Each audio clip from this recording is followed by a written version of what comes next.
Enough. No, Rob would not want for counsel, but the thought of the four boys putting their minds together without Ned's tempering influence, that worried her more than she could say, even with the presence of Sir Brynden and Maester Lewin.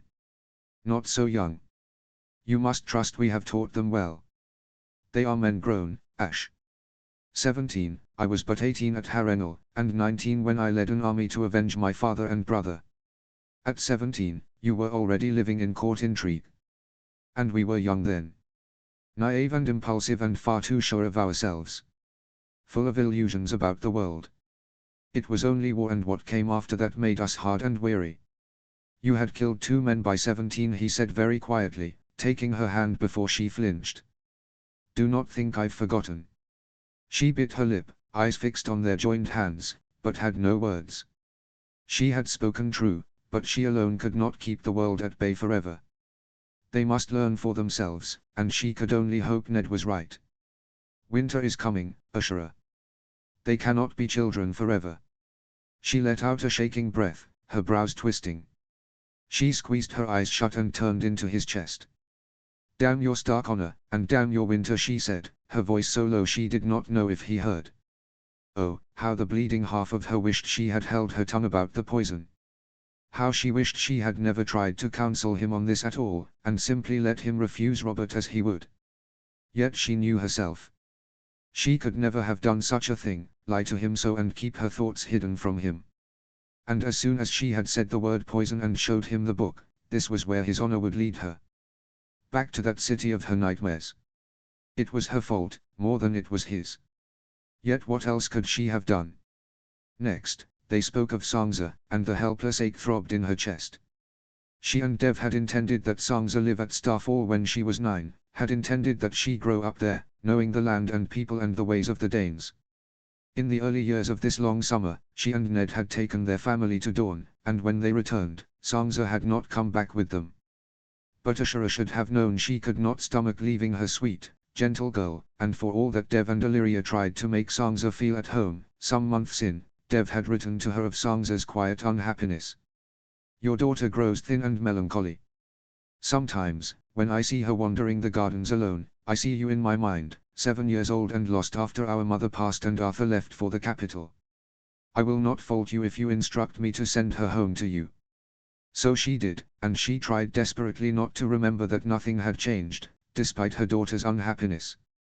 Sangza had flown from the ship and into her arms at White Harbor, pleading with her to make someone else the heir to Starfall, and Ashura had felt her heart shatter. But yet again, what could she do?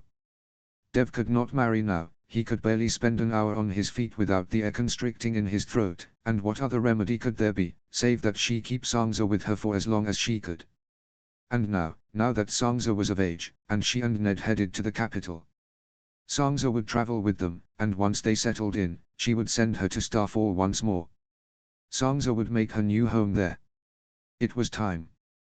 There could be no more delay. If she would rule the Dane lands, she must learn their ways, and learn the mountains and river as Ashura once had. She must make herself known to the people, and Dev must teach her all he could before, another matter she wished not to dwell on. And Sangza knew her duty. After that day in White Harbor, Sangza never again asked to shirk her future role, though seeing her fortitude gave Ashura more helpless pain than pride. Sangza told her siblings that she had named her wolf pup Lemons for the color of her eyes, but Ashura knew better and saw in the name her daughter's quiet determination.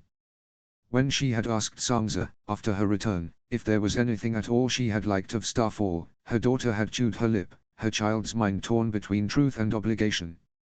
Finally, she had said, "The lemons there are sublime." Ashura had spent that evening weeping into Ned's chest. Arya, too, would be headed to Dorne.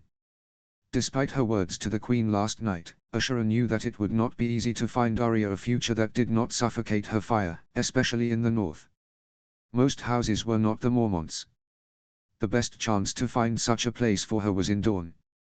She would write to Oberyn. Her daughter would go to live with those delightful girls of his in Sunspear, and perhaps learn that she need not always be ready with a thorny shell to defend against the constraints of the world. And so she would lose all her children save for the twins, yet naturally, the thought of bringing Arthur and, God's help them all, Elia to King's Landing made her queasy. It will be for the best. Ned had tried to soothe her when she felt the blood drain from her face. It can only do our family good to have the twins grow up with the royal children. For them to grow as close as Robert and I were. No matter what the Lannisters have or have not done. I cannot argue, but Elia. In King's Landing. She is even less suited to the place than her namesake, and I am so afraid, Ned. You will be there. You and me and our household guards. We will keep our children safe. And we cannot subject Winterfell to Elia's antics if we are not here. She laughed despite herself. No, there wouldn't be a castle to come back to if we did. At least the capital will be good for Arthur. Ned had not agreed to Arthur's Maester ambitions outright, but it would do him good to see more of the world, no matter the danger. So it was settled. So, within a day, her life was to fragment into parts and be tossed about in the air. And as much as Ashura tried to believe it was all for the best, that surely nothing could go terribly wrong, she could not help the churning unease that had settled deep in her gut, refusing to calm. Notes. Sorry for the short chapter. I actually wanted to attach this to the previous one, but that one was getting too long. Arya next, though. Chapter 22, Spoils of the Hunt. Notes. Just a warning, this will be from Arya's POV. She is 15.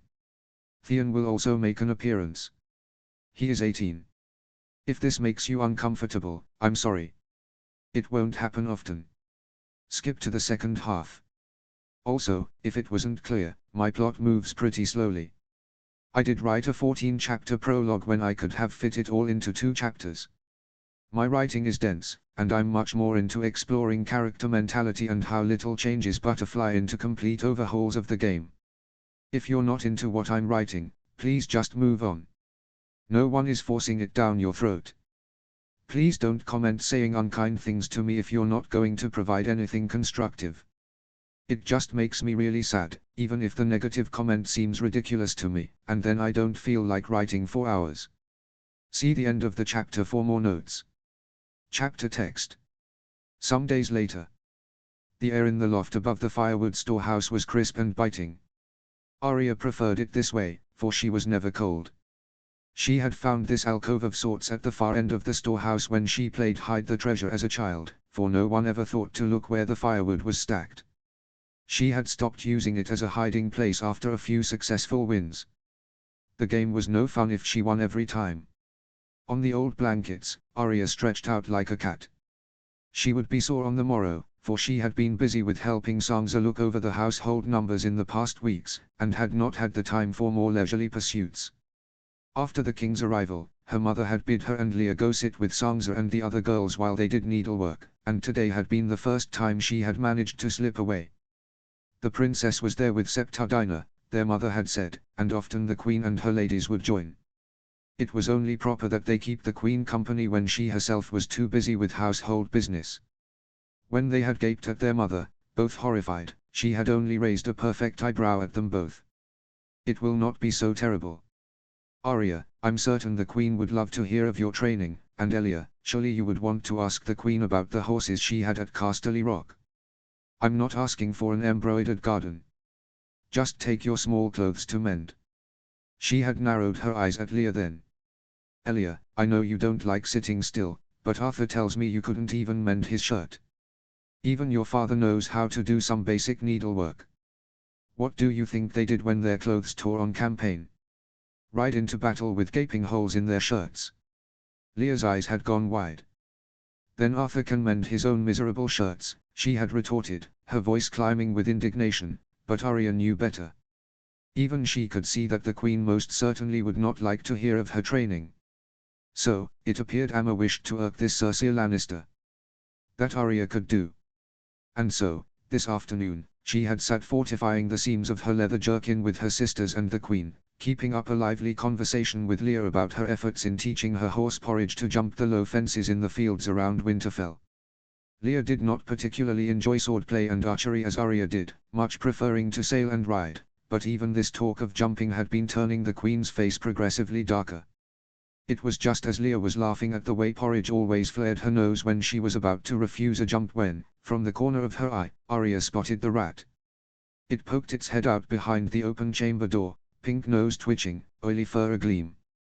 It was huge, and for a moment she wondered if there was a way to lure it over to them. The afternoon had grown rather dull, what with September Dinah's constant, simpering praise of the princess, and they were all due for some excitement. Then she looked down at her hand. The leather needle she was using was long and weighty. Perfect. Trying to keep in her laughter, she slowly unthreaded the waxed cotton. Then, giving a little cough so half the room instinctively looked up at her, she threw the needle into the rat.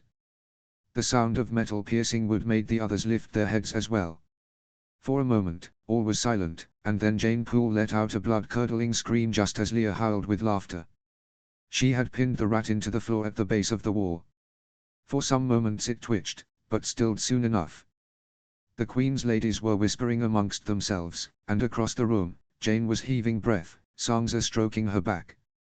Her sister shot her an exasperated look, but Arya just shrugged. She ignored, too, the indignant scolding of Septa Dinah. A look over at the Queen showed Arya that the woman's face had turned positively purple. Excellent result. Arya stood, dusting invisible fluff off her lap. She would have loved to tell Nymeria to fetch the rat back for her, but their wolves were all down in the old stables with their mother. The Queen had insisted that the pups would scare the princess, no matter that Myrcella seemed desperate to pet lemons, and so Arya had gone over to the rat, plucked it off the floor, and, holding it swinging by the tail, made her deepest curtsy to the room. "If you'll excuse me, your grace, I'd take the spoils of the hunt to the furrier." When she had come out of old stables after tossing the rat to Mouse and Nymeria, Lemons did not seem particularly interested, which, of course she didn't. Arya had come around to the courtyard to find her brothers and Theon heading to the bathhouse, Grey Wind yapping around Rob's ankles while Ghost perched on Jon's shoulder. "Back from your ride?" she asked. "I trust the princes were good company." All three looked rather vexed. "I think I'd have rather been sewing with you and the Queen," muttered Rob. "At least the Queen and her ladies are nice to look at." "Really," said Arya. "But Joffrey's rather pretty too, don't you think?" Theon snickered and Jon smiled. Rob raised an eyebrow. "Don't let the Queen hear you. She'll think you want to marry him." More laughter, but Arya felt her eyes grow wide. So that was why the Queen had seemed so interested in her, and why Amma had put her up to being a nuisance. Arya shuddered. The Queen had wanted her to marry Joffrey. Gods, she was going to be sick, and that didn't even take into account the way he had stared at Sansa. "Well, good luck washing the Lannister off you," she said, sending them on their way. Then, "I've skived off my needlework duties for the rest of the morning. I think I shall go take a nap." That had been clear enough a message, she'd thought, and made her way to the firewood stores. Sure enough, Theon had joined her there in a quarter of an hour, his hair still wet from his bath. Neither of them had gone into the castle for the midday meal. Now Arya stretched again, flipping over onto her stomach, and Theon's hand came to rest on the small of her back. His palm was very warm on her skin. She looked over at him from the corner of her eye, and he offered a half grin. "Damn, what am I going to do when you go to King's Landing?" She raised an eyebrow. "Carry on as you've been doing. Can't imagine you'll be lacking in female company." Theon chuckled. Arya thought he looked rather handsome like that, his teeth white, a tiny dimple on his right cheek. "Maybe, but there's no one like you." It was Arya's turn to laugh. "Well, clearly not, but you needn't flatter me. You've already divested me of my gun." "It's not flattery if it's true." His hand slid lower and squeezed. Her belly gave a pleasant turn, and she made a little sound in the back of her throat. He chuckled again. "And poor you. The South will be poor pickings indeed if Joffrey's any indication." "That bad, huh? What precisely did he do?" Theon rolled his eyes and sighed. "Insisted we let him lead every jump, talked without end about how many boars he's killed and how many nights he's unhorsed, made sure we all remembered every fucking second that he was the royal prince. Hells, I wanted to lock my own ears off. So, an arrogant ass who talks entirely too much. Sounds familiar." In one motion he had turned her over and pinned her to the blankets, a dangerous glint in his eye. Arya felt that pleasant flutter again, hot and hungry in her belly. "Very soon you'll wish you'd been kinder to me, Arya Stark." I doubt you'll find anyone down south who can make you scream as I can. She smirked. Don't be so sure. Wyler told me all the handsomest men she's ever seen were in King's Landing. I may forget all about you soon. Is that so? Stand by those words, do you? His hand crept between her legs and did something incredibly fiendish with his fingers. Just a touch, and he withdrew his hand when she pressed up to him despite herself. Well, oh, damn you. She bit her lip and glared up at him. He chuckled. What were you saying about the men in King's Landing? Careful, Theon Greyjoy, or I might accidentally let it slip to one of my brothers what we've been doing of late. So long as it's not Arthur. Who knows what tortures he's read about of late. Arya laughed and suddenly pushed against his shoulder so that she was the one pinning him into the blankets. He smirked up at her. Besides, you wouldn't. She narrowed her eyes at him. Damn him and his cocky shorty, and damn her for letting it make her skin burn from the inside. Maybe not at present, she conceded, straightening up as she straddled his stomach. His very hard stomach. She felt his eyes on her chest, and the thrill of it made her squirm. She was wet between the legs again and knew he felt it on his skin when she moved. He sucked in a breath between his teeth. Still, I'd be careful if I were you, she said, shifting her weight down his torso. If you keep telling me what I won't do, I might start seeing it as a challenge. 000.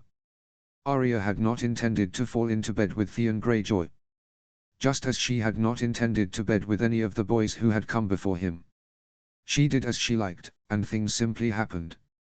Theon had told her more than once that she was the one who seduced him. I don't have a death wish, you know, but God's help me, when you smile like that I can only think with my cock. But Arya was fairly certain she hadn't done any such thing.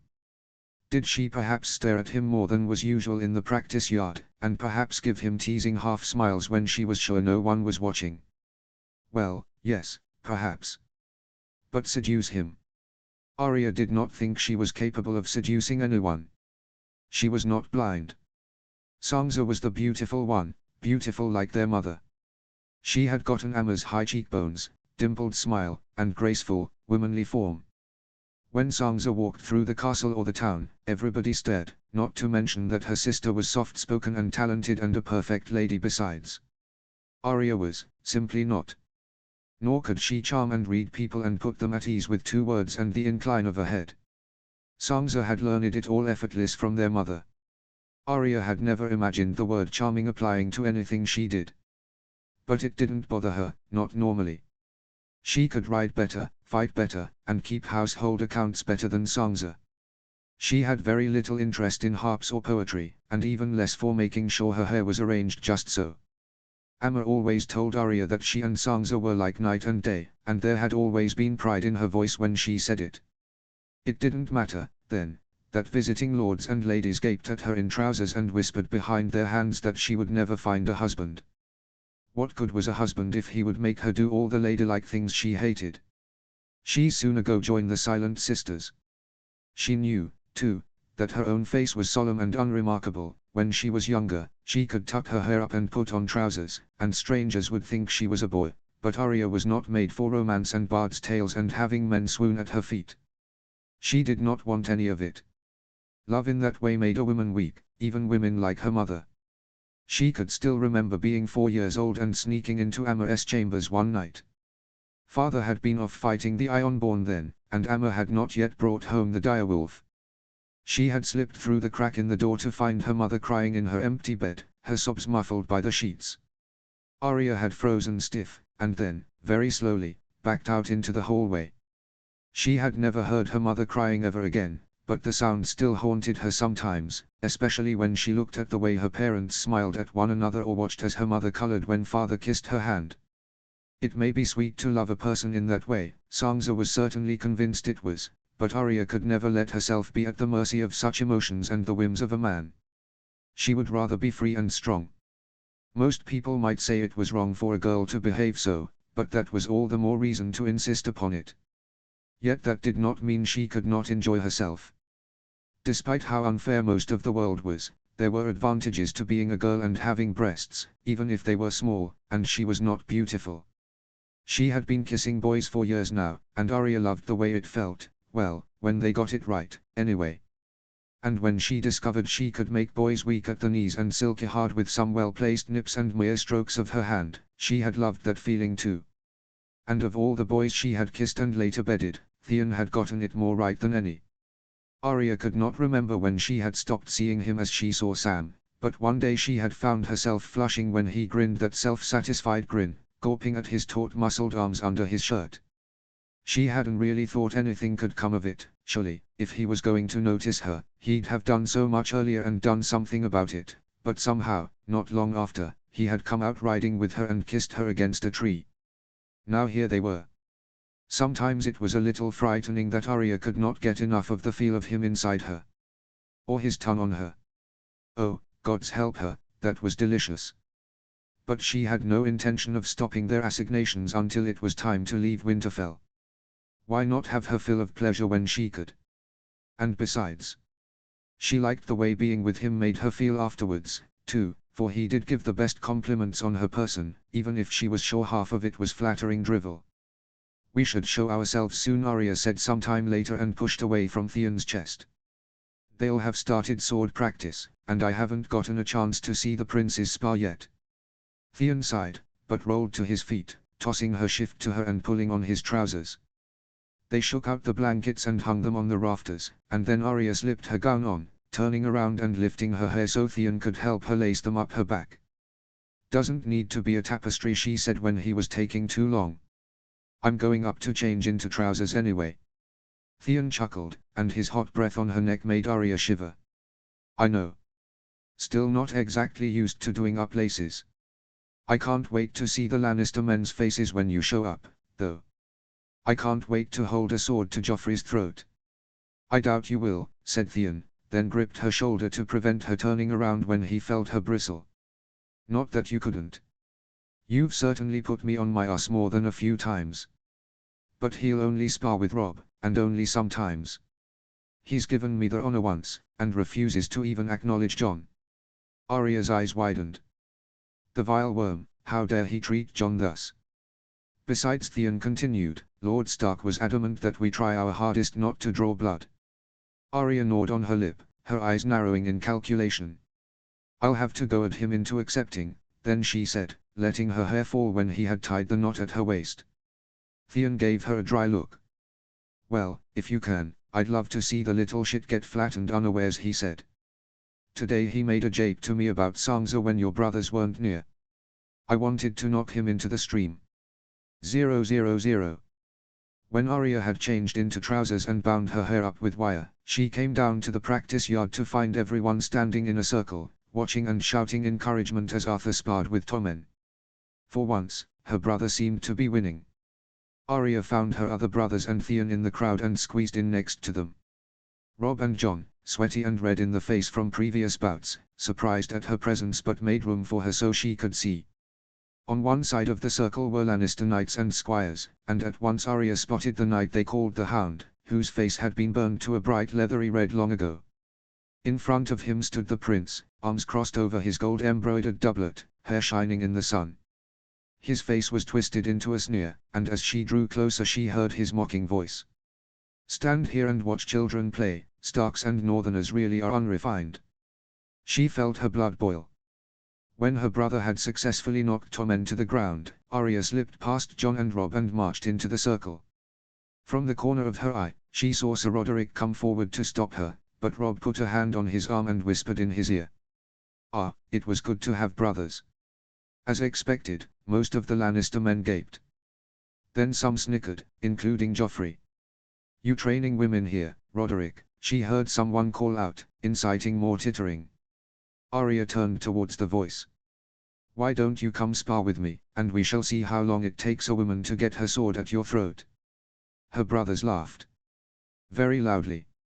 Muttering travelled around the Lannister men, but no one stepped forward to take her challenge. Here was a rare advantage to being a girl and supposedly a lady. Men who did not know her never wished to come challenge her outright. Where was the honor in that? And she could get in rather many incendiary words, so that when they did eventually cave to their anger, she got a good fight out of them. Arya smirked.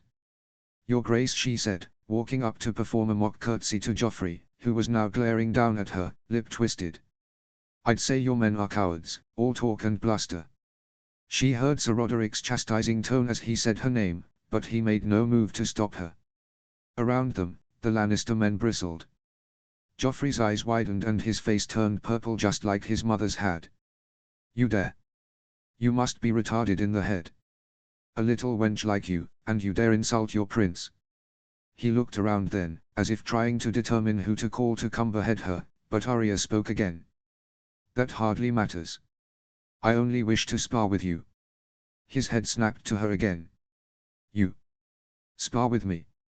You're lucky I'm feeling benevolent today, else your head. Don't you think you could win against a girl, your grace? And I'm a year younger besides." He laughed cruelly, as if she had been humorous. "Wouldn't want Lord Stark to be short a daughter at the end of the day," he said, and the Lannister men joined in. Arya smiled tightly. "I've heard much talk of your prowess from my brothers, your grace, but now I wonder if your reluctance means you're just like your men." She swept her gaze across them. "A coward full of talk." Joffrey lunged at her, but Arya slipped back out of his path. He looked at his men again, but Arya did not let him issue a command.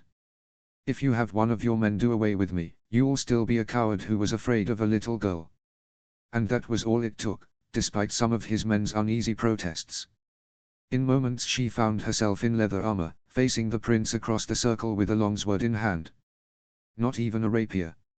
She was going to fell him with a weapon the size of his own. Joffrey swung his blade in a figure eight, making the air swish, and jeered at her once more. "Not too late to beg my forgiveness, my lady," he mocked, but Arya laughed in his face, and he charged at her, sword glinting in the sun. She dodged easily enough, then turned on the offensive, forcing him back. The rubies on his hilt glinted at the edges of her vision, and Arya tried very hard not to roll her eyes. She had not thought swords decorated thus could seriously be used in battle. Joffrey, it turned out, was not an entirely unworthy opponent. It did not surprise her that Robb had lost to him more than once and that Theon had yielded their one spar together, especially if both had been trying not to draw blood, and Joffrey held no such compunctions. Sword fighting was never Theon's strong point, and many a training session had ended with Arya pointing her sword point at Robb's throat. It was only Jon she had never managed to best with a sword. He was on the offensive again, having managed to nearly force her sword from her hand and making her scamper back. Steady once more, Arya moved slashed low, and blade skimmed very close to Joffrey's leg, making him stumble and dash back just out of her reach before he could fall completely. The Winterfell men cheered, Jon's voice loudest of all, and Arya broke into a genuine smile. That was enough to spur Joffrey at her once more. He was getting tired. She could tell. Served him right for always throwing overhand cuts that were too slow to land. By the time they reached her, she had already dodged out of the way, letting his blade slide off hers at an angle. She was not breezing along either, the longsword always tired her out the fastest, for there was nothing she could do about her small frame and thin arm, but if she timed her next moves right. Arya drew in, thrusting the blade tighter and tighter to her body, closing the distance between them. Finally, she was close enough. In one motion, she feigned right, leaving her left open to his attack. He saw it, a triumphant smile on his face, and thrust at her arm. Just as he leaned into the thrust, she gave his weight-bearing foot one quick swipe with her foot before ducking out of the way. Joffrey went flying, landing in the dirt with a dull thud, his sword clattering 2 feet away. Again, cheers from her brothers, and Arya spun around, approaching Joffrey with her sword angled at his prone form. She could feel the smile spreading slow on her face. "Do you yield, oh?" Suddenly, something was at the back of her neck, lifting her off the ground by the collar. She let out a yelp, and on instinct swung her blade behind her, but another hand was on her wrist like an iron shackle, keeping it pinned. "Best not to have that thing pointed at the future king, little girl," came a blistered voice in her ear. Arya kicked and flailed and punched wildly with her free arm, but before she could understand what was happening, Joffrey had scrambled to his feet and picked up his sword again. "Hold the bitch there, Clegane," he snarled, and in a flash Joffrey was charging at her with his blade. Shouts rose around her, and men dashed this way and that. All was a blur before her eyes until suddenly, a massive grey form loomed over Joffrey like a storm. The next moment, Arya was on the ground, the breath whooshing from her lungs, the dirt rubbing into her eyes. Notes. Don't be like Theon and Arya, children. Use a condom, and do be careful when you sleep with someone who obviously sleeps around. STIs might not exist in Westeros, because if they did Tyrion would have lost his nose long before Blackwater, but they certainly exist for us. Hooray! Win. Edit, so, it seems like they do exist. Or, the pox does, anyway. Still, I do stand by my Tyrion comment. Does plot armor act as an automatic condom as well? Also, sorry again that I really cannot write fight scenes. I do not enjoy them and I'm also rather bad at them, so, just use your imagination. Chapter 23, Herald. Notes. See the end of the chapter for notes. Chapter text. The rotten buggerring sod. Jon nudged his horse faster as they picked up a gallop through the forest, the rustling of the wind around him filling his ears. Others take the way-faced Lannister spawn and that entire accursed family. Father had sent Jon with Uncle Brynden and some of the Winterfell guards out to attend the Lannister men on their hunt. He had understood Father's look of disgust, even through his lord's dark face, and if truth be told, Jon wished he were hunting the men instead of pretending to chase the direwolf. In the training yard, Jon had watched, frozen with incomprehension, as the burned knight they called the Hound had taken one step behind his sister and hauled her off the ground like a sack. Yet, before any of them could protest, Joffrey had scrambled up like a tenacious roach and tried to skewer Arya, his ruby hilt shiny like blood. Jon gritted his teeth. He was still seeing red, and the scene flashed again and again in his mind, no matter how fast he rode. Jon, Robb, Theon, Roderick and even Arthur had all lunged at the prince at once, but before they could reach him, their mother's direwolf had leapt out from somewhere behind them all. Chaos reigned then. The air swarmed with panicked shouts and dull thumping footsteps. The wolf had knocked Joffrey down into Arya and the Hound, snarling, with lip rolled back to reveal fangs the width of a child's arm. In that second Jon froze to the ground, watching in awe as Joffrey disappeared behind the giant. Robb yanked his arm hard, however, and, without really knowing what he was doing, Jon dove after his brother, tackling the wolf so that her fatal fangs only grazed the prince's shoulder. Yet there was blood, and hysterical screams, and in a blur of gold and red and grey, all Jon had been able to do was hold on to her scruff for dear life, knowing full well that, though he wished to sink his own teeth into Joffrey, they could not let the damn prince die. When at last all was calmed and the Lannister men had long hurried Joffrey inside to tend his wound, Jon noted that not a single one other had stayed behind to attack the wolf that had savaged their prince. The cowards. He had picked up a stunned, red-eyed Arya off the ground and into the great keep as if she weighed nothing. He had settled his sister onto her bed, never mind that she was covered in dirt, and bellowed into the hole until her maid Pulla came running. Soon, their mother had soon flown into the chamber, eyes glassy and wide, her robes flying behind her. After some words Jon could not remember, he had removed himself from the castle and jumped feet first into the freezing black pool in the Godswood. Jon Snow had never in his life wished to commit cold-blooded murder. Oh, there had been a few moments over the years when he wished to smack Robb on the head with the flat of his sword or perhaps push Theon off a short wall, but never had he wished to end another's life. Not until today, when he saw the prince charging at his flailing sister with a sword in hand. In that moment, he had been at once icy cold and burning, as if fire was exploding in his belly. Perhaps if the wolf had not attacked, he would have driven his own sword in Joffrey's back. Even as he had floated in the pool, letting his body go numb from the cold, he could not help imagining the various ways in which he could detach Joffrey's head from his body or carve his heart from his chest. His brothers and Theon had joined him in the pool soon after, and then they had all gathered in Arya's room, telling the events to his mother before father returned from his ride out with the king. In an hour's time, the royal party did return, and Jon found himself standing in the great hall, trying his best to keep his head down and stand off to the side with the guards. His mother had looked at him as they were descending the stairs, as if she needed to say something but did not know how, but Jon understood.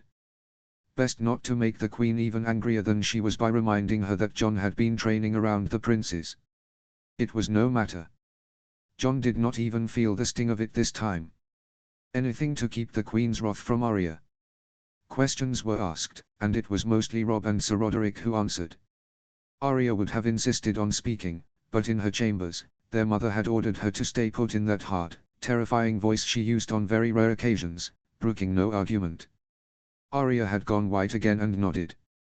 When it came time for the Lannister men to speak, however, Jon was sorry he had left his sword back in his chambers, for he sorely wished to cut each of their tongues out before he slit their throats. They had insisted that the wild Stark girl had played dirty tricks to down their gallant prince. She had her sword at his throat and was about to truly cut him, so overcome with bloodlust was she. The hound had pulled her aside, but just as the prince regained his bearings, the direwolf had come out of nowhere and savaged him most gravely. Joffrey had stepped before the high table then, before his parents and the king and queen, and made a great show of opening his bandaged shoulder so that the whole room could see the bloody mess. Amma and father wore matching stone faces, cold with anger, while the queen lamented her poor, dear boy, making Joffrey bristle. Jon thought he was going to be sick from biting his tongue. It seemed he was not the only one sickened. The king, whose face had been flushing an unnatural red the whole time the men spoke, finally stood from his chair and pointed a shaking finger at Joffrey, grappling for words. The silence in the hall was suddenly so stifling Jon could feel the still air press against his ears. You, how can you be a son of mine?" thundered the king, gasping for air. He heard the queen gasp, but King Robert's words came down like a hailstorm, echoing in the hall. "You lost to a little girl. A year younger than you. How, she does not even reach your bloody shoulder, and you let her put a sword to your throat." Joffrey's eyes had bulged like a fish, and Jon had to admit to no end of satisfaction at hearing him stutter. I know father, you heard the men. You heard them. She played tricks, she fought without honor, You'd have me believe those buggering sods. That Ned Stark's daughter fought without honor. You lost to a little girl. How can you? Your Grace." The queen had shot from her seat too, eyes burning like wildfire. "I would remind you that Joffrey is your heir." Her gaze swept like a blizzard across the Winterfell guards before landing on father. She turned back to the king. "And he let a girl fell him. I know only this, that Robb Stark has lost to Joffrey these past days. Am I expected to believe Lord Stark's daughter is a better swordsman than his heir?" The king stiffened. "Oh, I saw with mine own eyes what that girl is capable of, your grace. Flinging needles too fast for the eye to see, insulting the crown prince without compunction, a true king would have had her punished for her words alone." The king's fist pounded on the table. "It seems to me she had the right of it. Even your men say she held her sword to his throat." For a moment Jon thought the queen might strike the king. Instead, she clenched her fist and heaved a sharp breath. "Joffrey is your heir and your son, your grace," she said, her voice like death. King Robert seemed to deflate as the room again filled with mutterings. Jon felt his indignation swell, but father and Amma continued to sit stiff and grave, neither speaking up to defend Arya. She was a girl, after all. There was no need to defend her good name in the training yard. Jon did not know if this was fortune or no, but he knew now why his mother had ordered Arya to stay in her chambers. The king waved his hand, sighing. Enough. Let it pass, all of you. Gods, what did I ever fucking do to deserve this? And where is the girl, anyway?" "She's in her chambers, your grace," answered his mother. "My healer had to give her milk of the poppy." Robert turned to her sharply. "Is she hurt?" "No one said she was hurt too. No, only terribly, terribly frightened." Amma's face was twisted in maternal worry. "It's my fault, really. She has always liked riding and sword play, and so we've let her do as she pleased, but she is only 15. You know how 15-year-old girls can be, your grace. Headstrong and lively and wholly inconsiderate of consequences. And just a girl, in the end." Her eyes scanned the Lannister men who had told their blatant lies. "I am sure the truth was confused in the chaos, but whatever happened has frightened Arya terribly. She hasn't spoken 2 words since my son carried her up."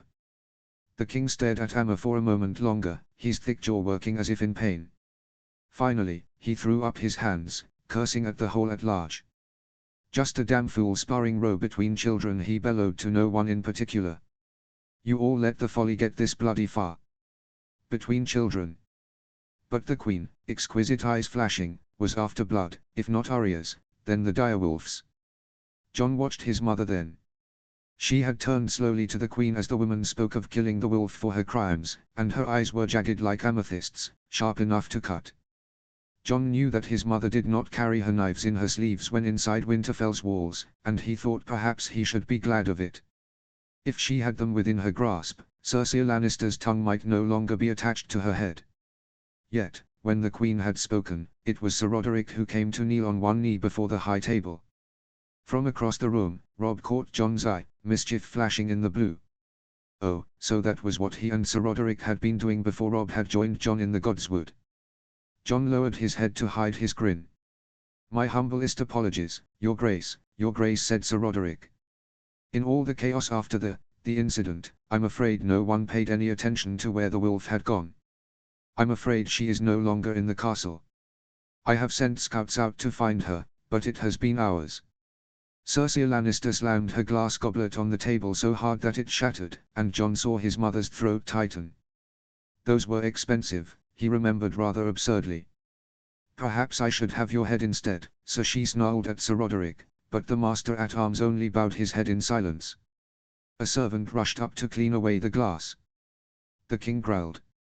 "Others take you, woman." What was the man supposed to do, stand in front of the thing? "What are the Stark's intentions?" demanded the queen. "Having all these vicious beasts in this castle when we are here? How recklessly dangerous." "I do beg your pardon, Your Grace," his mother cut in. Her voice was smooth and cold and hard as steel. "That wolf once slept in my bed and carried my Arya on her back. She has been here more than a moon turn and has not harmed anyone. I truly am sorry for this incident, but," here she turned to the king, "Your Grace, you must know that we would never harbor any threat to." The king sighed and waved his hand. "Damn it, Lady Ash, you don't need to be so careful." "I know, Ned. But that direwolf," he glared at the queen, who gave him a look so pointed Jon wondered if the king should start bleeding. His parents saw the look as well. Father glanced at his mother, whose knuckles had gone bone white from clutching the table, but still, neither said a word. "Cersei," said the king, "if you want that damn wolf dead you can send your brother and his men after it. Ned, send some scouts out with them so they don't shit themselves in your woods. Others take you all, I am done with this debacle of a day." With that, the king pushed abruptly from his set and lumbered out of the hall. And so here Jon was, out in the woods with Uncle Bryndon's outriders and scouts, pretending to hunt the direwolf. Jon had set out intending to curtail the Lannister men's every effort, but so far, there had been no sign of her. Then again, the Southerners did not know the landscape, and Jon was sure the Winterfell scouts weren't looking very hard. Jon had heard them talk of the wolf when he had gone on Bryndon's training trips into the woods. All the small folk thought the wolf a blessing for the Starks and for the North, and they weren't going to hunt her just because some southern king ordered them to. Quint rode up beside him then, his wide smiling face flushed from exertion or excitement, Jon was not sure. Quint found life in general most exciting. "Do you reckon we'll find her, Herald? But surely she wouldn't leave her pups. How'll we hide her if we do? From the Lannisters, I mean." For a scout, Quint had a piercing speaking voice and never stopped using it. Jon gave him a sideways look, and he ducked his head. Stealth. Sorry. Uncle Bryndon served officially as father's commander of the Outriders and Scouts, and Jon had been 14 the first time Bryndon asked him to ride out with the new recruits he was training. "You ride better than any boy I've seen, Jon, and you're quiet and sleek. Come out and show these boys some of your tricks." Jon hadn't been able to sleep the night before setting out. He was the faster than all the boys and Arya, and he reveled in being able to ride better than Robb, though Robb could always unseat him with a lance. He had set out the next morning with the new recruits, a pack on his saddle just like the others, and when they had discovered that Jon, despite his reserved ways, was rather easygoing and amicable, they had immediately dubbed him Herald. "It's 'cause you're tall and skinny, and you're looking a lot like them poles the knights carry their heralds on, see?" Wayne had explained.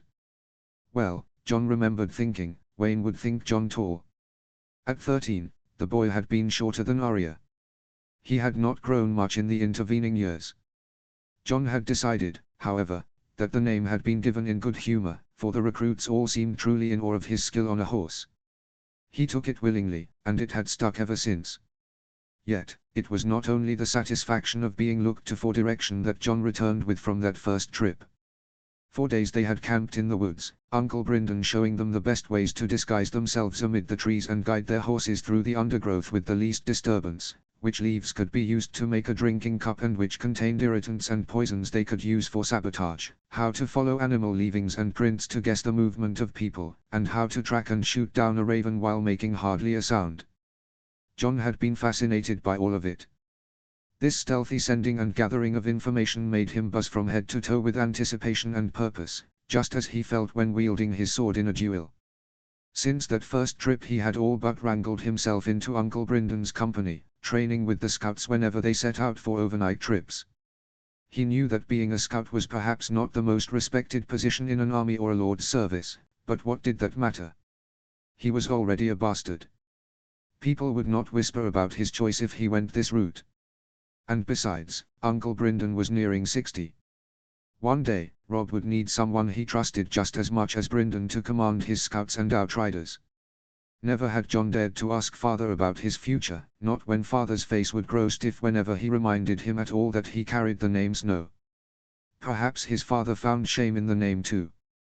He had heard talk of other bastards in the north, Lord Bolton's son, who lived with his peasant mother, and Lord Hornwood's son, who was fostered at Deepwood Mart, and it seemed to John that he would have to make his own way in the world one day. He supposed he could become a traveling knight without being knighted, perhaps even make a name for himself and make his parents proud.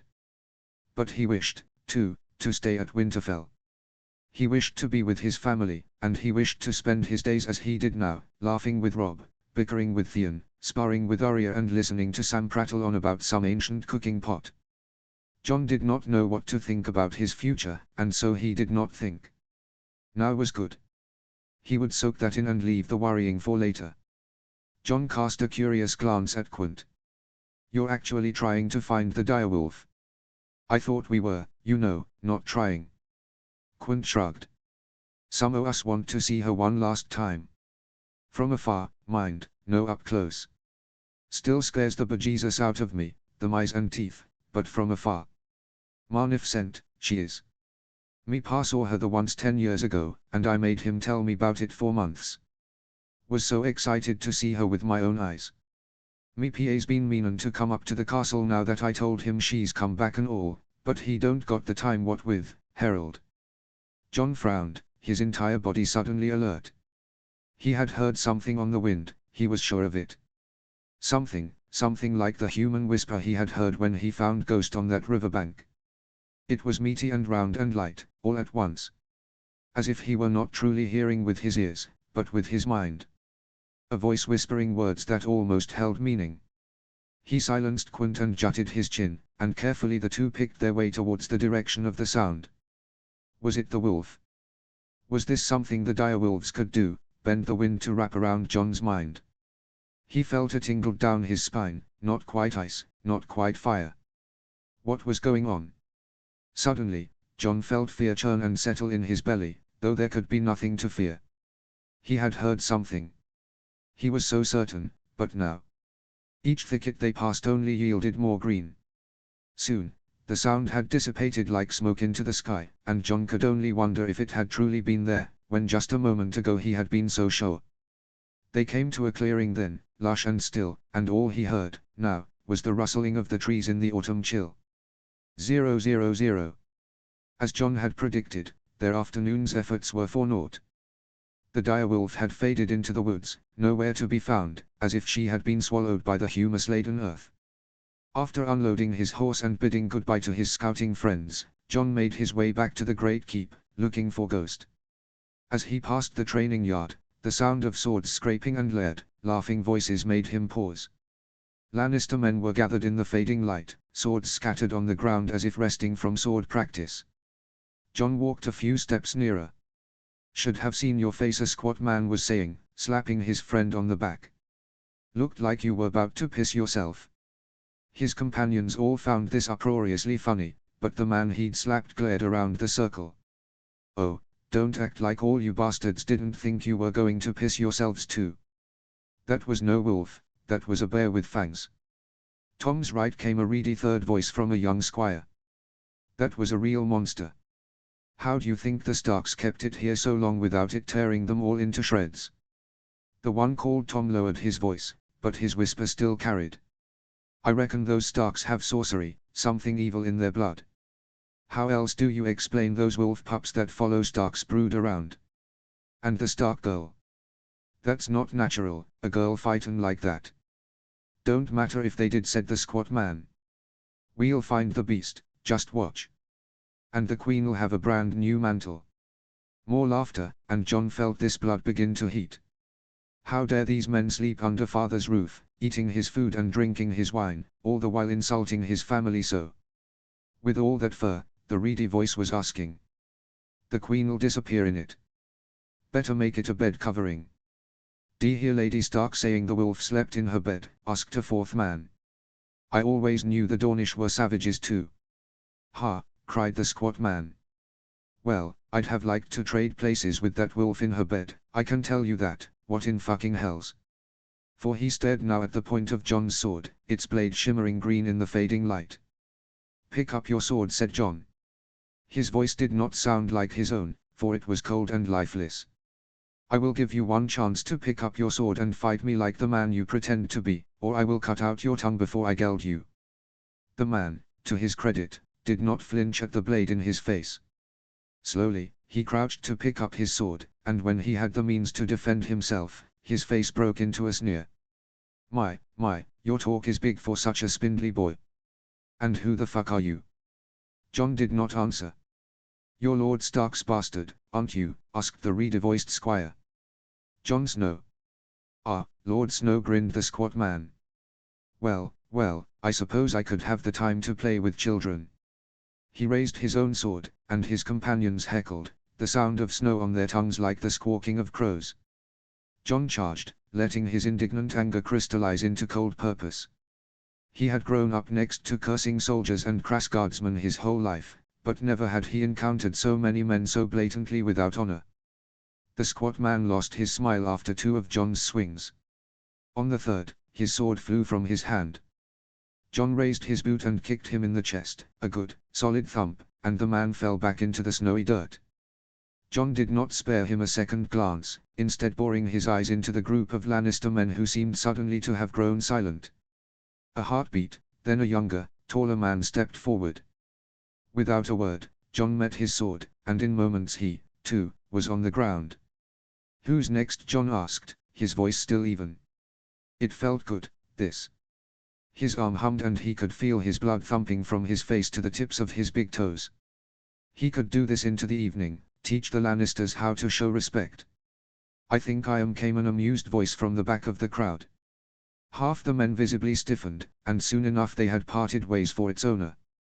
Hair catching the dying light, a crooked smile on his face, Jaime Lannister walked towards Jon like a king, unsheathing his own sword. Kingslayer, said Jon, and he did not even mean to cause offense. He had not referred to him as anything else in his mind, for all that he was rumored to be the best swordsman in the realm. A Kingsguard at 16, an Oathbreaker at 18, no boy in Westeros was unfamiliar with the life of the Kingslayer. Though he no longer wore the white cloak, he still trained the City Watch and the King's royal armies, and it was said no man alive could beat him. Jaime Lannister's smile deepened. Bastard. I rather enjoyed that little show just now. Come then. Let me see what that sword of yours can do. The flame was back, roaring wildly in his belly, and Jon did not know if he was angry or anxious or eager. No, he tried to tell himself. This may be the Kingslayer of legend, but he is only just a man. Keep your head. He raised his sword, and tried to forget that his hand shook. Gladly. Oh tilde oh tilde oh tilde oh tilde oh. The search for her direwolf continued the next day, though Ashura was certain that if they had failed to find her the day before, there was no hope for the Lannister men now. That was one blessing, at least, though she had spent hours staring up at their canopy in the night, wondering if the wolf had been sufficiently healed of her wounds to hunt and run for hours on her own. That was, when she was not incandescent with rage. She had floated through that previous afternoon half in disbelief, her head occupied by wasps, her ears flushed hot. Had the little nit really tried to run Arya through with his sword? It seemed like a scene from a fevered nightmare, and she could barely fathom how she still housed such people in their home. Gods help them all, this was to be the next king. And Clegane. She did not like to blame blood for the actions of individuals, but there must surely be something tainted in that family. Or perhaps the fire that had burned Sassander's face had also turned any sense of humanity to ashes alongside it. Ned had half lost his head in anger too, and at the high table she had kept her fingers dug into his knee so that he did not rise and demand that Joffrey and the Hound be whipped for mistreating their daughter so. It would not do to contradict the king in public, but oh, her reckless, intrepid Arya. So with the queen and keep her company, Ashura had instructed, and she had gone and challenged the prince to a duel. And called him coward in front of all his men. Her reckless, willful child. She had to know precisely what she was doing, and yet she did it regardless. An image of Arya terrorizing King's Landing came to mind, and Ashura shivered, but then she saw her daughter's pale face and red eyes from the day before, and all she knew was hurt. She was only 15, for all that she was more grown up and knew more of the world than Sansa. Still a girl. Still unknowing of the dark crevices of humanity. Did she think the Crown Prince would simply yield after such humiliation? Was she to simply let go of this wrong? No, Ashura thought not, but what could she do? The king had spoken. There would be no punishment save that Robert had called his son a coward before half his sworn men. Man's justice, king's justice, it seemed, did not chain Lannister to the earth like regular men. Ashura gritted her teeth. And yet, she still could not bring herself to hate them all. This morning, as she had descended the stairs to see to the men heading off to hunt once more, she found Tyrion Lannister in her path, bowing low before her. She stopped in her tracks, not even trying to hide her cold expression. The man was unfazed. "Lady Stark.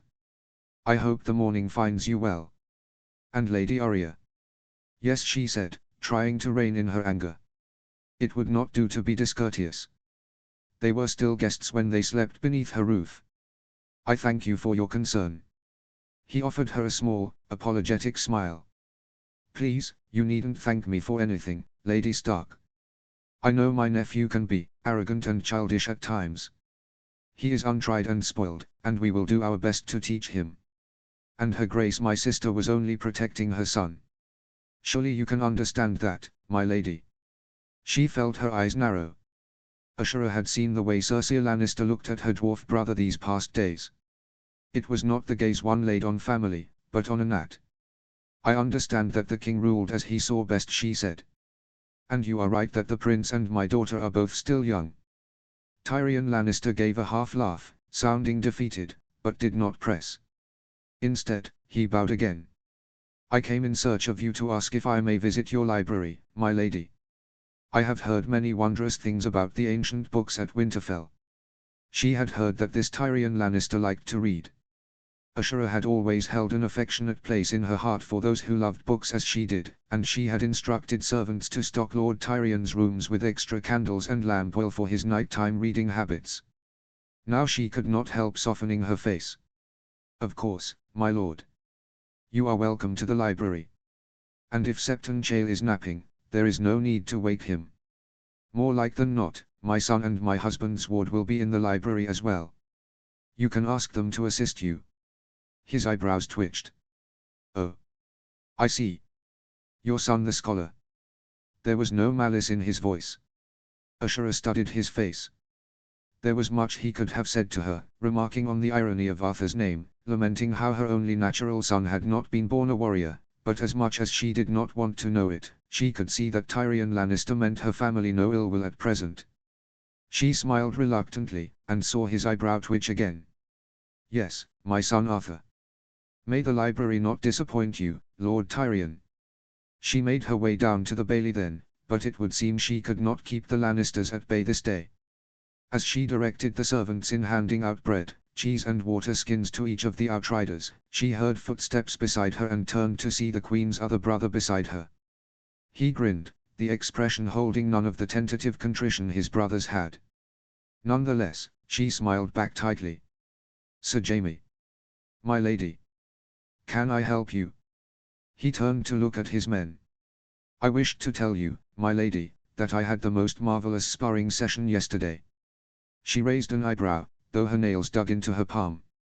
What was Jaime Lannister playing at? How wonderful, sir. Yes. Yes, it was. He grinned. It was against your husband's bastard. Jon Snow. Quite a swordsman, that boy. Took me by surprise, and I almost had to yield to him. Ashura blinked, but he quickly continued. It's funny, my lady, that he should not be your natural son. When we were sparring, more than once I thought I was fighting the Sword of the Morning himself. Ashura heard the rush of air from her throat as if she were underwater. Even after all these years, and so many of them spent calling her son's name, the sudden thought of her brother could knock the wind from her lungs. She clenched her fist tighter, surely breaking the skin on her palm, and turned to Jaime Lannister. What a lovely thing to say, she said, and was surprised her voice did not sound raw. Jon has trained hard all these years. No doubt it would make him proud to hear your praise. And it was, in truth. When the familiar wave of cutting grief had passed and her mind had again cleared, Ashura felt what could only be a fierce pride swell in her chest. She did not know if Sir Jaime meant his words, but if he did, if Jon had managed to impress one of the best swordsmen in the realm. Sir Jaime's smile widened. "'Tis a shame he is a bastard, though I have heard of some becoming knights. Your husband did not wish to foster out his sons to be squires. Must this family vex her so? One of the best swordsmen Jaime Lannister might be, but skill with a sword was no promise of tact and honor. He had proven that 17 years ago, and was proving it again now. Or perhaps he hoped to irk her with his words. If that were so. All my children keep the old gods of the north. They have no need to be knighted."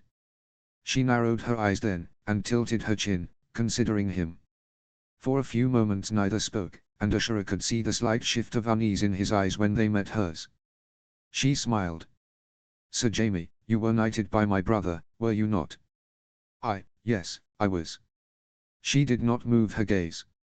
He could not seem to look away. Ashura had always known her eyes were the exact same color Arthur's had been. "I believe you were knighted for valor on the battlefield. After you Kingsguard knights defeated the Kingswood Brotherhood." He grinned again, almost absently. "I am most flattered by your sharp memory, my lady." Ashura laughed lightly.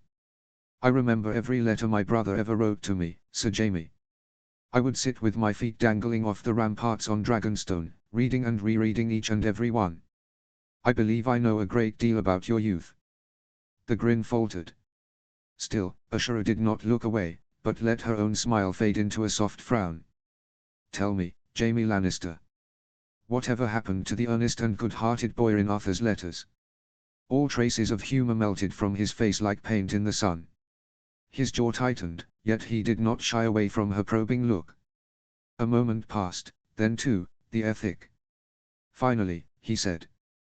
"I have not been that boy in many years, Lady Stark." "I see. I am not the only one who would consider that a great shame." His nostrils flared and his brows were low. He looked almost in pain, as if in battle with himself, debating whether to speak his next words. Finally, just as Ashura was about to curtsy and leave this petty, maddening man, he opened his mouth. "Aerys wished to murder my father. He commanded me to do it." Ashura laughed. "Aerys wished to murder a great many people. He once told me he would have my hair tied to resemble a wick and light me on fire like a candle, and yet here I stand." He stared at her an instant, and then he, too, broke out in a laugh. The sound was bitter and humorless like the brown stalk of dead flowers, so jarring coming from his golden head. "Oh, you have the right of it, Ashura Dayne. Aerys indeed wished to murder a great many people." And he turned on his heel and stalked off without so much as a nod. Notes. Thank you so much to my amazing beaters, Captain Fuck You McHugh and C. Medina, without whom this chapter would simply not exist. Literally all the plot points here were things they helped come up with. At this point they are basically my co-authors. Sorry if you wanted to see that Jaime/Jon fight. I just can't. Your imagination is probably better than anything I could write. Chapter 24, Voices on the Wind. Notes. See the end of the chapter for notes. Chapter text. Arthur watched the hunt ride out from the highest floor of the library tower. The sun still sat low on the horizon, casting long lavender shadows over the snowdrifts, glittering orange through the pines beyond. Despite the tension of the past days, the king had insisted on setting the wild boar recently spotted near Winterfell on the table for dinner, and so this morning, Stark, Baratheon and Lannister men rode out through the gates once more. Fewer Lannister men than had come with the king, Arthur noticed. The Lannisters had only ceased their search for Amma's wolf days before. Everyone could see, as the days passed, that it became a task more to ease the Queen's injured pride than anything else, and the Lannister men, perhaps unused to the terrain of the north, were falling off their horses and injuring themselves in numerous freak accidents. Served them right. How dare they hunt their direwolf, and how dare Joffrey try to hurt Arya? When the prince had rushed at his sister with a sword, Arthur had wished like never before that he was a giant with infinite fighting abilities. He's wanted to chop the golden knave in half. If Robb or Jon had done it, that would have been just as good. Arthur could feel, too, the unease humming just below the surface every time he entered the great hall for meals, and his parents wore strained expressions for days. When he had asked if they would still be going south, however, his father had only placed a hand on his shoulder and told him that nothing had changed. And yes, they could still bring their wolves along. He'd had that determined set about his eyes when he'd said it, so Arthur knew father would not even hear arguments against it. Their parents had even allowed Arya to ride out with the hunt this day, and his sister seemed fully recovered from her encounter with the prince and his burned knight. She had looked more frustrated and angry about the whole event than anything else, but she, too, did nothing save seethe and whack harder than usual at the practice dummy. Arthur didn't really understand how it was that his parents could just let this go, and especially how Arya could keep calm with the prince around. Surely Joffrey needed to be punished. That would be justice, wouldn't it, and fair. Theon and all his siblings save Jon and Sansa had ridden out for the hunt. Sansa was in her chambers practicing her harp, while Jon had mumbled something about teaching ghost tricks in the Godswood, though Arthur knew it was because Jon was a bastard, and father did not wish to offend the Lannisters by having him show his face. Poor Jon. He could ride and shoot on horseback better than all of them, Theon included, but nothing was fair. Arthur and Sam had stayed in the castle, of course, as they always did. Neither had any appetite for shooting arrows at animals, for all that Arthur still ate their meat. Every so often, he could hear Sam turning the pages of his massive Chronicles of Craftsmanship book in the companionable silence of the library, punctuated by Septon Chael's occasional snore. Arthur had half expected his mother to join the hunt too. She hadn't had the chance to ride for months, he knew, but she had only given him a defeated smile when he'd asked. It would be terribly rude of me, I'm afraid, as the Queen is not attending.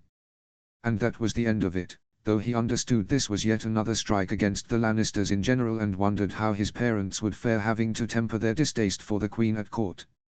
On the seat beside him, Dawn gave a hopeful little yip, demanding pets, and Arthur gathered him onto his lap so he could give him a good tussle between the ears. He had not intended to name his direwolf after the famous House Dane sword. When he had awakened from a fantastical dream of snow on fire and woods engulfed in swirls of flame, his pup had been hovering over him, backlit by the rising sun, his fog-grey fur gilded in light, and Arthur had known that Dawn was his name. It was only when he told Leah and she had given him a strange look that he realized the implications. He had felt slightly embarrassed. He never dared ask his mother precisely why she named him for her renowned brother, but Arthur sometimes felt shamed that, not only would he never live up to the name of Sir Arthur Dane, but never in his life had he wished to. He thought, then, that perhaps he should not name the wolf Dawn, but it had seemed the only right name, and so he had shyly informed his mother at supper the next day. She only smiled and kissed his forehead, telling him that it was wonderful. Arthur supposed it was much better than the name Leah had given her wolf, in any case. He understood that she had named Mouse after the woman Captain Marilda of Hull. She was quick to correct anyone who raised an eyebrow, but as he'd told her, anyone normal would only assume she had named her wolf after a rodent. She had responded with a sardonic smile. They can think what they want. If they dare laugh, I'm sure Mouse will correct them. Arthur had always known Leah was a bloodthirsty little fiend. Dawn leapt up then and nuzzled into his neck, climbing halfway onto Arthur's shoulder.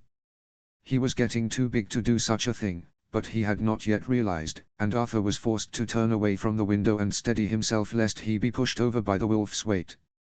"If I come over there, he won't attack me again, will he?" Arthur looked up. The voice belonged to Lord Tyrion.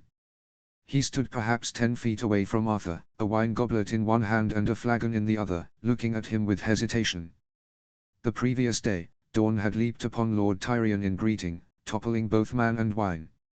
It had been a rather messy affair, the wine narrowly missing the scrolls on the shelves nearby, and Arthur was grateful his mother did not find out. "I don't think so," he answered now, hopping off the window seat and coming to meet Lord Tyrion at the nearby table, making sure to hold on tight to his wolf. Lord Tyrion set his wine down, then peered at Dawn, who was eyeing him back, amber eyes curious and innocent. "Do you think, would he let me pet him?" "I don't see why not. He wasn't trying to attack you yesterday, I promise. He was just being friendly since he's used to you now. He just doesn't understand his size yet, and still thinks he's a newborn pup." "So you say," remarked Lord Tyrion dryly, but he nonetheless set down the book and approached slowly. He held out a hand for Dawn to sniff, then tentatively reached out a hand. Perched on the leather chair beside him, his wolf was of a height with the dwarf, but Dawn only narrowed his eyes happily at the pat on his head. "See? He's really well behaved most of the time." Lord Tyrion smiled, and there was a sort of pleasantness about his sunken face. Arthur was angry at the Lannisters, but not at Lord Tyrion, who was possibly the most knowledgeable man Arthur had ever met in his life, Maester Lewin included. Lord Tyrion withdrew a thin worn book from inside his doublet. "I must say, Lord Arthur, your suggestion yesterday was excellent. This history of the North at the time of the dance was certainly more engrossing than most histories I've encountered in my time. Really brings Lord Cregan to life." Arthur felt his eyes grow wide. "You read that all in one day?" It had taken Arthur 3 days, and he had been voracious for Cregan Stark's exploits. "An afternoon and a night," he said, shrugging. "As I say, most engrossing." He set the book down. "You mean you stayed up all night to read?" asked Arthur. Lord Tyrion coughed. "Well, yes, but you shouldn't do that, Lord Arthur." "No, certainly not, and please, don't tell your good mother I've suggested such a thing. I've kept up this bad habit since I was a boy, and thus my growth was stunted."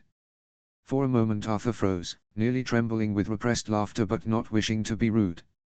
Lord Tyrion grinned then, and his laugh burst forth like a little forge explosion, the sound sharp enough to jerk Sam's head up from his book. "What? What's happening, oh? Lord Tyrion? Good morrow." Sam smiled, marked his place on the big tome, and walked over to them. Dawn yipped, wagging his tail, and Sam gave him a rub about the neck. "Ah, Lord Samwell. Still working at the Mordecai, I see. I admire your tenacity. I found it dry as dust and impossible to trudge through." Sam spread his hands. "Nothing for it but to persevere, really. It's really interesting once you get past the language." Lord Tyrion gave him a wry smile. "I'm sure they could use men like you at the Citadel, Lord Samwell. They quite value tenacity there, I've heard." From the look on Lord Tyrion's face, he realized he had misspoken the moment the last words had left his lips. Sam had frozen in place. Lord Tyrion gave an exaggerated cough. "Right, stupid of me. Of course you would be needed back at Horn Hill. Eldest son and all that. My apologies." Sam shook his head mutely, and for some moments the air hung awkward and thick. Finally, Arthur could stand it no longer. "Lord Tyrion, if you liked that book, I can suggest you look at Maester Sanson's work on Aegon III and the Demise of the Dragons next," he said, his voice excessively cheerful in an attempt to dispel the tension. "It's, down 2 flights with the other books on zoology." Lord Tyrion finally turned to him and nodded resolutely. "Yes, very well. I shall venture down to the works on the sciences. Most grateful for your recommendations, Lord Arthur." Lord Samwell. He gave them both a stiff nod, picked up his wine, and marched purposefully to the stairwell on his small legs. Arthur turned back to Sam. "You know, he didn't." Sam shook his head. "There's no need for concern about my injured sensibilities," he sighed. Lord Tyrion didn't mean any malice, but he was right. I am more suited to books and the citadel, not a lordship. Perhaps if you wrote to your father. Sam gave him a sad smile. That's not how these things work, Arthur. And my father isn't like Lord Stark. He'd never agree. And I am still his eldest son at the end of the day. And with that Sam returned to his massive tome, leaving Arthur to frown and pet Dawn between the ears. 000. He was at the wooden table, well engrossed in an account of Corlys Valerian's second voyage to Essos, when he felt a tickle on his neck. On instinct, Arthur reached behind his head and scratched absently. A moment later the tickle was back. Frowning, he turned around, his gaze reluctant to leave the page, but let out a yelp when suddenly Leah's big eyes were before him, glittering with mirth. She had a huge, self-satisfied smile on her face, and in her hand was a bit of frayed rope. Sis. What the, aren't you supposed to be on the hunt? She slipped into the seat next to him, and Arthur peered around until he spotted Dawn looking resigned as Mouse sat on top of him, wagging her tail and looking innocent. I was, but I decided to stay last minute, she said, absently brushing at his hand with the end of her rope. He shot her a dark look, and she grinned and blew on the frayed ends. We're leaving Winterfell soon. You and I have a treasure waiting for us. Arthur followed Leah through the inner bailey, stopping first at the forge to borrow a variety of tools from a head-scratching Miccan, then into the armory to nick a couple of water skins and rucksacks. He wasn't even annoyed that Leah had come to disrupt one of the rare chances he'd had for reading these past weeks. Father had insisted he spend much time training with Prince Tommen since the royal party arrived, for though he'd quite forgotten about the bronze knob buried in the ruins of the broken tower, now that Leah had reminded him of it, he felt that eager flutter in his belly at the prospect of long-lost treasure. But, of course, he had made sure Leah carried her share of the water. In the Godswood, Jon was nowhere to be seen. They had, with certain difficulty from Mouse, instructed their wolves to stay put. Then Arthur led the way, shimmying up the tall sentinel by the wall, and they were off to the first keep. The stones under his bare toes were rougher than usual, the consequence of his neglected climbing these past weeks, but the air was fresh like biting into a fall apple, and Leah's laughter swam around him like a gurgling stream. As they crossed the rooftops of the armory and guard halls, Leah ran ahead of, giving him a wiggle of her eyebrows as she spun in a circle before vaulting over the parapets on the first keep, her hair trailing like an inky cloud behind her. Arthur sped up his pace and joined her atop the ancient stones, poking her ticklish side before darting away so she could not poke his. Arthur Stark, you'd better watch your back. I'm wide open now. Come get me if you're so sure of yourself. She chased him around the round fortress, both leaping over the familiar breaks in the stone until she finally caught up to him by swinging in a precarious arc off the inner edge of the walls and coming up in front of him. They tackled each other, rucksacks sliding off their shoulders, both trying to prod the other in the ribs, until Arthur finally managed to extricate himself, panting and stomach aching from exertion or laughter it was impossible to tell. You win, he panted, his hands raised high in surrender. She stopped midway to him, leaning against the wall, cheeks rosy and eyes bright. I'll let you off the hook this time, she said in triumph, then jutted her chin towards the tower. After you, big brother. Arthur made his way up the tower, swinging from one snarling wolf gargoyle to the next until he landed on the loose debris atop the tower with a soft thud. Leah had not yet reached him, and for a moment he peered out over the broken edge, watching the people milling about below. Extra hands had been hired in the kitchens for the king's visit, but he still recognized Sal, who always had her red hair piled like a sugar bun on her head, and Minnie, who always stood with her weight on one leg and her elbows sticking on like a chicken. There were the gardeners too. The one who liked to sing bawdy songs while he worked had taught Arthur and Leah nearly all the curses they knew, and the brewer who always snuck them samples of his strong beers, and the smith's apprentices who worked at the forge and used to chase Arthur when he hopped up on their roof, but always bowed deferentially when Leah was around. Wyler was by the glass gardens, a basket overflowing with sprigs and jars tucked under her arm after a visit to her grandmother, no doubt, and beside her, little Gala skipped with her own basket swinging about her fat little legs. He turned his head, and there was Willis, a sack of feed over his shoulder, bending low to listen as he guided the blind old Nan back to the castle door. How long would it be before he could see this view again? How long before they returned to Winterfell? Father would have the position of hand for years and years, and Arthur would surely be a man grown before he came home again. What are you staring at? You look like your mind's flown out with the crows. His sister had come to sit beside him, placing her chin on his shoulder.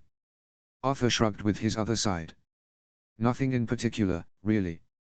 Just, everything here, all the familiar stuff. We won't see it again for a long time. You're really going to miss home, huh? Arthur turned to her. You're not. It was her turn to shrug. Maybe. But it'll always be here. The world is so big and there are so many things we haven't seen yet. I can't wait to ride through all the new places on just the road alone. Arthur frowned, and thought with a pang of old Flea, whom he would also be leaving, riding instead a younger horse who would adapt better to new environs down south. Leah nudged him. Don't look so glum. Flea's old, but not that old. He has 10 years left in him at least. You'll see him again. I suppose, he said. Oh, buck up. Didn't you tell me there are poppy and daisy fields as far as the eye can see in the Riverlands, and actual rubies in the trident from Roriger's armor? And in the neck, there are those huge man-eating lizards and bats with wings so thin you can see through them. Oh, and that fungus that glows green when you burn it.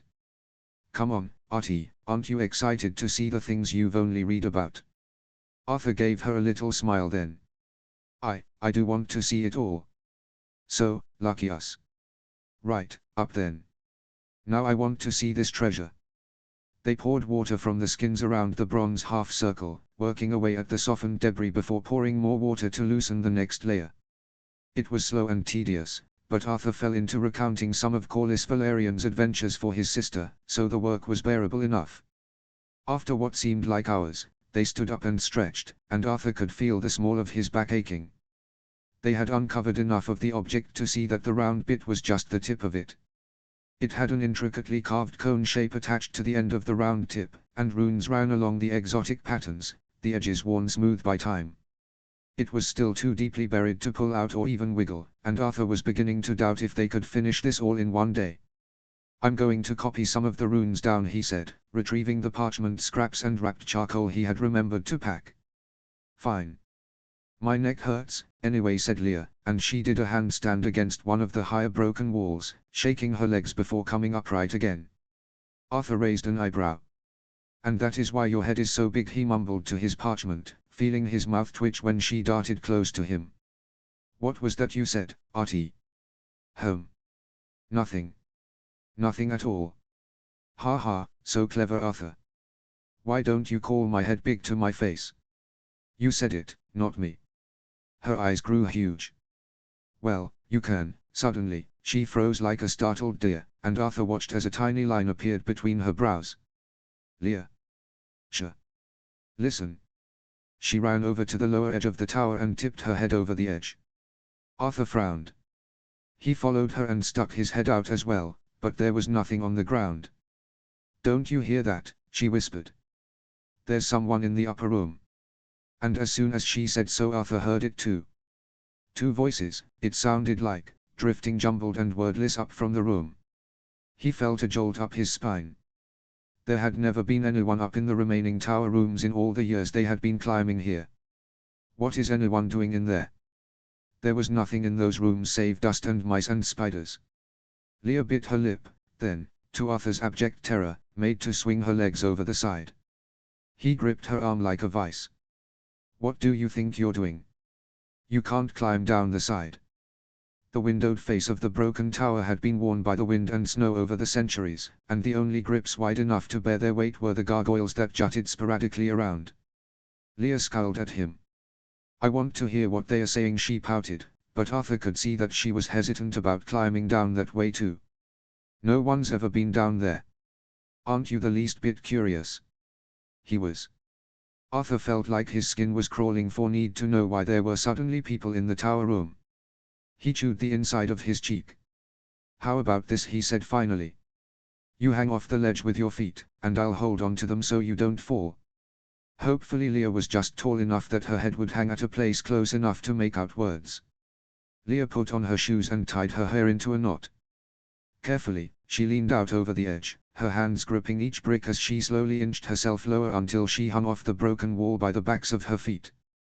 For some moments she stopped and listened, and Arthur could see her head moving, considering. Finally, she twisted her neck to look up at him. "I need to be lower," she hissed up at him, gesticulating so she was understood. "Grab my feet and lean over." Arthur opened his mouth to protest, but thought it best not to contradict her when she was hanging upside down on a wall. Gingerly, he gripped one ankle, easing it off the ledge and shifting the weight into his arm, then did the same with the other. Damnation!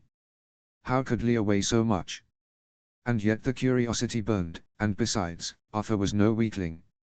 He had trained in the yard just like his brothers, and surely he could hold his sister's weight for a little bit of time. Slowly, he lowered his arms, then his torso, his stomach tightening as he planted his feet and dropped her as low as he could. The edge of the tower had been worn smooth, but the stone was hard pressed up into his stomach. Still, Leah made no more effort to hiss up at him, so she must be able to hear now, her head seemingly only inches away from the top of the window. The voices were those of a man and a woman, Arthur could almost be sure, but he could only hear the rising and falling tones, one pitched higher than the other, carried over the breeze. His arms and belly were burning, and he was beginning to feel pins and needles in his right hand, but no, he could hold on a little longer. Leah likely hadn't figured out the... She gasped, a sharp, piercing sound. The voices inside stopped, then suddenly one drew close. "Pull me up, quick," his sister cried in alarm, but for long moments his arms were stiff as leaden rods and his torso like jelly.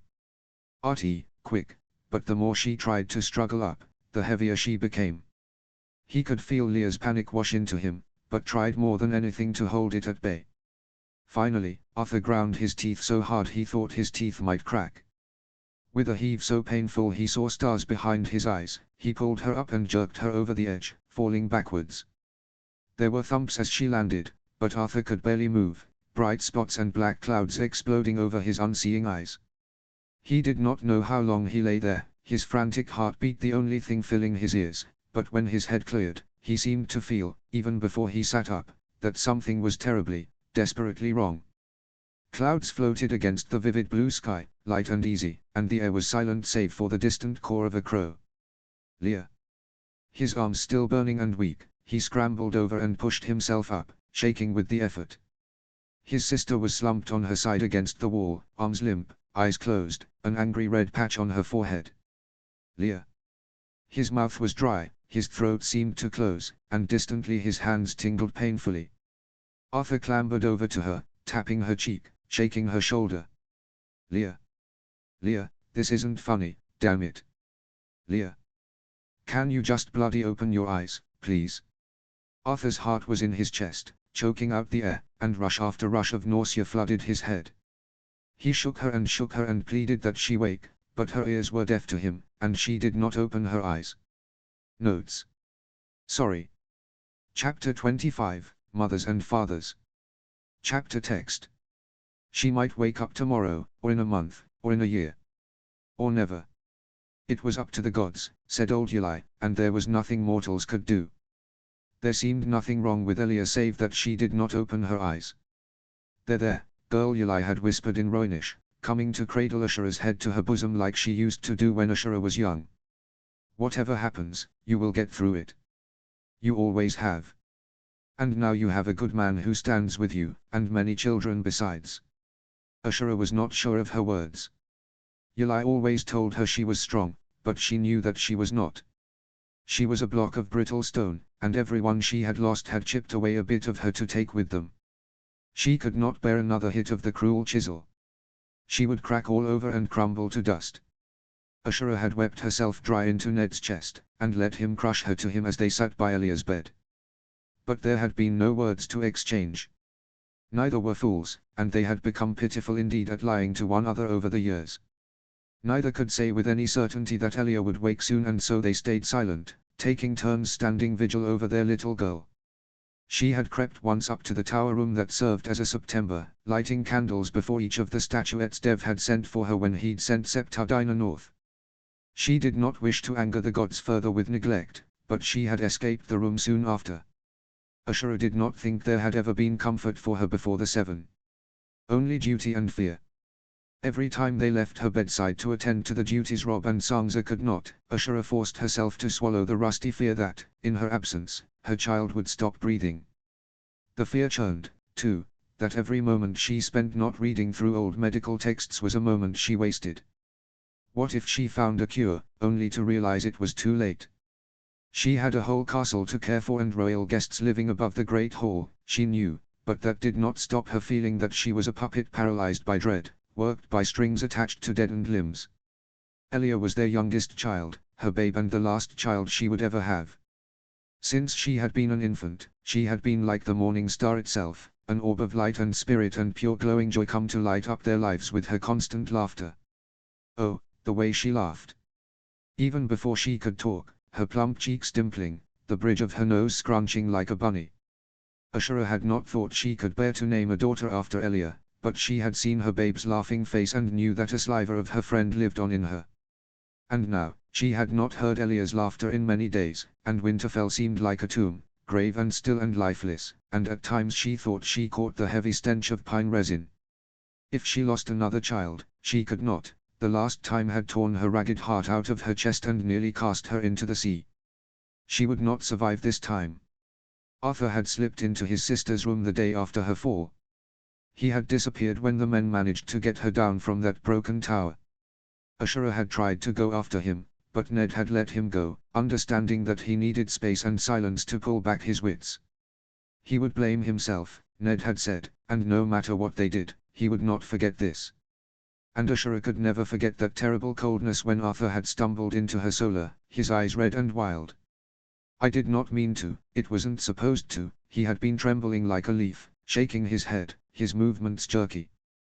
We just wanted to hear who was in the tower room, but then, she told me to pull her up but I must have, it was an accident, Amma, just an accident. She did not know how she had tamped down her own panic to coax the story from Arthur. Oh, God's help her, she should have made them stop climbing years and years ago. It had always made her nervous, but it seemed to give them so much joy. What had they been thinking? But they were only 12. Like as not, they did not think. Arthur had hung off the side of the tower, dangling his sister from the edge to eavesdrop on what was no doubt some tryst between a guard and a maid. When he struggled to pull her up, he must have hit her head on the side of the tower, for there had been bits of stone and dust in her head wound. It had taken hours for the men to reconstruct one of the ladders connecting Winterfell's two walls and retrieve her down from the tower. Arthur, when he had seen his sister safely in her bed and heard Eli's words, had slipped off into the Godswood with Dawn as if he meant never to return. Yet he did return, and had climbed wordlessly into bed next to Elia and slept like the dead. The next day, he had disappeared into the library tower and returned to Leah's room with books stacked higher than his head. Willers, the giant stable hand, followed behind with his arms full of books too and settled them beside the hearth. There will be something in here that will wake her, Arthur had said simply, and Ashura felt her heart tear like parchment in her chest. But in the days that followed, she too had been lured by the promise of the fluttering pages and the truth of his words. She sat down next to her son to read the ancient tomes, searching for any mention of Elia's symptoms, or perhaps a miraculous cure. They had yet to find any such thing, but the reading occupied her mind like a rope she could cling to at the edge of the abyss. Ashura found it hard now to look upon their faces. They were so very young, her children, but both looked strained and weathered, with deep purple smudges beneath their eyes and a dullness to their cheeks. Elia had to wake. She had to. In the depths of winter in 287, both Jon and Robb had come down with crimson fever. For days, as the boys tossed unconscious in their beds, burning pink and shivering despite the furs, Ashura had truly been sick with fear that they would die. Yet they had survived, her two little fighters, and Elia would live too. She had to. Her children would not know what it was to lose a sister. Arthur could not lose his twin. She knew what they were to each other, a blind man could see it. They'd had a language only they spoke as children, and it was only with Elia that Arthur seemed to bloom to life, becoming spirited and lively when he was usually so reserved, his father's son through and through. And what had he ever done, to be cursed to carry tragedy with him for the rest of his life? As it was, he would always be haunted by the sight of his sister's limp form against the broken tower walls, but surely even the gods were not so cruel as to subject that tearing agony on her little boy. Even after all these years, there were nights when Ashura still awoke in the middle of the night, her imaginings of her brother's death still blinding before her eyes. Arthur lying against a rock, blood gushing from his neck, Ned taking Howland Reed's knife and shoving it into the base of his skull. Ned unwrapping Dawn in the council hall at Starfall, telling her he had killed her brother. On those nights, she would slip out of their bed, unable to bear touching him even as her body's reaction broke her heart. In the early years, she would sneak into the nursery and hold her children or curl into the tufted chair, trying to find sleep once more. Sometimes, Elia would smile in her sleep, and when she did Ashura would always feel healed and hopeful and new. As the children grew, her pain had dulled and faded like colors on a tapestry left in the sun. The dreams came less often, and without the force to knock her crumpling to the ground. Still, some mornings Ned would find her in her turret library, watching the sunrise through the narrow window. On days like these, he would know better than to lay even a hand on her shoulder. Instead, he usually left her in her silence and sent up a servant with something hot in a mug. Her heart would overflow with love and gratitude, even as it hung jagged and raw in her chest. She had promised to forgive him, but forgiveness for this was not a single task, not a single thing given in that little catboat at the mouth of the Torrentine. With each and every such dream she had, Ashura found herself gritting her teeth and working anew to forgive this man who had loved her and cherished her and given her joy and children these many years past. It defied logic. It went against reason. And it often mired her in guilt. Yet Ned never said a word, and she always found her way back to their bed, though the dreams had never entirely left her. Was this the gods punishing her family for her ingratitude, for her insistence on clinging to those distant pains? Did they seek to remind her that her life these past years had been the dream Ashura dared not let herself imagine at 21? That they could take it all away in an instant? What did they want from her, then? What had she done wrong? I've tried, she pleaded into the black nothingness. I want to forgive him once and for all. I wish never to quarrel again. And I have tried and tried to be a good wife and mother, yet here my daughter lies. Have you tried? Came the reply, frosty with condemnation. Have you been a decent mother at all, or have you simply been a craven, afraid that truth will burn? You have let him lie to your child these last years. What pains have your husband's silence dealt? Elia's chamber door opened, spilling warm light across the stone floors, and at the foot of the bed the two wolflings raised their heads, their silhouettes sniffing the air before resting once more. Ned came to sit beside her. She could feel his warmth envelope her in the darkness, breathing feeling into her fingertips, and she snaked her hand around his arm, almost desperate to feel his solid form despite what she must do. It was late, and Arthur had fallen asleep, but she was not the least bit tired. Ned, she whispered and rested her cheek on his shoulder. He raised her hand to press his lips to her wrist. He was so very dear to her. When she could, over the years she had not insisted that he tell the truth, had not wished to dig up the past and cut him with more pain, just as he had let her demons alone when she had asked it. Yet the gods were fickle. She should know that better than most, but the years had made her careless. She would do well to remember that her child who skipped and laughed one day could lie cold and lifeless the next. There could be no more waiting, no more delay. Oh tilde oh tilde oh tilde oh tilde oh. Another week, Robert had said. Another week and they truly must be leaving. Ned could not fault him. There was a kingdom to run. Ned was lost as ever as he rose from the damp cold ground the gods would. He came here every day now when he was not attending to urgent business or sitting with his daughter, but his gods had no answers for him. The weirwood stared at him with its unseeing red eyes, taunting and accusing. He had made promises. He had not kept them. He did not dare think that his daughter lay as still as death in her chambers because he had been a coward.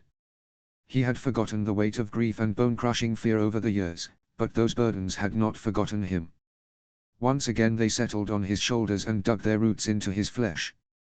These last days, when he found himself sleeping, his dreams were haunted by smoke and blood and the sounds of pleading, as if he were 20 once more. When he awoke, discomfited and bleary, for moments he would be unsure if the leaden ball of fear that dropped into his stomach was for his sister or his daughter. Ned had always found shades of Lyanna in all his girls, Sansa with her love of songs and stories, Arya and her romance for swordplay and war, and Elia, oh it was Elia who was his sister incarnate, full of curiosity and mischief and a delight for her life. He had come home from war against Balon Greyjoy to the calls of Lia echoing through the halls and nearly collapsed from the sickening shock of loss. 4 months afterwards, a horrified Ashura had tried to correct the children, but there had been nothing she could do. A name given in childhood grew on you and could never be peeled away. Over the years, the pain had lost its edge, like a jagged edge sanded round and smooth. Sometimes, Ned found, to hear his sister's name in the walls of Winterfell once more surrounded him in a sweet, intoxicating sense of memory, and on those days he could even be glad for Elia's wayward nickname. And Elia alone, when she rode beside him over the hills, hair wild and laughter dancing, when she sat on his lap and smiled that impish smile, speaking about each little discovery as if she had found the keys to the very sun, she could make him forget that he had ever felt the biting weight of sorrow. Yet he could never bring himself to call her Leah as his children did, as Ashura sometimes slipped when her mind was occupied elsewhere. It was one matter to hear the ghosts of his childhood past. It was another entirely to feel Lyanna's name on his own tongue and smell the blood and smoke and roses. He made his way up the stone steps, his legs heavy with the cold and damp of the forest ground. He wondered if Ashura would still be up reading, or if she would be sitting in the dark, staring at Elia as if her gaze could revive her. He did not know which he preferred, both scared him. Ned opened Elia's chamber door and stepped into the night black of the room. With the sliver of light, he found Ash sitting by the bed, her eyes catching a glint of the candle flame. She turned towards him, and he was glad it was dark, for he could not see the pallid cast of her skin and the strain about her eyes. Slipping down next to her, he felt her hand on him. It was ice cold. "Ned," she said as he raised her hand to his lips. "What is it, my love?" For a moment she was silent, though the air around them had shifted as if taking in the night chill. "You have to tell him," she finally said, her voice so soft it blended into the dark, but he heard her as clear as day. Cold washed through his insides, but there was no shock there. Somehow he had known when he walked in this night that she would demand this of him. "You have to tell Jon. I could not bear to press you all these years, but now, it is past time you told him. And if you do not, I swear to your gods and mine that I will. 000. He waited for his son in Ashura's library, feeling as if he waited for an executioner to ascend the stone steps. No. Not his son. Jon. Not his son by rights, but his heart spoke otherwise. If you love him as your son, you owe him this truth. For too long, you have lied for the sake of your selfish fear. Maybe he really was a coward.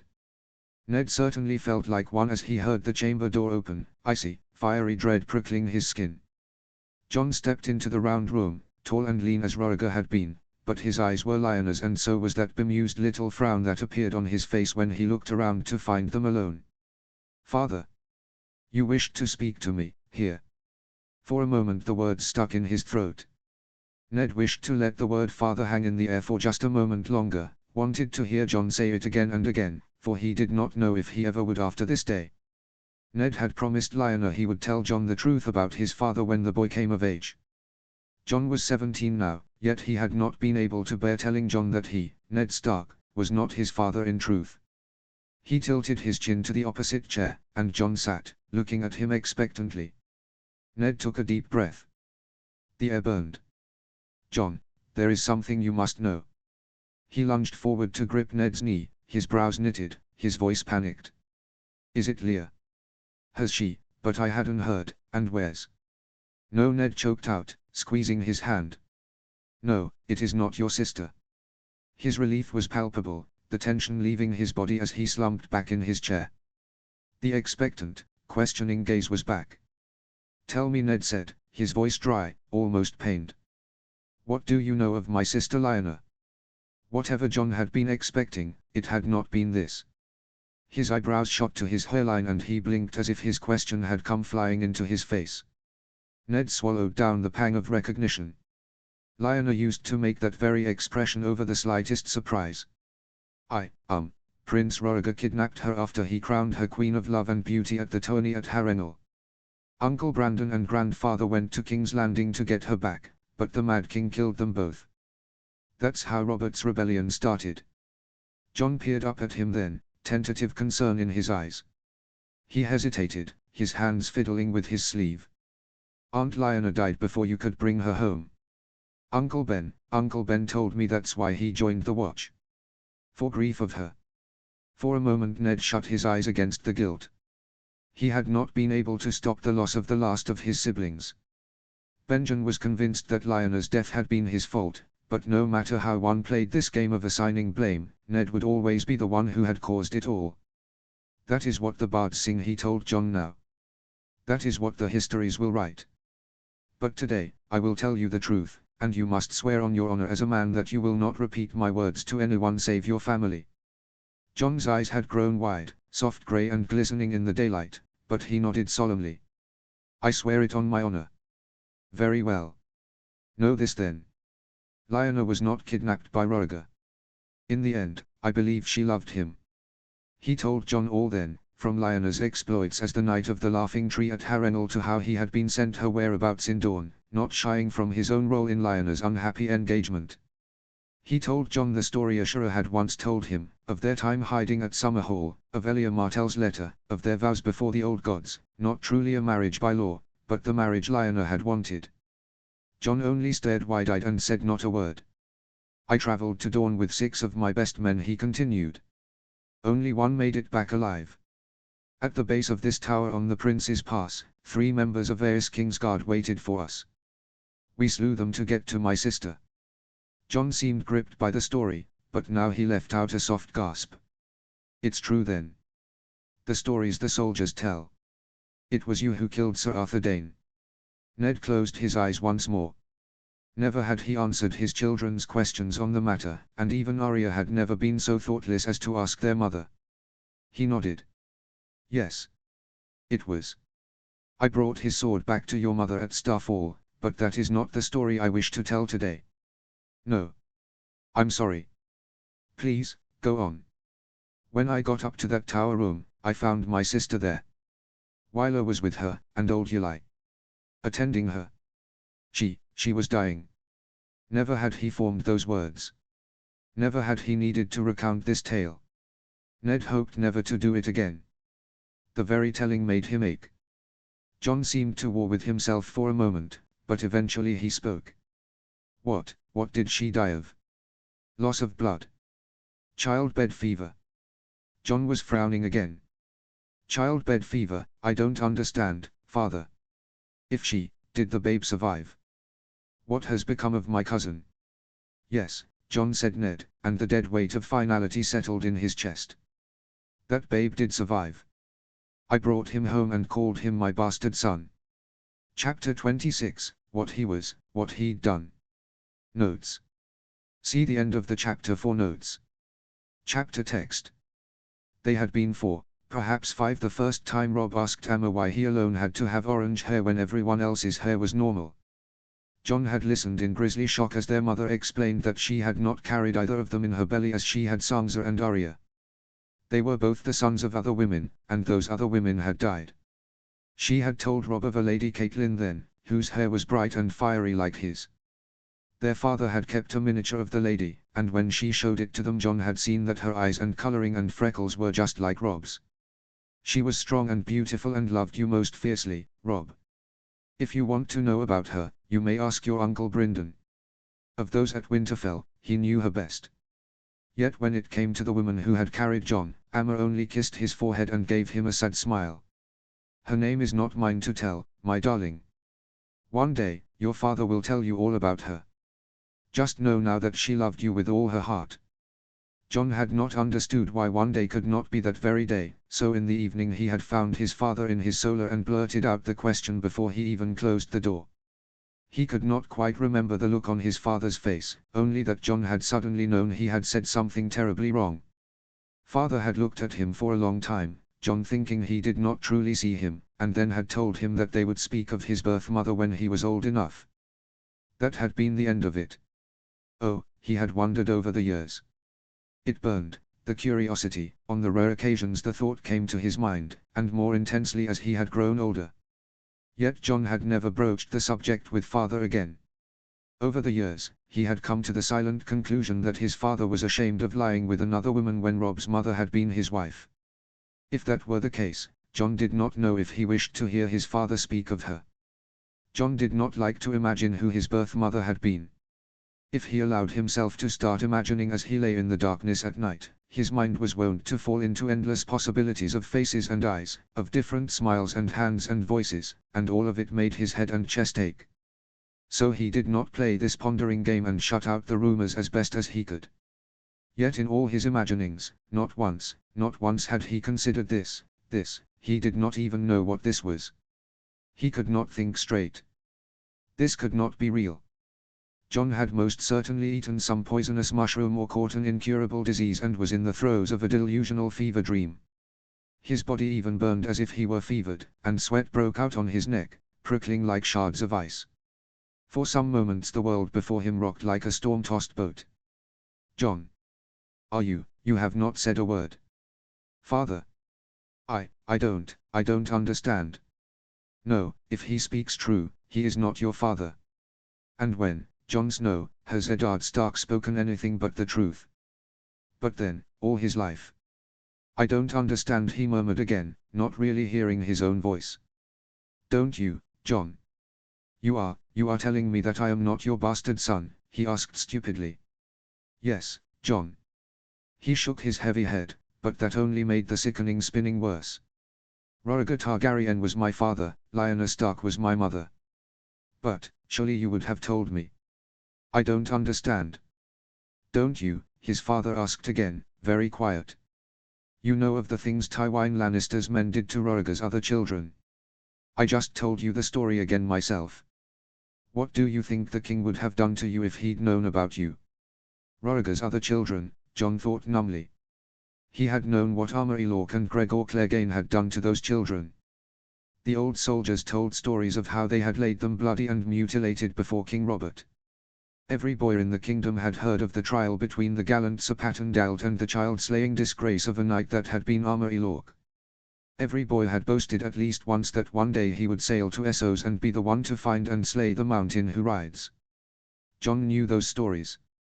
Jon had not known they were his siblings that Lannister men slew. Prince Aegon and Princess Rhaenys.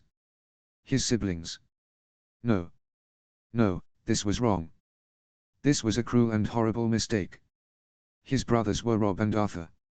His sisters were Sansa and Lyanna and Arya. His father was Ned Stark. Wasn't it? Not my father. No. No. He felt himself leap to his feet, his fists clenched, face suddenly burning. Why are you lying to me? I am not the son of some Targaryen prince, I'm not. This wasn't funny. Was he playing some joke on Jon? Who was this man before him, pretending to be father, telling him these wild lies? "You're lying.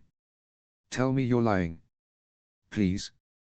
And he did not know if he demanded or pleaded. Father only looked up at him with indescribable sorrow in his eyes. "Not my father." For a moment, he reached into this doublet and pulled out a small leather pouch, faded with age.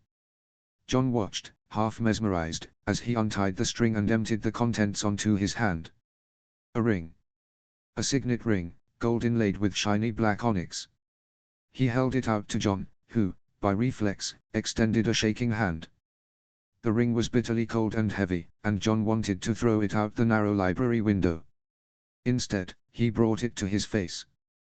Before him was the three-headed dragon he had seen in history books over the years, detailed gold on onyx, the two curling tails of the beast making little black circles that stared up at him in mocking accusation.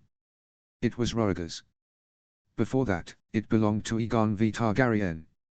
Rhaegar gave it to Lyanna when he left her in that tower in Dorne. All these years I have kept it beneath her statue in the crypts. It would be wise if you returned it there, but Rhaegar left it for you. His son. Rhaegar's son. Jon Snow the Targaryen bastard. The thought rolled ridiculously in his mind, and Jon would have laughed at it if he did not wish even more to scream. Aegon V. Targaryen.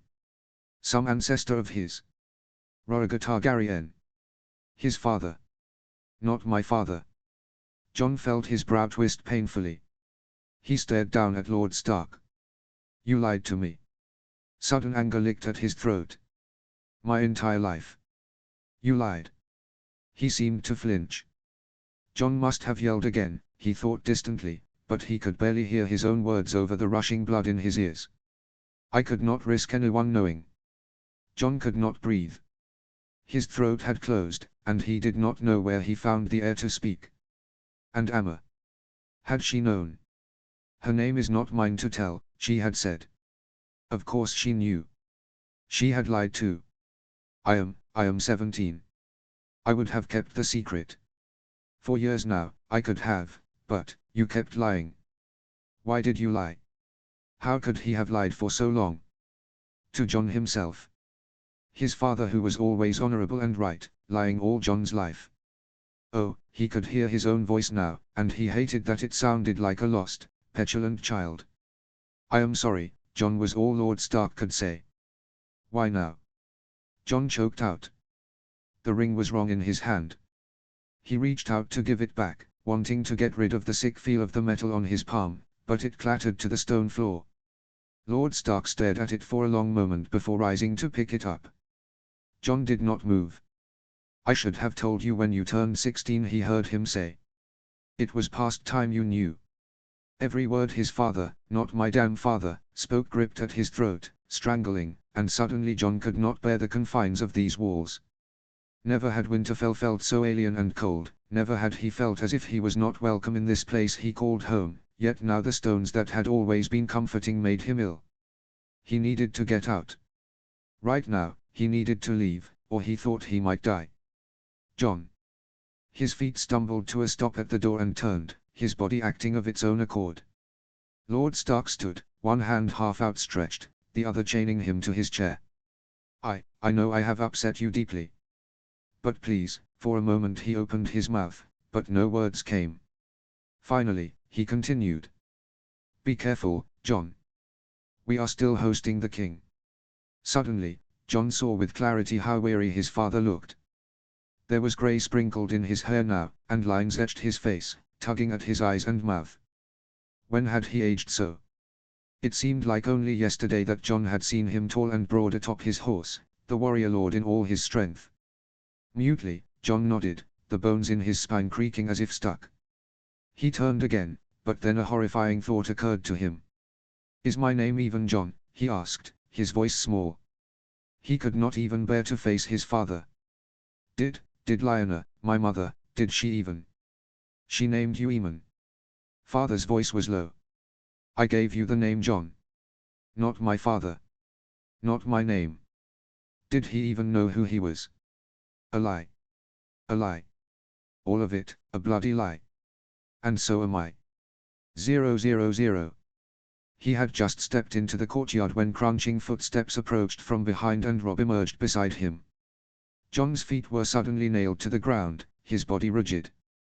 There you are, said Robb, hand on his shoulder. I've been looking for you. Where'd you disappear to? John found he couldn't look at Robb at all, and stared resolutely at his boots. I just went to sit with Leah, he lied, finding it easier than having to say the word father aloud. Robb tensed and sucked in a sharp breath. Oh, no, what's happened? He asked, voice tight, and John finally forced his eyes up at him to see him peering worriedly at John's face. What? Nothing's happened. There's been no change with Leah. Robb frowned still but seemed to relax. Then why do you look like that? Like what? I don't know, he shrugged. You sure nothing's bad's happened? John bit his tongue so hard he tasted blood. Nothing bad. Everything all right with you? No. No. Nothing would ever be fucking all right again. They walked for a few moments in an awkward silence, his brother, not my brother, clearly sensing something was strange with him, but, being Robb, did not pry. Finally, he spoke, a forced brightness in his voice. Mikken came to find me. Says he'll need some specifications for the blade. I don't have the time with all the lordly business, but I told him I'd send you to the forge. Their big undertaking. It had been at the forefront of John's and Robb's plans since it was announced the girls and Arthur would be heading to King's Landing, but John had forgotten about it completely this day. He tried to summon a smile, but his face was stiff. He only nodded. Theon is still refining his design for the hilt, or so he says, but promises it'll be perfect for her hand. I have no idea how he'll get the measurements right without her knowing, but he seems confident enough. and Sam says he's decided on using the deer leather after all. Much more supple, so there's more give, which the blade will need. John nodded again, barely hearing him. They had rounded through the courtyard now, and he could feel Rob frowning beside him. Where are you going, anyway? The gods would. Why? I need to, that's all. A concerned pause. You sure everything is well? Yes, damn it Rob, stop asking. Rob stumbled back like John had punched him, and at once John felt the pang of accidentally injuring his partner in a sparring match. Sorry, he heard himself mumble, but he found he simply could not raise his eyes again to face Rob. If he did, the words might fly out of his mouth, and if he told Rob the truth, all this terrible knowledge would well and truly be real. Rob would be John's brother no longer. If he told Rob the truth, he really would be the son of Rhaegar Targaryen, and all his own siblings would be dead. Sorry, he managed once more, and took off running towards the Godswood, leaving Rob standing alone in the yard. 000. John stared at the bleeding eyes of the weirwood for what seemed an eternity. His insides were tossed upon a storm that would not die. He had always found peace here in this Godswood, but it seemed this was not his Godswood to find comfort in any longer. Finally, he had looked away from the eyes dripping with red and sat upon the rock before it, staring off into nothing. It was still better to be here than anywhere else in the castle. John felt more alone than ever before, but he felt made for this loneliness. He was not sure how long it was that he sat there upon the rock, Lord Stark's words running one after another in his mind, over and over, spinning and making him dizzy. John. He whipped his head around at his name. His mother, she, was standing some feet away, looking at him with her quiet concern. The word had nearly tumbled out before John remembered himself and shut his mouth again. Could he still call her Amma if Ned Stark was not his father? He saw her flinch. He looked away, immediately swallowed in shame. May I join you? He nodded, and heard the rustle of wool as she seated herself by him. Will you refuse to call me Amma now? Her voice was low, but he heard the slight shake of it. John swallowed. It means mother in the Rhoynish, he said. It does. His jaw tightened. You are not my mother. He heard her intake of breath, sharp and pained, and when he looked up she had turned the full force of her purple eyes on him, piercing like stone.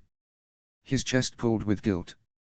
You've known all your life that I did not give birth to you. You still called me Amma.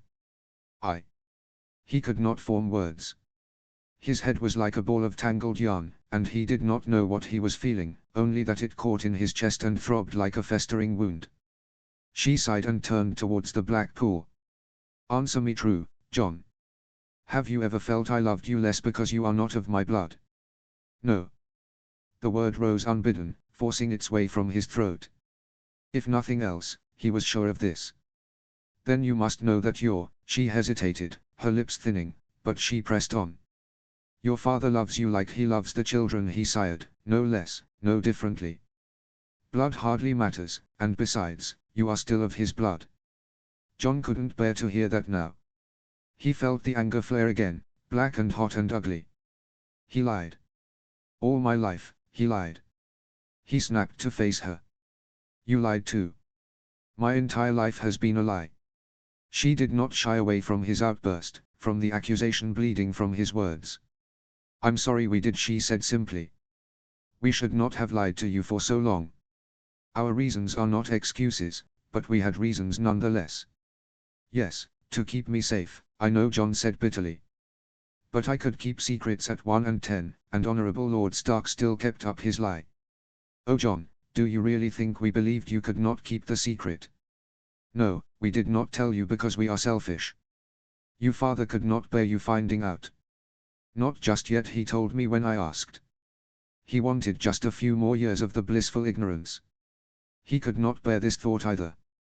He's not my father, John muttered, and something ugly twisted in his chest. He was not certain if it was guilt for voicing the words or grief for the truth of them. And you are my aunt, he said, voice low. Lord Stark is my uncle, so you are my aunt. Silence. Then he heard her trembling sigh, and the guilt dug further in his gut. He wondered if he had finally said too much, gone too far. She deserved none of this. All she had ever done was love him, and here he sat, telling her she meant nothing to him aside from being his father's wife. My uncle's wife. For a hopeless moment, he thought she would surely leave, and he would truly be alone with the ugly truth of who he was. Instead, after a moment John felt her arm wrap around his shoulder, drawing him into her. He could not resist. She was warm and wonderful, and when she spoke, there was a fierce edge to her voice that felt safe. I will always be your mother. Nothing else matters save that you are you, John. Do you understand? Nothing needs to change. Not if you don't want it to. The relief was instant, almost blinding, like waves crashing into him, and John felt his eyes sting. It was the same, he determined. With his mother, anyway.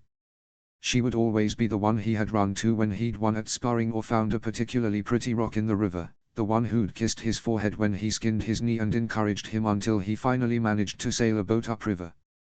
Mutely, he nodded. I'm sorry. Amma, I'm sorry. She shook her head. It hurts. I can only imagine. Don't apologize. It was a long while before he spoke again. Did you always know? Yes. I was with Lyanna for many months. I promised her I would see her through her pregnancy, but, she closed her eyes and shook her head. Some things man cannot control, as much as we try. I was there 5 months, but in the Senate I was called back to Starfall, her labor came early and she was gone in days. John felt a shiver up his spine, and again the guilt came, heavy and damp. All this time he had not given Lyanna Stark a single thought.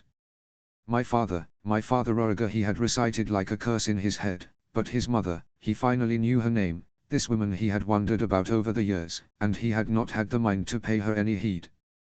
What was she like? A lot like your sisters, really, she said, and John felt himself wince, though he tried to hide it. They were no longer his sisters. She was wild and spirited and full of life. Beautiful, and a dreamer, and stubborn, so stubborn. They called her a centaur, for she seemed at one with her horse. Your father told you of what she did at the tourney at Harrenhal, did he not? Can you imagine, a girl with no training, unseating knights twice her age? She was so proud of herself for that. And she was kind, with more honor than many men I have known. You know, she played the knight to restore justice for her father's bannerman. Her heart had enough room for the world, it seemed. John listened intently as she spoke, and every word was like a gemstone that he carefully tucked away. When we were at the tower, she was so happy to be a mother. She was young, younger than you are now, but she was always smiling when she spoke of her child. He went cold. And when she knew she was dying? What did she think of her child then, John wanted to ask. She was so happy to be a mother, but bringing him into the world had killed her. Did she truly love Roriger, he said instead, voice very low. Is what they tell us of history really false? She did. As a girl, she loved him, and he loved her too. It was the love of stories and spring, of flowers and music and the carefree. It did not have the chance to grow into something solid and capable of withstanding storms and war, I think. She was so very young. John's head swam, though through the grey-red haze he thought he could picture her, young and laughing, with eyes and hair just the color of his. She was galloping over the dales around Winterfell, laughing the way Lear always did. He wanted to know her, he thought distantly, and to hear her voice, but with his very existence, he had deprived so many of her life. You can visit her in the crypts, he heard Amma say. I think her statue is a true likeness. You might wish to leave flowers for her. She was most fond of flowers. John felt himself nod, though it was with great effort, for he suddenly felt all his strength had drained from him like blood. His mother stood then. Will you come back to the castle? I think I should like to stay here a while longer. He did not know how he managed to get the words out. His tongue was numb and his mind was sluggish. Very well. She smoothed a lock of hair from his forehead, her fingers the only warmth around him. Come back when you are ready, John. I know it has been hard and unjust for you, but your father loves you, and so do I, and so do your siblings. Nothing need change. John kept his eyes trained on the mossy ground, and after a moment, her footsteps started back to the castle. Once more, he was all alone with who he truly was and the things he had done. Notes. Welcome to John's mind, Teenage Angst X1000. This won't even be the end of it. If you think John's going to get over this identity crisis and guilt and lack of purpose anytime soon, man, you're going to be really disappointed in me. Chapter 27, Falling, Flying. Notes. See the end of the chapter for notes. Chapter text. Leah was falling. That was how she knew she was dreaming. When she was awake, Leah never fell. And besides, Arthur was holding on to her. This dream felt real though, real and long and pitch black like the Winterfell crypts, and she was falling fast, wind roaring in her ears and stinging her cheeks. Fly, came a pock-marked voice close to her ear. How amusing. Leah could do a great many things, but she did not know how to fly. The black was paling around her, and soon grey, smoky mist twisted like dancing snakes before her. Strange. She had dreamed of falling before, but never through this sort of darkness. It was cold, this sky through which she dropped, and sunless. Her face hurt, and her fingers and toes were stiff from the wind. For the first time, Leah was aware that she was very, very alone. Arthur. She did not like how small her voice was. Arthur Stark is not here. There is only you.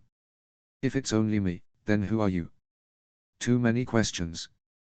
Fly, Elia Stark, before you fall. She chuckled into the nothingness and rolled her eyes. Silly, I won't fall. This is only a dream. And if it isn't? Asked the voice. When she really looked again, she saw the ground below her, hazy and brown in the distance. It was thousands of miles away, surely, but still, Leah thought it was closer than it had been. She couldn't see the ground before. She felt her smile fade. Something like fear settled in her stomach. I'm a person, not a bird. I can't fly. How do you know? Have you tried? The voice was high and thin as a bowstring. Leah looked around, trying to see where it was coming from. A crow circled around her, following her down as she fell. Beyond the bird, she could see mountains now, their snow-covered tops white like bone. In the dark woods, a river glinted like silver thread. Closer. She was closer to the ground than ever before, and suddenly she did not know if her eyes watered from the wind or the sinking dread. Best fly before it's too late. Easy for you to say, she snapped. You were born with wings. Maybe you were, too. Frowning, she twisted her head around to look at her back, her stiff arms wrapping around her shoulders, searching for feathers. Not wings like mine, said the crow, but she ignored him. Her arms were strange, she saw, too thin, and the skin on them sallow looking. She stared at her fingernails. Too long, and too clean, surely. And where had her callus gone? She tried to remember. Suddenly, other voices broke through the mist, a woman's, moaning as if she were in a soft sort of pain, and a man's, golden with laughter. All this talk is getting very tiresome, sister. Come here and be quiet. Leah gasped, for she knew the woman was not in pain, and for a second she did not know if she was falling down or up, and her head exploded in luminous pain. The crow came at her then, cawing and beating the air about her, his feathers surely cutting bloody lines on her cheek. The voices faded from her mind, sand slipping through fingers, and no matter how she tried, Leah could not hold them. Hey! I needed to remember that. No, forget that, forget it. You mustn't remember that now. You can't just, yet he could, he did. He pecked at the burning, bloody spot on her forehead, pecking, until he pulled the memory clean out of her head like a worm. The feeling made her stomach churn, and wet dread squished in her gut. You, vile pig. I'm a crow, in reality. She sniffed, determined to remain dignified in the face of such mortification, and her vexation pushed out the fear. Just as well. I've offended pigs by calling you one. You're much uglier. Is that any way for a young lady to speak, Elia Stark? Stop calling me that. Only Father and Amma call me that. It is your name. It is what I will call you. Why must you call me anything at all? Because I am teaching you how to fly. I told you, I can't fly. You're flying now. I'm falling. To fly you must first fall. Look down. She did not wish to look down. Look down. For a moment she persisted, but curiosity took over, and she complied. How she wished she had not. The cold swooped beneath her skin, burrowing into her back and neck and stomach. She was going to be sick. The ground came spinning up to meet her, a tapestry of browns and greens dusted with white and sprinkled with humanity. All was crisp before her eyes, coming closer and closer, faster and faster. The trees were hung suddenly with bones, thousands of white bones, the bones of all those before her who had crashed and left their broken bodies amid the woods. She screamed, her voice dying as soon as it left her mouth, but then the green of the forest engulfed her, and suddenly Leah was falling no longer. She was running, hooves thumping the soft soil, and the wind no longer cut her skin but smoothed against her winter pelt, cooling her sweating hide. The woods thinned around her, and she came to a clearing where the dew winked in the morning sun, a rainbow in each droplet. She came across a boulder, and stuck out her tongue to lick the salty ambrosia from its surface. In a flash, she was off once more, but this time her movements were bouncing and light, and her paws before her were white as daisies. She heard everything in the forest, every rustle of a branch, every chirp of a cricket and splash in the nearby lake. She heard, too, the screaming barks of foxes, and felt the fear spur her legs as she ran faster. Then she was no longer running, but hopping, her toes slick, gripping onto the muddy ground. In an instant she dove into the lake, her strong legs kicking out behind her, propelling her forward, until she had legs no more, but a tail that swished as she scoured the water for feed. The water blurred, swirling, and she was dry again, and solid ground was beneath her paws, firm and cool.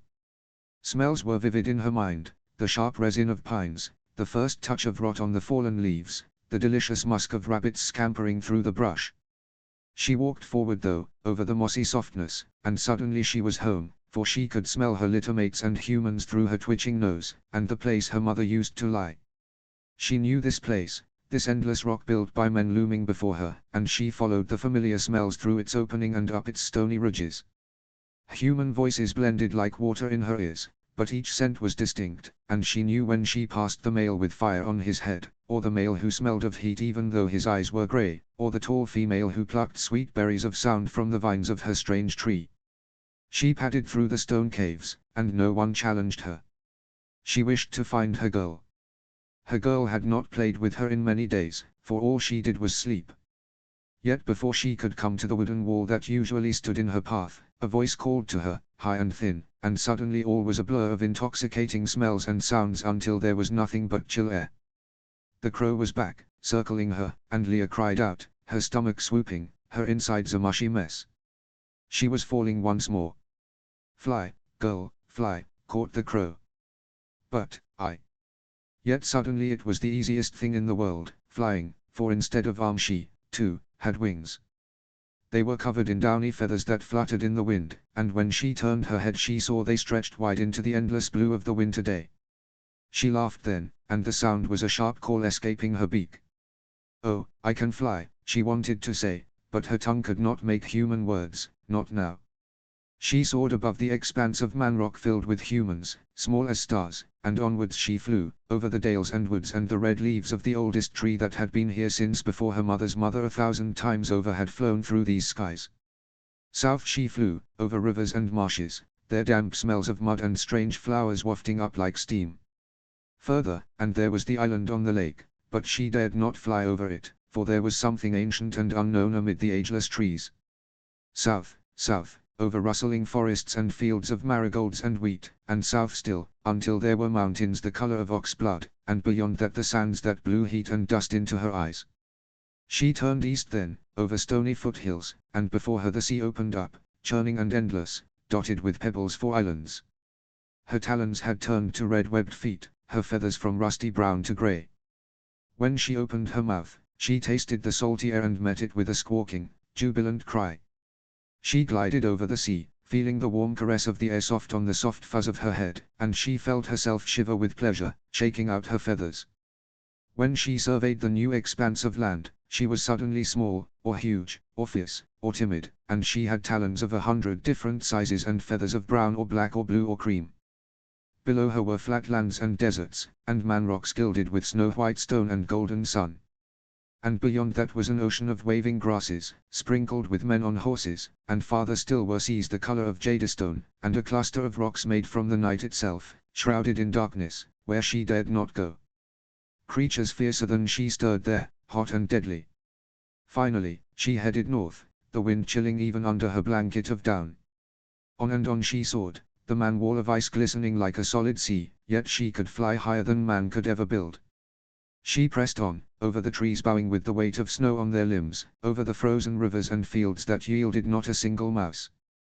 The white expanse was resplendent, shimmering and grand, and she laughed again, her calls bouncing across the snow. She stopped then, half blinded by light, for surely she was at the end of the world. A waterfall of the coldest cold stretched before her. "Fly on," the sliver of the girl inside heard a thin voice say. "Fly on." But the girl would not fly on. There was nothing but lightless death beyond, and she knew that if she saw that death there would be no more laughter. Only despair. The girl would not fly on. "Impertinent girl, do as I say." "I don't want to," Leah whispered. "You can't make me." And at once she was no longer soaring over the snow but falling once more, falling through a darkness so complete now that even the grey mist did not swirl. "Impertinent girl!" Caught the infernal crow. "You did not fly beyond. You did not see it all. It will not do." "No," said Leah, and despite his vexed gaze she beamed at him. "I have seen enough, and it was wonderful. I need not see more. That would ruin it all." Falling, still falling, yet somehow Leah was cold no longer. Her hands touched fabric, she thought, and her feet were toasty warm. "I am not done with you. You flew, when so many others fell. You will see." "You can't make me," Leah said again, but the crow was flying far from her, and she only heard the thin voice like a wisp of grey smoke.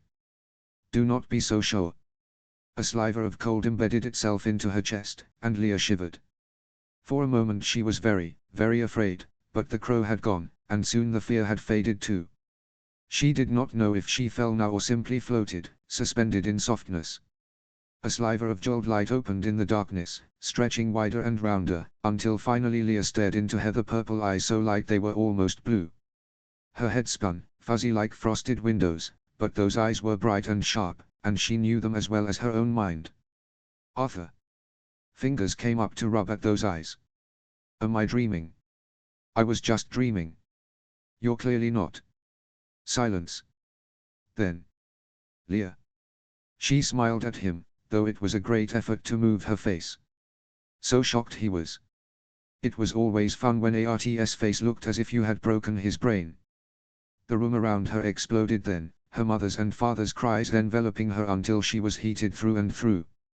A wet tongue was on her face, and she felt hot tears on her shoulder, but she was too dizzy and weak to care much. The bed was soft beneath her legs, but solid, and all around her were familiar arms and warm, wonderful voices, none of them like the pockmarked sound that still echoed at the base of her head. Her father clutched her to him now, his chest solid like a wall, and Leah was reminded how silly she had been to ever feel afraid. Over his strong shoulder, she saw Arthur standing at the foot of her bed, his face still a mask of shock. Beside him, Dawn cocked his silvery head, curious eyes round. "Guess what?" she asked him, and despite her tired body she could feel the laughter bubbling in her chest. Oh, if only he had come with her. It was the one thing that could have made the dream any better. "Oh Artie, I can fly." Notes. Happy New Year everyone. Hope 2021 is better for all of us. The past couple of months have been actually insane for me and writing this fic. Thank you so much for reading thus far, and a huge thanks especially to those of you who comment. One of the most rewarding things about writing and posting is receiving comments and getting to engage in this fandom with all of you. And of course, thank you so much to my beaters, Captain Fuck You McHugh and C Medina, for helping me come up with ideas and for dealing with writers' antics. I don't think this fic would have progressed this far without you. Chapter 28, Big Brother. Notes. See the end of the chapter for notes. Chapter text. "Turn over now, so I can get behind your legs." Arya winced as she complied, her sore muscles gnawing, and Yulai tutted under her breath before reaching for more cinnamon salve. "Really, girl, are you trying to kill yourself training? Preparing to run for your life, are you?" "No," Arya muttered, though when the hound had hoisted her flailing into the air and Joffrey had pointed his sword at her, for a flash, she really had thought she was going to die. It had been ridiculous, she knew that now, for if the direwolf had not pounced Sir Roderick or one of her brothers would have tackled him, but that feeling of confused helplessness haunted Arya's dreams. She hated it. She hated fear. It never helped with anything and only made her sick to her stomach. "Ah, ow," Yulai's bony fingers dug into her aching leg, and Arya groaned into her pillow. From the side of her bed, Nymeria raised her grey head and made a questioning yelp in the back of her throat. Arya reached over and gave her a pet on the head. "Don't worry," she said, giving Yulai a sideways look. "I'm not dying. Yet." "Oh, now you complain. What happened to the tough fighter in the training yard, eh?" asked Yulai, not at all fazed by the direwolf watching her with narrowed eyes. "Well, somehow your massaging always hurts more than anything else," Arya said peevishly. She had been pushing herself in the yard ever since the debacle, determined that should something similar happen again she would not be so helpless. She had been paying for it these past weeks, though with Yulai's salves and massages she was not too stiff. Arya was going to make that little blonde shit pay for this, and preferably the burned night too. The details were still amorphous in her mind, but she had already guilted Sansa into agreeing to help. Arya had forced tears to her eyes and spoken of how frightened the prince had made her feel, and the rest had been easy, for her sister truly had a heart as soft as jam. Arya reached over and mussed Nymeria's fur once more. Both she and Lem had gotten so big of late and much more attentive to their commands. Of course, Mouse was now the biggest wolf of the litter, but Amma was sure to keep a close eye on Leah since her accident, and Arya did not think it wise to involve her in case their mother found out. No matter. The trip to King's Landing would still prove most educational for Joffrey indeed. "It would serve you well to ride in the wheelhouse for a few days," said Yulai, though they both knew Arya would do no such thing. They were leaving Winterfell the next day, and Arya was determined to take in every inch of the countryside along the King's Road. She'd never ridden south of the White Knife, and the wheelhouse windows were too small to see much. "I can ride," she protested, rolling her eyes. Yulai never fussed so over her brothers. Arya could feel her narrowed gaze on her though, and resolutely pressed her face into the pillow. "Well, you'd best not come to me all stiff after riding," said Yulai. "These old bones will be close to falling apart after a day's rattling. Winterfell's walls will freeze before you fall apart," she scoffed. Sure, Yulai was old and had great-grandchildren, but she could be no more than 70, surely. Old Nan was probably 100. Now that was really old. Yulai tutted again and dug her fingers into an especially painful spot. On purpose, Arya was sure. She hissed, but Yulai ignored it. "Cheek. No respect for your elders, just like your mother." Arya peered up at her, smirking despite the pain. "If you're so concerned, why'd you insist on coming with us, anyway? You won't be rattled at all at Winterfell." Amma was leaving Jane Poole and Beth Castle as chatelaines of Winterfell, but all knew it would really be Wyler making the big decisions for some years, as both were scarcely older than Arya. Yulai, however, had made it clear from the very start that she intended on accompanying them to King's Landing instead of staying with her granddaughter, and Amma always deferred to her wishes. Yulai gave Arya a very patient look, the kind of look you gave to someone with a slow mind. "I have seen Dawn from Sunspear to Starfall, and the North from Bear Island to White Harbor. But the one time I was in King's Landing I had to treat 200 different injuries on hot-headed boys and didn't have a moment to see the city. I intend to see it now," she announced grandly, "and as much of this land as I can before I die. On your other side now." Arya obeyed, groaning as she turned. Yulai must be a sorceress or something similar. She had more life and strength in her than many women in their 50s and a taste for adventure to match hers and Leah's. She would have gone to Essos with father and the boys that one time if Wyler hadn't been 8 moons with child.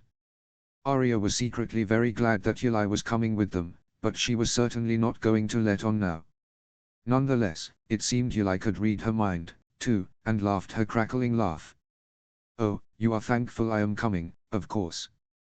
Who's going to make moon tea for you if I don't, eh?" Arya narrowed her eyes.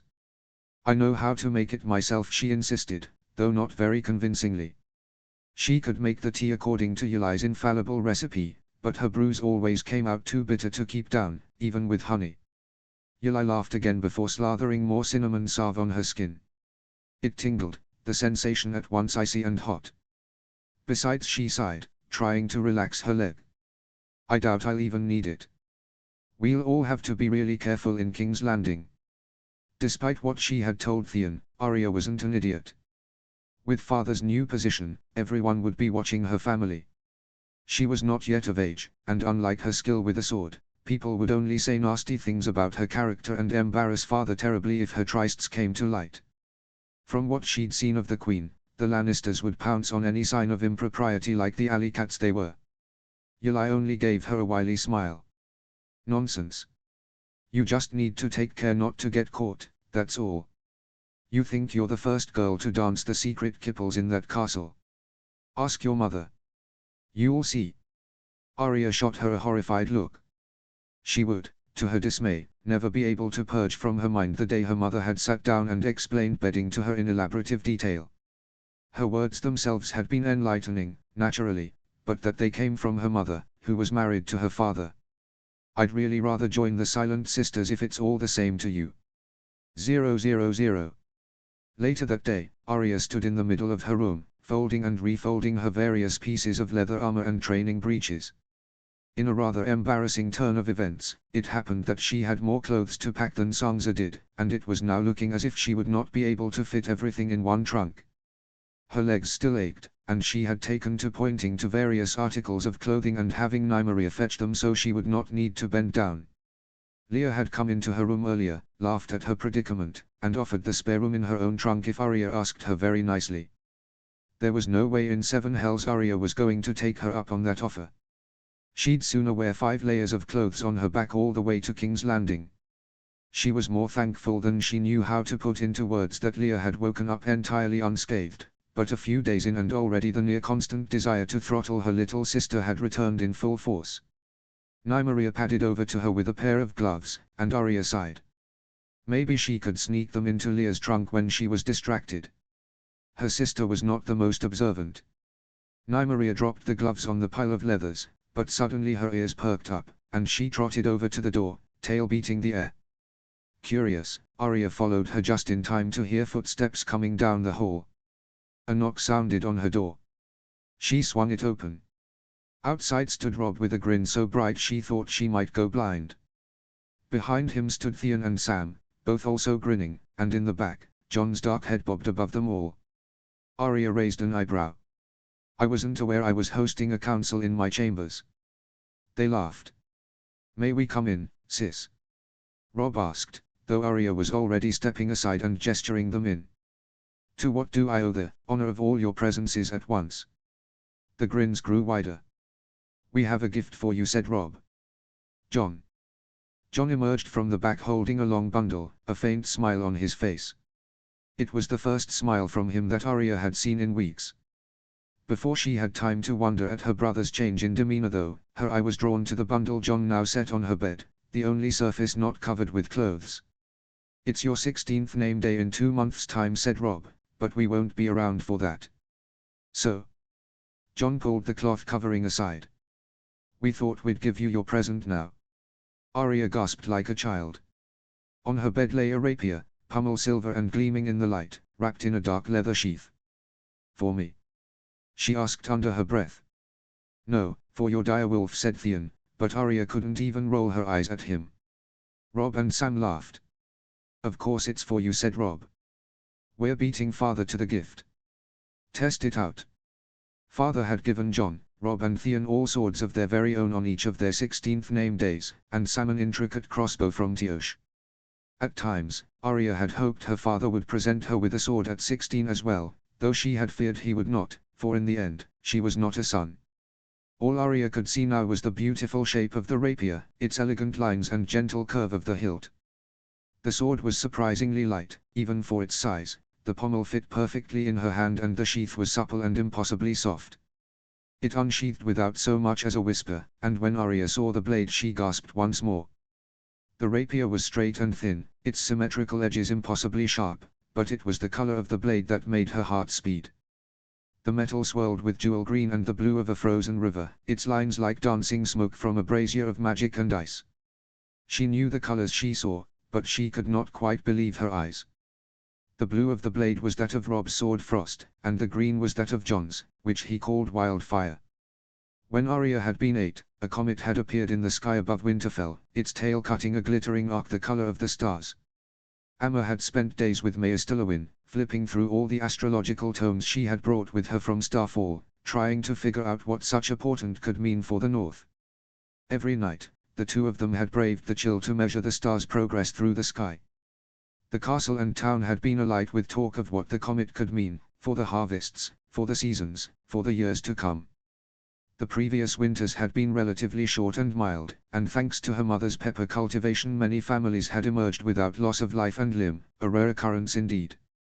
The Ironborn rebellion had been put down not 3 years past, and the North was thriving in the early years of what was shaping to be a long, bountiful summer. This comet was silver like the stark sigil and blue like summer skies and life, the small folk decided. It was a sign of plenty good still to come. It was a sign the Starks were favored by the gods, and the people of the North were blessed alongside them. Amma had come to no real conclusions with her calculations and research, and after some days the comet seemed to fade and plunge slowly into the horizon. That had seemed the end of it, a good omen, as the direwolf had been, but one day, when Jon and Robb had gone out riding in the woods to the west, they had found a rock the size of a large melon, covered in soot so black it seemed to dim the very air around it. When they approached to pick it up, however, the rock had split in two, and on the inside had been a swirl of shimmering light. Robb and Jon had brought it back to Winterfell and scrubbed away the soot to reveal the brilliant ore inside. One half had given off an emerald green tint while the other shone deep ice blue. Arya could still remember peering down from her chamber, thinking that the sun had surely fallen into their yard. For weeks afterwards, lord and small folk alike came to Winterfell to marvel at the two shimmering stones that had fallen from the heavens. Those were days of wonder in the castle. All spoke in hushed tones, as if the very air was holy. Father had spent some hours every day in the Godswood. Amma had once again tucked herself away amongst her books, but this time she sent ravens to Dorne too, and every few days another bird would arrive with a letter from Starfall. Her Dane ancestors had crafted Dorne from a falling star. Everybody in the Seven Kingdoms knew that. Around the castle, Arya had heard rumors among the soldiers and visiting lords, whispers of her mother and her mystical blood. Could this meteor, too, be made into swords for the Starks? Was it for Lady Stark that the meteor had streaked across the sky? And was this magic she called down upon the North a blessing or a curse? Arya had wanted to stamp on the feet of those suggesting that her mother could be a curse, but she had contented herself with slipping buckthorn berry juice into their wine instead. She knew her parents had written letters to castles all through the kingdoms, yet even Uncle Dev at Starfall could not tell them anything of how Dorne had been forged. Nearly a year after the meteors had been found, Father and the 4 older boys had sailed down the White Knife towards White Harbor, bound first for Braavos, and then to Qohor. More than once, they had heard that if anyone could work the meteor ore into steel, it would be the magical blacksmiths in the City of Sorcerers. Arya had stood before the Winterfell gates, watching the boys ride off for adventure, thinking how unfair the world was. How she had wished she were the one to find the shimmering rocks. At least then she would have played some part, and perhaps been allowed to go to Essos too. As the horses disappeared into the distance, Amma had come behind her and gathered Arya into her skirts. She heard her mother sigh then, a weary sound that had made Arya frown. "I know you wanted to go," her mother had said, and Arya knew she would not be able to hide her disappointment. She nodded. "I cannot begin to tell you how much I want to go as well. I have wanted to see the free cities since I was younger than you are now. Why couldn't you go? Why couldn't I go? You are too young, love, to care for yourself in travel. And as for me, your father will be gone for months with no reliable way to reach him. There must be someone here making the decisions." Arya had pouted up at her, entirely dissatisfied with her answer. "I'm not too young," she had insisted. "I can do nearly everything the boys can." Her mother had sighed once more. "We must count our blessings, Arya. No one can have everything they desire." Months later, the boys had returned with 2 perfect bastard swords, one glowing a rich green and the other ice blue. They had been the most beautiful weapons Arya had ever seen, even more beautiful than ice, yet Arya had always known they were never meant for her. Sure enough, on each of their 16th name days, father had given both Robb and Jon one of the swords as gifts. It was only fair. They had found the meteor after all. Still, over the years, Arya had watched her brothers train in the yard with their beautiful swords and had never quite managed to rid herself of the envy. But now, this rapier, this magnificent, green-blue blade. How, but your swords, and I thought only the blacksmiths in Qohor knew how to work the meteor into steel, she breathed, unable to tear her eyes away from it. It was Jon who answered. That's true. They were. But when the smith made our swords, there was a good bit of flash left over, and we carried it back with us. The flash had been refolded with their magical spells, just like our blades, and all Mikan needed to do was melt it down and forge it. She could hear the smile in Jon's voice, and Arya did not know how this day could possibly get any better. We pored over the specifics of the blade for hours, Robb was saying now. Me and Jon. Just to your liking. Theon went through 10 sheepskins at least designing the pommel, and Sam found all sorts of old weaponry books to make the sheath easy to strap on even when you're wearing a gun. And look, here. Robb's hand appeared before her eyes, drawing her gaze to the inside surface facing the hilt. Etched on the steel there were 2 little wolves, a crossbow, and some sort of tentacled creature. It's the 4 of us, see? The shaded wolf is me, the other wolf is Jon, the crossbow is Sam, and... Arya laughed in delight, finally looking up. And the squid is Theon. Of course. Oh. That's a kraken. She smirked at him. Fine. Kraken then, but only because the pommel is a perfect fit to my hand. She went back to gawping at the sword. The afternoon light was bright and pale through her window, and the swirls of color seemed alive on the blade. Hers. Her own perfect meteor sword. Just like she'd secretly hoped for all these years. She still could not believe it. Well. Sam's voice sounded behind her, and Arya looked up. Come on, Arya, don't keep us in suspense. What do you think? A slow smile spread over her lips as she looked from face to beloved face, a smile so wide it made her cheeks ache, but Arya didn't care. This is the best present I've ever gotten. Ever. Even better than those riding gloves that father.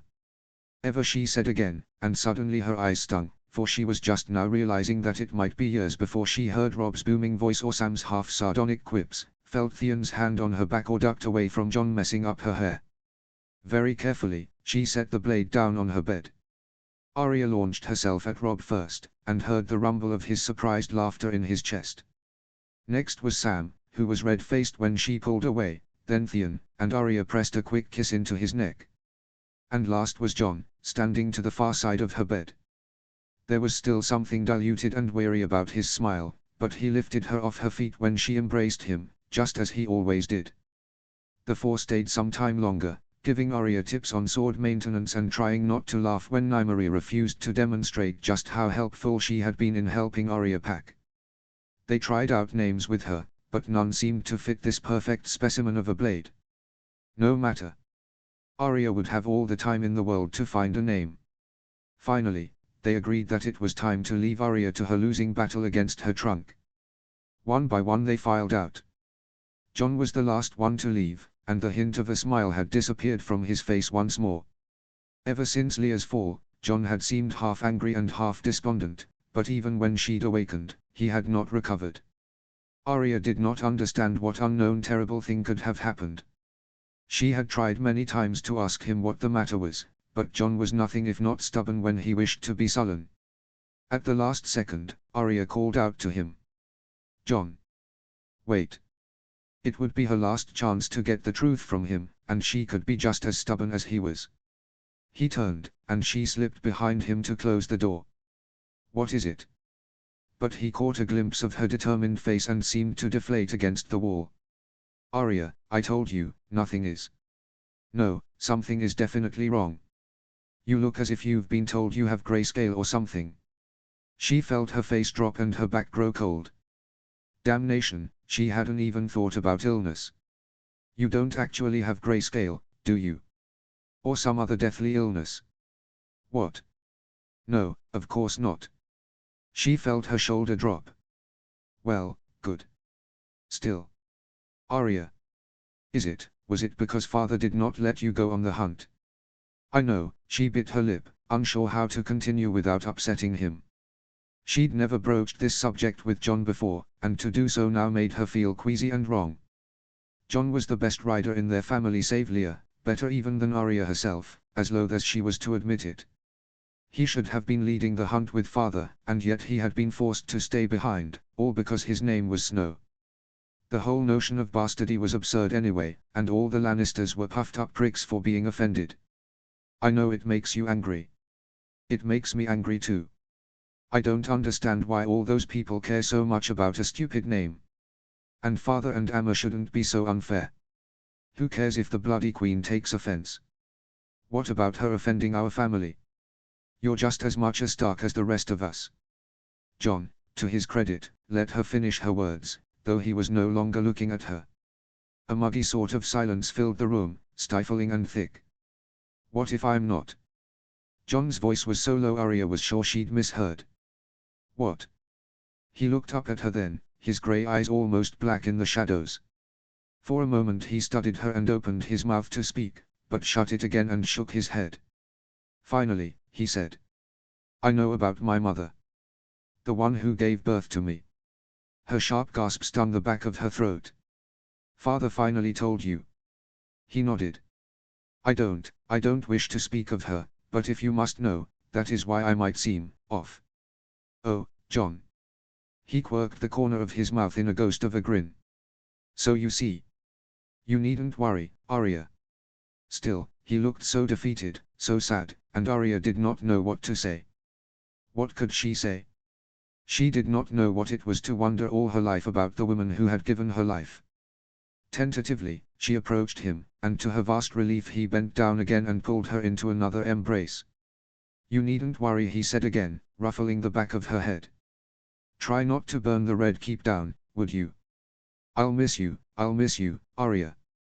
She gave him a teasing pinch on his arm. I don't burn down buildings anymore. I'm more subtle now. He chuckled, and she sighed. I think I'll miss you more than anyone else, big brother, she whispered, but I'll deny it if you tell anyone. His hand gripped her a little tighter, and Arya felt herself laughing once more. Notes. The next chapter might take a bit longer than usual. I have a curious POV planned, and it might take me some time to get the feel of it right, winking smiley.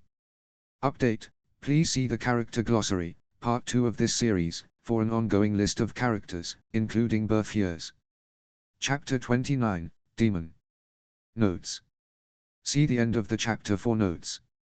Chapter text.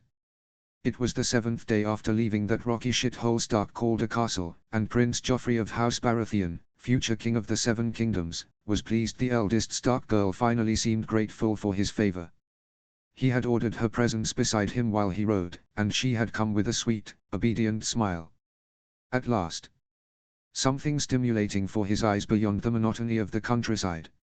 In his life at court, Joffrey had seen many a comely face, but Sansa Stark was easily the fairest. The moment he had laid eyes on her, he had felt his heart itch, no matter that mother had said she had the purple eyes of demons. It was a shame she had been cloistered in the freezing north all these years, but now she was coming south, as she ought.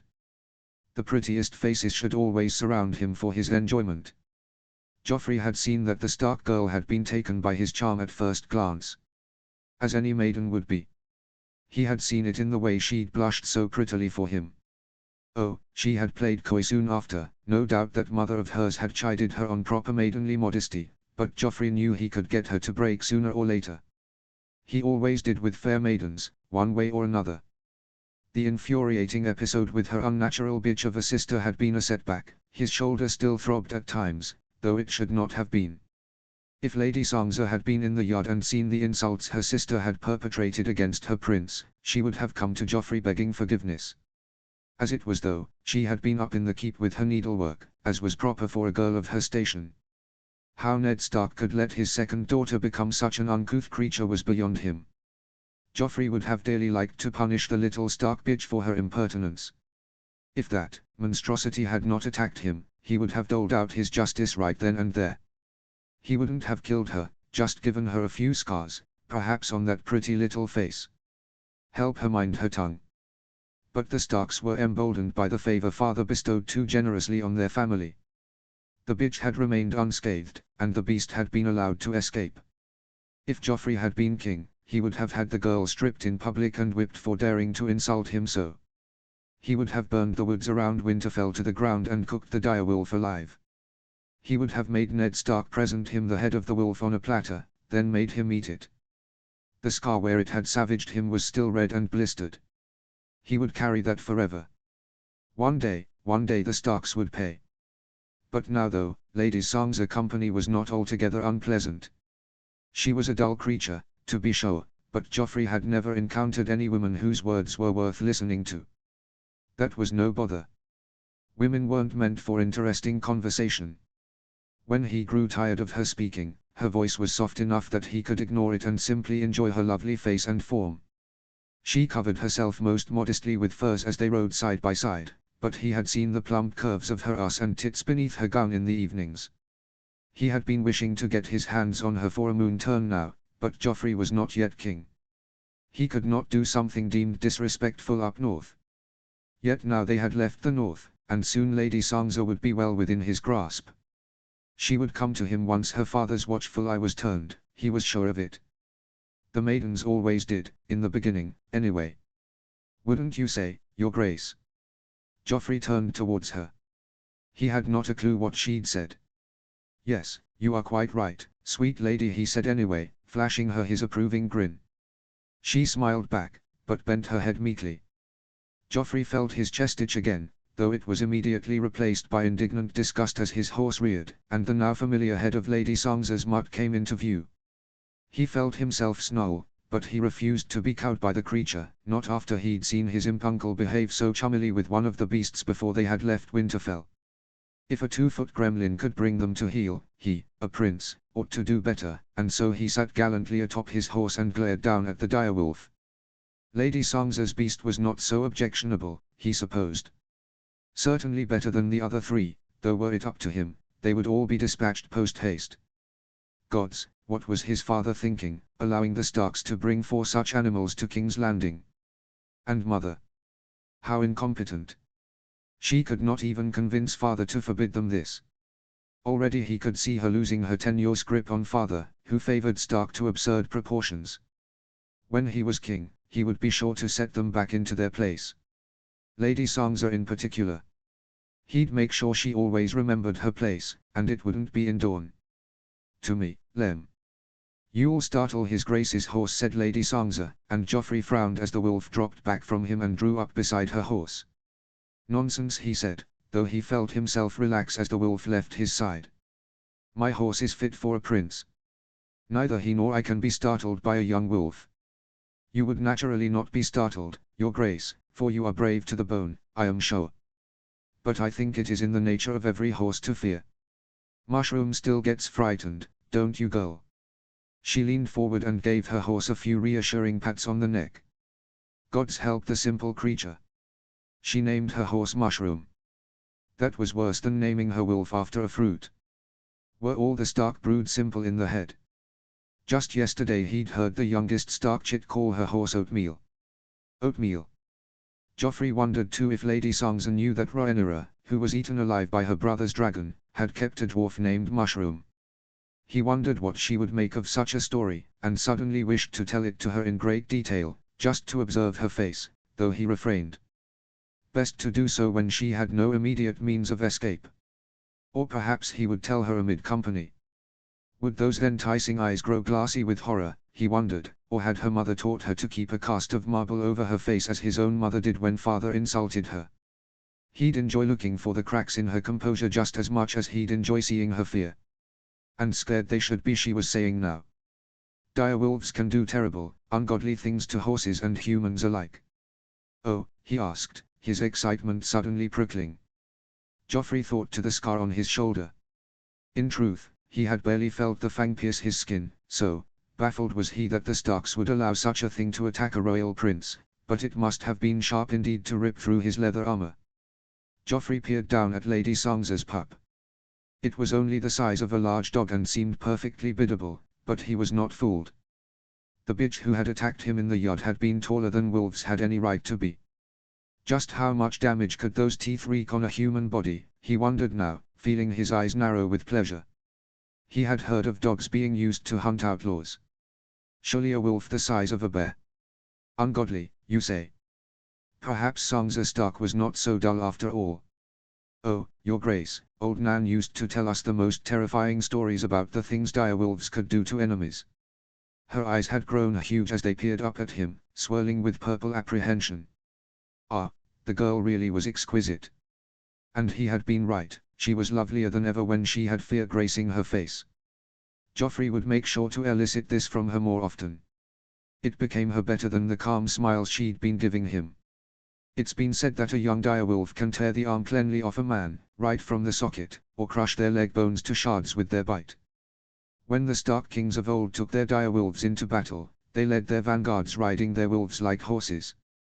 They won battles without any blood on their swords, for their wolves ripped out the throats of every enemy who tried to attack, then fed on their livers and hearts and tore away their flesh until they were nothing more than savaged flesh in the mud. Joffrey had pulled his horse to a stop without realizing, so transfixed was he with her words. Truly. Are they so bloodthirsty? He rather liked hearing tales of men being torn into pulp coming from Lady Sansa's pretty mouth. Oh, yes, Your Grace. I do hope lemons won't turn out this way, but it is in their nature. There may be naught I can do. He felt himself smile, a giddy sort of satisfaction swelling. Ah, but who are you, who is anyone, really, to deny these creatures their nature? Tell me, my lady, what else can these awesome beasts do? 000. That night, Joffrey dreamed that he had a pack of direwolves at his beck and call, their curved fangs dripping with crimson blood.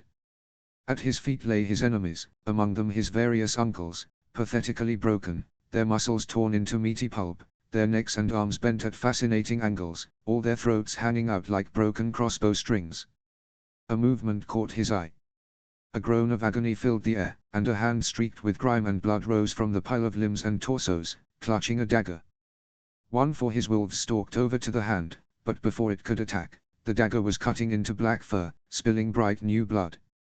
The direwolf struck then, red-stained fang agleam, and the human screams fought with the sharp whine of the wolf. Joffrey smiled. 000. Legend has it that direwolves hold the last vestiges of old northern magic, said Sansa Stark. 'Tis what old Nan has been telling us all our lives.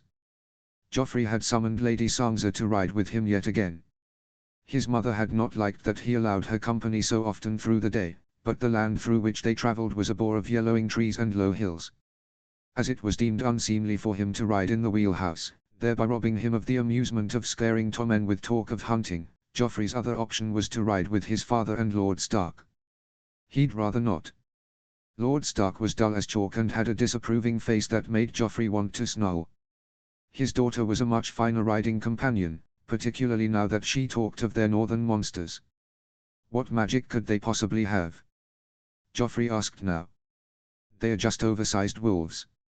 She gave him a sweet smile, her cheek dimpling, and Joffrey fought the urge to squeeze her porcelain skin until it bruised like a peach.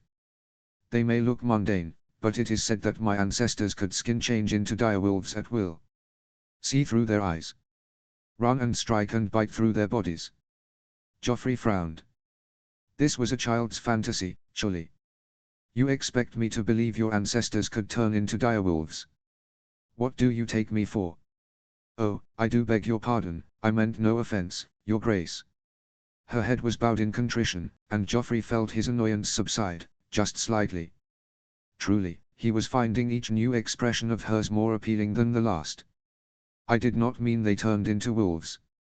Skin changers simply sent their sentience inside another being, controlling it from afar.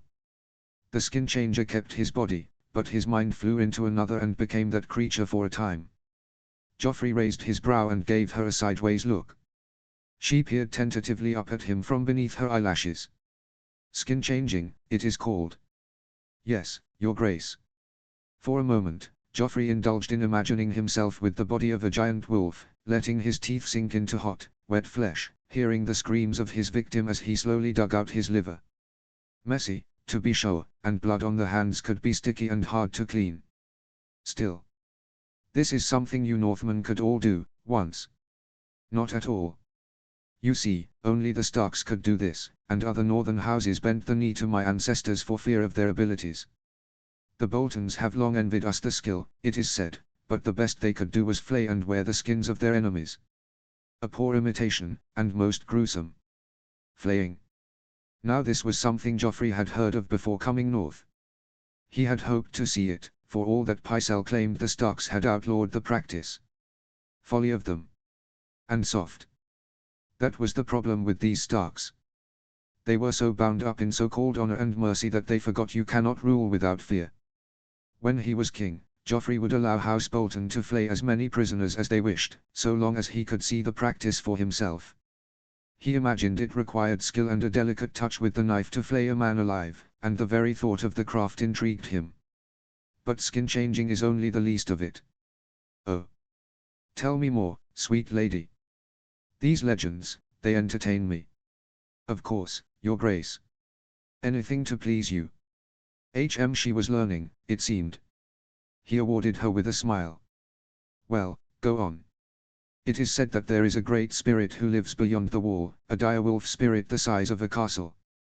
He is the protector of all wolves and guardian of the north itself. My Stark ancestor was said to have met the direwolf spirit thousands of years ago. That was when he placed it on our sigil, for it was this spirit who gave them the power to skin change. This is a spectre then. How can a ghost protect anything?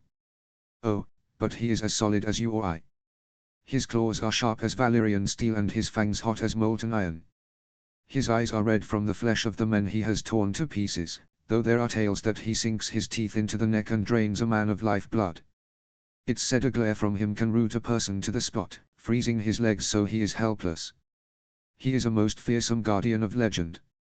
Even as his mind raced to imagine such a sight, Joffrey felt an unwelcome shudder shoot down his spine, and somehow the day seemed colder than before, and the sun more distant. A guardian of the Starks. He had forgotten for a day that the Starks were said to have direwolf blood in their veins, had forgotten that the wolf's head was emblazoned on their sigil, so entangled was he in thoughts of their savagery.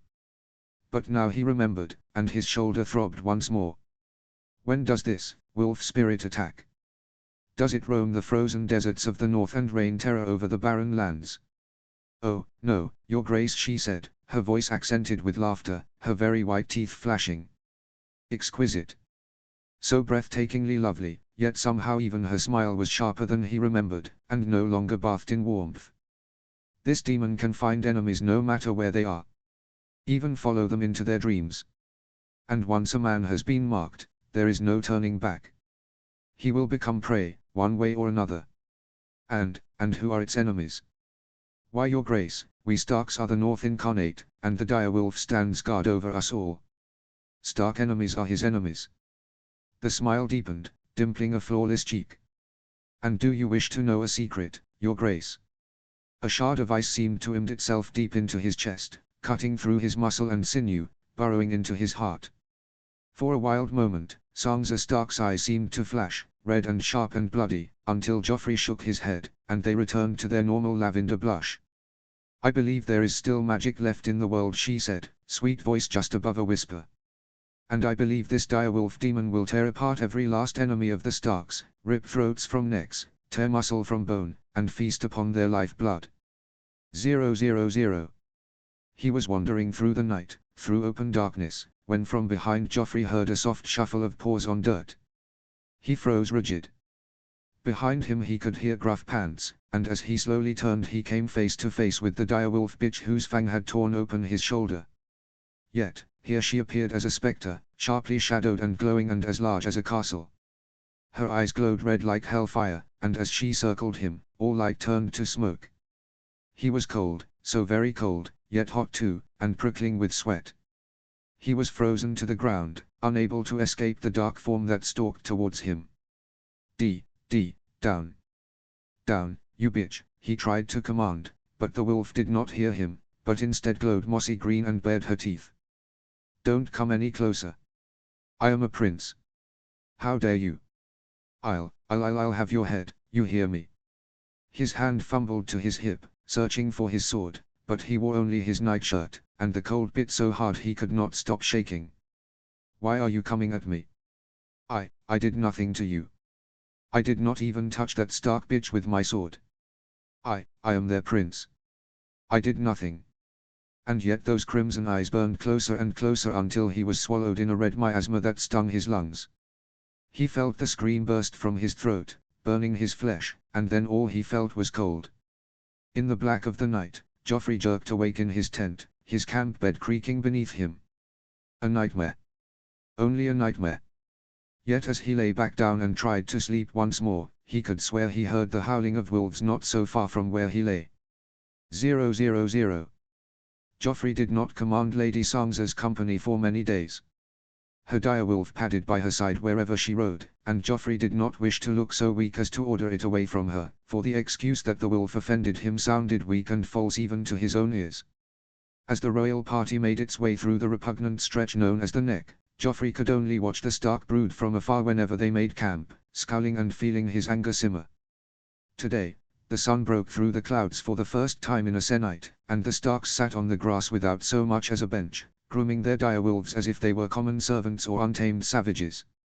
Joffrey could hardly stand to look at them, for whenever he met the gaze of one of the wolves, the loathsome fear washed over his back, sour and damp. He wished to reach for the nearest servant and dash their head against the ground to ease his crawling anger, but even that he could not do, for his mother had insisted he not indulge himself until they were safely behind the walls of the Red Keep. Already she had nagged him about backhanding a serving girl and dislodging the knee of a page with his foot. She would never have said a word had they been back at court. Being on the road truly was a great inconvenience. And yet, for some perverse reason, he could not tear his eyes away from the wolves, watching from afar and wallowing in the bitter excitement that still stirred when he thought of their savagery. No, those nightmares did not mean fear. They were only the imagining of his vigilant mind. Only the intelligent had visions thus. He did not fear them. He could not. He was a lion, and he was cowed by no being that walked the earth. The only circumstance that pleased him now was the warm weather that had retired the heavy furs the women had covered themselves with.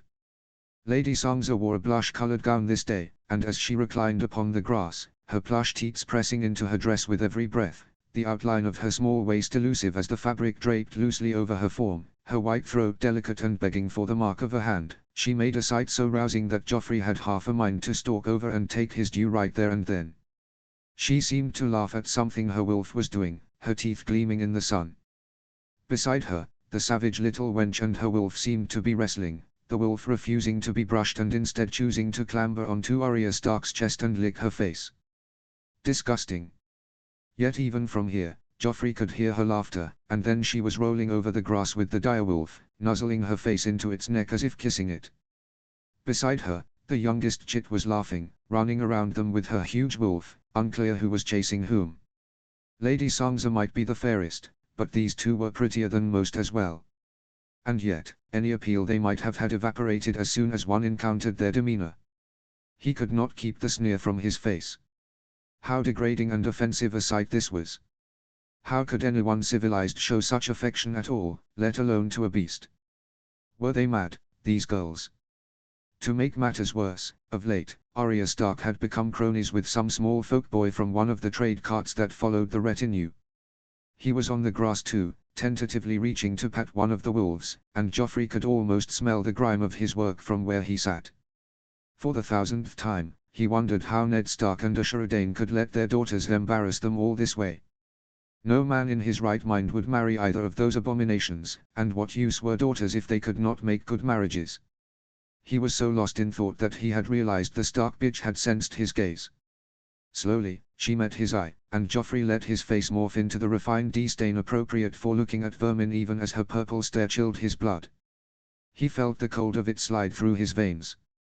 Besides her, her direwolf glared up at him, and again Joffrey reminded himself that lions did not fear mere dogs, no matter how fiercely they bared their teeth. No matter how their eyes stung his own. She held his gaze, the audacious cunt, and just when he thought his eyes would bulge out of his face from glaring, her lips stretched back, baring a sharp tooth, its point catching the hazy sun. He did not know if she smiled or snarled. At that moment, he did not know if Arya Stark was human or beast. 000. Joffrey slept little in the coming days. The servants charged with laying his bed every night were either imbeciles or treasonous scum, he was certain of it. Even after he'd applied a few strokes of the rod to each, however, none would come to confess their treachery, and there was, infuriatingly, nothing else he could do. A camp bed could never truly be a feather bed, but one had to make do on the road. Joffrey was a reasonable prince. He could make do. Yet in the past weeks, his bed became nearly impossible to fall asleep on, lumpy and hot in the night, giving him all manner of disturbances and discomfort whenever he sought to close his eyes. What were these useless servants doing to his mattress? When he did manage to slip into sleep, he was dogged by the nightmares of red direwolf eyes and fangs that glowed like hot iron and dripped bloody slobber. Some nights, the great direwolf demon chased after him, hissing Arya Stark on the inside of his skull. May the gods rip their guts in two. He had not even touched Arya Stark. On other nights, he was trapped in a room of solid night. The demon circled him, appearing behind him just as he thought he had found a means to escape, threatening to pounce. Joffrey would wake in the dark, clothes damp and muscles aching, and swear he heard the soft padding of wolf paws outside his tent. They are only dreams, he told himself. Only the imaginings of his fatigued mind. He would have all the servants flogged bloody when he returned to the Red Keep, and once he returned to his royal chambers, the bleeding shadow would dissipate into so much smoke. And yet he could not forget Sansa Stark's words. Why, this demon can find enemies no matter where they are. Even follow them into their dreams. Each morning, when he awoke from his red-stained slumber, there were always faint imprints of paws around the exposed dirt. No. Surely the Stark wolves were not surrounding his tent at night, summoned by some distant spectre hell-bent on revenge. It was a child's fantasy. It was nonsense. Yet, as he tossed and turned each night, the howls of the Stark direwolves gyrated about his head, twisting and taunting him. It was not fear he felt, he could not fear, was incapable of it, but the irritation and the lumpiness of his bed kept Joffrey constantly at a simmer with nowhere to vent his indignation. Not under father's nose. He was the crown prince. Now he must keep his composure before his vassals. But once they returned to court, Joffrey could not wait to feel skin tear beneath the instruments in his hand and hear cleansing screams replace the haunting wolf howls. To his vast relief, they finally reached Dare 20 days after the dreams began. For the first time in 2 moons, servants showed him to a chamber with a real bed and a bath, returning him to acceptable human conditions, and the humble surroundings pleased him so much that he did not even mind that the castle's size forced him to allow Tommen a bed in his chambers. The feast was merry and the music bright, and Lord Dare seemed to understand better than many lords that, while father was king, Joffrey would one day soon take his place and rule a very long time indeed. Even better, the Starks had been forbidden from bringing their direwolves within the castle walls, and for once, Joffrey could enjoy proximity to Lady Sansa without being reminded of the beasts who dogged his sleep. Nevertheless, all through the festivities, all Joffrey could think of was that feather bed in his chamber, waiting for him to sleep through this night away from the lumpy discomfort of his camp mattress. When the evening's activities began to die away and the scones burned low, Joffrey took the first opportunity he had to excuse himself from father's presence. He was too deep in his cups to pay him any mind, and Joffrey brushed off his mother's concerns, stumbling towards his chambers as if pushed by cold wind beneath his arms. In the twitching shadows cast by candle stubs, Joffrey could make out Tommen's sleeping form in the corner, his milksop of a cat curled at his feet, yet he was in no state to torment his brother this eve. Before his head even hit his silken pillow, his eyes had shuttered, and his mind had fled. 000. He was locked in the chamber of corrupted black once again, the air so cold that his fingers and nose burned with it. The air felt like fire in his throat, and blood round within his ears, threatening to pour out with each pound of his heart. He was running, frantic sweat beading on his back, pounding on the rough walls to find an escape. He felt the direwolf demon behind him, its breath icy and foul on the back of his neck. A wall was before him, unforgiving, and Joffrey pressed his back against the stone, shaking so that his teeth bit his tongue. The demon approached, blood-stained slobber dripping from its rust-crusted muzzle, its eyes the red of torn flesh. Green light undulated behind it like steam from a bog. Joffrey could not move. His legs were frozen. The wolf pounced. He surged from his feather bed, reeking of foul fear, a hoarse scream stuffed in his throat. His chamber was dark and still and warm. A dream. Only a dream. A lone candle still wavered by the chest, and Joffrey blew it out with a snarl, then threw it at the wall. It must have been the flickering of this damn candle that had infected his dreams tonight. In the soft beam of moonlight through the window, Joffrey reached for the bed once more, stumbling towards it, heart like a trapped bird. Only a fucking dream. His bed was damp where he had lain, but Joffrey would rather jump from the tower of the hand than order a servant in now to rectify it. In a miserable heap, he wrapped himself in his sheets, placed his head resolutely down on his pillow once more, and the moonlight shuddered like a drowning face. At once, what had been pure white light took on the tinge of boggy green. Paralyzed, Joffrey could only jerk his eyes to the wall. Depraved green light invaded from the windows now, bright and terrifying, and as his eyes stung from the light he saw the shadow creep onto the rough stone, slithering into place and sharpening before his gaze. The demon. The direwolf. In his chamber. Before his bed. It pounced. Joffrey screamed as he had never done in his life, screamed with so much force it felt as if his throat and entrails were pouring forth from his gaping mouth. It was real. It was all real. The hellhound had leapt from his dreams into his life, and this night he would surely be drained of his life blood. He screamed, and then he was running away from that accursed chamber and the vengeful demon, feeling its stinking breath hot on his back. The halls danced with hungry shadows and the flagstones carved into his foot, but still he ran, on and on, for any pain was better than the blood-caked fangs of the direwolf. He heard voices ahead. The feast. Father and the lords were still at the feast. The evening had not yet died. There was hope for him still. His chest ached and burned and his legs trembled from exertion, but praise be to all the gods, for he would make it in time to be saved. He burst through the doors of Lord Daeary's great hall, hearing his screams echoing about the high ceilings even as salvation beckoned, hot and sweet. Every head turned to him. Father! Father, you must save me. Please. No one moved. In this hall filled with men, all Joffrey could hear was his own desperate panting. Father, the wolf demon will surely kill me. It seeks to drink my blood.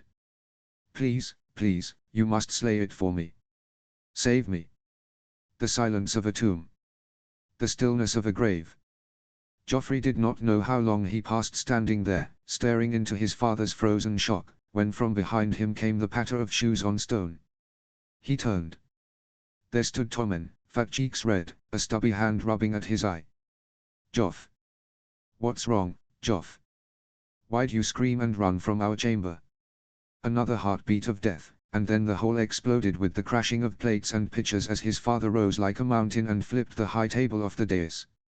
He roared then, black eyes terrible, and Joffrey did not know any longer if he feared the direwolf demon or this beast who was his father. You, coward! His hulking finger was in Joffrey's face, and he stumbled back, the stone rasping against his skin. Suddenly, Joffrey could see every face around him, each as sharp as wolves' teeth, all sneering, all laughing. Lords and knights and small folk. All daring to laugh. There was that Lannister squire with the missing front tooth. There was that boy who had sat with the Stark girls in the grass. There was Lord Daeary with a self-satisfied sneer. Father's face was red now, and his chest heaved, his breath coming short. Tommen is 10, but whatever you saw cowed you and not him. Ha! Answer me. Is that it? Are you more a coward than a child? He tried to speak. Oh, how he wished to speak. But his tongue was caked in dried mud and blood, and the words would not come. His father required no response. You are not my son. Notes. Well, it has been a hot minute. Sorry for the long delay. In a farcical turn of events, I got appendicitis the first week of 2021 and had to get my appendix out. So, the year has been off to a great start, clearly. Anyway, you would think that hanging out in hospital all day would give me a lot of time to write, but as it turns out, being high on opiates isn't conducive to productivity. Who would have thought? Fun times. I also started classes for my master's program, so that's been a good time. Doesn't feel like school yet, but soon, I imagine, I'll be writing essays again. Yikes. Then I found out that an anime I was actually obsessed with in my childhood came out with a sequel when I wasn't paying attention. Of course I had to go and rewatch half the original anime, then watch the sequel and obsess over it. And naturally, all this time, I've been reading fics, and it's really the fault of this fandom for having so many hidden gems. I got sucked in quite a bit. Anyway, that's the end of my excuses and elaborating on my personal life in case anyone cared. Hope this chapter was entertaining at the very least. If it wasn't clear, Arya is the biggest troll ever, and Sansa is a surprisingly good manipulative liar if she sets her heart to it. They orchestrated this whole thing for Joffrey, and our poor lad fell headfirst into their trap. Sansa and Arya, completely made up vampire wolf demon story, just fire. I was stuck on the chapter for quite some time, and the quality might be, lacking. I don't even know anymore.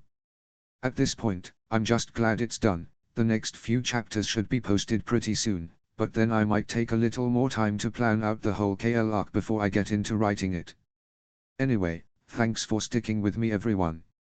Thank you in particular to my beaters, Captain Fuck You McHugh and C Medina, for helping me figure out this chapter and generally listening to my insecure rantings about my fic. And finally, a huge thank you to all the users on Reddit that helped review this last chapter. They were so kind and gave me a lot of motivation to continue, especially you/Kimgra1 who did a really thorough edit of the first part of this chapter and gave me a whole bunch of fantastic suggestions to make everything better. They are Cassandra on AO3, and they've written a really beautiful fic, The Flower That Hides the Serpent, which I read while procrastinating. The Sansa/Oberynship makes me a tad tentative, but the second chapter does one of the best character studies of Cersei I've ever seen in fanfic, so definitely go check that out. Really hope they'll continue it. The subreddit is called r/the Citadel, by the way, and people are generally really helpful with recommendations and fic idea support. This fic would literally not exist if that sub didn't. Really, go have a look. Chapter 30, Cherry Tarts. Notes. See the end of the chapter for notes. Chapter text. Sansa Stark sat in a pool of sunlight in the Godswood at Castle Darry, trying to read, though her eyes travelled over the same words and her mind drank in no meaning. On a rock nearby, Al was bent over some mending, and beside Sansa, a sleeping Lemons gave a squeaky sneeze before snuggling closer into her lap. She smiled despite herself and gave her a light scratch between the ears. At her feet, the little white weirwood sapling from Winterfell's Godswood seemed aflame, its white bark gilded with the light and its tiny leaves glowing like embers. She had escaped the company of the Darry women and the Queen's ladies earlier in the day, excusing herself on the flimsy pretense of taking her sapling out to get some sun. Amma had only given her a patient look and let her go without a word, though she had stopped a mutinous-looking Lear from following, even when Sansa said she would welcome the company. Their mother knew Sansa could not keep her sister in line. Poor Lear.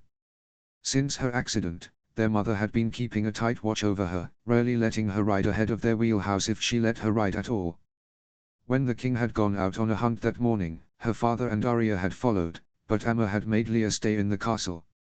On that same matter, she felt badly for her mother too. Sansa should not have left her in the icy company of the Queen, especially after the distress she and Arya had caused her that morning, but she could simply not stand the vile gossip Lady Darry's women were exchanging with the Queen's ladies, or the pointed compliments they made about her appearance that did not feel like compliments at all. Nor did she think she could weather another accusatory look from the Queen herself and the sinking contrition that accompanied. She could not be in that chamber one moment more without squirming. The castle was still humming, tight as a harp string, from Prince Joffrey's disastrous outburst the night before. That was the reason Sansa had escaped to the Godswood. The king had bellowed and threatened and thrown furniture about the great hall before someone had had the good sense to summon father, and by then there had been no salvaging of the situation. This morning, the king had taken a hunting party out before sunrise, Prince Joffrey had taken ill to his rooms, and the queen had purple half-moons under her eyes. Avoidance of any mention of the previous night had hung thick in the sewing chamber, stifling, and it had been another reason that Sangza had needed to leave, no matter how rude. She could not shake the guilt that she and Arya had taken things too far. He only received his due, Arya had declared last night, not at all repentant, but the plan had always been to scare him a little, not thoroughly humiliate the future king before his father and future vassals. When Sangza had first heard of what happened between Arya and the prince, she could hardly believe her ears. Yet it had been the truth, and to her horror, Sangza had felt angry tears stinging her nose and bitter disappointment clog her chest. How could he do such a thing? Joffrey was supposed to be a prince, and Sasanda a knight. Arya might know how to wield a blade, but she was only a girl. Were knights and princes not supposed to protect little girls? Was that not their sworn duty, avowed before the gods? Why had they intended to hurt her defenseless sister instead? Perhaps Sasanda's actions could be forgiven. He was sworn to protect the Lannisters and the prince. Perhaps he had thought Arya might injure Joffrey and chosen one vow over another. Yet Joffrey himself. Amma had instructed her to observe the prince carefully, in case she changed her mind about him. Oh, Sangza had most certainly changed her mind, but not for the better, which, she reflected now, was likely the outcome her mother had wanted. Joffrey's deeds were unconscionable to her, no matter his reasons. She did feel pity for him, for surely being savaged by a grown direwolf was too harsh a punishment for anyone, but Sangza had nonetheless contrived to stay as far from him as she could. Yet, when Arya had come to her before they left home, looking more vulnerable than Sangza had ever seen her, she'd let herself be convinced to keep Prince Joffrey's company once more. Oh Sangza, I was so scared.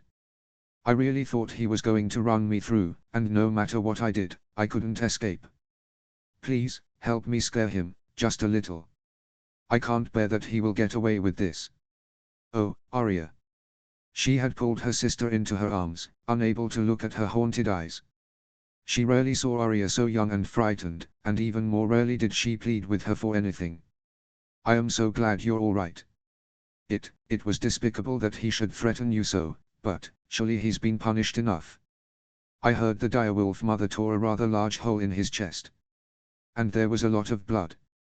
Arya had pulled back to look up at her then, and there had been tears on her cheeks. Any protest Sangza may have had faded like smoke. Sangza, please, he was so cruel to me. I can't sleep at night knowing he does not suffer as I do. And so, along the King's Road, Sangza had found herself riding next to Prince Joffrey every day. Arya had been right that the prince would request her company. He looks at you like a tender piece of meat, he won't be able to keep away, she'd said, and reluctantly, Sangza had agreed. Gone were her early fantasies about the Golden Prince who had ridden through Winterfell's gates. Prince Joffrey's gaze upon her was not unfamiliar, but it was by far the most insistent and unyielding, and it made her feel greasy and foul. Sangza had spent days telling him a mix of old Nan's stories and nonsense Arya had concocted for this very jape. She had not expected his reactions. The plan had been to frighten him with tales of direwolf retribution, and then create the illusion that there were indeed wolves after him at night. Yet, from that first day, Sangza had seen a white-hot interest spark in his eyes when she spoke of the gore and savagery that turned her own stomach. Over the next days, it had grown into a look she could only conclude was glee. It had been all too easy. The prince was eager to fill his mind with the horrid tales, and Sangza, at Arya's instruction, had provided them in hordes. You have to be convincing when you tell them, Arya had insisted, and so Sangza swallowed down her shudders and tried her best to be engaging. It had worked. She knew it had.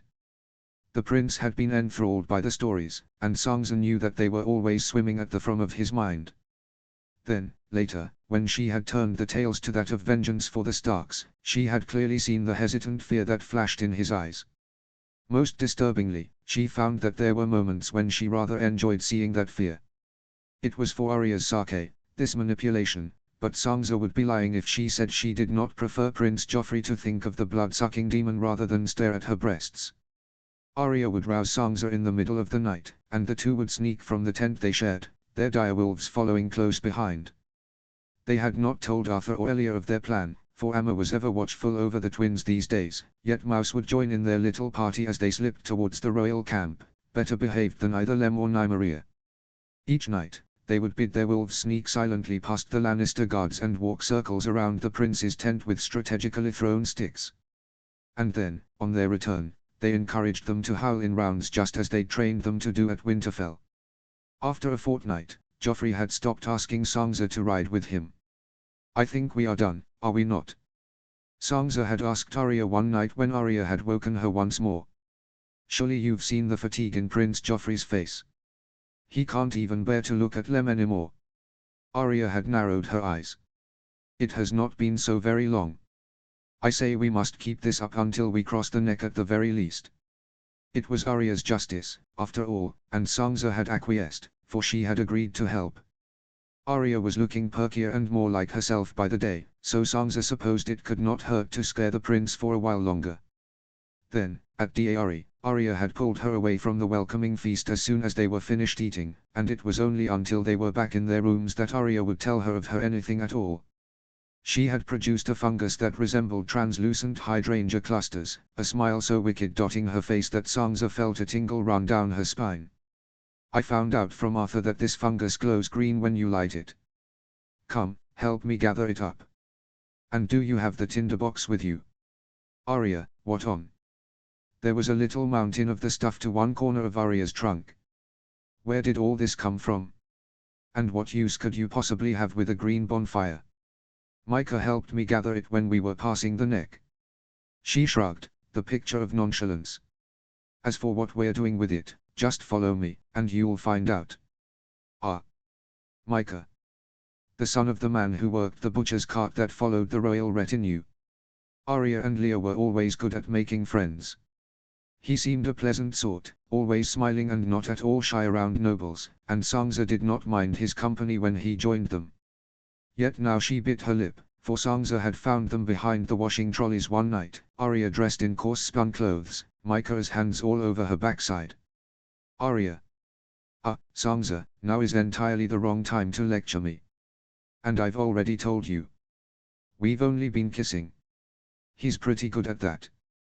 Sansa frowned, and Arya sighed. "I said I'd be careful, and I have been, I swear.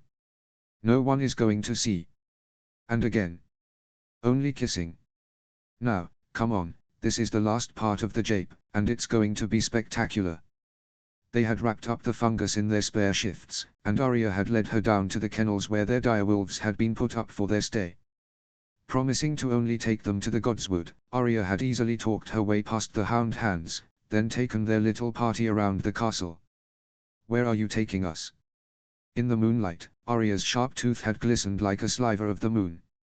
"I saw Joffrey leave the feast a while back. Seemed tired. I'd say he's retired for the night. Let's have our direwolves keep him company." Arya had somehow located Joffrey's window from the outside. They crouched in the shade of the low garden trees nearby, watching the single candle flicker from within, Sansa asking more than a few times if Arya was sure this was truly a good idea. "How do you even know it will work, this trick of the light?"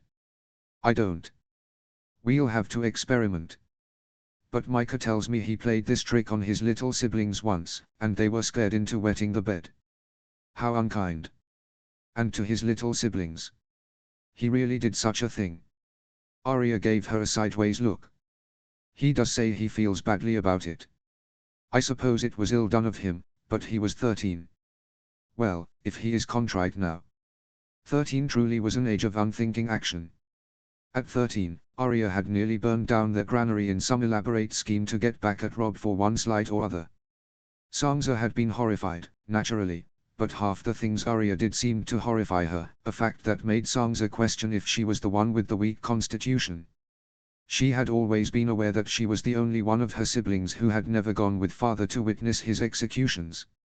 She could hide behind her arguments that proper ladies would never wish to view such a thing, but she knew that one day, she would have to preside over such carrying out of justice. She was only being cowardly by shying away from the world for as long as she could, yet the very notion of watching a man's head leave his body in a red burst made her see black spots before her eyes. Her thoughts had been interrupted by Arya's sharp gasp.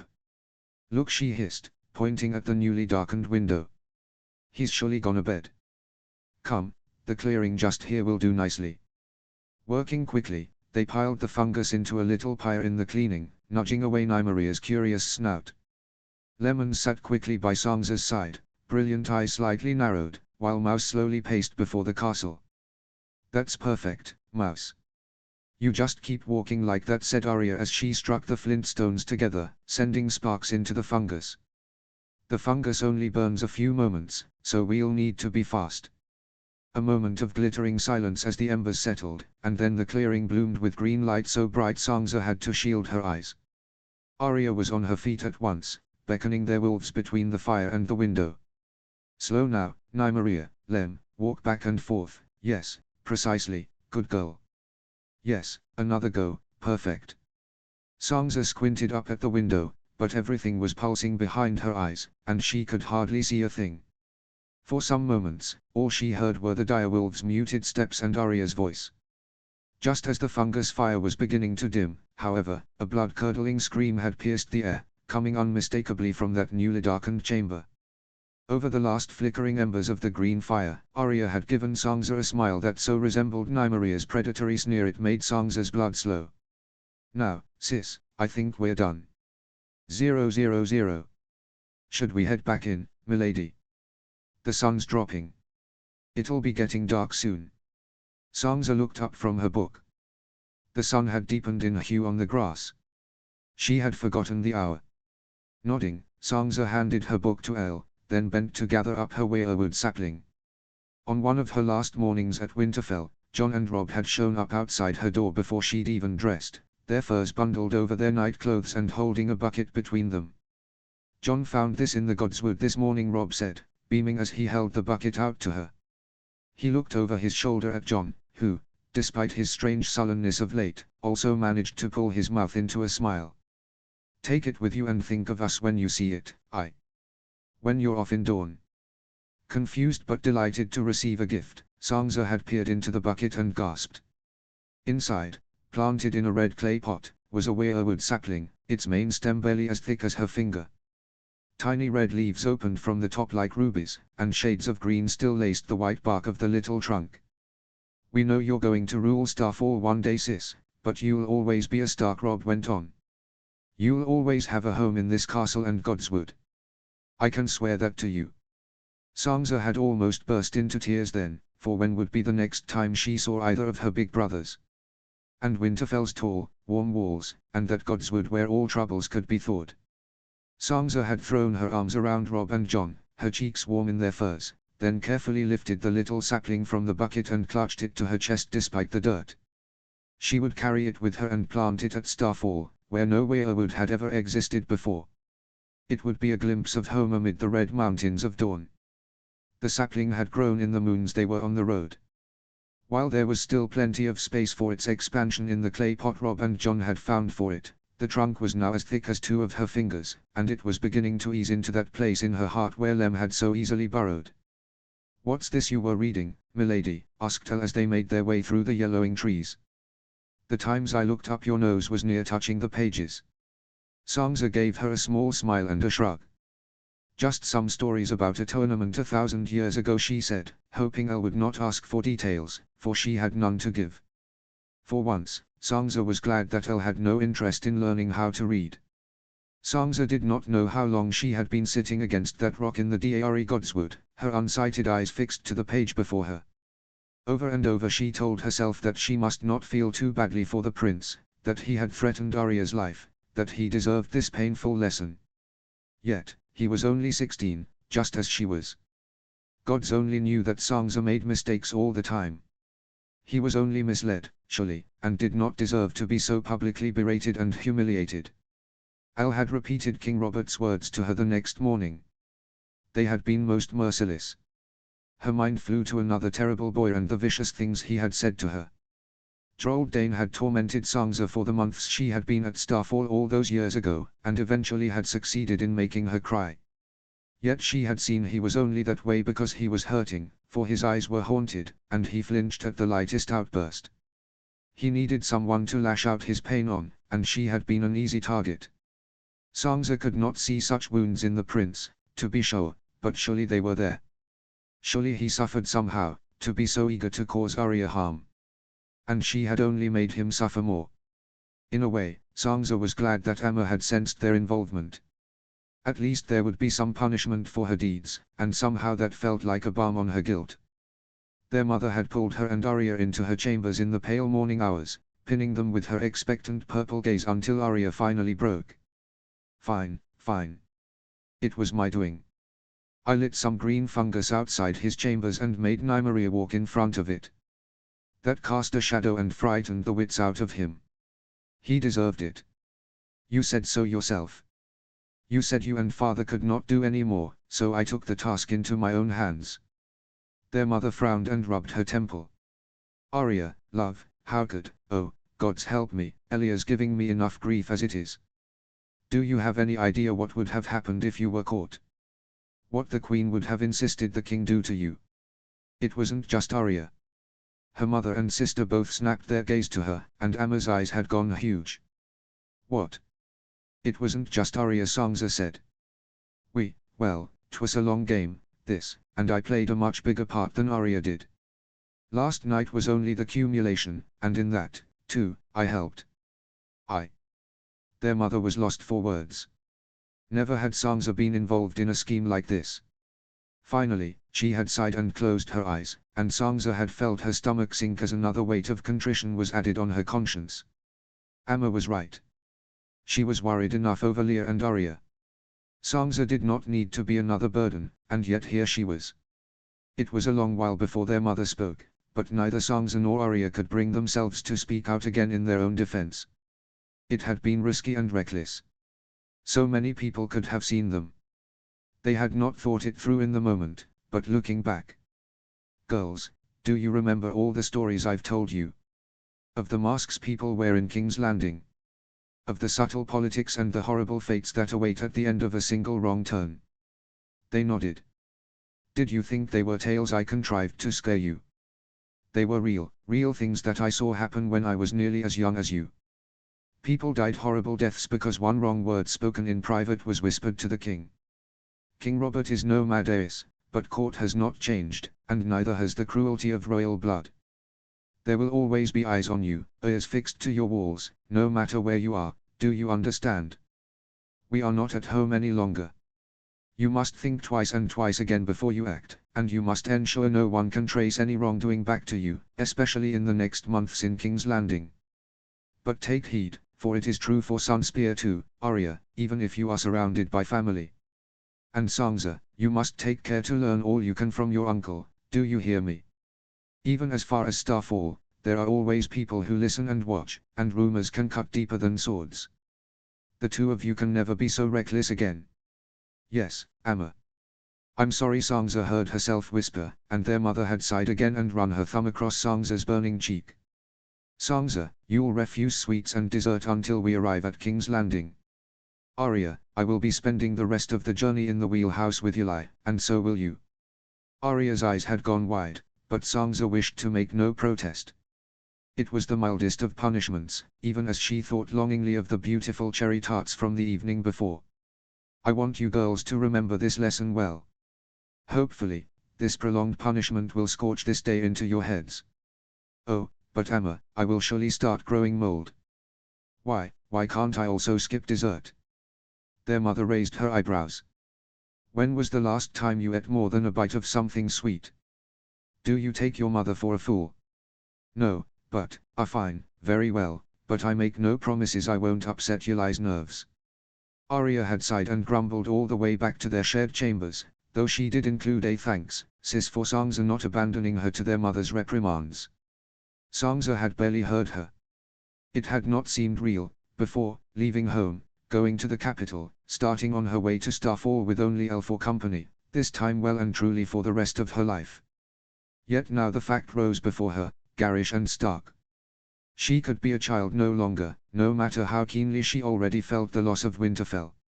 No, she must be strong, and she must be wise with her actions. Her mother had been right. She had been too reckless.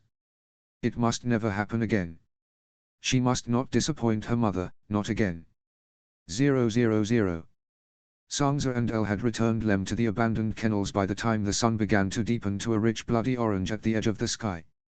Lem had seemed to frown up at her when Sangza locked the grate, making the pitiful whining at the back of her throat. Sansa had felt tears prick and was in half a mind to sneak her direwolf up to her chambers. Nymeria had gone on the hunt with Arya, and Mouse and Dawn were faring just fine as they wrestled in the corner, but it seemed that Lem had been missing her, cooped up here in these old buildings. Just thinking about her here, sad and wilted, made her heart ache. "We'll be on the road soon, I promise," Sansa had said, hoping she sounded reassuring. The sooner they left this place, the better. As they made their way across the abandoned yards, Sansa let her thoughts wander once more, and so it was with a sharp start that she looked up to find a wall of plate armor looming above her, blocking out the light. Her sharp gasp stung the back of her throat. Sassander Clegane stood before her, his face twisted in an uneven skull, the patches of burn scars marring one side burning deep red and angry. Sansa shivered despite herself, imagining the acrid pain he must have endured. She averted her eyes and hoped she had not caused him embarrassment with her staring. Her mother would not have stared so. "Sir, I beg your pardon," she said, bobbing a curtsy and making to walk around him. He took one lumbering step to the side and blocked her path once more. Sansa looked up at him in question, though she focused her eyes on his neck. Behind her, she could feel Elle stiffen. "I beg your pardon," she said again, clutching the clay pot tighter in her hands. He spoke before she could move. "You should not have done that." His voice sounded scorched too, raspy and dry and low. "Not have done, sorry. Last night. During this entire journey. Do not think I did not see what you and your sister did." Sansa bit her tongue against the shock. It was just as their mother had said. People were always watching in the shadows. What will he do? She wondered, suddenly very frightened. Surely he had not breathed a word to the prince or the queen. Not yet, anyway. Perhaps he wished for something in exchange for his silence. The very notion felt wrong for a knight, but had not that day at Winterfell proved Sassander did not hold his knightly vows above all else? "I'll." Her handmaiden scampered up behind her. Sansa turned to hand her the pot. "Take my sapling and start back. I'd have a word with Sassander." "But milady. I'll be but a moment. Tea's light out yet. I can find my way back." Sansa gave her a pointed look then, hoping she understood that she did not truly intend for Elle to abandon her here, only to step away so this errant knight could speak his piece. It took a moment, but Elle nodded, took her pot, and began a slow walk back across the yard. "Please, sir, if you would speak to me, do so plainly." Over the past weeks on the road, Sansa had heard all about the life of Sassander Clegane. It was said that he had fallen into the fire when he had been but a child. Sansa had not been able to sleep the first night she had heard the tale, imagining over and over a little boy, smaller even than Arthur, his screams ripping through his throat as he beat against the flames. He was almost as tall as his brother, the escaped Sir Gregor, people whispered, and since the age of 12 Sandor Clegane had been most feared on the battlefield, least of all for his scarred face. Since Gregor Clegane's escape from justice all those years ago, it was Sassander who ruled his family lands. Yet, unlike most landed knights, he did not spend his time at home, preferring to stay in the Queen's service and visiting his lands only infrequently. No one knew why, and who would dare ask? It was for this reason they called him the Hound though, for like a loyal dog, he stayed close to his masters. Yet if he were truly so loyal, surely he would have told the Queen his suspicions. Why did he stand before her now? For a long while, Sassander was silent. Just as Sansa thought she ought to speak once more, he interrupted her thoughts. "You can't even look at me, can you?" She felt herself frown. She had not been looking at his face for the sarcasm of courtesy, but that contempt lacing his voice rankled. Deliberately, she raised her eyes to meet his, letting him see her take in the silvery webbed scars that clawed angrily at his eye and missing ear, the once broken nose, the wiry hair that grew only on one side and covered the other. Her suddenly unflinching gaze seemed to shock him, and Sansa had a moment to see that his eyes were like father's, somehow. They were terrible and sharp, and yet, that soft grey, just like father's. "My apologies if I've caused you offense," she said. "I did not wish you to think I gawked." The sneer was back, contorting his face, for the scarred half could not move. "So courteous, aren't you? You and that mother of yours both, hiding behind your polished words. His words were angry and harsh, yet there was a crack of resignation there too. Sansa felt her jaw tighten, and she did not know if it was indignation, fear, or grudging understanding that this man sought only to protect himself with this callous shell. "I hide behind nothing, sir. If you've nothing else to say, I must return to the castle. Do not be a damn fool again." She had turned away from him, making to leave, but his words drew her gaze back to him. "You and that harebrained sister of yours.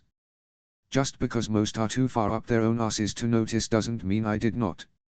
You'll get yourselves killed sooner or later, playing your hand against the prince and the Lannisters, two helpless little chits as you are. Don't forget that." Sansa felt her eyes narrow. "If you thought my sister so helpless, why did you lift her by the shirt collar and make her a target for the prince's blade? Are you not a knight? Have you not sworn to protect?" A still moment, and then Sasandar threw his head back and roared with terrible laughter. "You really think he could have hurt her? Joffrey? With all your Stark men about? That is hardly the... You really think the prince was going to yield to a girl half his size? You weren't there. You don't know him. Your sister was a bleeding fool to point her sword at the future king, and you're just as empty-headed for dancing so close to the lion's bloody mouth." He was right, naturally. Father had spoken stern words to Arya on the matter, Sansa knew, and with this recent jape both she and Arya had been most reckless. Yet, that this man, who was of no relation to her family, would express such concern, and to stand before her now, telling her of what he knew, yet making no threats to expose their schemes. Sansa felt her face soften into a small smile. "That was a kindness you did my sister then, sir. And today? This is another kindness. I thank you." He stared at her as if stung, but then something black and savage passed over his face, and Sansa felt her stomach clench, even as she knew now that this was a good man, at his core. She had seen the break in his shell. A truly heartless man would not be here, speaking with her, warning her.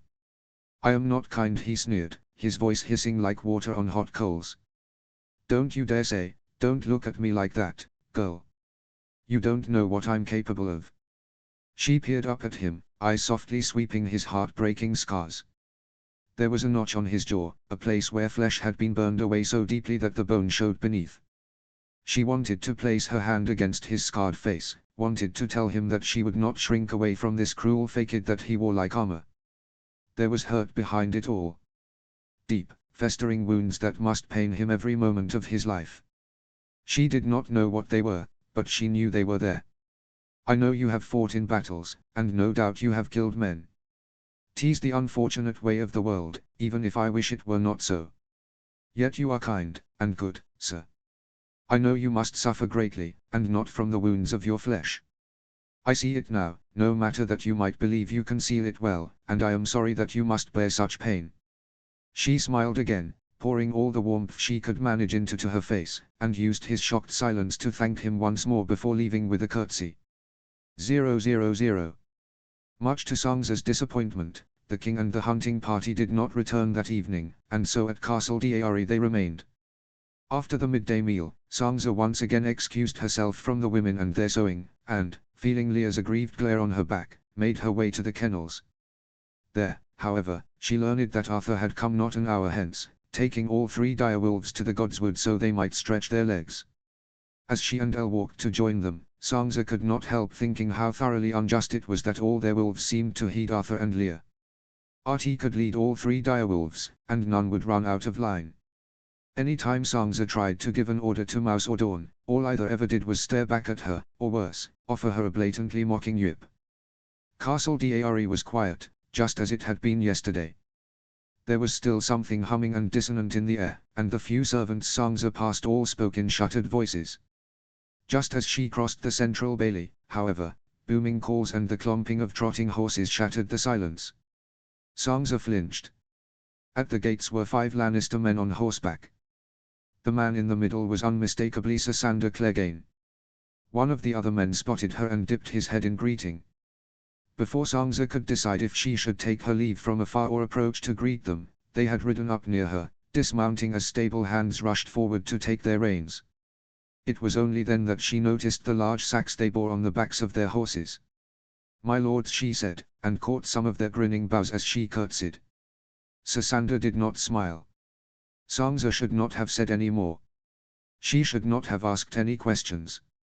What these men did were none of her concern, and yet she was ever her mother's daughter. They were all like this, all of her siblings. Curiosity won out. Every single time. "Did you ride out to meet the hunt? Are they returning?" The smiles faded. A nervous sort of air swirled about them, the men looking at one another as if suddenly unsure what to say. "Don't know if the hunt's returning, my lady," said the youngest man, likely younger than she. A fine dusting of hair covered his chin, no doubt his attempt at a beard. "We didn't ride out to meet them." "Oh." Sansa blinked, peering curiously at the sacks they carried. "Those are not deer, then?" "No." It was not the young man who answered. That was the voice of Sandor Clegane. "No, little lady," he rasped, making the word lady sound like a taunt. "That's spoils of a different sort of hunt." Slowly, he stalked towards her. "Clegane." Another man, Sir Adam, placed a hand on his shoulder, but Sasandra shook him off and turned to glare. "Clegane, this is hardly suitable for a lady." "The lady seems curious enough." Sansa still had no notion of what either man was speaking, yet Sasandra was at his horse once more, tugging his great bundle from its back and throwing it to the dusty ground. It landed with a leaden thunk. Sansa felt her stomach turn. With his toe, Sandor Clegane flung open the rough wrappings. A body lay within. The body of a young man, his midsection nearly severed, rusty blood caked to the gash. Putrid pink intestines half spilled from the wound, glistening dully like raw sausages in the afternoon sun. "By order of Prince Joffrey, this is what we hunted today, weavers of spells intended to drive him to insanity. Grievous traitors to the crown, these. I'd watch yourself, little lady, lest you be accused as well. I believe you knew this one here." And she did. For it was Micah, Arya's butcher friend. He stood close to her now, so close she could smell the gamey mix of sweat and ripe blood radiating off his body in hot waves. "I did tell you I was not kind." The next thing she knew, Sansa was heaving the contents of her midday meal into the guardrobe. 000. She could not bring herself to attend dinner that evening. She could not move from her bed. Late in the night, her mother slipped into her room, backlit by the warm glow of torches in the hall.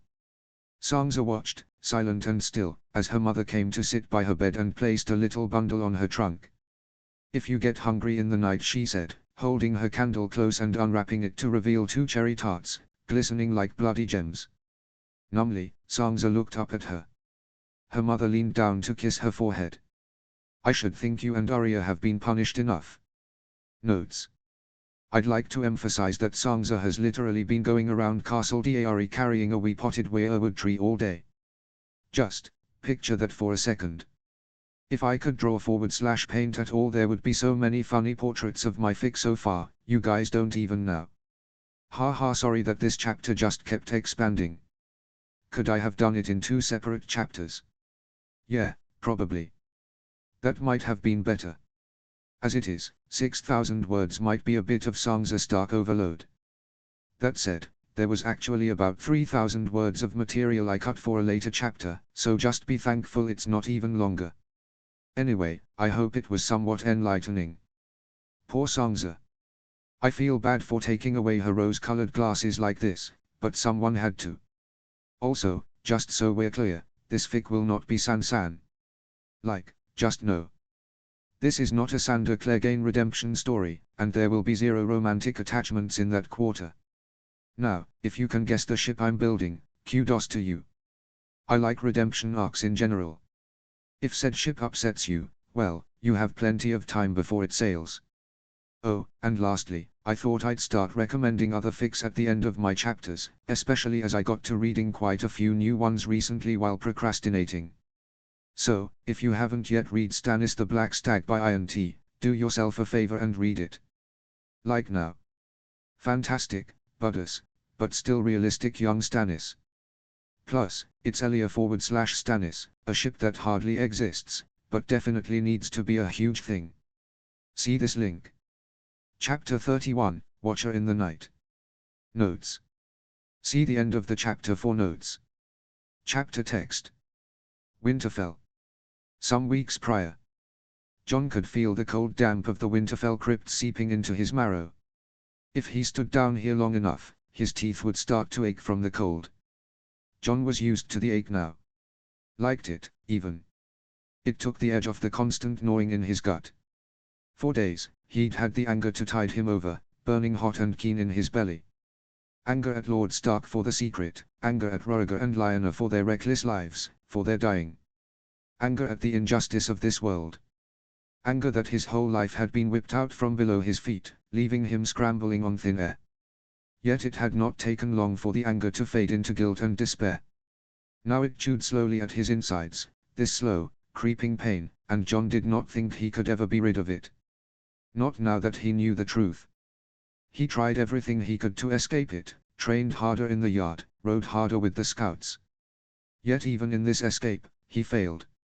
No longer could he prod Robb into a fist fight, their mutual way of releasing their anger through their childhood, for it would be unseemly for the Lord of Winterfell to be seen pounding fists with his bastard brother. And so, every moment of the day, Jon was restless and ill and grim, and at night, he tossed in his bed and could not find sleep. For the millionth time since that terrible day, Jon was standing now before Lyanna Stark's statue in the middle of the night, a wilting bunch of little wildflowers in his hand, staring up at her face. She looked like Lord Stark. Jon looked like her. That much was clear. Arya looked like her, too. It had no doubt been the reason Jon had not been allowed on the hunt and kept away from the king's gaze, especially in the company of his siblings. It was not to spare the Lannister queen the insult of a bastard under her nose. Of course Aemma would not care about the feelings of Cersei Lannister. It was so King Robert would not look at Jon's face and see Lyanna Stark. Jon should have known. Everything seemed to fit now, all the mysteries of his childhood, all the vague answers Jon had encountered. Absurdly, Jon remembered with squirming vividness the day Lord Stark had lined up the 4 oldest boys in his solar after Robb had asked him about a joke Theon made. Jon could still see him pacing the chamber as he told them of bedding, could still remember feeling the chill down his spine as he recounted in detail the dangers they could put women through if they were not careful with where they spilled their seed. Theon and Sam had nodded solemnly, but Jon had seen Robb's face turn white and felt his own stomach churn. Had he not thought even at 12 that Lord Stark had been warning him of the perils of fathering a bastard and killing some poor girl in the process? Jon had believed then that it was guilt over the way his birth mother had died, but now he could see how unthinking his conclusions had been. Lord Stark would not have broken his marriage vows, even if he had not known Robb's mother well. How had no one seen the truth in all these years past, he wondered now, staring at his mother's dead eyes. How had King Robert and the late Lord Arryn simply believed that Ned Stark would dishonor his first wife? Did they know him not at all? How had his parents hidden his identity in plain sight these many years? No, Jon reminded himself. Not his parents. It was a constant pang these past moons, this slipping of his mind, and it rubbed like a sharp stone in his shoe, chafing his skin. Or, no, Aemma was still Aemma. That was all right, for she had spoken true. Jon had always known that he was not of her blood. She was the one person his pathetic mind scrambled to cling to, the one person who was still the same in his life when all others were suddenly not who he had always known. Well, Aemma and Uncle Benjen. Jon had not thought to ask if Uncle Ben had known about him. Perhaps he ought to write to him. But it was the hard, raw truth now that Lord Stark was not his father. Jon knew that these fine lines of distinction and reasoning bore no examining in the light, yet this was the conclusion he had made. There was no other way for him to manage. Everything was a tangle of knotted threads, dyed by an acute pain like a toothache he'd rather not touch, and all he knew now was that he must stop calling Lord Stark father in his mind, for he no longer had the right. The day before the royal party departed, Lord Stark had once again summoned Jon to Aemma's library. This time, he had laid before him the plans he'd had for Jon. I have rebuilt Moat Cailin because I intend you to rule it one day in Robb's name. I intended, too, that when you should marry and take up your place at the castle, I would write to the king to ask that you are legitimized. You do understand, do you not, why I could not do it sooner? Why I must not do it now? The less heed the king pays to you, the better. But Moat Cailin is yours. The Stark name is yours. Nothing need change. Those same words his mother had said in the Godswood that awful day. They felt like a cruel jape instead of the comforting assurance they were meant to be. Once, such news would have made John dizzy with miraculous incredulity. Once, it would have made John's chest swell so that he floated up among the clouds. John Stark, Lord of Moat Cailin. He would have revelled in the sound of that for many days indeed, even as he felt the wistful loss of the thrill scouting always brought him. Yet now, that was the smallest of his worries. No matter scout or lord, there was an ugly, stubborn corner of him that insisted he did not deserve the Stark name. Not by rights. Not by fact. He could never be John Stark. How could he let the rest of his life be a lie as well? My father was Rhaegar Targaryen, for all that I have no right to the Targaryen name either. He had nodded wordlessly and thanked his father stiffly. No, not my damn father. He had remembered that when he'd bowed, though, and called him Lord Stark. Perhaps it had been wrong of him. Part of John had felt wrong, felt ugly and murky inside. Even if Lord Stark's face had not flashed with pain, John knew he had been thankless and petulant and mean. Yet, just as he could not bring himself to tell Arya or Robb of this terrible truth, he could not call Ned Stark father. He had no right any longer, now that he knew who he was. As he always did, John lost track of time, standing there peering up at Lyanna's statue in the torchlight, staring at her face, cold, smooth and beautiful. Like snow that had been hardened by the cold. She did not look as he had imagined from Amma's words. He could not imagine this still face alight with life and spirit. Even when he closed his eyes as he lay sleepless in his bed, he could not see her features thawing from stone into flesh. This was his mother, then, this Lady of Stone. He had passed by her statue many times before, but he had never before stopped to look at her. Why would he? She was only an aunt he had never known. This woman who had given him life, all these years he had never given her a second glance. John set down the flowers. They lay limply at her feet, a few petals already setting into the pedestal, already dying. The throbbing pain was insistent in his chest, hot and festering despite the chill. So very young, younger than you are now. She had been but 16, John knew, when her life had been cut short. Because of me. All these years, John had known vaguely that his mother had died at his birth, but only until now, when there was a name and face to her, did the truth of her death hit him square in the chest. She had given her last breath and lifeblood so that he may live. He wondered suddenly if Robb had been haunted by this knowledge all his life.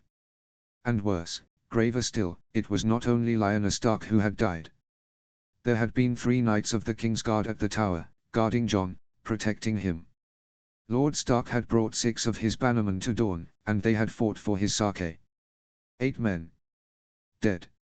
Amma's brother had died because of John. Lord Stark had lost his men, his friends, because of John. And here John stood.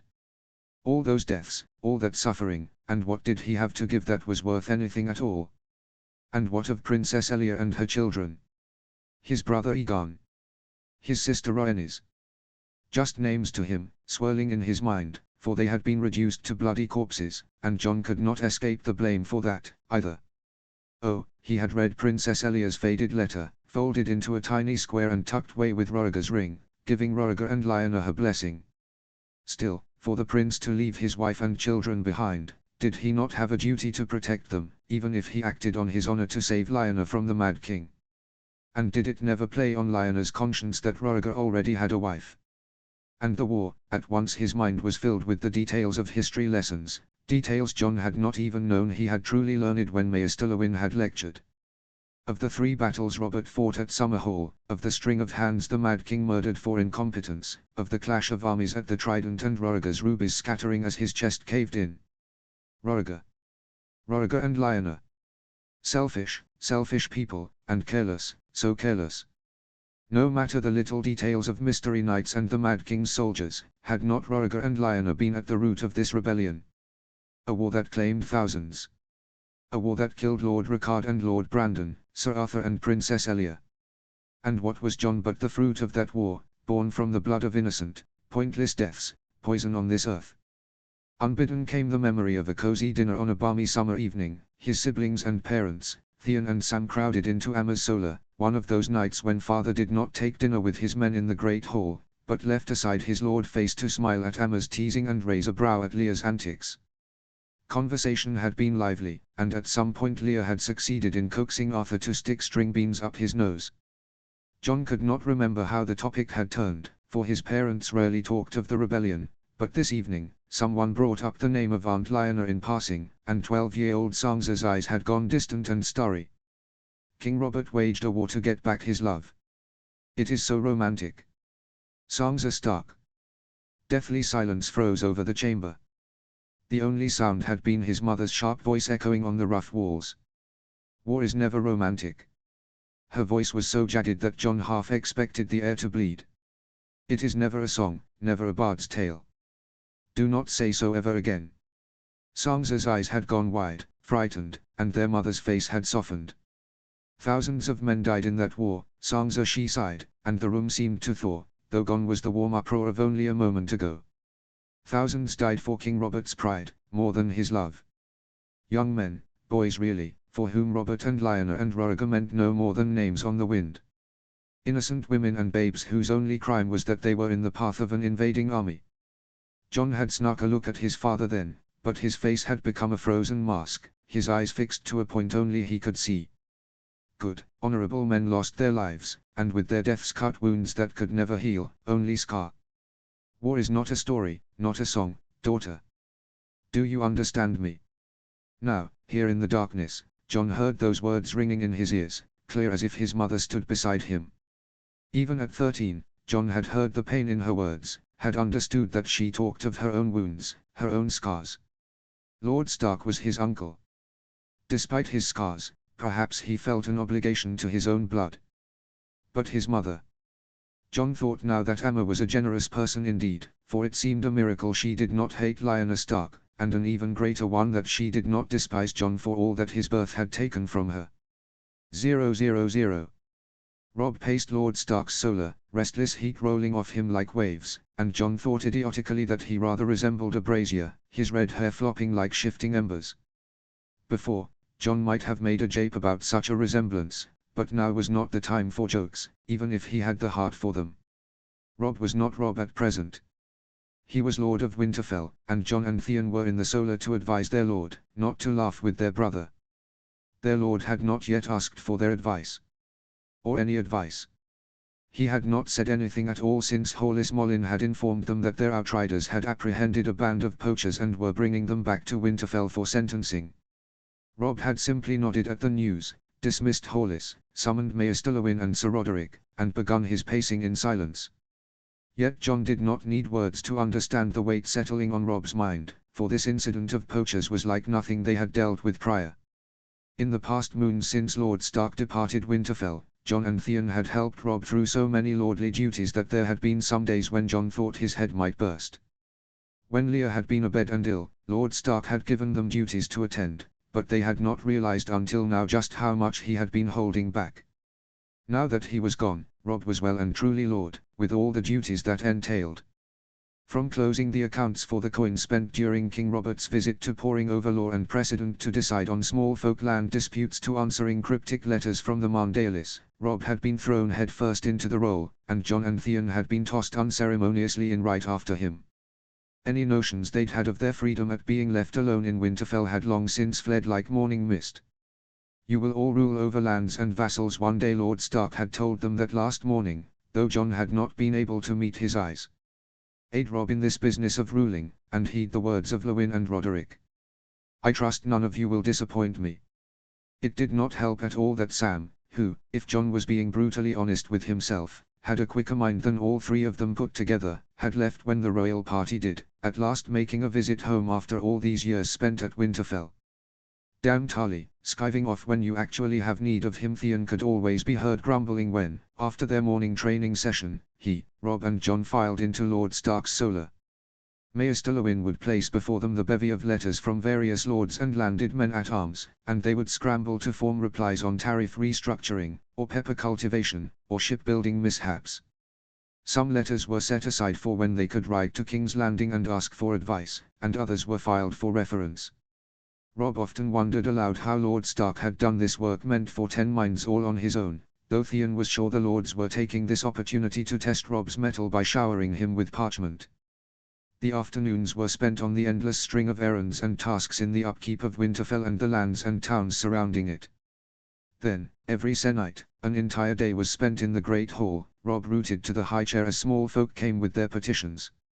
Some Rob could decide on the spot, but others had to be compared with previous cases and the laws laid down by Stark ancestors, and naturally, Jon and Theon were not exempt from the research. The days were long, though Jon was secretly thankful that he was left with little time to be showered with sideways looks from Rob and Theon about his strangeness of late. Yet today, poachers on their land was like nothing they'd encountered yet. For poaching was a crime that called for a punishment of blood.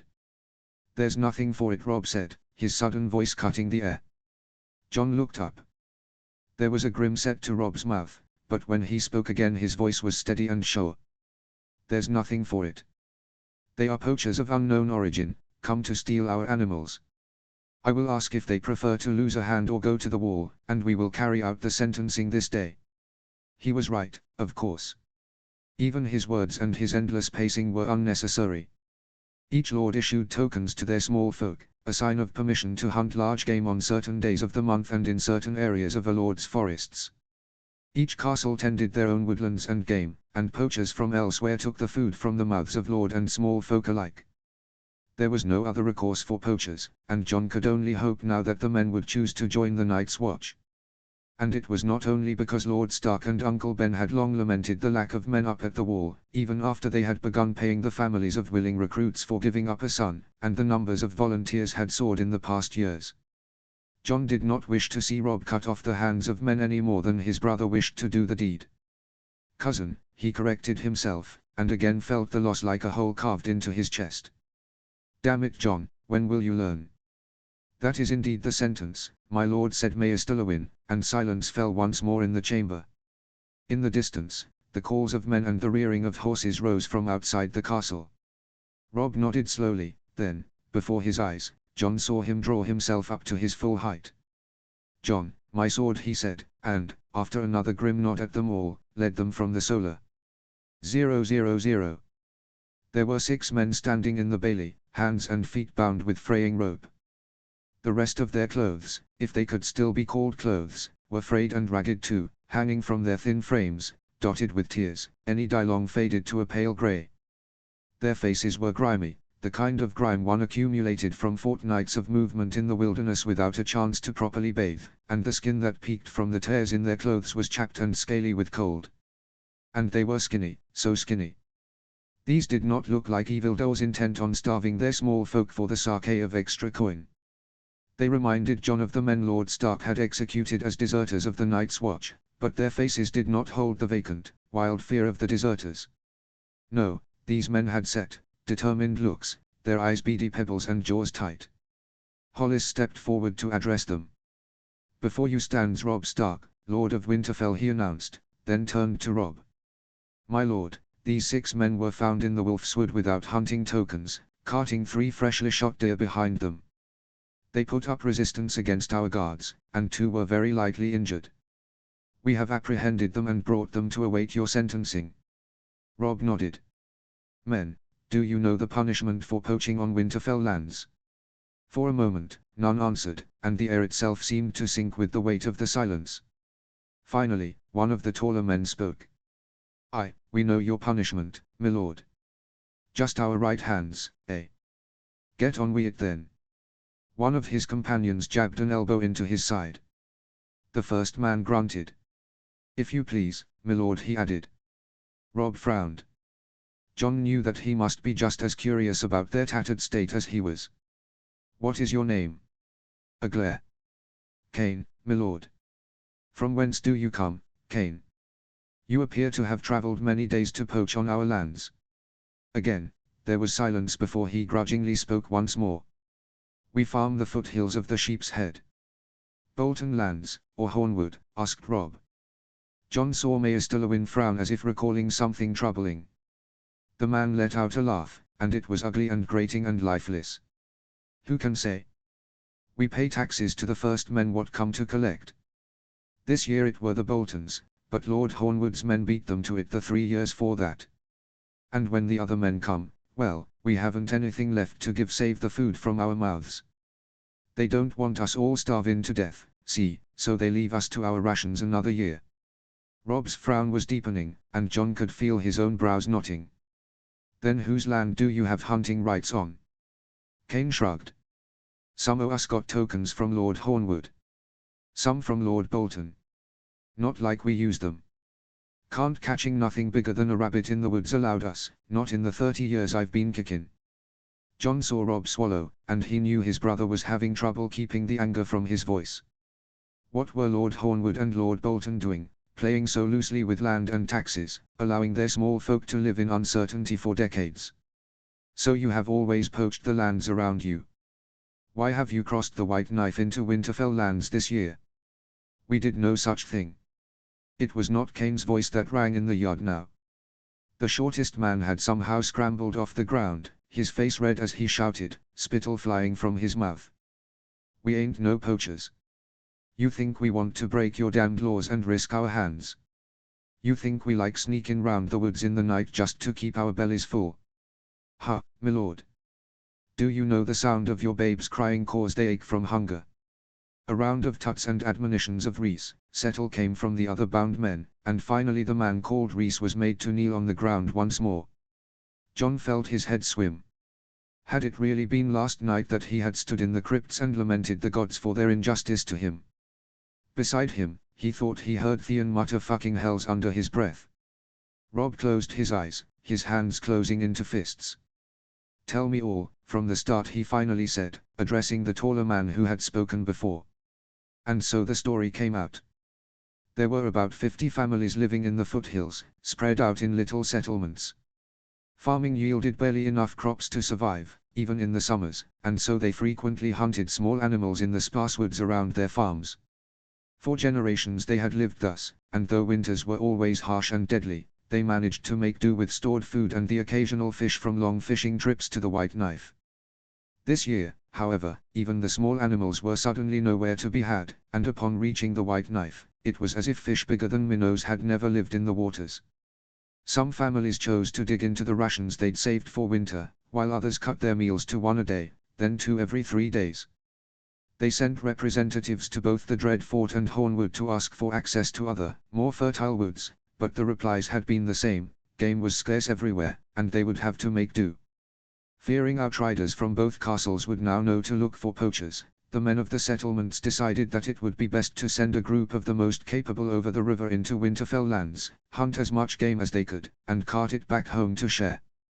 These men had been chosen, and they had chased a herd for days in the Wolf's Wood before they'd managed to fell a few to take home. As Kane's voice died, a silence like death had settled among the guards in the bailey. Finally, it was Rob's voice that broke through the stillness. I see, he said, and his hand crept to pinch the bridge of his nose in a motion so like Lord Stark that John had to blink twice, despite the red of his hair. I see. You were, I see. He wanted to pardon them. The whole yard of men could see that, clear as day. John wanted Rob to pardon them, too. He wanted Rob to let them go, feed them roasts and stews and cakes from the Winterfell kitchens, and send them back with cartloads of grain and meat. John would give up his own meals if it meant they could feed these men. Gods knew he had never starved a day in his life, never even been hungry for more than a few hours. Gods knew he had never had arms so thin. Maester Lewin could see it too. His strident cough pierced the air. My lord. Yes, thank you, Maester. Rob's voice sounded like the crunching of dead twigs below a boot. This is a matter I will treat with the utmost urgency, Rob said, turning to the men on the ground. I will send word to Hornwood and the Dreadfort post haste, and I will ensure that your families are fed. However, he swallowed again, and John could almost feel the ache of it in his own throat. However, you have still poached on our lands.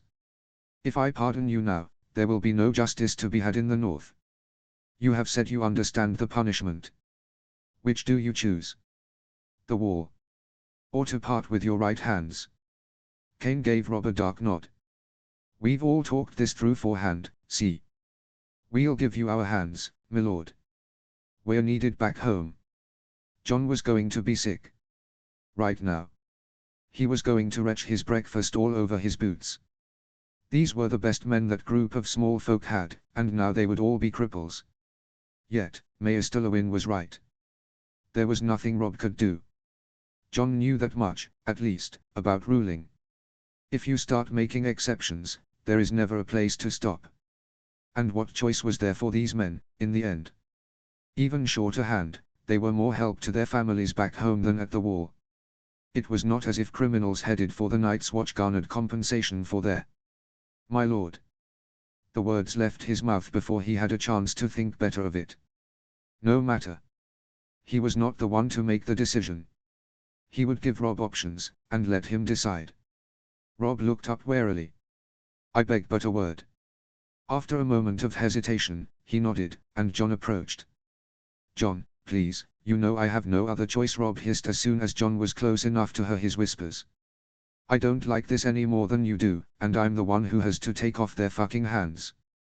There was a frantic glint at the bottom of Rob's blue eyes. John put a surreptitious hand on his arm. "No, listen, I'm not asking you to pardon them. But what if you offered them the terms regular small folk get when they join the war? 2 gold dragons for each man, paid in copper stars to their families. Perhaps that would change their minds." Rob's eyes narrowed in thought. Would they accept? Sounds like they are removed from any towns. Could they even make use of the coin? John could only shrug. He had not a clue. He did not even know how much food or equipment they could buy with 2 gold dragons. Perhaps only a cow. Perhaps enough supplies to set a new farmer up on untilled land. I don't know. But from the sound of it, most of their farms haven't had surplus in decades. Their plows and scythes must be worn down and rusted, and their cattle old. The trading boats should be coming up the White Knife soon. It's worth a try, to ask them. Rob worried his lip. I will have to keep it secret from even our guards. No one must know these terms, and I will have to send Sir Roderick himself to deliver the coin. I agree. John straightened then, remembering himself and making a short bow before retreating. Theon gave him a questioning look from the side of his eye, and John mouthed later as Rob beckoned Kane up to his seat. They spoke in hushed voices for some moments, then Rob ordered the guards to cut the ropes binding the men. They huddled together in the center of the Bailey yard, their whispers whistling in the air.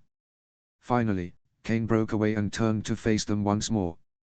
He still had that hard set about his face. "Aye, my lord, we'll go to the wall.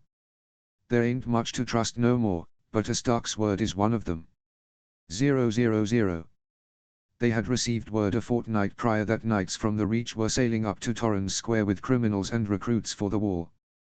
They would be staying a night at Winterfell, and so that afternoon, Rob dispatched the Sheep's Head men to some empty barracks while they awaited the Reach party. He had sent Roderick to the foothills post-haste with the coin promised to the families, and if all went well, the men would have confirmation that they were indeed compensated before they started for the war. "Do you think Sam will be returning with those knights?" Rob asked one late afternoon some days later, letting out a long breath and slumping in his chair. They had been poring over records of judgments from generations past, looking for ways to compel either Hornwood or the Dreadfort to take responsibility for those families in the foothills. He had no desire to pit the 2 lords against one another in a dispute over territory, and could not even write to Lord Stark for guidance, for he was still on the road. "Maybe he's read something about one of their ancestors claiming the land and can point me right to it. If he's ever coming back," Theon said darkly, looking up from his records. "Can't imagine why old man Tarly hasn't summoned his heir back to Hornhill all these years, but now that he is back, he'll surely want to keep Tarly there for months." John shot Theon an annoyed look. "You know why he never summoned Sam?" "Heir or no, his father never writes. Sam's not exactly Randil Tarlis' ideal of an heir, I reckon. Can't imagine a visit home is easy for him." It was entirely the wrong thing to say to Theon, and John knew it the moment the last word left his mouth. Theon, at Emma's insistence, had always written letters home, every moon turn for all these years. Yet while his mother sometimes wrote back, and his sister often, Balon Greyjoy had only written twice, once when Theon turned 12, and one when he turned 16. Indeed, Theon fixed John with still, frozen eyes for a moment, his jaw working, nails digging into the table. Then he shook his head like a wet dog and returned to his parchment. The Reacher men and their band of recruits arrived 10 days later, the knights with their silvery armor and summer-colored banners looking out of place against the pale snow and dark pines. Rob stood in the bailey with a newly returned Sir Roderick, directing the knights to their chambers, the men to the barracks and the criminals to the dungeons. John spotted Sam towards the back, his hulking form covered in dark furs. When he dismounted, John enveloped him in a tight embrace, and it was only when he pulled away that he realized Sam had looked more awkward than usual as he came off his horse. "Are you all right, Sam? What happened to your leg?" Sam offered him an expression that was half smile, half grimace. Just a hunting accident," he said, making an exaggerated shrug. "It's almost better now. Not much moving on a boat, is there?" Something was very strange about Sam today. Off. He was doing that nervous sniffing before his words that he did when there was something he thought he ought to say, but did not know how. "Well. Where are your trunks? And you should get Mayor Stillowin to look at the injury, just in case. Jane says she ordered a bath to your chambers when she spotted you over the hill." Another nervous grimace that was trying to be a smile. "Oh. That's awfully nice of her, isn't it?" Yes. Yes." A pause. "Sam. Your trunks." Another pause. Then he half limped back to his horse, pulled the heaving rucksack from its back, and dropped it down on the ground between them. "I don't have my trunks. This is all I brought from Horn Hill." John stared at the bulging bag, its leather straps fading, its weave worn thin in the corners, then back at Sam's face, uncomprehending. "What?" I'm joining the Night's Watch." "John. So, you see, I haven't got much use for most of my things anymore." Notes. Someone needs to give John a thorough analysis of history because I so don't agree with the whole idea that Lyanna marrying Roger was what caused the war. But with John's current state of mind, of course that's what he'd conclude. About the poaching, guys, I have no idea how these things work. It just made sense to have these token things that I completely pulled out of thin air, though the whole poachers plotline came from u/King of Ireland 777 and u/the Deem on Reddit. Happy Valentine's Day, by the way. I've been toying with doing a fluffy one-shot of Ned and Ash from my story. As I don't have anything specific on my mind at the moment, I'd love suggestions /requests for something short. And lastly, if you're well versed in canon /lore and would like to help me out with planning and future plot arcs, please reach out. One of my beaters is super busy at the moment and won't be able to do much discussion with me for a while. I really get ideas from bouncing my thoughts off of someone else, so you would be contributing greatly to the creation of this fic. Chapter 32, Part 2, King's Landing. Notes. See the end of the chapter for notes. Chapter text. On the King's Road. The morning their party departed Hayford Castle, Ashura pulled up alongside Ned's horse in the slanting light, her hair glowing like embers in the rising sun. Despite his soreness and fatigue, Ned smiled, though he raised his eyebrows in surprise.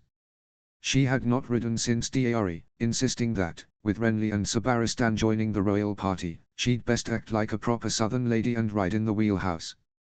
Ned doubted that was her real reason. When had she cared about such things? But with all that had occurred at Deari and Robert's stormy demeanor since, he hadn't had the mind to question her about it.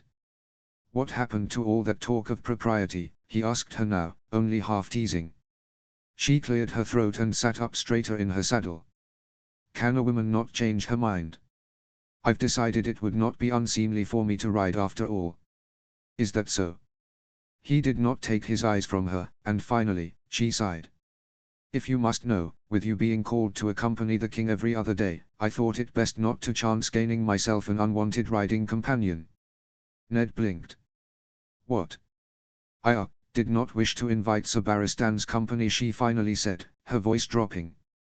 He would have come to ride with me when the king had no need of him, and it would have been excruciatingly uncomfortable for both of us. Her words were so near nonsensical that Ned was not sure he heard right. Why would Sabaristan sell me? What? Ashura sighed again. It happens that I caught Sabaristan's eye when I first arrived in King's Landing. He sought my company often on Dragonstone, and those instances were always, well, as I say, awkward. And as things stand, it appears his attentions have not changed all this time. Ned felt his jaw go slack. He had not noticed Barristan Selmy looking at Ashura in any particular manner, but then, with the other matters weighing on his mind, he had taken no note of Barristan Selmy at all since he'd joined them. It was not as if Ash could be wrong about this. That familiar sharp irritation began in his stomach. The perils of marrying a beautiful woman a laughing Brandon had told him, all those years ago at Harrenhal, when he'd caught Ned glaring at some young knights who were gawking at Ashura. So long as they don't challenge you for her hand, there's no need for violence. Wise words he'd since lived by. Some of the few wise words Brandon had said to him, Ned thought with a pang, and quickly reined back his mind, for it was too early in the day to bear thinking of his brother. "Have I shocked you?" she asked at his silent frown, giving him a half-smile. Ned felt the irritation fade. "Tease only, I would not have expected it from Barristan the Bold. And it has been near 2 decades since he's laid eyes on you. You'd think, with these many years." Her eyebrows shot upwards, and Ned caught himself just in time. "Pray, my lord, what were you about to say?" She blinked her big eyes up at him, the picture of innocence, but he knew better. Ned coughed and turned back to the road, and beside him, Ashura broke into a laugh. "Oh Ned, you aren't wrong. It is rather shocking. What girl does not find a few eyes on her at 7 and 10, but I am nearing 40. One would think a passing infatuation would have faded by now." He coughed again. Despite the levity, this was never a conversation he particularly enjoyed having. "The very name of Sir Barristan rankles now," he said under his breath, "but if I am being fair, my love, you do not possess a face that fades easily from a man's memory." She blushed and ducked her head to hide her smile. "Somehow I always wish to hear you say such things, even when I know it's flattery." "So tell me then," Ned said after they had ridden some moments in a sweet, warm silence. "What brought you out of hiding this day?" She was resisting the urge to roll her eyes, he could tell. "I was hardly in hiding. Only, avoiding inconvenience." Ned laughed. "Call it what you will, but you have not answered me." Her face softened then, and she worried her lip, looking into the distance. "Ashura. You rode with Robert in the morning, and I did not think he would summon you again." "No doubt you are right." He waited, for there was surely more. When she turned to him once more, there was a frown so weary lacing her features that Ned felt his chest squeeze. "We will surely reach the city today." She met his eyes. "If I must brave the place once more, I intend to look upon it head-on as we pass under the gates. No silk curtains. No wheelhouse." He looked at her for what seemed a long while. Sometimes Ned thought there was a warrior's essence at her core. "You are right," he said again. "You do not hide." A corner of her mouth lifted. "Not when I have you next to me. But that is enough of this lofty talk. Tell me, has the king left instructions for you for when we reach the city? Spoken of any news?" For the second time on this journey, Robert had summoned Ned before the sky had even begun to pale, wishing to ride through the dewy woodlands around Castle Hayford. This time, thankfully, he had done naught but lament his wife and son and the stifling city he would soon return to. Ned had felt that frustrated anger set in again, the urge to yell and rage at Robert for being so blind to all he had. Joffrey still called him father. Joffrey still sought his approval and did not look away in shame when he spoke to him. Yes, the prince was well on his way to becoming a tyrant with the way he had tried to hurt Arya, but why did Robert not spend more time with the boy, guide him and teach him? Did he not understand what a gift a son's regard was to a man? And did Robert not owe it to the realm to teach his heir? But Ned said nothing. He was not entirely sure how to broach the topic, and Robert was the king now, after all, not just his friend. And besides, he had not been of a mind to argue. Not when he had been fraught the entire ride, expecting more unwelcome news about the Lannisters or from Jorah Mormont regarding the Targaryen girl. Ned hoped never to hear Robert speaking of pardoning the murdering madman again. 12 years passed. They'd received word that Jorah Mormont's lady wife was suffering from a wasting sickness, and Ashura had sent Yulai the Roynish healer up to Bear Island in a last attempt to save her life. Yulai and her fermented potions had brought the woman back from her descent into death, but news arrived a year later that she had died in childbed, leaving behind a sickly son. All was well for some time, But not long after Jeor Mormont left to take the Black, Jorah's young son took suddenly and gravely ill. Jorah Mormont had travelled to Essos in his youth, and in a desperate attempt to save his child, the Lord of Bear Island had erected a pyre and burned 4 poachers alive in some sacrificial ritual to an Essosi god. The boy had died anyway. Ned had sons too. In the darkest of nights, Ned thought that he could understand what drove Jorah Mormont to this mad inhumanity, but to burn 4 breathing, feeling men alive, the way his father had been burned alive, there was no forgiveness for that. Yet, by the time Ned had made the journey west to carry out justice for the sickening atrocity, Jorah Mormont had taken ship and fled. And that cowardice Ned could not understand. Now he spied for the shiny-headed Varys, the thought of whose letter and map all those years ago at Storm's End still made Ned's blood go cold, and Robert wished to pardon Jorah in exchange for information that might lead to the murder of yet another child. Silver blonde hair stained with blood. He did not know what this Daenerys Stormborn looked like, but he could still see the pale hair of the babe peeking from that mess of infant bones and brain. Perhaps Ashura had been right. In the past months of travel, the realization that perhaps Robert truly was no longer the brother Ned once knew had been slowly seeping into his consciousness, spreading black and putrid like contamination in a wound. Or perhaps Ned had lost Robert 20 years back when he'd sat himself for the first time on the Iron Throne with the Targaryen children at his feet. No, nothing, Ned told Ashura now, unable to keep the frown from his face. He did nothing but complain about his wife and sons. The very word son made him flinch, for all that he tried to hide it. The matter of Jon, too, was like an open wound gouged always into the back of his mind. Ashura was studying him with that alert gaze of hers, and Ned knew he could not stop her seeing right through him. Sure enough, she drew in close to him, both their horses slowing, and reached out to take his hand in her very warm one. "He will come round," she said, her voice low but sure, and Ned knew she spoke not of Robert, but Jon. He believes this knowledge means that everything he knew about himself was a lie. He only needs to realize that nothing of importance has changed one whit. Give him time. Ned nodded. Ashura was rarely wrong about their children. He hoped that she was right in this. He hoped that he had not lost his son forever. What else was there to be done save hope? 000. In the late afternoon, Ned and Ashura rode through the towering bronze gates of the Red Keep behind Arya and the twins. In the courtyard, Elia had already dismounted and was spinning about on the spot, head tilted upwards and mouth slightly agape, taking in her new surroundings. Ned knew that look, and it seemed Ashura had spotted it too, for before he even spoke she was off her horse and pulling Elia into her so she did not run off exploring right then.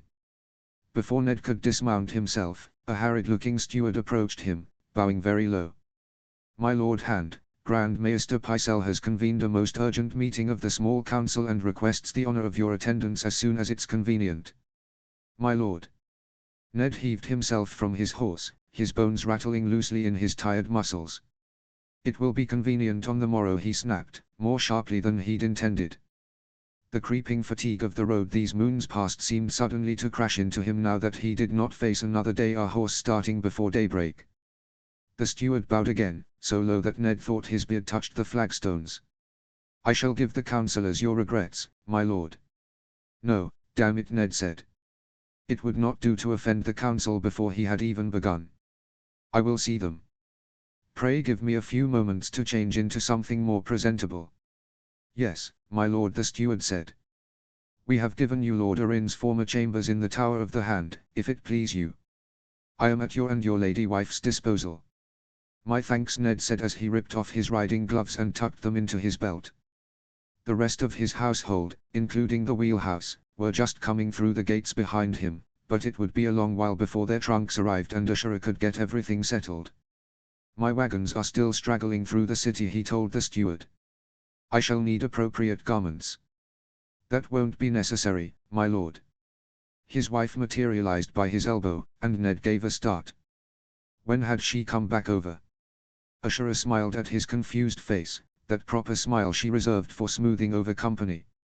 "I have a change of court clothes in the wheelhouse," she said, then turned to the steward.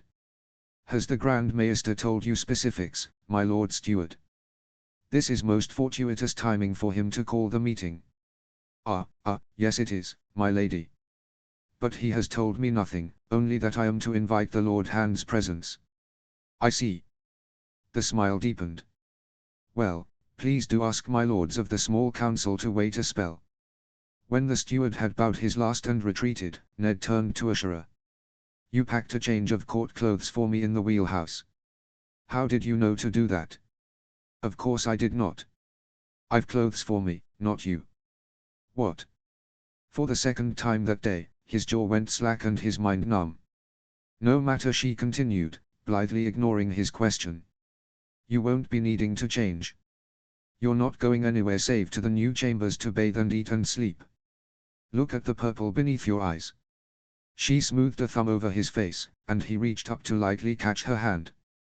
Ash, you did hear what the steward said, did you not? And I just agreed. She gave him a patient look. Do you really think the Grand Maester has business so urgent it cannot wait until the morrow? That this business suddenly came about the moment you rode into the city? And did you not just speak with Robert this morning? If there really was urgent business he would surely have been told. Ned frowned. You are saying the Grand Maester is calling a meeting just to inconvenience me? I doubt it's only Pycelle's doing, but I do know this meeting is superfluous and can certainly wait a day. Ned let out a breath. This possibility had not even crossed his mind. Already he felt as if he were drowning in the murky depths of intrigue, and he had not yet set foot inside the castle. Still, I cannot simply refuse to go now. I've already said I would see them, and it would not do to offend them before I am even settled. Ashura scoffed. Offend them? They've insulted you. You are the Hand, and the small council serve at your pleasure. They cannot summon you thus, least of all when you're weary from months of travel. Every man in that chamber knows this, and yet they've called this meeting regardless. Ned pinched the bridge of his nose. So, this was some test of his strength. The very thing he had warned Robb the Northern Lords might try on him once Ned was gone. And yet here Ned was, about to walk right into it like a green boy. Oh, I did not mean to trouble you. Ashura's voice had softened, and she curled her fingers around his thumb. This is why I am here, is it not? To scheme on your behalf. He laughed despite himself. It is already clear that you and that scheming mind of yours will have to help me a great deal. Very well. Go take the children and get settled then. And keep an eye on Leah. He felt his eyebrows shoot up. And you will not be joining me. Well, you will not be attending the meeting, but you are right that it's best we do not leave the lords waiting.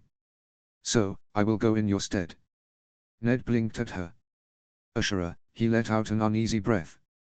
Ash, surely you know as well as I that, well, I know you are capable, but in King's Landing, and you are a woman, not that. She laughed again, crisp and clear, and brought his hand to her lips. Ah, but sometimes a woman's limitations become rather useful. Do you trust me? Of course, but... Then go my love, and trust me in this. I won't be but a quarter of an hour, and I am weary too. Do have Corinne order me a bath. Oh tilde oh tilde oh tilde oh tilde oh. The council chamber had changed little since Ashura had last seen it that night she and Ned had been attacked in the Godswood. The same lies and tapestries hung on the walls, and the Valyrian sphinxes still glared at her with their garnet eyes. As the oak doors closed behind her, the four men around the table looked up at once like a group of gophers, each of their eyes growing wide. Varys the Spider was the first to remember himself. He was out of his seat in an instant, sashaying towards her and bowing low in a cloud of powder and saccharine perfume. Ah, Lady Stark. What an unexpected pleasure. A delight to see you so well after these many years. Ashura smiled and curtsied. Lord Varys. The delight is all mine. The years have not changed you one whit. The eunuch tittered, and a thin tingle shot up her spine. The man truly had not aged a day since she'd last seen him in Aerys Court, and his entire being irked her just as much now as it had back then. Well, Lady Stark, this is a surprise. Lord Renly approached her now, and behind him, a slighter man who must be Petyr Baelish studied her with sharp eyes. We were under the impression Lord Stark would be joining us, Renly said after they had exchanged pleasantries. Though I dare say your company is always welcome, my lady. For just a moment, it was as if Ashura was 19 at Harrenhal once more, meeting the Lord of Storm's Ending for the first time. Even the manner of courtly flattery was the same. Renly, who had joined them on the last leg of the journey, had clearly arrived in the city much earlier in the day, for he was clean-shaven and dressed in velvet fineries. In this, perhaps, he was less like the young Robert from her memories. "Oh, I do apologize," Ashura said when she returned to herself. "My lord husband will not be joining you today. Perhaps there was a misunderstanding with the steward." "Ah, Lord Stark's tired himself out from riding after all, has he?" It was Littlefinger who spoke.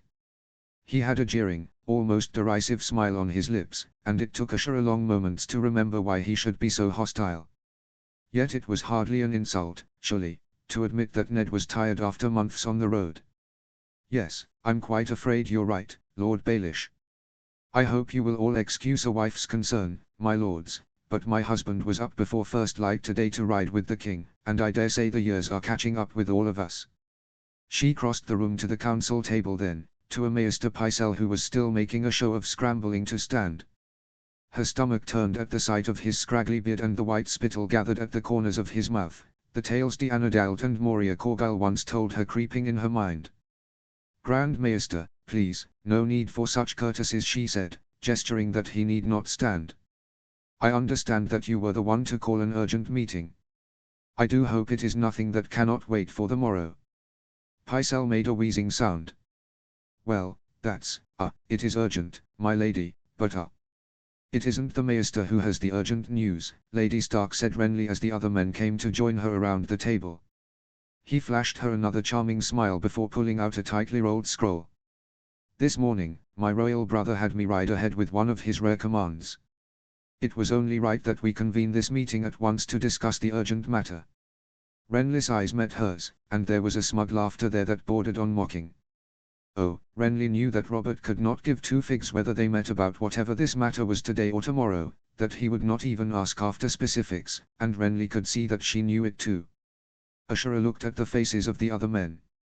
Pycelle was staring into a far wall, Lord Baelish was smirking at her, and Varys had his shiny brow knit in concern.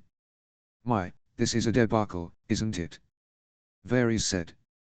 "I believe that letter is addressed to the Lord Hand.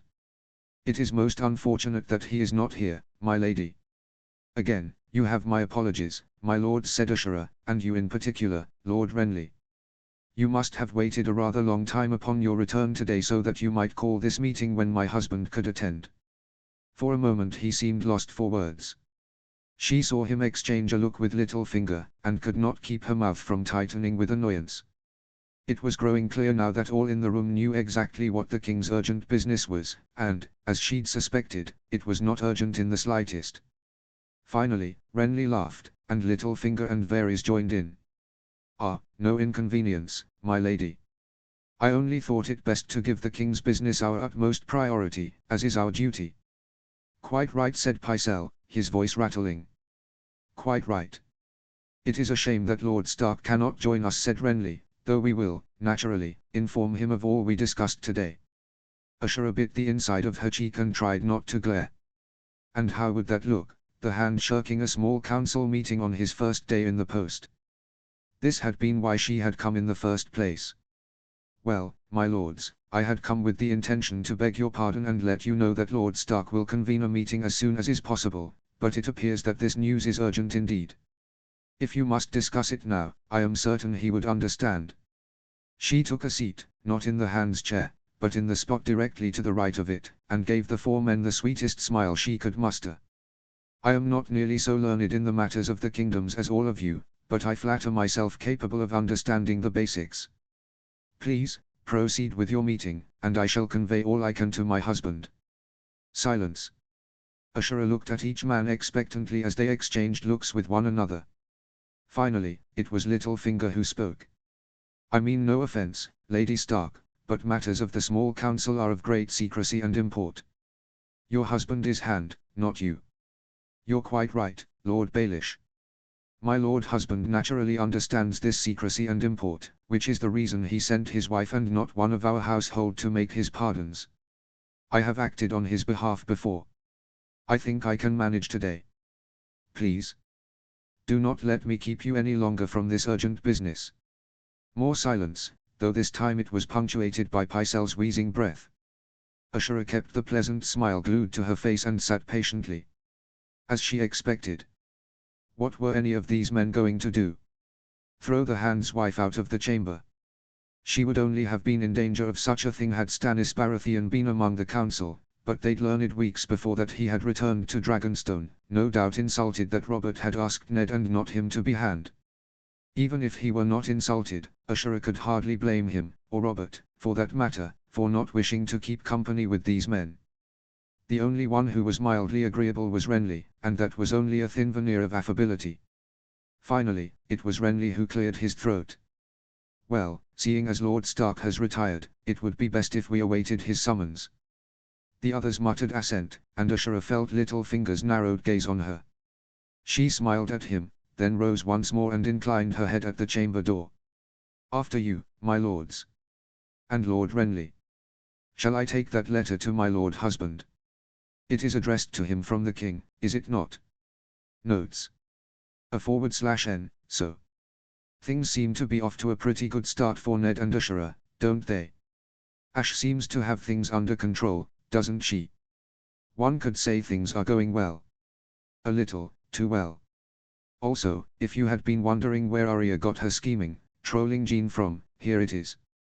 As usual, a huge thank you to my beaters, Captain Fuck You McHugh and C. Medina, and also 1962 Strat, who spent literal hours the other night helping me work out a huge chunk of plot. It will be a long time before I get to that plot, but they've given me so many cool ideas, and I'm so excited to work on them in the future. Chapter 33, Reckless, Helpless, Fighter, Dancer. Notes. See the end of the chapter for notes. Chapter text. The Queen's solar was hot and fuggy and close, and Arya wanted to peel off her own skin. Her hair stuck to the back of her neck, and she could feel warm sweat behind her knees and between her breasts, beading and itching. Around her, the Queen's ladies chattered on about nothing like flies over a perfumed dung heap. If she had to sit here another moment more, she was in danger of screaming until her throat snapped. One of the ladies of some Crown Land's lord laughed like a bleating sheep. She had not been one of the Queen's companions on the journey and was now patting Sansa's arm solicitously. Lady Stark, your daughter truly is exquisite. You must play the high harp for us when you join us next, Lady Sansa, she said, and her smile was particularly ovine too. Lady Lyness has sung your praises with the instrument. I'll bring my younger girl next time. She could learn a great deal from you, that is, with your permission, your grace. The woman tittered nervously, and the Queen gave her a lazy look of indifference. Mother, really? It was her older daughter who replied. This woman was bony, with fat, fish-like lips, and her eyes raked over Sansa, then her own mother with a damp sort of impatience. It would hardly be kind to inflict lollies on the Stark girls so soon upon their arrival. She gave a high-pitched laugh at her own cleverness then, and turned towards Cersei as well. Wouldn't you say, your grace? Oh, but please do forbid my mother to commit such folly. The Queen gave her a thin smile and returned to her wine. Arya hid her eye roll and tried her best to let their words zip by without entering her ears. They had not been long in the capital, and this morning the Queen had invited Arya, Sansa and their mother to her solar to do needlework and eat a light repast with her ladies. Of course, Arya had not wished to attend, but the maid had specified that the invitation was for Lady Stark and her two older daughters, and Arya could hardly snub the Queen, no matter that she wished to break the vile woman's nose. Arya's only comfort was seeing how reluctant the Queen was to have them in her company. Clearly this had been an invitation extended out of obligation, for Cersei Lannister spoke little, and when she was not glaring at Aemma, she was glaring at Sansa. Her hostility made sense, naturally. Aemma was prettier than the Queen, more likable than the Queen, looked younger than the Queen and was generally more agreeable. Even now, among women she had mostly never met, her mother drew all their eyes and managed to make them smile and laugh. Sansa was the same, like a younger copy of their mother, with her hair perfectly coiffed and not a single bead of sweat on her brow, and Arya was fairly certain the Queen blamed Sansa for Joffrey's outburst at Daenerys. She might not be able to prove anything, but everyone saw how much time Sansa had spent riding with the prince in the days leading up to his madness. Of course the Queen had no time to look down her nose at Arya, who was the only one mending small clothes and not performing elaborate feats of embroidery. In fact, everyone in the Solar ignored her. Not that it made anything better. She still had to listen to the annoying chatter of the ladies, and the heat and cloying scent of perfume-ripe bodies only made things worse. Still, it was not as if Arya had anywhere better to be. Veonpool had not traveled with them, and these days past, Arya had been holed up in their mother's new rooms in the Tower of the Hand, making household budgets while Sansa directed the servants in setting up their new household. They had been mostly left alone. Father and Amma seemed suddenly busy with errands and visits, and the twins had been sent off to lessons with Tommen and Myrcella. The accounts were rather tedious work. She was good with numbers, but Arya did not particularly enjoy sitting before heaps of parchment and muttering sums beneath her breath, but not once had she thought to make an easy escape. Not once had she had the urge to take her sword and practice in the yard below the tower. Not once. She had barely touched needle since Diari. Ironic, because for so long she had been unable to come up with an adequate name, but the very day before they had reached the castle, Sansa had hit on the perfect one. Mika had brought one of his father's kitchen tools to show them and satisfy Arya's curiosity, a huge trussing needle the butcher used to sew together a pig once it had been stuffed with herbs, and Sansa's eyes had nearly popped out of her head. Gods help us all, and I thought your leather needle was big, Arya. That needle's almost as long as that new sword of yours. Please don't fling it into any more rats. You scared me out of my skin last time. Arya had looked up then, her own eyes growing huge. That's it. Needle. What? Micah had laughed, his voice earthy and smooth like a pebble heated by the sun. For your sword, Lady Arya. That's fitting, ain't it? For your... Oh, sis, you're a genius, you know that. Don't get used to my saying so, but it's true. Genius. No matter how sweet, that memory left a bitter taste on her tongue now. That day was so vivid, Micah's self-satisfied grin at their shocked expressions so alive and real, but now he was bones and rotting flesh buried in a ditch somewhere near Diari, and Arya did not think she could feel the unadulterated joy of that afternoon ever again. Sansa had not wished to tell her the details, but Arya had wrested them out of her. The hound had cut Micah nearly in half, severed his abdomen so that his liver and intestines hung from the gash. For a spell, she had gotten it in her head that she needed to see his body, for she could not believe that someone who had, only a few nights before, been warm and breathing against her chest could truly be hacked into a bloody mess. It had only been a glimpse of his father's wretched face that had brought Arya out of her idiotic notions. Of course the old man had buried him already. And who was Arya to him, anyway? Just the stupid, reckless girl who had gotten him killed. She had wanted revenge against Joffrey. She had wanted to watch him suffer and fear, to make him feel what she'd felt in that flash when the hound had lifted her by the collar and he'd come at her with his blade. Never had she imagined her plotting could take the lives of innocent people. That hadn't been the plan. That wasn't meant to happen. She hadn't intended for any of it to happen this way, but her intentions meant less than the breath it would take to voice them. It had been all her fault. All the small folk that Joffrey had ordered slaughtered had been at that Diari feast.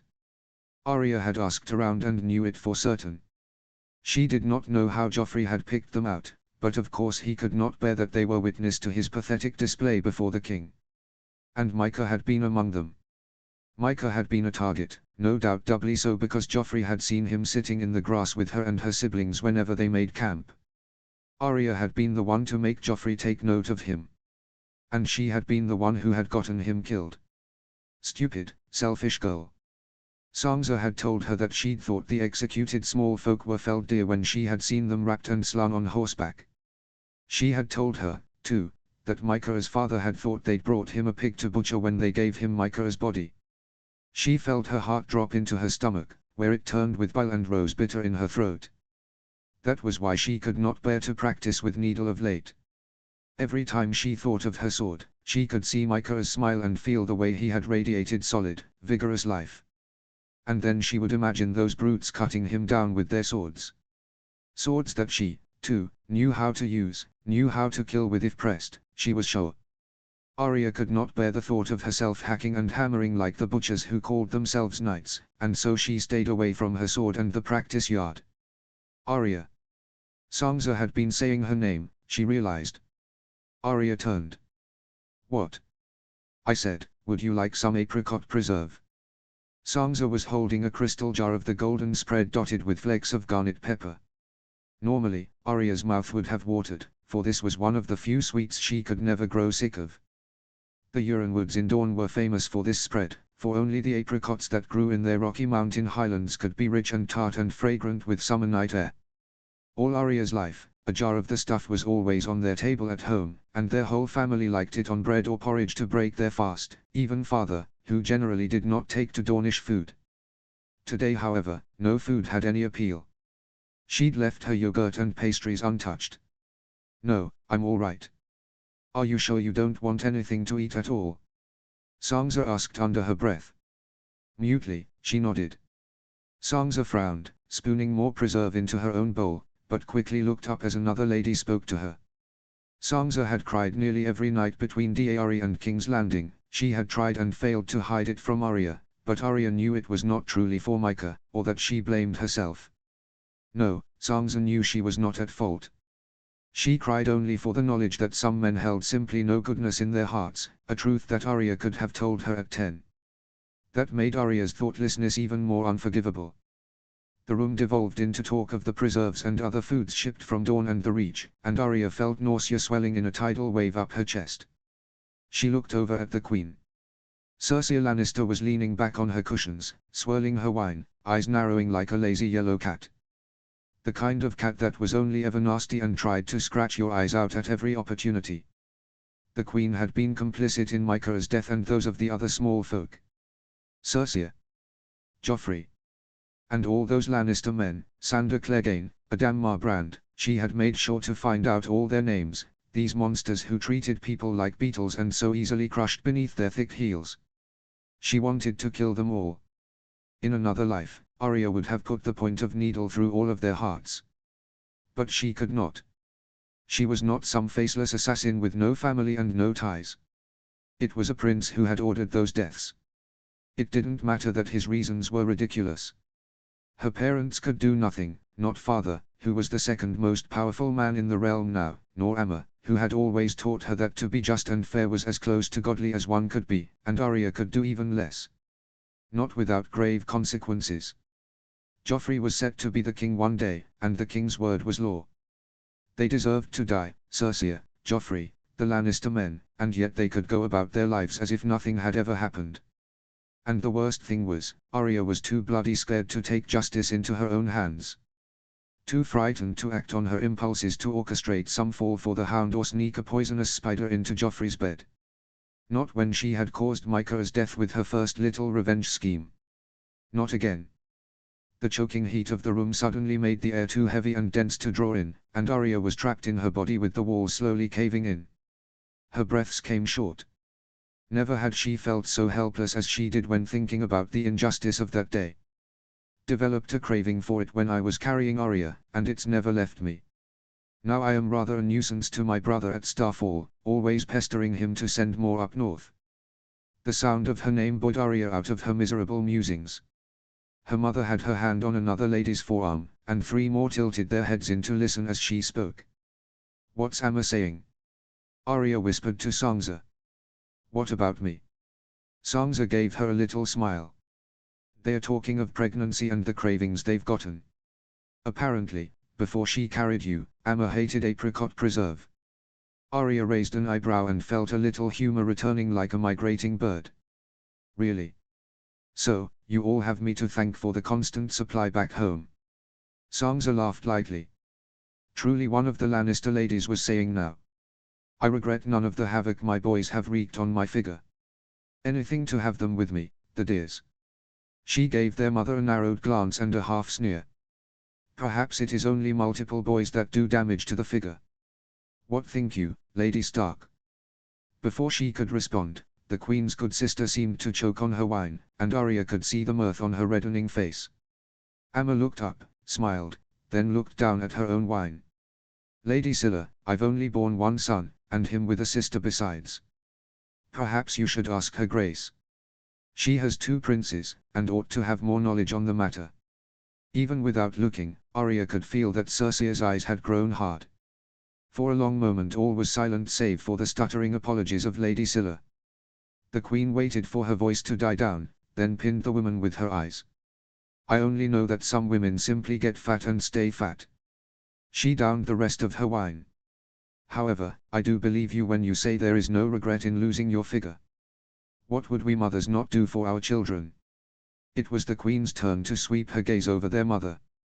Her eyes fell again on Sansa after that, but this time they glared at Arya too, and at once Arya was both cold with terror and aflame with rage. Those who seek to harm them. Those who seek to humiliate them. You've all heard of those beastly peasants at Diari, traitors determined to cause chaos in the kingdom by casting spells on the crown prince's mind. We only demanded their lives. They died too easily, I thought, not enough screaming, but Joffrey decided to be merciful. He understands that a king's justice is not to be equated with common revenge. Was this rage flaring in her belly? Guilt? Or, Arya thought this was what a pig felt like as it watched its companion being slaughtered while it fought against its pen, wondering, perhaps, if it was next. In a panic, the trapped feeling was back, hitting Arya like a suddenly opened furnace, heat gnawing at her skin. Her stomach turned, the stench of the room trickling down her throat. Suddenly, it felt like there was some crusty gremlin clawing and scraping at the inside of her ribcage, desperate to escape her tortured flesh. She could not breathe. She could not properly see. Black blooms were dotting her vision. It took all of Arya's will to stand without falling over. She could hear the erratic gushing of blood in her ears, and the back of her neck was hot and cold and numb. She felt more than saw the eyes on her. Arya. Arya didn't know if it was her mother or Sansa who spoke. Someone tried to take her hand, but she couldn't bear that contact. She couldn't bear anything. She needed to get out. I beg your pardon, she heard herself say from far, far away. I am not used to the heat in King's Landing, and I think I might be light-headed. Someone rose to follow as she felt blindly for the door, but Arya shook her head. She could not have company now. I'm all right, Amma, Sansa. Please. Stay. I only need some air. And she managed to stumble out the door and down a corridor before dry heaving over the side of the loggia, the carved marble digging into her ribs. 000. Arya clumped up the stairs in the Tower of the Hand, her feet leaden, though her insides had yet to cease their storming. She'd never had such a sickening spell of panic, and for another terrible moment she had thought she was going to die again. But no. It must have been the heat of the room. That was it. The heat, though it could not explain why she suddenly felt as if she had been running for days on end. She would have liked to be outside, perhaps find Nymeria in the kennels and take her to the Godswood, but if she encountered any of the Winterfell guards or servants in her state, they'd surely make a fuss. Besides, she could not bear the thought of feeling the eyes of the court on her as she traversed the Red Keep to get to the Godswood. And so Arya retreated to her chambers. Or tried. Why had she not noticed before how many floors were in this accursed tower? On she climbed, her breath heavy and burning, past the servants' rooms, past Yuli's makeshift apothecary and the little accounting room she'd been holed up in these past days. Whose wretched idea had it been to put the chambers on the uppermost floors? Her legs were starting to tremble. On the next landing, Arya half threw herself up onto the flagstones, her panting echoing off the blood-stained walls. Who is it? She froze. Father's voice. It was only now that she noticed she had stopped on the landing that led to Father's new solar. Bleeding, buggering hells. Sure enough, Father appeared in the doorway, backlight by the midday sun. She squinted up at his silhouette. What, Arya? He was at her side at once, and Arya scrambled to her feet before he reached to pull her up. He steadied her with a hand, and some of her simmering panic fled as she felt his solid support on her elbow. What's happened? Why? I'm fine, Father. I ran up the steps too fast and got winded is all. Her eyes had adjusted, and now Arya could see he was frowning at her with concern. She tried for a smile. Gods, child, you gave me a fright. He tucked an errant bit of hair behind her ear. Why were you running so fast? Sorry, she said, and it came out as half a whisper. The Queen excused you all from her solar already. It's barely been an hour. And where are your mother and sister? He craned his neck as if listening for footsteps below. Arya chewed her lip. The Queen hasn't excused us. I excused myself. The room was really hot, the ladies are all horrible, and the Queen is so vile. He was still frowning, his eyes darting about her face. Are you sure everything is all right? You're very pale, Arya, and... He looked down at where he held her hand, and it was only then that Arya realized her fingers were ice cold. She swallowed, hating the dry patch that had developed in her throat. I'm sure. I just need to, I don't know, lie down. She didn't think she'd ever said those words in her life, and father's eyebrows shot up. Lie down. His hand was on her sweaty brow. I should send for you. You might be getting ill. No. No, father, please. I'm fine, truly. I'm not, well, I'm not ill that way. It's only, I'm fine. He studied her for a long while before he spoke. The Queen's solar was too hot, you say? Yes. His eyes narrowed in thought. Come join me for a bit, Arya. I really think I should just go lie down. At least come have some water after your mad run up the steps. And besides. He gave her a small smile. I could use some company. Reluctantly, Arya followed her father into his solar. Shut the door, he said, turning to pour her rose tea from a crystal pitcher. She took it gratefully, for the familiar scent was already slowing her heart to its normal pace. Perhaps her father was right. This would help. He motioned for her to sit in a tufted chair, then walked behind his desk, tidying scrolls as she drank her tea in silence. The shuffling of parchment softened the air in the room, and from the open windows, a breeze smelling vaguely of the crisp sea swirled in. This was nice. It was like the Queen's solar did not even exist. Finally, when she had finished her second glass of the tea, her father cleared his throat and looked up at her. Feeling better? Yes. Good.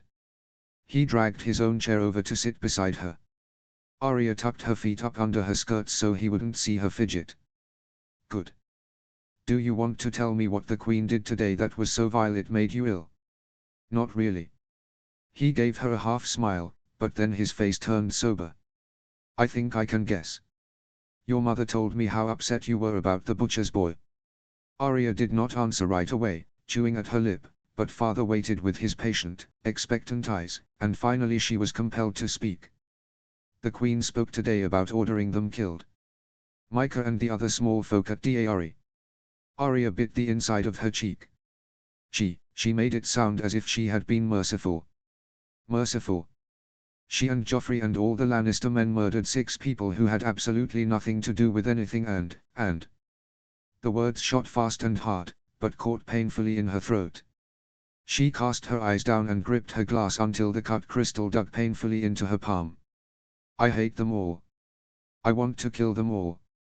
She did not look to see if father was shocked by her pronouncement. Yet all I did was sit there because there's nothing I can do. It's all my fault 6 people died, and there's nothing I can bloody do. Oh, no, Arya, dear girl, you mustn't blame yourself. You and Sansa shouldn't have done what you did on the road, but, gods, the Queen and the Prince should not have killed innocents. Their crimes were not your doing. Somehow, father had drawn her into his chest. She felt safe like this, like there was nothing that could go wrong with the world, and yet she could not allow herself to sink into this childish feeling. She didn't want to be comforted thus. Her mother had tried, and so had Sansa, telling her those same words, but Arya did not deserve to feel better. Neither of them had understood, and perhaps father would not either. It is terrible to say this, I know, and I am sorry all those small folk died, but it is Micah's death that hurts most. Of course it is. There's nothing terrible in that. He was a friend to you.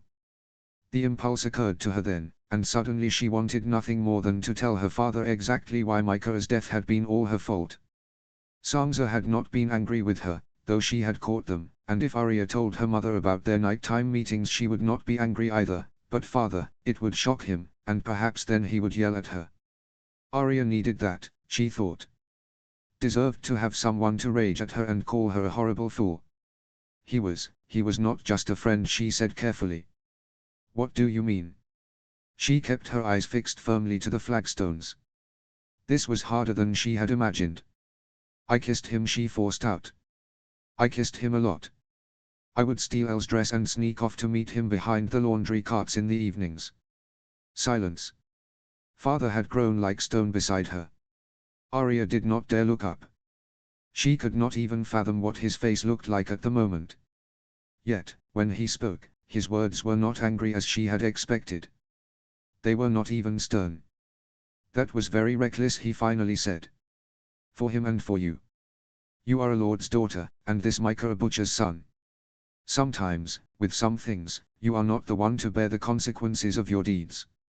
If you'd been caught by the wrong people, the things they would have done to him, expected me to do to him for daring to touch a lord's daughter. Arya, that was very reckless of you. Every word hammered dully in her chest, made worse because he did not sound angry, only resigned. I know, Arya whispered, her voice hoarse. I know that now. She bit her lip, the sudden pain of the memory icy and shocking. That first night at Dare, Micah hadn't wanted to come to the feast. His father hadn't wanted him to. He disapproved of Micah being around the noble folk all the time. I didn't care. I wanted him there, so I half coerced him and promised I'd dance with him. She'd given him her most promising smile over her shoulder, and Arya had known he would come by the way his face had turned pink. Arya had always thought this was one of the few good things about being a girl. If a boy liked you, a smile and a promise could get him to do anything you wanted. She'd always liked this little power she'd discovered. She hadn't known it was a curse in truth. That's why he was there that night, because of me. Because I knew he liked me, and I smiled at him. Joffrey saw him. I know he did. That's why he was killed. I made sure he was in that hall, and being there got him killed. Her voice died into the quiet of the chamber, and for some time all she heard was the soft ripple of the curtains. Father was still again, frozen despite the sunshine sprinkled about the flagstones. After what seemed an eternity, she heard him heave a burdened sigh, and when she snuck a look at him, he was pinching the bridge of his nose. Did you like him too, Arya? Did I, what? You say he liked you. Did you like him too? And Arya knew he did not mean simply as a friend. Why did he not rage at her? Was he not shocked and angry? Yes. Yes, I did. He was funny, and always smiling. And he was up for all sorts of adventure, especially when we were crossing the neck, and never looked at me funny for not being the way normal girls are. Arya bit hard into her lip again. He had been her friend too, before the kissing. Father sighed again, and she thought she heard him murmur "God's help me" under his breath. Arya. Arya, look at me. Reluctantly, she raised her head to face him. She had never seen Father's eyes look so sad. Has Robb ever talked of his mother? Lady Catelyn Tully. Arya frowned. They all knew who Robb's birth mother had been, but Robb had never spoken of her. Why would he? He hadn't known her at all. She shook her head. I know you married her before our mother. During the war. Yes. He closed his eyes, as if shutting something out. We were strangers at our wedding, for she was meant for my brother Brandon. We were only married a fortnight when I left her at Riverrun to go to war. 3 moons later, she wrote that she was with child. That was the last I ever heard from her. After Robert took King's Landing, I received a letter from her father, informing me she had died in childbed. Arya thought she had known this in some nebulous form, but it had never been of interest to her. Oh. For a long, long time, I could not shake the guilt that I had killed her. She was young, barely 18, and the Maesters all say it is best that a woman not bear a child before then. I thought, if I'd left the marriage unconsummated.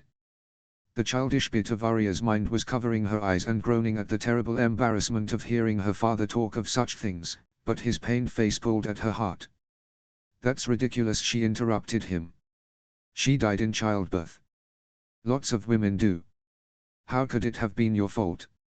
Father gave her a sad smile. I accept that now. But I tell you so you understand, Arya, that I know what it is to wonder how someone who had been breathing and speaking and warm under your hand can suddenly be cold bones in the ground. To wonder if you had somehow stolen their life by getting too close. Perhaps you were reckless in what you did with him, but you did not kill the butcher's boy. If you take any heed of your father's words at all, heed this. Micah's death was not your fault. Do you hear, child? No matter what went on between you, it was not your fault. Arya did not know when the terrible aching behind her nose broke apart into tears, but she found herself in her father's arms once more, sobbing great, trembling sobs as he held her tight. There now, darling girl. It won't always hurt so much. If nothing else, I can promise you that. 000. After she had cried herself dry as a raisin, her father coaxed more rose tea into her and stroked her hair until she felt calmer and lighter than she had in weeks. When she confessed to him her reluctance to take up her sword once more, he considered it for a spell, then told her that she might want to take a turn with Needle about the castle gardens the next day. Must I, she said, her nose scrunching. The few times I walked there, the court people always stared, even though I was wearing a gown and not doing anything out of the ordinary. Father raised his eyebrows. Arya, they stare for the same reason they stare at your mother and sister, not because they find you strange. Arya looked at him from the corner of her eye. They stare at Amma and Sansa because they are beautiful. His eyebrows crept higher. Arya shook her head before he could speak. Doesn't matter why they stare, I suppose. Why must I go into the gardens? For a long moment, she thought her father wished to say something else to her, so closely was he studying her face. But then he, too, shook his head and offered her a smile. You'll find, I think, a most interesting man by the name of Ciri O'Forrell. I know you do not wish to partake in swordplay as you have been taught it, but from what I have heard, this man does not practice the way of West Aosi knights. And so, the next day, she made her way tentatively to the court gardens, Needle tucked into the folds of her skirts with the straps of the sheath Sam had made for her. She was not disappointed. The little man was in the middle of a spar with one of the Baratheon men-at-arms who was twice his size, yet he moved as if boneless, and in a few blurred twirls and a cloud of dark hair, he had his sword at the knight's throat. Arya had watched, entranced, and soon she had found herself standing opposite this magician of a sword fighter, Needle poised before her, her skirts tucked up at her waist and not at all caring if anyone gawked. And no matter how hard she tried, no matter how quick and light she made her steps, not once did she manage to break the smiling man's defenses. In the end, when she was sweaty and breathless and wholly exhilarated despite feeling the steel of his thin blade against her shoulder, this Ciri O'Forrell had looked down at her with his eyebrow arched in humor. You are a girl with a weapon, he said in his lilting accent. You are good with your weapon. But if the girl wishes to become the sword, come find Ciri O'Forrell tomorrow. Notes. Bit of a slow, bridge chapter, though the dialogue was rather enjoyable to write for once. If you've ever had a panic attack, I'm really sorry. It can literally feel like you're about to explode. Or die. Or both. Hopefully you weren't in front of a Cersei Lannister when it started happening to you. Also, Ned Stark being a dad has been one of my fave things to write so far. And now I miss my own dad. There was a lot of this resigned sigh, that was very reckless of you Lena when I was younger tee. A side note on Ned's fate, I've gotten quite a few comments over the past months saying I hope Ned doesn't die, and I just want to assure you that he absolutely will not die. That was one of my concepts when I went in to write this fic. Ned marries Ash and therefore manages to keep his head. And this isn't even a spoiler.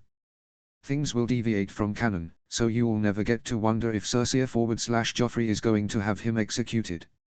Another fic rec, All the Works and Days of Hand by Suki Estuk. This is show canon from Roslyn Frey's POV, detailing her return to Riverrun and awaiting Ed Muir's release and return by the Lannisters. It's really beautiful, a breath of calm air in the tumult of the surrounding war-torn Riverlands, and has that sweeping yet tranquil feel I love for these character study short fics. It's complete with only 4K words, so it's definitely worth a quick read. Again, really beautiful writing. Chapter 34, Maestus and Mockingbirds. Notes. See the end of the chapter for notes. Chapter text. Did you manage to go back home when they buried your brother? In the little chamber that now served as her solar, Ashura reclined in one corner of the silk-strewn couch. Deanna Dalt leaned against her, resting her head half on her lap, and Ashura combed her fingers absently through her friend's hair as they spoke. They'd worked through an entire flagon of wine already, and Ashura was tranquil and languid as an afternoon breeze wound about the chamber and rippled her silk dress against her skin. "No," said D.Y., heaving a soft sigh and smiling a sad smile up at her. The venom took hold too quickly. There was never hope of saving him. The fever set in right away, and he never awoke from the hallucinations. He was gone and buried within a sennight. 6 years ago, Sir Patton Dalt had died from the sting of a dream scorpion while riding through the desert with his men, and now his eldest son Desile, barely older than Rob, ruled as Knight of Lemonwood. Patton had always walked with a slight limp after his injury in the King's Landing riots the day he had killed Sir Amory Lorque, but he had nonetheless been one of Dawn's finest warriors, a reputation only exceeded by that of his honor. His death by scorpion had been deemed by some to be a most unfitting end, but death was death. No matter what, it had come too early for Patton Dalt. Your poor nephew, Ashura sighed, for he had been but 12 when his father had passed. At least Patton did not suffer in his dying. No, I dare say he did not suffer, said D.Y. My good sister told me he kept mumbling to his love in his fever dreams. I naturally did not write back that he did not mean her. Oh. So he saw Elia in his poisoned sleep. That was, perhaps, not a horrible way of dying. Another sad smile laced Deanna's thin face. I wonder if Elia would be glad she held on to his heart until he could die to join her. Ashura felt herself frown and her throat suddenly squeeze. I do not think Elia would be happy he has died at all, she managed, young as he was. You are right. Elia would have wanted him to forget her, perhaps nurture another springtime bloom in his heart, but we doubts. She looked up to meet Ashura's eye. We're stubborn as mules. Oh, that she knew. D.Y. had always been retiring and frail, but underneath her timid surface, there had always been an iron will. Do you know if she loved him? Ashura asked now. Over the years, it had become clear that, while she'd had no secrets from Elia, her friend had kept secrets from everyone. Ashura did not resent it. Elia had always been a whole being unto herself and never needed to lean on another. Not like her. Deanna shut her eyes, and for a moment Ashura thought she looked as if in pain. Yet, before she could question her, the frown had dissipated. I'd like to think she knew, either way. And that his devotion made her happy, somehow. That's all that would have mattered to Patton. Not if she returned his love. Oh, D.Y., I am so sorry. And she did not know if her heart ached for D.Y.'s loss of her brother or for their shared love of Elia Martell. They poured more wine and drained their goblets, both agreeing wordlessly to dissipate the veil of sorrow that had begun to settle about the brightly lit chamber. Deanna tucked herself into Ashura's lap once more. Would you braid my hair? She asked, lifting a brow in self-mockery. You always were the best at it, and it will be rather a fun diversion to have Aaron fuss over my hair instead of his own. Ashura laughed and complied, undoing the threads that bound her hair in place. Deanna's hair had always been the envy of all their little circle of friends, for it was thick and silky and shone like the rich obsidian on Dragonstone. She set about braiding it anew as D.Y. stretched against the cushions and absently twisted a bit of Ashura's skirt around her hand. Are you happy with him? She asked after a long moment. It was clear as glass that Deanna was not in love with Aaron Santager, but she had seemed content enough these weeks that Ashura had been in King's Landing. Aaron. She laughed again. Well, yes, but is there another you have not told me about? D.Y. grinned up at her. No new lover, I'm afraid. Aaron and I are friends, and we tend each other's needs well enough. Lovers are rather a tricky business in the city. You know how it is. And he's never argued with me over the lack of children, so I am happy, rather. It had been a good match, an alliance between the Dalts and the Santagars, but Ashura had always found it strange that Deanna would want to return to King's Landing after the nightmares that once haunted her in the Red Keep. You do not mind being back here? D.Y. shrugged. Tease not as if her sneering grace demands my company each day. I don't have to walk the halls where the Mad King once roamed. And besides, as frightful as they could be, that year in this city and those on Dragonstone, I think they were some of the most radiant times in my life. Some time later, a knock came at the door. Milady. It was Corinne. What is it? Ashura called. Lady Lioness Hightower has sent over a gift and a note. Would you like to write a reply? Her maid is out here. Ashura and Deanna exchanged a look, and Dy raised a rather suggestive eyebrow up at her. Ashura sighed. Send her in then. The girl had a basket filled with jars of Uranwood apricot preserve, and Ashura had to grudgingly admit that it had been a thoughtful gesture. Still, she hoped Lioness Hightower had understood her refusal at Winterfell to be final. After Ashura had written a quick note of thanks and sent the maid on her way, she turned, exasperated, to a grinning Deanna.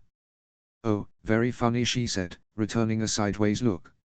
She had told Deanna of Lioness Hightower's advances at Winterfell, not having the wisdom to leave out that she did not detect the woman's interest until she had all but spoken her desire aloud, and Deanna had teased her mercilessly about the cold of the north dulling her senses. "I spoke not at all," Dy said now, eyes wide. "But why has she sent you apricot preserve of all things?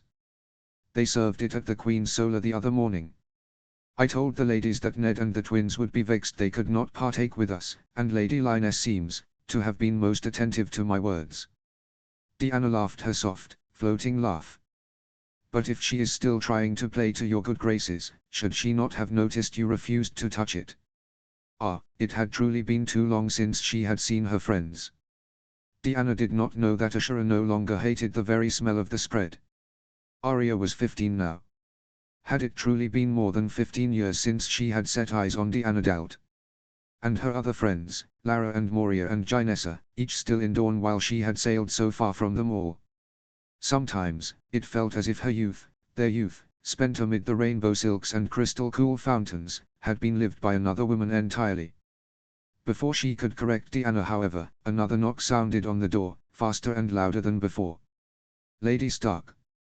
This time it was Jax, one of their household guards. Urgency laced his voice. Ashura exchanged a frown with Dy, then called to ask his purpose. "Milord sent me, milady. He says there is news and requests your presence at once." 000. Disappeared. How does a grown man simply disappear? Ashura and Ned stood in the Hand Solar as the two guards Ned had sent to summon Sir Hugh of the Vale recounted how they had gone to his boarding house only to be informed that he vanished into thin air just the day before. Ashura could not believe her ears.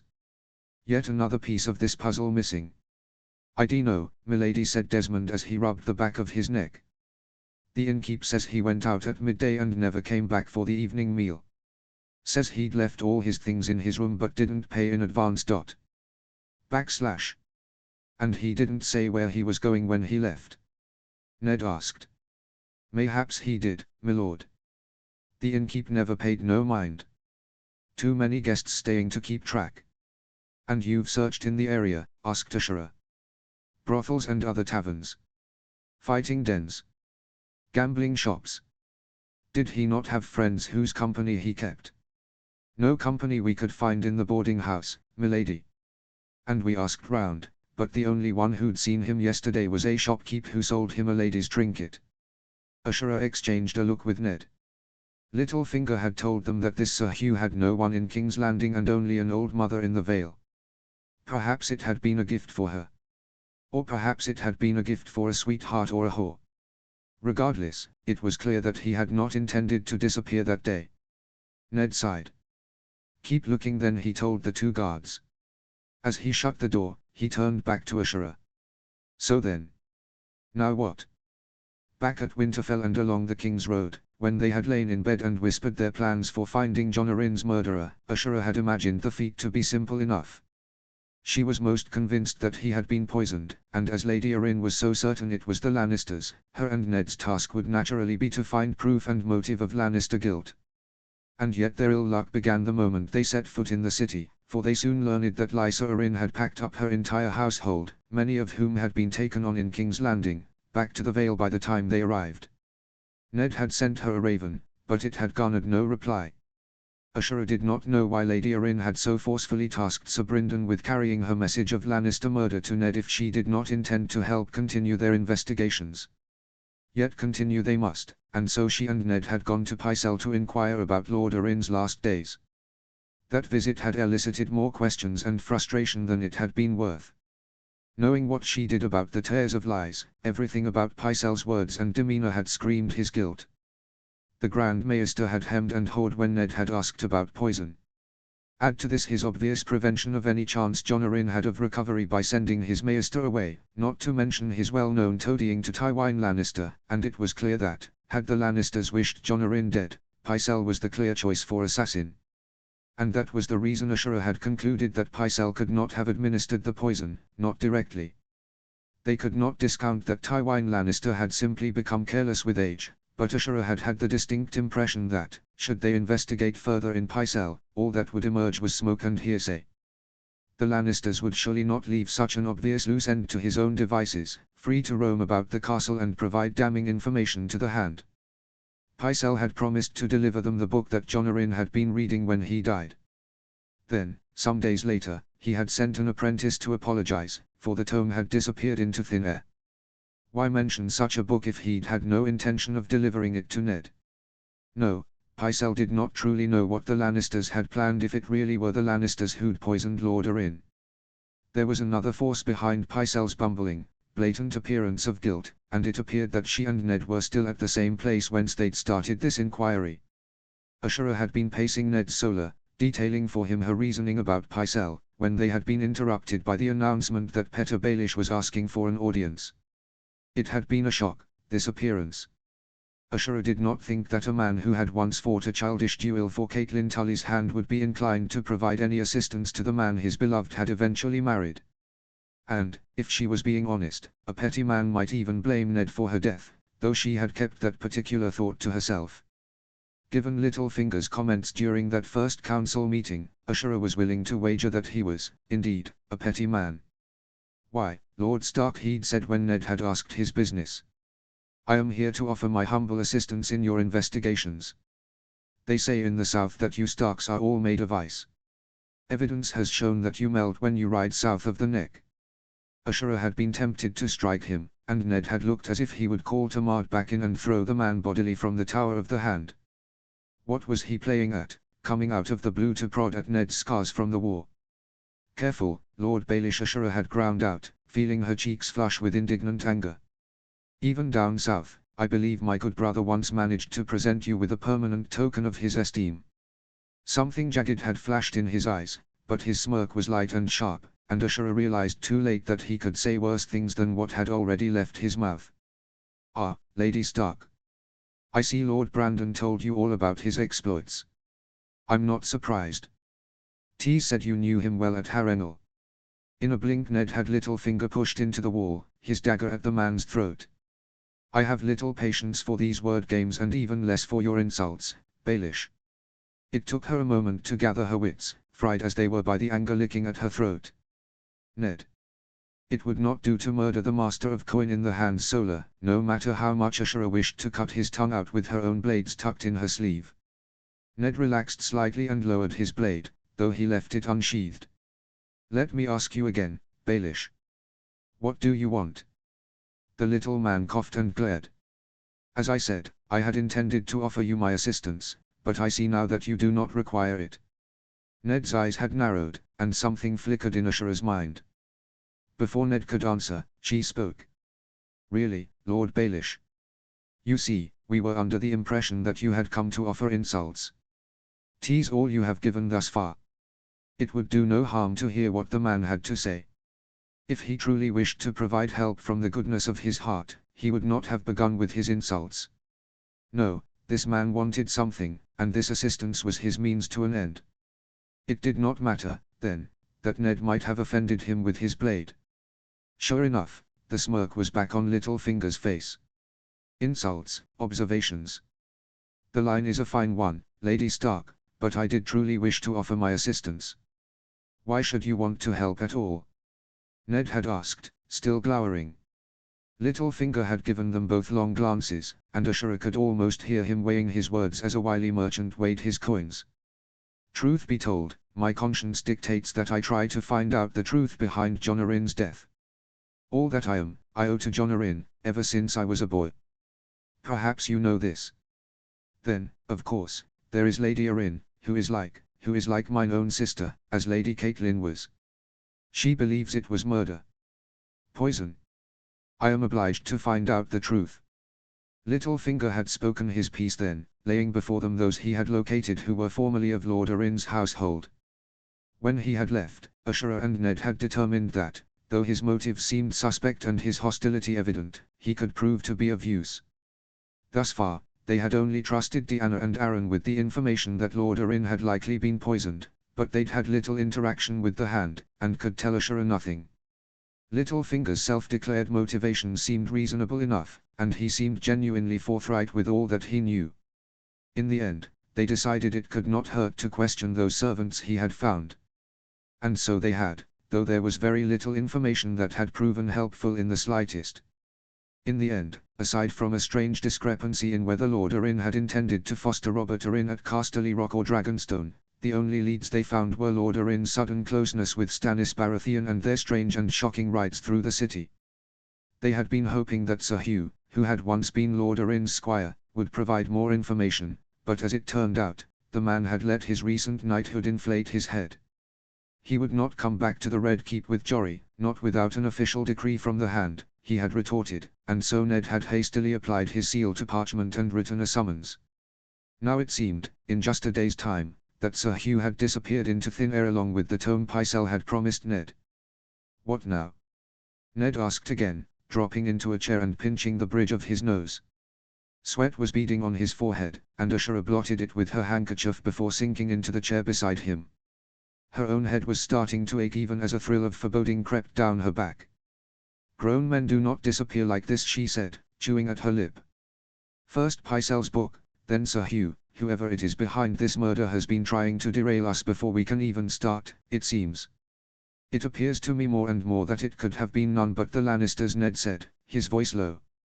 Ashura had not wished to worry him unnecessarily with warnings of the walls themselves seeming to have ears, but Ned was no fool.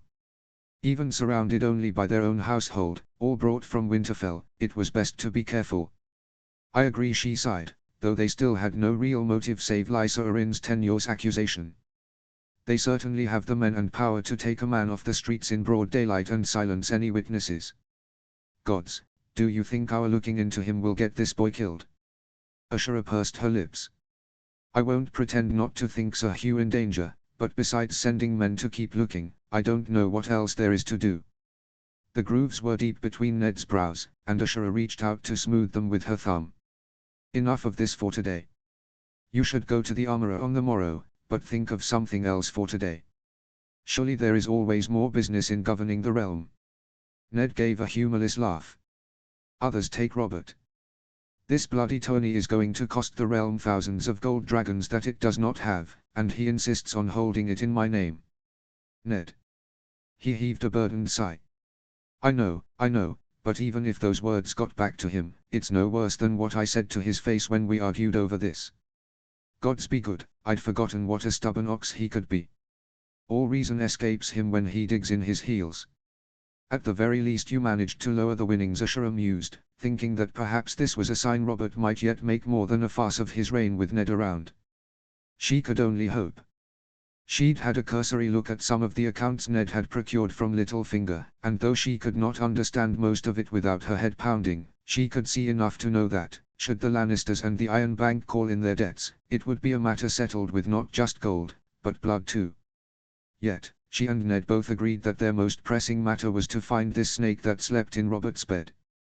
If it truly was the Lannisters, then proof must be found, though Ashura could not help the unwelcome inkling unfurling in her stomach that too much evidence pointed all in one direction. She felt her head spin. Her mind liked to weave and unravel words and schemes, but never before had she felt the foreboding of a web she could not see closing in on herself. It was as if she and Ned stood in the only beam of light, and all around them was black shadow. It made her uneasy. She rose then, smoothing her skirts. Ned looked up in question, and she gave him a half-smile. Well, someone has to determine the brothels Lord Arryn and Stannis were visiting. It would hardly look right for Honorable Ned Stark to be frequenting brothels with his lady wife present in the city. Ned's jaw went slack. So you are going instead? And that's supposed to look better, is it? Ashura shrugged. I am Dornish. People already say worse things. Littlefinger's jibe from days ago still rankled them both, though neither had spoken of it. And besides, back when Elia first married Roriga, we would visit brothels and orphanages and provide the women and babes with extra coin. I will simply tell any nosy enough to ask that this is what I am doing now. Ned did not look pleased, but then, he had never wished to know too much about how Ashura had been receiving information on King's Landing these many years past. She gave him a patient smile. You needn't worry. I am not going to go knocking on every whorehouse like some drunken sailor. I have a good friend who is the proprietor of her own establishment. She has provided me with much information these years past, and I am certain. For the third time that day Ashura was interrupted by a pounding on the door. "Milord, milady, there is urgent news." A raven from Winterfell. At once they were both on their feet, Ned yanking the door open as Jax once again tumbled in. Something was wrong, it had to be. Robb had just written not a sennight past with troubling news about the Sheep's Head poachers, and with all that had been happening in the capital, they had yet to determine the best course of action to bring the Boltons and Hornwoods to task. Now, for Robb to write again, could there be a worsening development with the trouble? Ned was already breaking the seal as he strode to the window. He unfurled the parchment, and Ashura approached to read over his shoulder. Her eyes skimmed to the first paragraph and her breath caught in her throat. Sam has returned from Horn Hill, but he has somehow gotten it in his head that he is joining the Night's Watch. The Night's Watch, father. We all fear he is going mad. John, Theon and I spent all of the previous evening convincing him to reconsider, but he insists he has made up his mind, and it is not as if we can lock him in his chambers. He has left Winterfell with the recruiting party from the Reach this morning. John and Theon have traveled with him. It is our hope that they are able to talk sense into him on the ride up to the wall. None of us have any inkling what to do. Please, father, find a way to stop him. Can you write to the Lord Commander? Can you write to Sam's father? I fear, it is only that, we all know how he will fare if he were to join the Night's Watch. I don't understand what has gotten into him. Father, please. You must do something, and quick. Are we truly to watch Sam throw his life into the wind? Notes. If you're curious about the Elia /Pattern Dalt relationship, please see this one shot I posted to this series. Sigh. Another slower chapter. Sorry guys, but things have to be explained and recounted so we're all aware what Ned and Ash know and what they are thinking about all this. Please note the slight changes from canon. Also, if anyone tells me that Ned and Ash should already be suspicious of Littlefinger poisoning Jon Arryn, I will be very disappointed in you and ignore you completely. They're not us the reader, okay?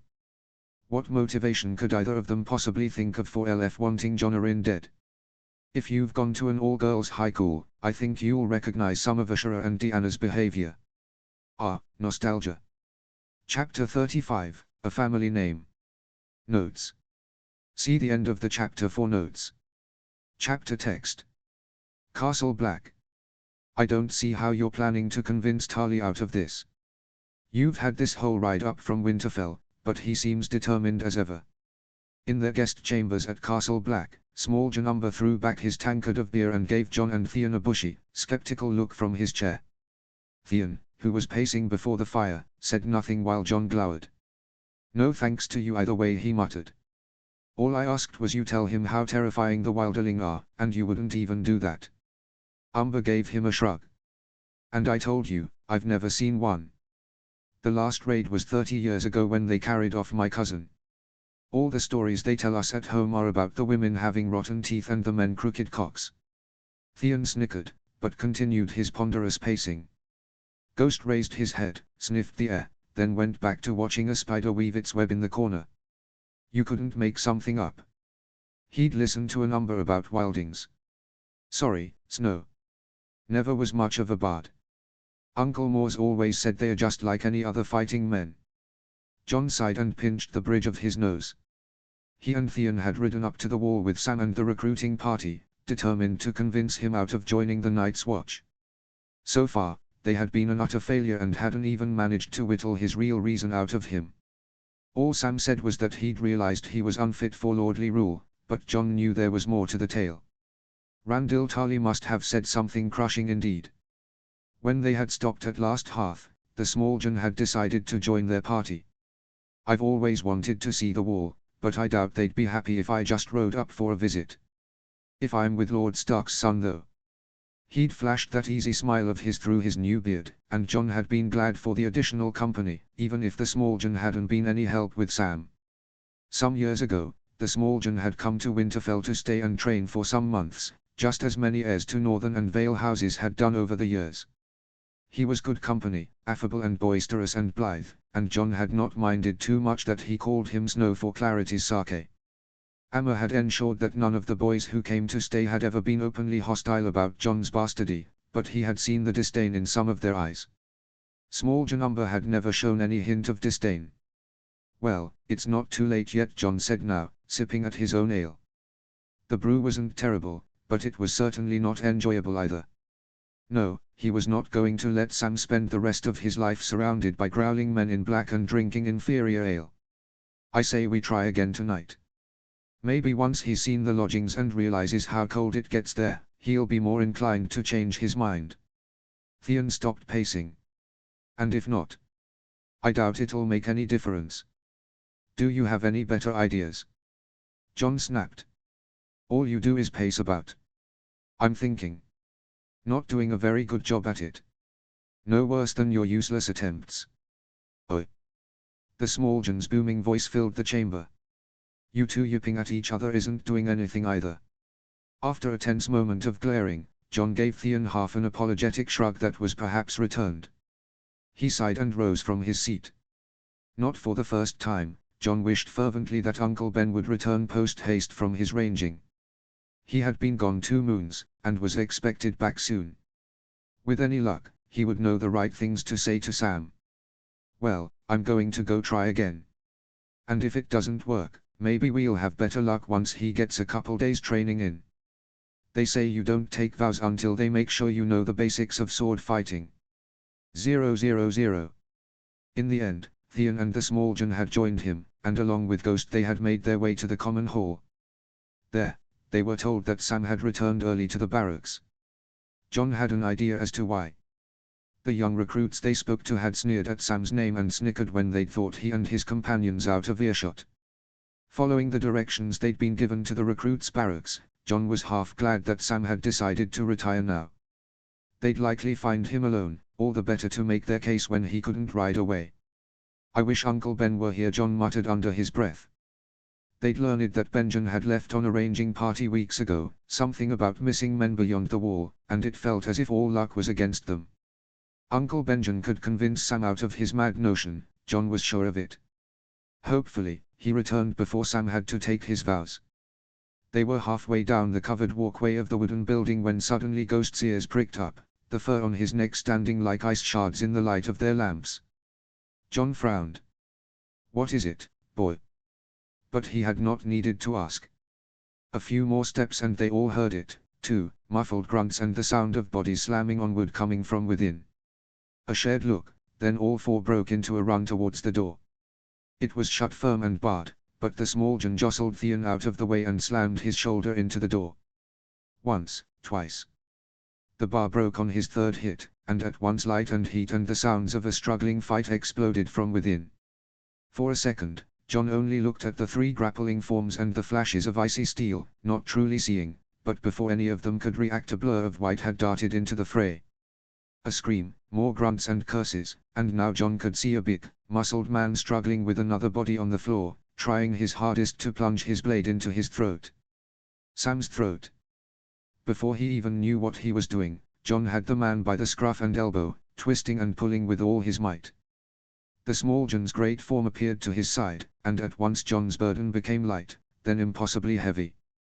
He grunted with effort, but his knees buckled, and now he was the one on the ground, his head buzzing. Just in time he saw the white flash of a blade by his chin and floundered away like a gasping fish, his free hand searching desperately in his doublet for his dagger before remembering that he'd left it in his chambers. He thought he felt something sharp on his arm. He shoved and kicked, and when he turned now a face with yellowing teeth and bloodshot eyes snarled at him. Jon grunted again, but this time brought his knee up, hoping to hit soft tissue. He struck tough muscle instead and felt his face flush as the taste of iron spread in his mouth, but only an instant later, his assailant let out a half scream, pungent with foul garlicky breath. A suspended heartbeat, then two, and he collapsed atop Jon, reeking and sticky with sweat. The weight was lifted from him in an instant, and Theon's face appeared above him, frowning with concern. A moment later, a hairy hand appeared to his right, and absently Jon took it. The small Jon pulled him up. "You all right, Jon?" Jon thought he nodded and collapsed on one of the bunks, his heart still racing, his breath tearing in his chest. White fur nuzzled up to him, and he felt Ghost's hot tongue on his face. What the fucking hells? It was then that his vision cleared enough to take in the room. Two men lay sprawled on the floor, the one who'd been on him with a bloody bloom on his chest, the other with a mess of savaged red flesh where his shoulder and neck had once been. Belatedly, he looked over at Ghost. His white muzzle was bright with fresh scarlet blood. Jon thought he felt his arm stinging, but he ignored it. Theon stood over the first man, wiping down the dagger he always wore around his waist. "Let's see if you mock me again for always keeping my dagger on," he said, trying for a joke. From the corner came a choked laugh, and Jon turned to see Sam slumped against the wall, whispers of red on his face and neck. In the far corner, the small Jon was crouching next to the savaged man. "Isn't this one of the guards who came up with the party from the Reach?" he asked. Jon made to examine the man who had been atop him. Sam interrupted. "Yes," he said, his voice small. They both were." "What the hell happened, Sam?" Sam's skin was pale and wrong, the sickly color of a dead fish's belly, and as he tried to speak his lip began to tremble. "Sam." All three turned to look at him. For some awful moments, Sam's mouth and brows twisted into a wretched, pained grimace. They said my father sent them to kill me." Theon's dagger clattered to the hard floor. The story came stumbling out then, and as Sam spoke, Jon felt his head swim with horror and his blood turn to ice. Sam had been a Cenite at Hornhill before his father directly spoke a single word to him. That was nothing new, really, especially given his father's silence all these years. He had not minded. His mother had arranged dinners overflowing with all of Sam's favorite foods, earthy artichoke and dancing mushroom pies, honey-glazed pigeon with skin so crisp it crackled under the teeth, blueberry plum cakes that melted like sweet butter on the tongue, bursting with the fragrant abundance of late summer. At the end of the evenings, Tala would play her harp as Maud and Melly took turns dancing with him and Daikon, and then Sam would show them northern tunes he'd learned from Sangza. It had been 7 years since he'd laid eyes on his family, but so very little had changed, and for some days Sam had floated on a cloud of tender warmth. Yet, it was not long before that comforting dream had dissipated like so much mist. Sam was required in the practice yard. Feeling his father's eyes boring into him, Sam had tried his best to remember Sir Roderick's lessons, but his arms shook and his palms were slick with sweat.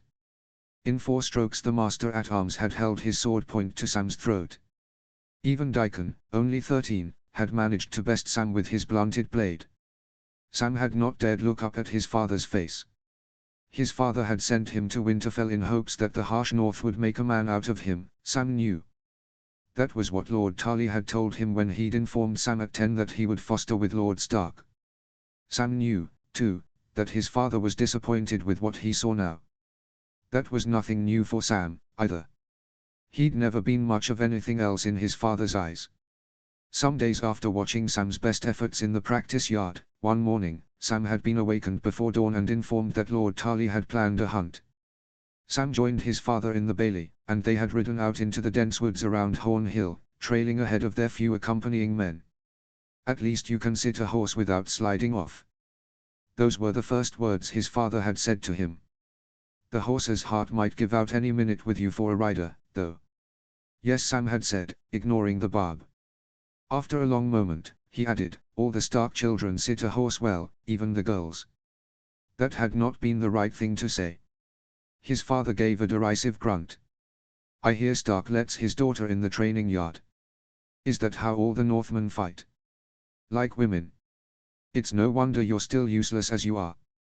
Sam had felt the indignation swell, but his father's cruel glare had been branded into his mind and gilded with fear since childhood. He bit back his retort that Arya was one of the best fighters he'd seen and Jon could likely hold his own against Lord Tarly himself. They rode on then, his father occasionally asking Sam questions that inevitably turned into sneering insults and growls of disappointed fury. It had been this way for as long as Sam could remember, and now it was as if 7 years had not passed since the time last saw his father. He did not know why he had imagined things might be different. Finally, they had spotted deer in the distance. His father motioned for Sam to shoot, but in his trembling haste, Sam's sweaty hand slipped, and the arrow had flown into a tree. His father had given him a glare as cold as a steel blade, then shot his own arrow right between the deer's eyes, and left Sam in the clearing to chase after his prey. Sam had lingered, not wanting to see the gory eruption of deer brain and gore, and instead dismounted to find a nice rock where he could rest and take a drink from his water skin. Just as he was climbing back onto his horse, however, the air tore with the sound of spiraling arrows.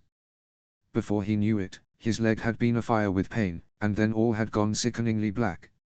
He had come to in a stone cave, and before he could fully return to himself, Tala's face had appeared above him, her eyes red and her face scrunched in concern. When he tried to sit up, white-hot pain chewed like a demon at his leg, and Tala had pressed him back down onto the makeshift nest of blankets. "Don't move, please," she hissed. "I had a terrible time stitching up your leg and getting it to stop bleeding. If you open your stitches, I don't think I can repair it anymore." Tala told him all then. She had secretly followed them on this hunt. When their father had gone after the deer, Tala had seen 2 of the Tali men-at-arms fire back hooked arrows into Sam's leg, then approach their unconscious victim and pull out their arrows so that Sam's blood welled freely from his mangled flesh. "They left you there, intending that you bleed out, so I rushed over and did my best sewing you up. Slippery job, that." She held up her blood-stained hands. "Then I rolled you atop that quilt I brought and had our horses drag you here." She reached over and brushed at his hair. "Sorry. That's why you're filthy." Sam's head had swam, and he had wondered if this was truly reality and not some hellish dream. Why did they, why? Tala had recounted then the hushed conversations she'd heard outside their father's solar the night before. Lord Tali had instructed 2 of his best archers to follow them on the hunt the next day. When he gave the signal, they were to shoot Sam, pull out the arrows, and leave him to bleed out his life onto the mossy forest floor. And they would have succeeded, too. Arrow wounds into the leg bled like a gushing spring, especially if they were pulled out without any blunts on their back prongs. Sam would have been dead within the hour had Tala not rushed to sew him up. He'd studied all sorts of crossbow designs over the years. He knew such things. Lord Tali had intended to find Sam's body the following day. He would tell his family a simple lie, that Sam had met with some forest beast when he became separated from the party, and it had savaged him before they'd had a chance to save him. It would all be so very easy, and Randil Tali would no longer despair of having a soft, useless craven for an heir. He would have no smear on the family name. Tala had all but forced milk of the poppy down Sam's throat, then left him in the cave with promises to return the next day. When she did, she'd had an old rucksack stuffed to bursting with clothes and coin and food. "I've thought it all through. You can hide here for a couple more days. The men searching for you won't find it. Once you can walk again, ride as fast as you can to Highgarden." Sam had given her a befuddled look. "Well, father will know you've escaped somehow, and any logical person would go to Old Town, wouldn't they? That's where he'd send men. But I just got a letter from Lady Margaery 3 days ago about the Night's Watch recruiters they were hosting in town. Go to Highgarden and join the Night's Watch, Sam." Her voice had broken then, and she turned away, hands shaking. "I don't know how else to save your life." He'd done exactly as Tala instructed. What other choice was there? He'd penned a goodbye letter for his sister to hide under his pillow, so that the rest of the family would truly think he'd found his true calling and left his birthright by choice, then kissed Tala hard on the forehead and ridden off along the Rose Road, pain tearing up his leg with every rise of his horse. Sam's voice died as his tale came to a close. After a silence as long as death, Theon cursed under his breath. "Bugger me bloody," the Smalljan finally said, half dazed. "Seems like Lord Tali still found you, though, even up at the wall." "They're Hornhill men-at-arms," Sam said, looking resolutely away from the bodies. "They said my father sent them to join the recruiting party and find a chance to kill me. I'd just always been around people until now." His forehead came to rest on his knees. My father doesn't believe I'll truly take the Night's Watch vows, one told me. He wanted to play it safe. Leaden quiet once more. Finally, when Sam's words had sunk in, John felt molten anger flash in his belly. So, what? He asked, staring incredulously at this friend who was truly more of a brother. You were just going to join the Night's Watch and never tell us the truth behind it, is that it? Well, yes. Safest way for all of us. My father is persistent. Have you lost your fucking mind? John was on his feet, hot blood slamming up into his temples. His voice cracked, though it still seemed to echo in the wooden rooms.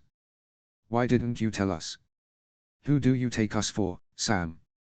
Me and Rob and Theon. Who do you take my father for?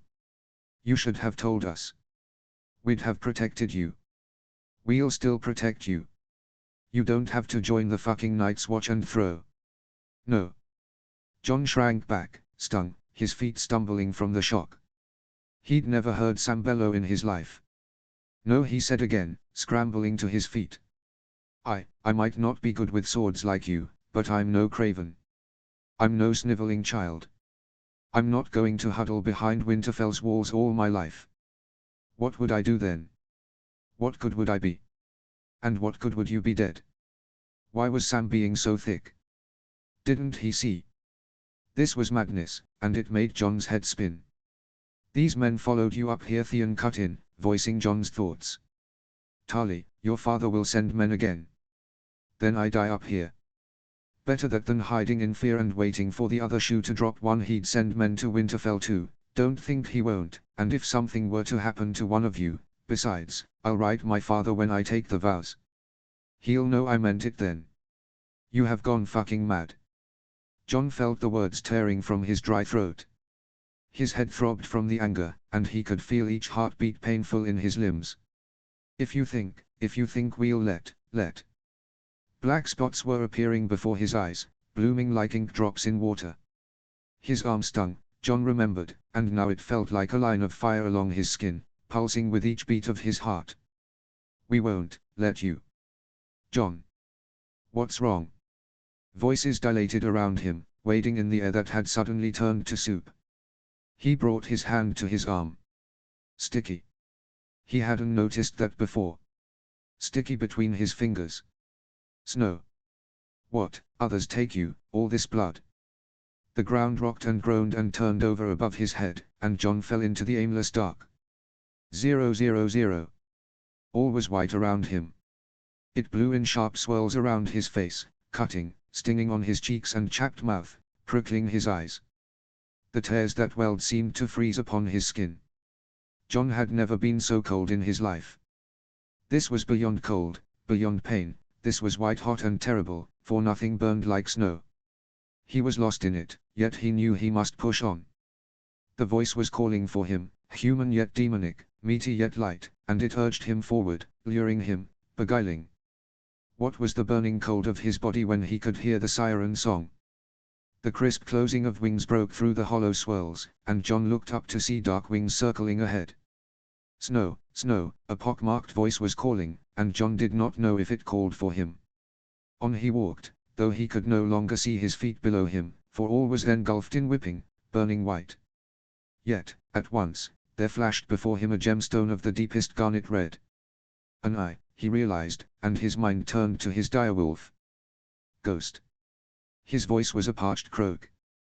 But no, it was not Ghost, for Ghost had two eyes, while the spectre before him stared with only one. Closer it came, or perhaps John walked forward, until suddenly its eyelid shuttered, and a surge of hot red was painted across the white sky. Closer he drew, closer still, and now John could see that the raven from above was dark, not with black feathers, but with blood. Snow, snow, the sound grated his ears raw, yet still it was like that seductive siren song. On John fought, until at last the red bird swooped before him, and John saw that it did not have feathers at all, but scales as white as the storm. John, Snow. Was it still the blood-red bird who called? John, Lord John.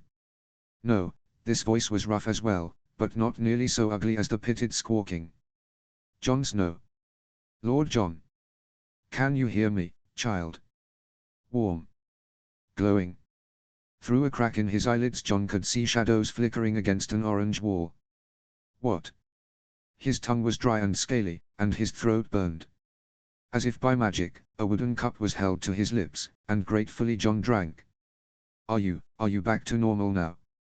Sam's tentative voice sounded somewhere over John's head, his hand on John's shoulder. On instinct, John shot a weak smile up at him, though the movement made his head heavy, and he closed his eyes. Sam was unconvinced. He is all right, isn't he, Maester? Yes, though that was quite a bit of blood you lost, Jon Snow. You must drink beef tea for many days yet, said the old Maester with the rough, wheezing voice. Jon rubbed his eyes with the arm that did not feel like lead. He remembered that sting on his arm as he'd grappled with the Hornhill Guard. He must have been cut then and simply did not notice the pain in all the upheaval around Sam's revelations. At his bedside was a pale raison of a man, bald and wrinkled and bony, yet when he pushed Jon back into the pillows and drew the covers over him, his hands were quiet and gentle. His eyes were clouded and lifeless, and Jon realized with a jolt that he must be blind. What a pansy, fainting dead like that, said Theon, who had risen from his chair. He tried for a grin, though Jon could see the lines between his brows. Still, he shot Theon a glare. I'm not the one who gets ill looking at a nick on my thumb. Theon scoffed, unconcerned. Just my own blood. I don't mind someone else's, including yours. A little gratitude for catching you as you swooned would be nice. Before Jon could huff with indignation, the Smalljon's voice boomed from outside as the door swung open. Oh, Greyjoy. Taking all my credit, are you? Need I remind you that I caught you both? The giant ducked into the chamber, filling up half the space, and in his hand he held a steaming tankard. Here's the blood brew, Maester Aemon, he said, setting the tankard down on the table beside Jon. Drink up, Snow. What kind of a disappointment would you be if you died at the hand of some Southron guard? We don't even know his name. Yet Jon barely heard him, for now he stared again at the frail old Maester with the milk-blind eyes and could not form words. Maester Aemon, the Smalljon had called him, the sounds easy on his tongue. She named you Aemon, Lord Stark had told Jon in the library turret. A lifetime ago. Aemon. A Valyrian name. A Targaryen name. My name, thought Jon. A family name. Notes. Just Randil Tarly shenanigans. In relation to the destination you all surely know I have in mind for Jon, I can't recommend The Earth That's Nature's Mother is her tomb enough. It's a look at Shrisester's life and hobby. I'm obsessed with her and Bloodraven, and honestly, I've read this one shot like 8 times since I found it a few days ago. Chapter 36, Brothers Baratheon. Notes. See the end of the chapter for notes. Chapter text. King's Landing. The street of silk smelled of exotically sweet incense cut with the underlying tang of lye soap and human waste. In the quiet back alleyway, Ashura emerged from her litter and squinted in the sun, pulling her veil tighter around her nose. The muscled guards before the iron lattice door bent low to listen as Corinne gave her name and purpose, then opened the heavy doors and bowed her in. Inside the brothel was cool and airy, the shades and heavy silk drapes filtering in only dim afternoon light. These back reception rooms were richer than Ashura remembered, and the incense that snaked from the braziers were of precious oud and the rarest black rose. The floors were laden with deeply dyed Mirish carpets, she noted, and the walls were lined with intricate Lysani tapestries shimmering with gold thread. So, she had done well for herself these decades past. The coin Ashura regularly sent as payment were mere droplets in the ocean, it seemed. My dearest Lady Ash, in the flesh. The shimmering silks over the doorway lifted and in walked Shattaya, skin gleaming like polished ebony in the low light, hair in fine braids dotted with glittering jewels. Ashura smiled, and Shattaya came forward in a cloud of soft perfume to plant 2 kisses on her cheeks, then an open-mouthed kiss on her lips. Ashura laughed as she felt the woman's tongue slip along her bottom lip, remembering their last meeting with a fond warmth, but stepped back before she could draw her in. Shattaya eyed her with a questioning half-smile. Ashura heaved a dramatic sigh. You've only gotten more lovely with age, you sorceress, she said as Shattaya motioned her to a satin-lined couch. I'm afraid, however, that I have grown rather virtuous in the north. Ah, I see. Shataya snapped her fingers, and a serving girl appeared out of nowhere to pour their wine. She was still looking Ashura over curiously. A virtuous and faithful wife now, are you? A loss to many of us, to be certain. A wistful note had crept into her voice, her accent still as flowing and free as Ashura remembered. There is a certain beauty one can only gain from bearing babes. Ashura laughed again. You would know, naturally. When can I meet this lovely daughter of yours?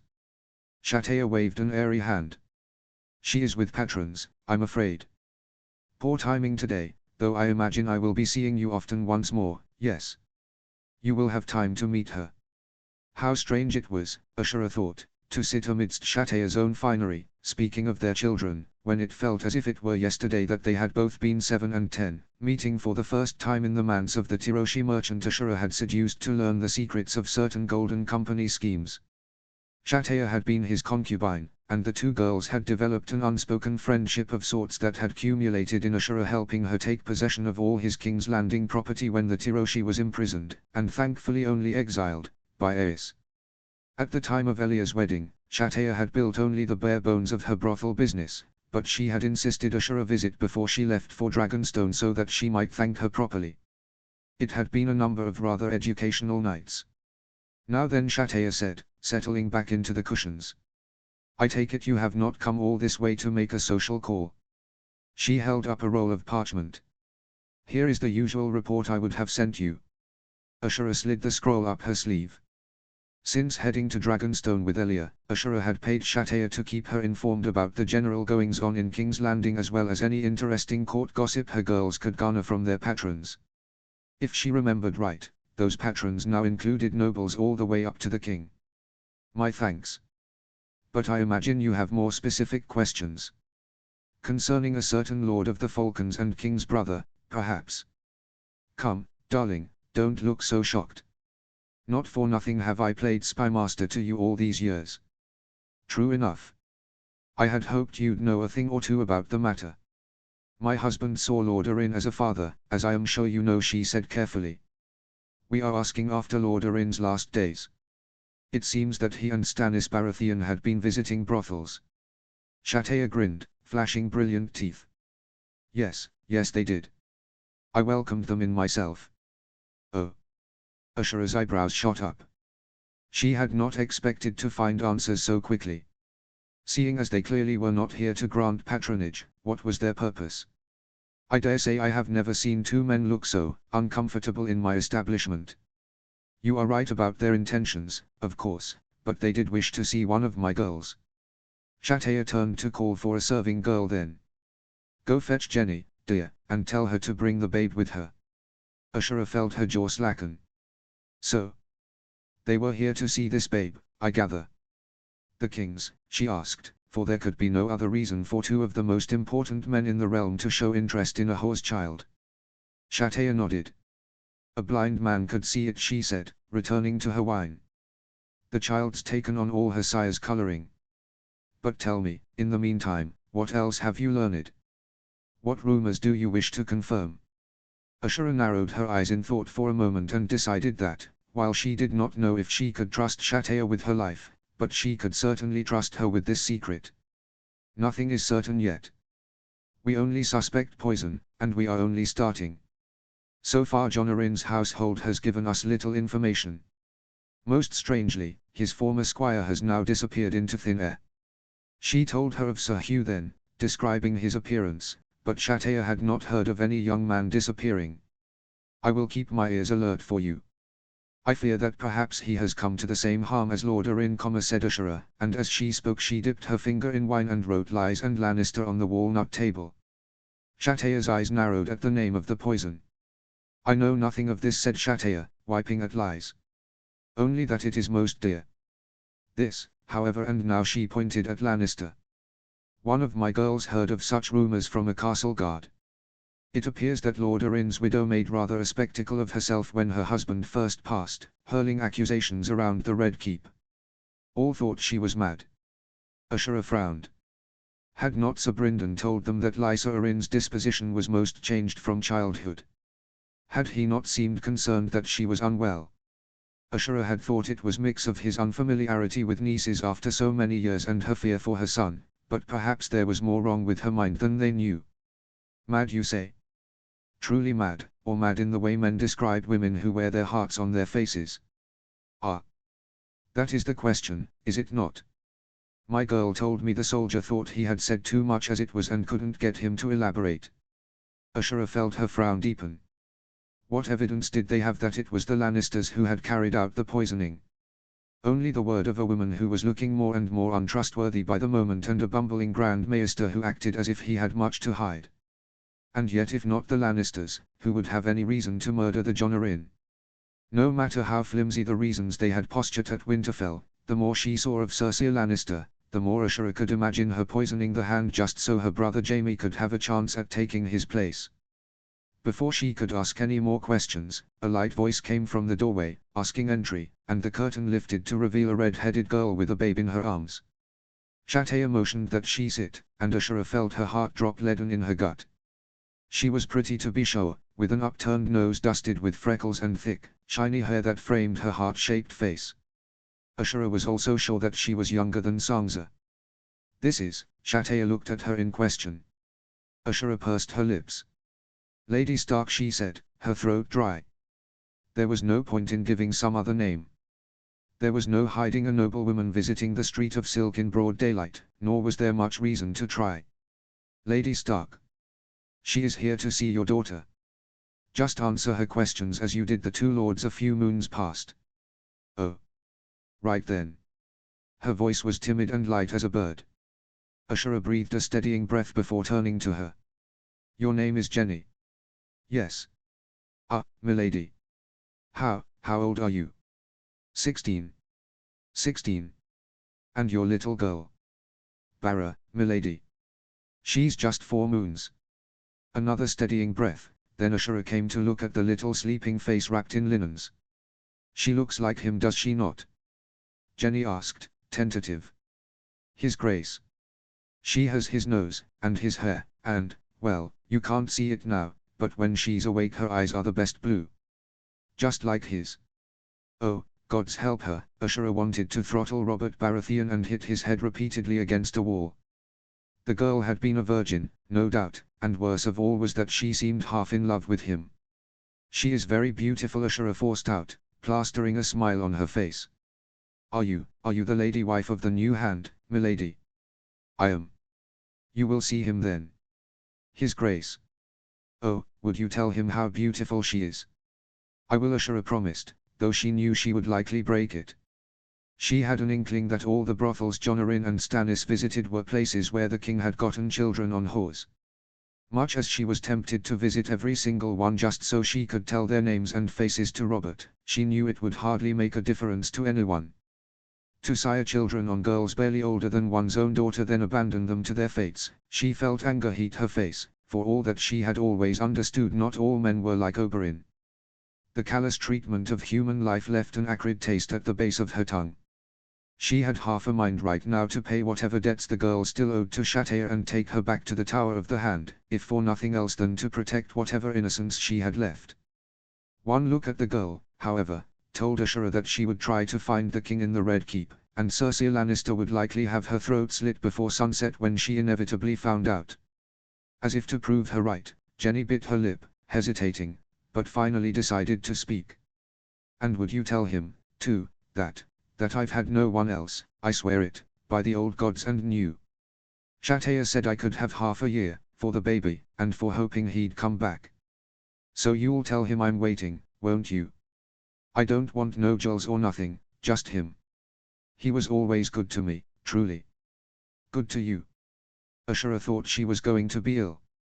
Instead, she ran her hand over little Barra's dark wisp of hair. I'll tell him, she said again, digging her nails into her palm. You take care of yourself, child. You and the babe won't go lacking, I promise. When Jenny had gone upstairs once more, Ashura turned her bulging eyes on Shattaya. 16. No doubt the girl was 15 when the king deflowered her.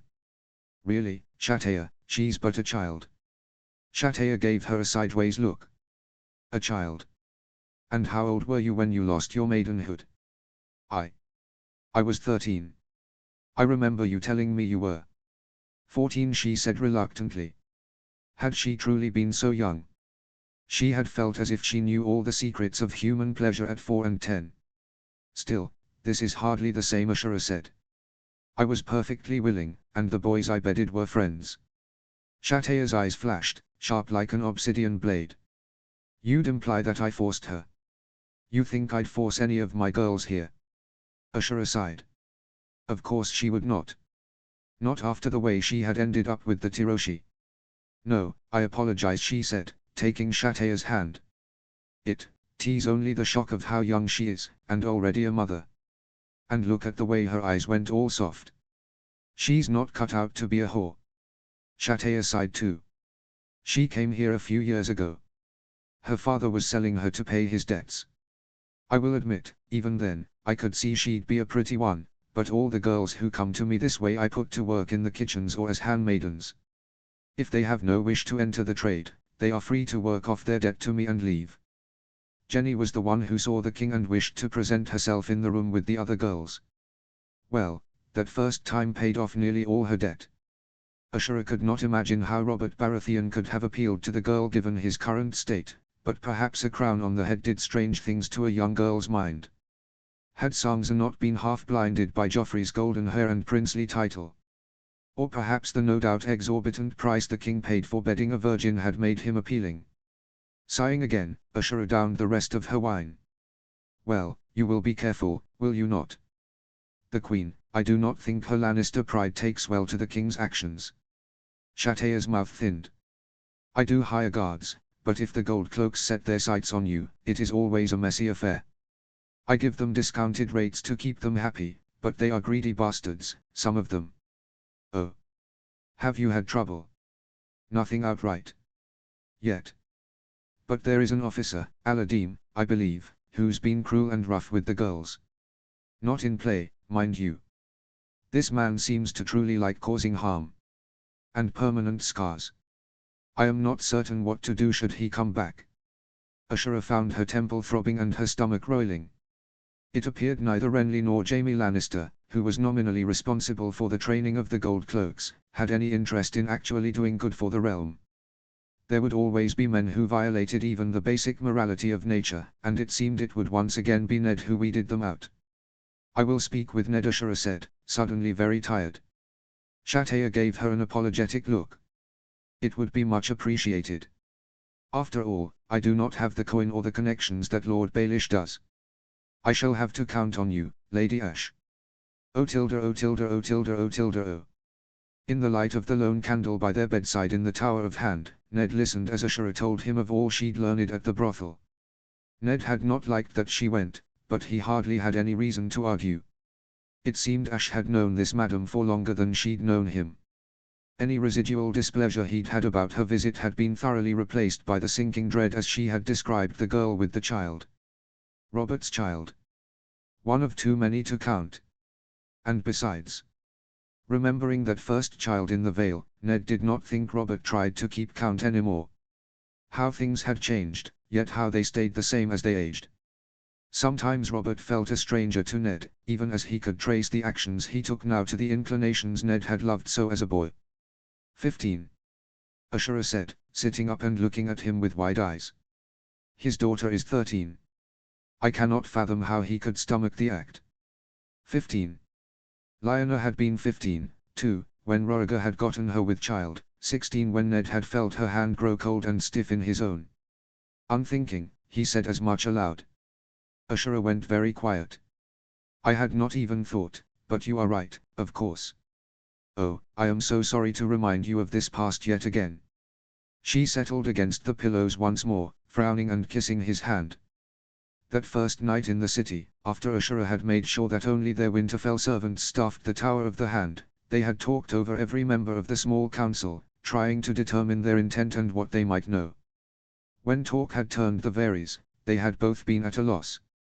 I still have not a clue how he knew where to find Lyanna, Ashura had said, her brow scrunching, and Ned had felt that familiar knife wedge into his chest and carve at his heart, remembering how he had received Varys' note and map at Storm's End, and how he had led 6 of his best men to die at the Tower of Joy.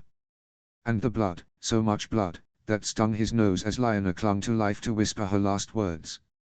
He knew Ashura had wished to write him herself with Lyanna's whereabouts.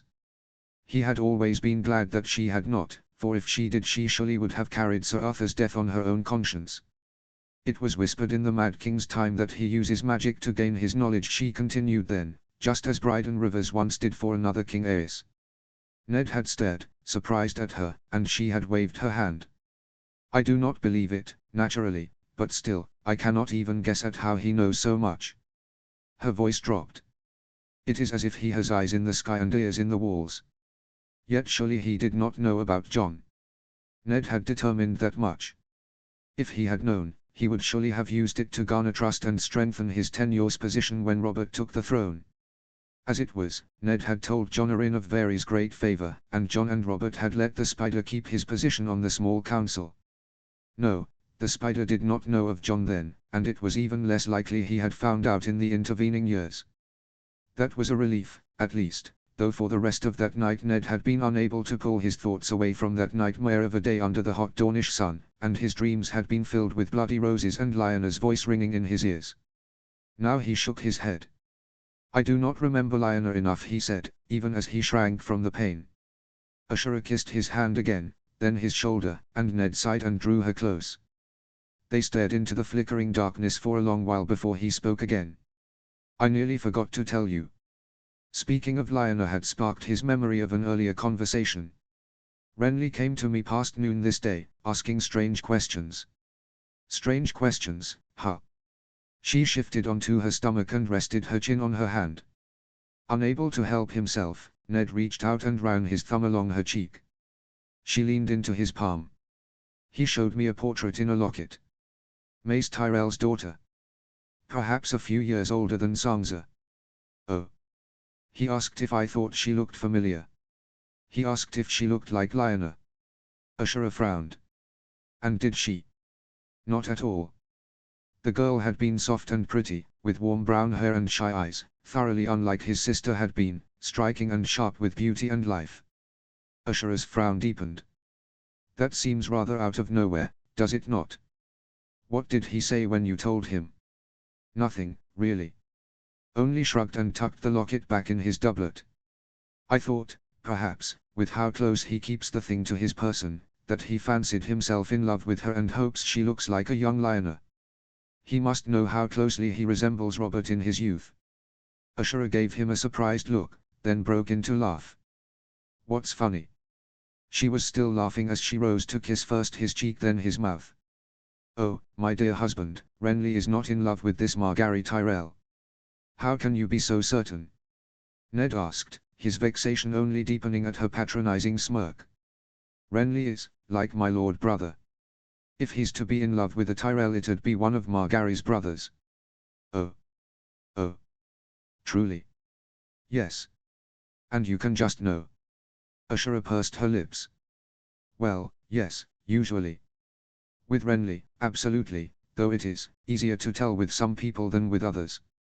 Ned suddenly thought of all those who'd bedded his wife before he'd even set eyes on her. He supposed she would have to be adept at knowing which women might be open to a tryst and which men would have no interest in a woman, no matter how beautiful. Ned had never asked her for details, and she'd never told him a number, for all that she liked to tease him at times, but now he wondered with a grimace just how many women had shared her bed. The fact that they were not men did not help his irritation. Gods, had this brothel owner Shatea been one of them? Ned decided that he did not want to know and no longer wished to dwell on this subject. No matter his reasons, I mislike how close Renly seems with the Tyrells, he said instead, settling into his pillows with a sigh. Why? He is Robert's brother. Surely it is nothing nefarious. No, I do not mean that it is dangerous. I only mean, I mislike what it implies about the man Renly has become. Mace Tyrell feasted below the walls of Storm's End every day while the Baratheon men were reduced to eating grass and rats and worse. When I broke the siege, the Maester told me they would have needed to resort to human flesh had not a smuggler come in with onions and salt fish. Ned felt a shudder, for he had never had reason to tell her of the horrors he saw at Storm's End. Each of the men, Stannis included, had skin the color of bile, and many had deep shadows on their faces below where their cheekbones stuck out like diseased growths. I doubt I would have been able to hold the castle for half so long, Ned said quietly.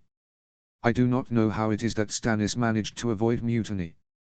No doubt through sheer force of will fired by hatred of the Tyrells, if rumors are to be believed, said Ashura. Though I do take your point, what does it say about Renly, that he now holds Mace Tyrell so close? He was young, but not so young as to forget that siege. Ned nodded. Has he no heart at all? How does he stomach all the memories that must emerge? Well, perhaps it is a good thing that he was able to forgive. Or perhaps, Ashura gave him a sly smile then, teeth flashing in the candlelight. Perhaps he really is in love with Loras Tyrell. He was a squire at Storm's End for many years, and I have heard say that they are close. Ned had to laugh at Ashura's childish glee at the gossip. He will have to marry regardless, he told her. She looked unconvinced. Dev didn't have to marry. Robert has 3 children. Though, oh, poor Lord Stannis. No matter how this is cut, I doubt Robert would grant him Storm's End if Renly refuses to marry. She narrowed her eyes then. Why do you think they were so interested in those children, in any case, she asked. Stannis and Jon. Did Lord Arryn show interest in Robert's girl in the Vale? Robert himself wished to bring her to court in those early years, Ned told her. I think the Queen was displeased and the matter was dropped. No doubt Jon made sure she and her mother lacked for nothing and that she had somewhat of a future to look forward to. And Ned would do the same now, for all those children Ashura had located this day. How thin were Robert's own feelings and promises in these matters, but Ned felt an obligation to these women and their babes. Still, it did not explain Stannis' puzzling presence on these trips to visit the mothers. From all that Ned knew of Robert's brother, he should strongly disapprove of Robert's appetites and wish nothing to do with the children he no doubt saw as smears on their house. That is strange, Ashura said when Ned had told her his thoughts. Perhaps you ought to send him another raven asking when he intends to return to King's Landing. Perhaps, but I doubt he will respond to this new letter. Ashura was right that, no doubt, Stannis was offended that Robert had named Ned hand over him, and Ned's questions were not ones to commit to paper and send through Raven. In fact, it seemed that, despite his recent elevation in rank, his letters held no weight. His note to Randyll Tarly demanding answers about why Sam had suddenly gotten it in his head to join the Night's Watch had similarly gone unanswered. Ned could not very well write to Jeor Mormont forbidding him to let Sam take his vows, and so his only option had been to send ravens to the Wall directly addressed to Sam, hoping that the boy respected Ned enough reconsider once more. Ashura pursed her lips. Honestly, must both Robert's brothers be so vexing? Stannis bunkers himself on Dragonstone and all Renly does is make clever remarks while shirking his duties. It is even stranger that it was not Renly who went to visit these bastards with Jon. If the rumors among castle servants are to be believed, whatever their intentions, Renly did not know of it. They say that anything one brother involves himself in will no doubt exclude the other. They often leave the council wishing to cut the other's throats with their eyes. Ned gave her a half smile. More information from your friend Shattaya. She returned his smile. Naturally. Ashura stretched across the bed like a cat, her head half on Ned's chest, her hair still damp from washing and ticking Ned's nose. Ah, but I am tired of this. Let us talk no more of puzzling and unhelpful Baratheons. Perhaps you will find something worthwhile when you go to the armorers. Perhaps Ned said, though he dared not hope, not after so many dead ends. They had been almost a moon turn in King's Landing, and yet Ned felt they had close to nothing to show for their inquiries. The longer things dragged, the more time would obscure evidence and clues, and the more elusive the truth. And then, of course, there were the problems of the realm. Ashura must have seen his grave expression, for she stretched again, then rolled her body atop his. Enough worrying. We are getting nowhere by thinking on it more. Jewel eyes dancing with the candlelight, she slid her hand down to the ties of his trousers, arching a mischievous eyebrow when Ned jerked lightly in surprise. Her fingers were cool and soft, and Ned stiffened as they traveled down further, a strangled sound escaping his throat as she touched him. His voice came hoarse as his mind suddenly went fuzzy. I thought you said you were tired. Her hand stopped. Are you tired? If you're tired, we can. No, not tired. She smirked then, and Ned could feel his blood come alive, rushing to where her hand held sweet contact with his skin. You know, my visit today reminded me of all the things Shatea taught me. I have much to thank her for. She dropped open-mouthed kisses down his stomach then, her tongue lapping over his skin, until she knelt between his legs and licked her lips. A groan escaped his own as she untangled the ties of his trousers. It would seem, I have more to thank her for. Ashura laughed, the sound throaty and sensual and divine. I think I'd like to hear just how thankful you are this night, she said, and bent her head to him, glittering eyes not once leaving his. 000. Your Grace, my lords, it's the hand's tourney that's the cause of all the trouble. Janos Slynt, the commander of the city watch, complained to the King's Council the next morning, detailing the soaring number of atrocious crimes in the city of late. Varys pulled out a lace handkerchief to dab at the invisible sweat of his shock. Ned pinched the bridge of his nose. The King's tourney, he corrected, turning to Robert, who, in a rare spell, had decided to attend a small council meeting this morn. Your Grace, you did agree to change the name, did you not? Robert waved a hand. Oh, don't look like that, Ned. It hardly matters what it's called. Besides, your appointment as hand is what makes me want to throw a tourney. Just take the honor and quit winging. Ned scowled. There would not be such an insurgence of crime if Robert had abandoned this folly of a tourney, but Ned could hardly question the King's judgment before the other member of the council. Robert turned back to Slynt. Isn't it your job to keep this sort of thing from happening? What's the point of having you around if you can't keep the peace? Slynt's eyes bulged and his face reddened to the color of boiled shrimp. He sputtered when he spoke, tripping over his tongue. I simply don't have enough men, Your Grace. Aegon the dragon himself could not keep the peace without men. Renly narrowed his eyes and looked about the room, his eyes fixing on Jaime Lannister, who was also present on this rare occasion, lounging in his chair and examining a spot on his sleeve. He looked up as he felt Renly's gaze. Do not look at me, Lannister said lazily. My only task is to make sure they know which end of the sword to use. And they do know, don't they, Slynt? How to use their swords.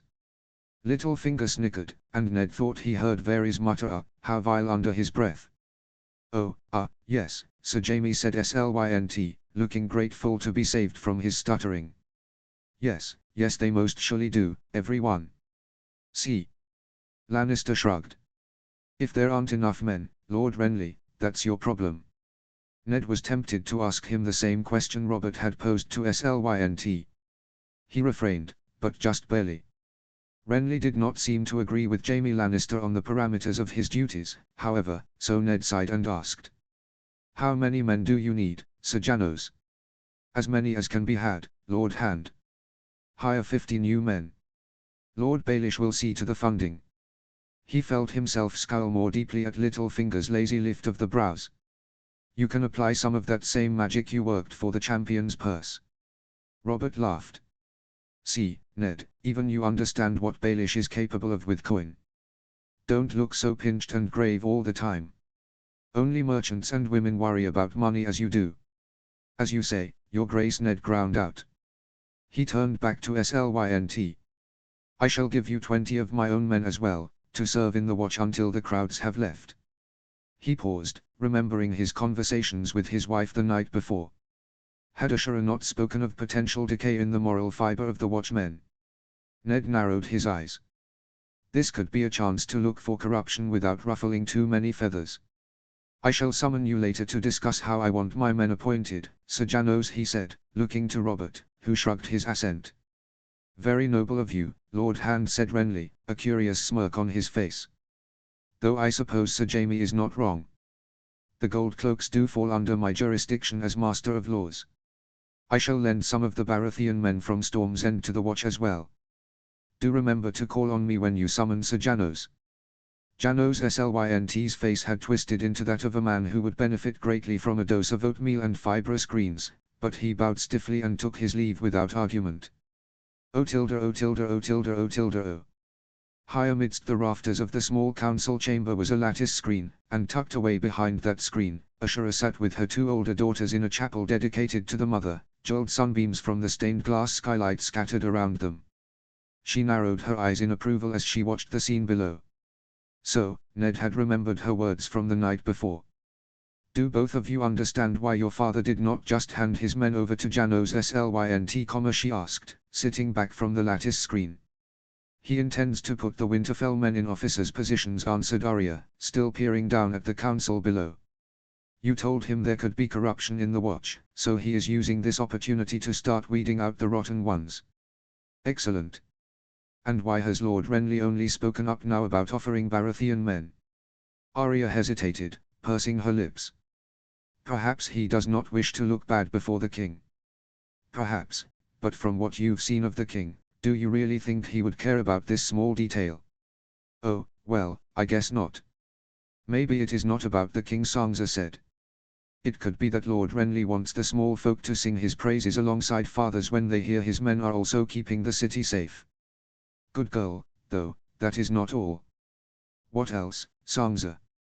I think, while he seems easy and carefree, Lord Renly cares about his own power and influence as much as his reputation. Father having Winterfell men in the Watch would increase his control over the city, and Lord Renly wants to be sure his own influence is not decreased. Ashura smiled, gratified that her attempts at teaching her children had not gone to waste. They were sitting in the small chapel built by some long ago Targaryen queen for the very purpose of listening in on small council meetings. Alysanne might have been the last queen to attend meetings in the open, but that did not mean her successors had not availed themselves of the state of the realm and offered counsel to their husbands. The chamber was not precisely hidden, but one needed to know where to look to find the door, and even then, the space looked like a perfectly regular chapel to the unsuspecting eye. The secrets of the little chapel had been passed from each Targaryen queen to her successor, and R'hllor, perhaps fearing that she would not outlive her husband, had shown Elia where to find it shortly after her wedding to Rhaegar. Elia had told her ladies of the room's existence, but it had taken Ashura a few hours of wandering this area of the Red Keep and prodding around the room to figure out its workings. The dust had nearly turned her hair grey.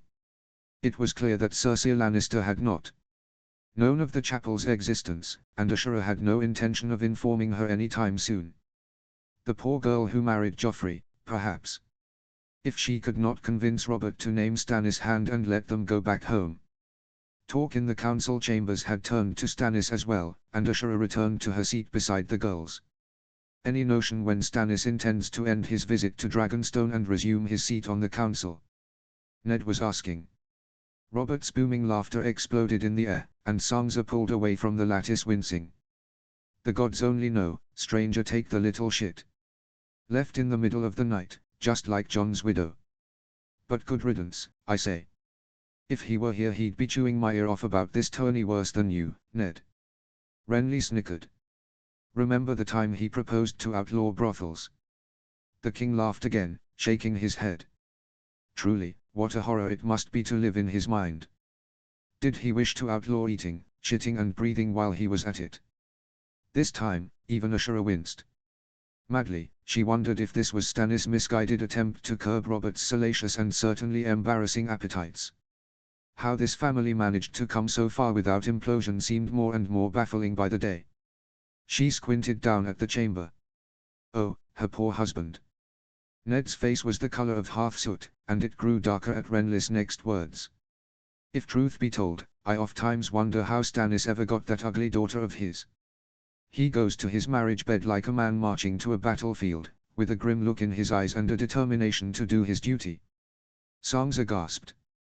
That's his own niece he speaks of. Did she not have grayscale as a child? How can he be so cruel? Perhaps Ned had been right about Renly. There was something cold and bloodless in him that Ashura did not like. Robert did not laugh this time, instead narrowing his eyes at Renly, and Ashura saw Littlefinger cough to hide his leer. Say what we will about Stannis, but our brother is stubborn as a rock in a latrine and held Storm's End for me. His duty saved your life, Renly, don't you forget it. I dare say we would have lost the war if not for him. What say you, Ned? I am grateful he did not capitulate despite the hardship, Your Grace, Ned said carefully. Robert clapped him hard on the back, the chambers descending into a thick, reminiscent silence. Finally, Robert hoisted himself to his feet. The rest of the men followed suit. Well, enough for today, at least for me. Keep up the good work, Ned. Ah, I knew you would be just as good at this as John was. I knew it.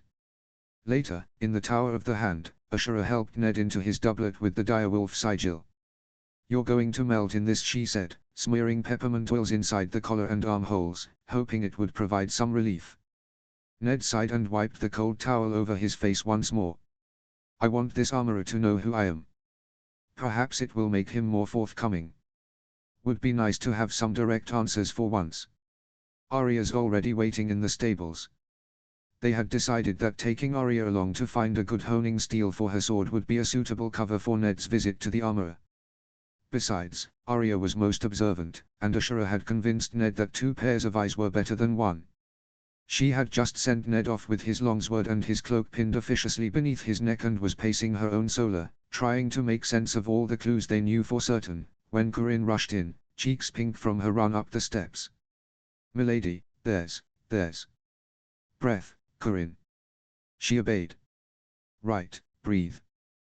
"Begging your pardon, milady, but the Queen's summoning you."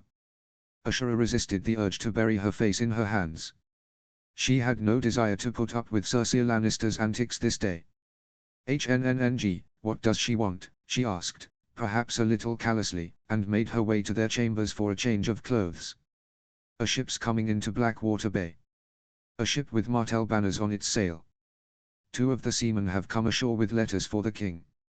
It's Prince Oberyn, milady, come to visit court." Notes. If you're curious about the Elia /Pattern-Dald relationship I've hinted at, please see this new one-shot I posted to this series. Chapter 37, Youth. Notes. See the end of the chapter for notes. Chapter text. Arya had been sore and aching for more days than she could keep count, but it was a satisfying sort of pain.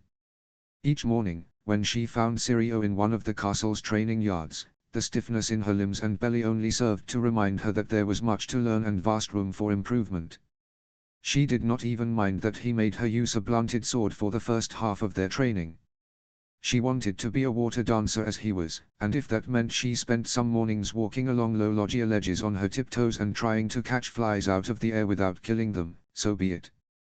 Arya had been neglecting her accounting of late in favor of her lessons, and who would not? For she was feeling more alive and like herself than she had in many moons, but she had hardly left Sansa to run a whole castle alone. All counted, their household only numbered 70 or so. Sansa was competent enough. And besides, surely it would be good practice for Sansa. Arya was not the one who would rule over lands and a castle in the far-off future. The soreness, however, was making her father very concerned, it seemed. As they rode side by side through the clamorous din on the Street of Steel, father kept eyeing her with furrowed brows, for her stiff torso likely looked like a broken puppet atop her swaying horse, especially with needle peeking from the folds of her skirts. It was not every day that Amma approved of her wearing her sword with her gowns as she went about her day, so Arya had not wished to pass up on the opportunity this day. "Are you sure you are well, Arya?" Father finally asked when they had passed the noisiest of open forges. "You've been training with this Braavosi for nearly a moon turn now. You are still stiff each day." Aeryn knew that her father had never experienced anything like this in his youth. Sir Roderick had trained him as he'd trained her, and after they had turned to weighted swords, she had never truly and consistently been sore like this unless she pushed extra work on herself in the training yard. She gave her father what she hoped was a patronizing smirk. "It is because I work different muscles each day," she told him with mock bumptiousness. "Syrio says that I will discover strength in places I had not known existed before, and the ache will teach me how the body moves. It is all part of my training, father. The Braavosi are very advanced." After a moment of shock, father burst into booming laughter. Arya could not keep the haughty look on her face, breaking into a grin. She did not tell him that, when she saw Jon once more, she intended to have him on his back facing the point of the blade he'd helped craft for her. He would not even see it coming. "How much did your mother tell you?" father asked a few moments later, pulling his horse closer to her so she could hear him over the haggling and heckling and metal against steel. Arya shrugged. "Just that you wished to know what Lord Arryn and Lord Stannis were up to before." I'm to be observant and ask some innocent questions of the servants if I should get them alone. Father's eyes narrowed in thought for a moment, and Arya felt her own narrow as well. Is there more? She did like a good mystery, and suddenly the feeling dawned that Amma had left out some important details when she detailed Arya's task that morning. Father's face revealed nothing, a sure sign that they were not telling her all. Oh, Father, what is it? What do I not know in this? Yet Father shook his head. It is nothing that ought to concern you at present. Your mother was right. Ask general questions and keep your eyes open, and we will talk later in the evening. Arya chewed her lip but knew by Father's tone that it was no use in arguing her case. As she would have even less luck that evening when faced with both parents, Arya changed tactic. Do you have any inkling, at least, of what Lord Arryn was after? She asked, trying to keep her eyes guileless. I can ask better questions if I know what it is you seek. Again, the eyes narrowed in thought, but her father shook his head once again and refused to say any more. Inwardly, Arya sighed. It was worth a try. This was the way of things, then. It was nothing new to her. All her life, Arya had had too many questions that her parents refused to answer. Over the years, she had come to learn that some subjects were best not broached if she did not wish to see her parents' faces darken with pain from a war-torn past. She thought she could understand, though she privately thought it a great shame that Father would not tell her stories of his exploits in battle, and Amma never wished to speak of the legendary Arthur Dane. They rode in silence the rest of the way to the top of the hill, and before the huge house of timber and looming terrace arches, Arya slipped off her horse and handed her reins to Jax, her eyes drawn at once to the vivid red of the armor dressing the stone knights flanking the doors. Father came to stand beside her, following her gaze as they took in the helms shaped like the heads of beasts. What would your master Syrio say of these? He asked her. Arya peered up at him. Probably that 'tis no wonder he can best Westeros knights. He is a sword while they are unicorns. He barely smiled, but his eyes were dancing with laughter, and Arya bent her head to hide her own laugh as they entered the armory. A serving girl bowed, and Arya saw her eyes widen at the sight of her before settling on Father's badge and sigil. She scurried away. The master came hurrying out at once, gesturing them towards the couch with an eager smile. I am Toib Homart, my lord, my lady, please, put yourselves at ease. He wore a black velvet coat with hammers embroidered on the sleeves in silver thread, and around his neck was a heavy silver chain and a sapphire as large as a pigeon's egg. Arya wondered if he ended each day with an egg-sized bruise on his chest from all the thumping it did as he bowed and scraped. Come, wine for the king's hand, he told the serving girl, and his lady daughter. Would a gold suit, my lord, my lady, or would you prefer a Dornish red? Arya just barely resisted the urge to squirm. This was always the way merchants and small folk were around her and her family, around all those of noble blood, and Arya could never decide if it was their obsequious air or their ready-made knowledge about her family that discomfited the most. Oh, she understood why, to be sure. Her father was a high lord with power over others' lives, and this armor likely only wished to make them happy enough to buy his goods, but none of this knowledge helped her situation one whit. She tucked her hands under her legs to stop herself fidgeting as her father told Toib Homart that any wine they had on hand would do. Micah had never been this way with her, she remembered with a pang. That was why they could be friends. How might I be of service this day, my lord? The armor asked, his gaze sliding to the hilt of Arya's sword before retuning to Father. Whatever it is you seek, I promise you, you will not find it better made in all the 7 kingdoms. Perhaps a suit of armor for the upcoming tourney in your honor, my lord hand. Or, perhaps, a new blade. Again he looked to Needle, and Arya turned to her father. I am not here for myself, Father began, setting his goblet down. My blacksmith recently fashioned this rapier for my daughter, and we are in need of a honing steel. Arya stood then and drew Needle from its sheath. Tobomart gasped. You see, it was made from material that could only be worked in Qohor, Father said, and the Qohori smiths only provided honing steels for my sons.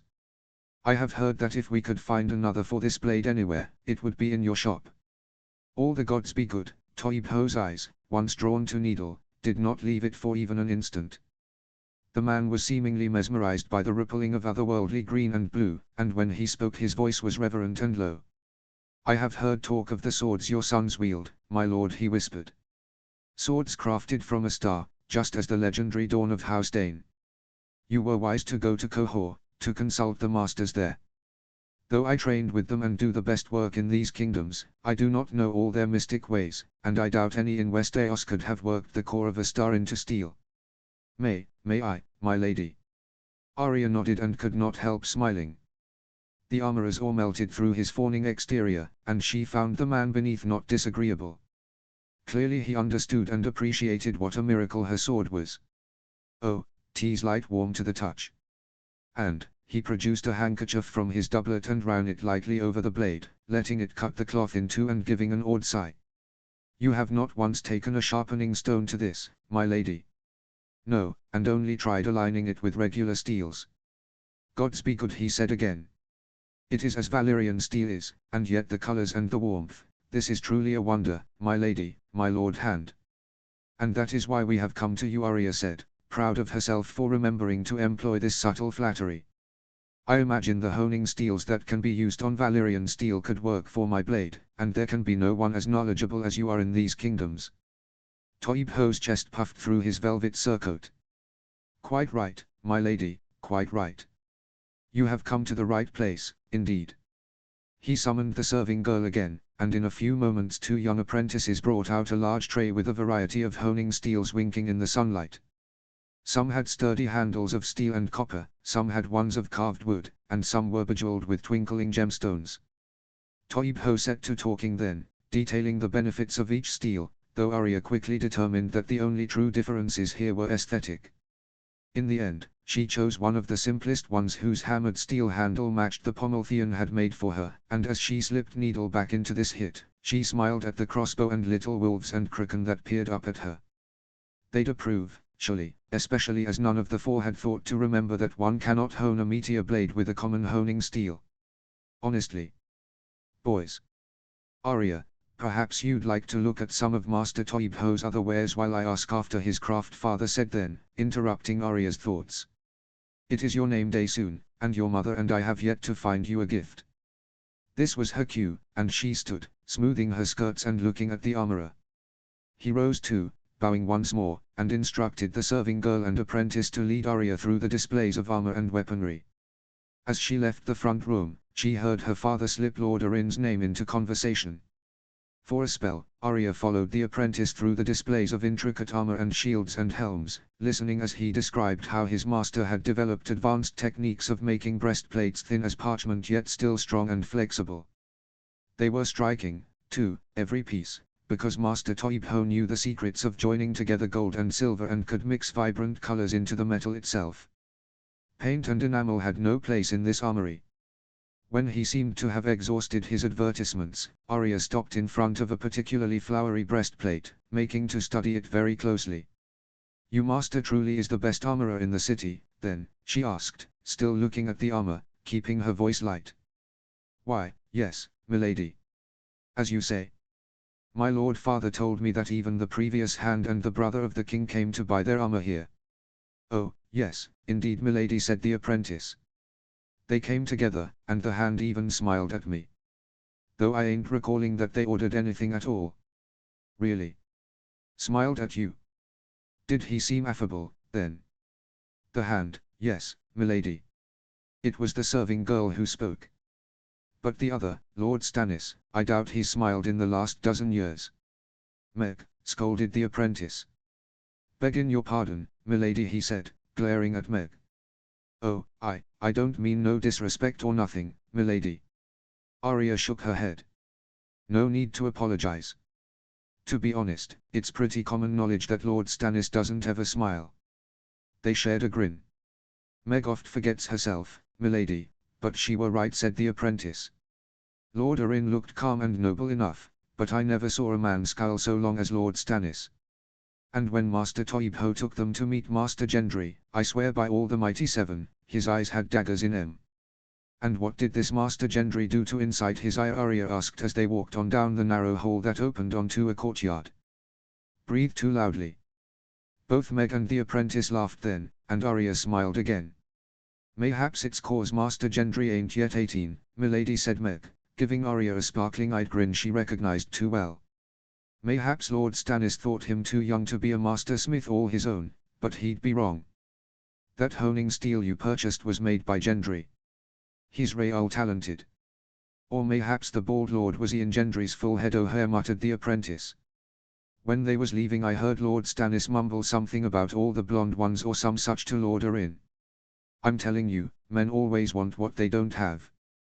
They walked along the rows of armor, Arya resuming her questions and trying her best to keep the precise wording of the answers in her mind, though nothing stood out to her as anything her parents might find useful. In exchange, Meg had asked if Arya truly knew how to fight with a sword, and Arya had been happy to answer her questions. They came upon the end of the rows soon, and she allowed the apprentice to lead her into the narrow courtyard.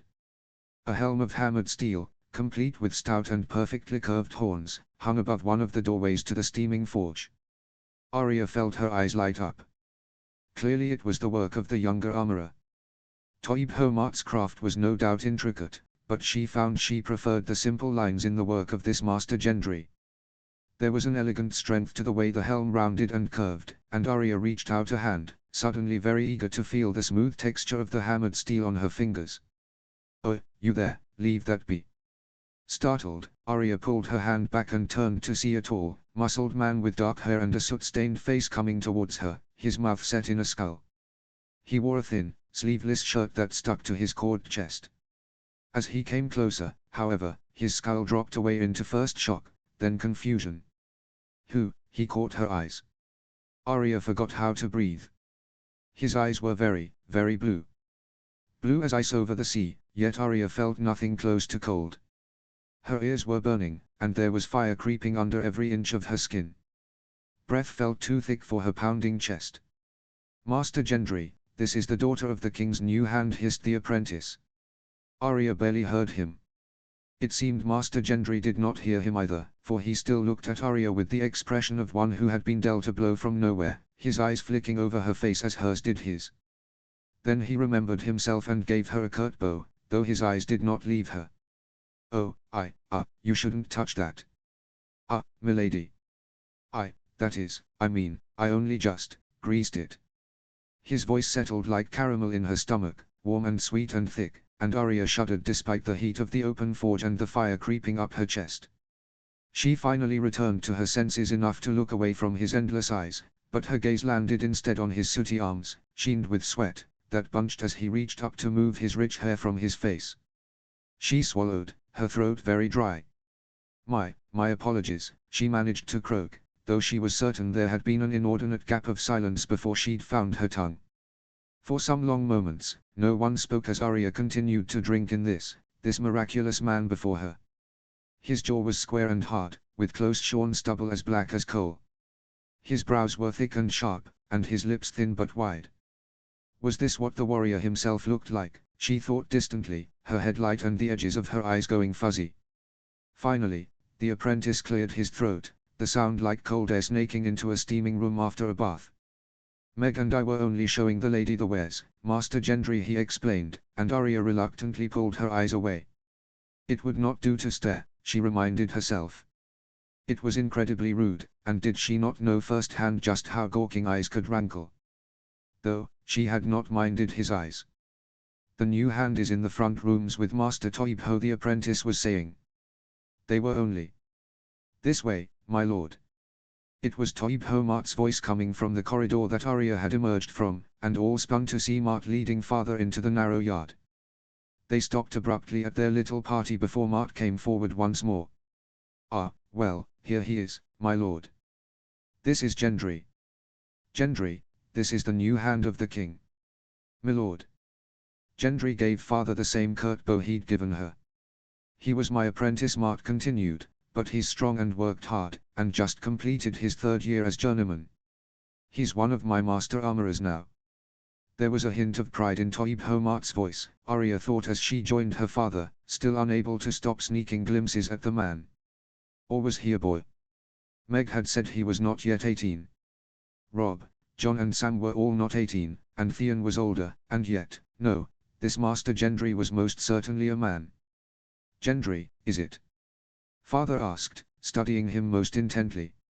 How old are you, lad? 17, my lord, Gendry replied, studying the cobblestones. 17 and already a master. That's quite impressive. I hear you made the handle of the honing steel I purchased for my daughter. It was very well done. Gendry looked up, directly at Arya's face, and she saw a light sort of surprise pass over his features as he took in her sword. Quickly, he bent his head once more, and Arya thought she saw his face color, but she could not be sure under the soot and tan sheen of his skin. Thank you, my lord, he said, then continued looking at the cobblestones. Father kept his gaze on Gendry's face, and Arya dug her nails into her hand to keep from fidgeting in the uneasy silence. There was something familiar about Gendry, she was realizing. Perhaps father saw it too. Perhaps that was why he stared. When Lord Arryn came to speak to you, Gendry, what did you talk about? Arya looked up at her father in surprise. So, he had learned important news indeed from this Toib Homart. Gendry shrugged, raising his head to answer but keeping his piercing eyes decidedly downcast. He asked me questions is all, my lord. What sort of questions?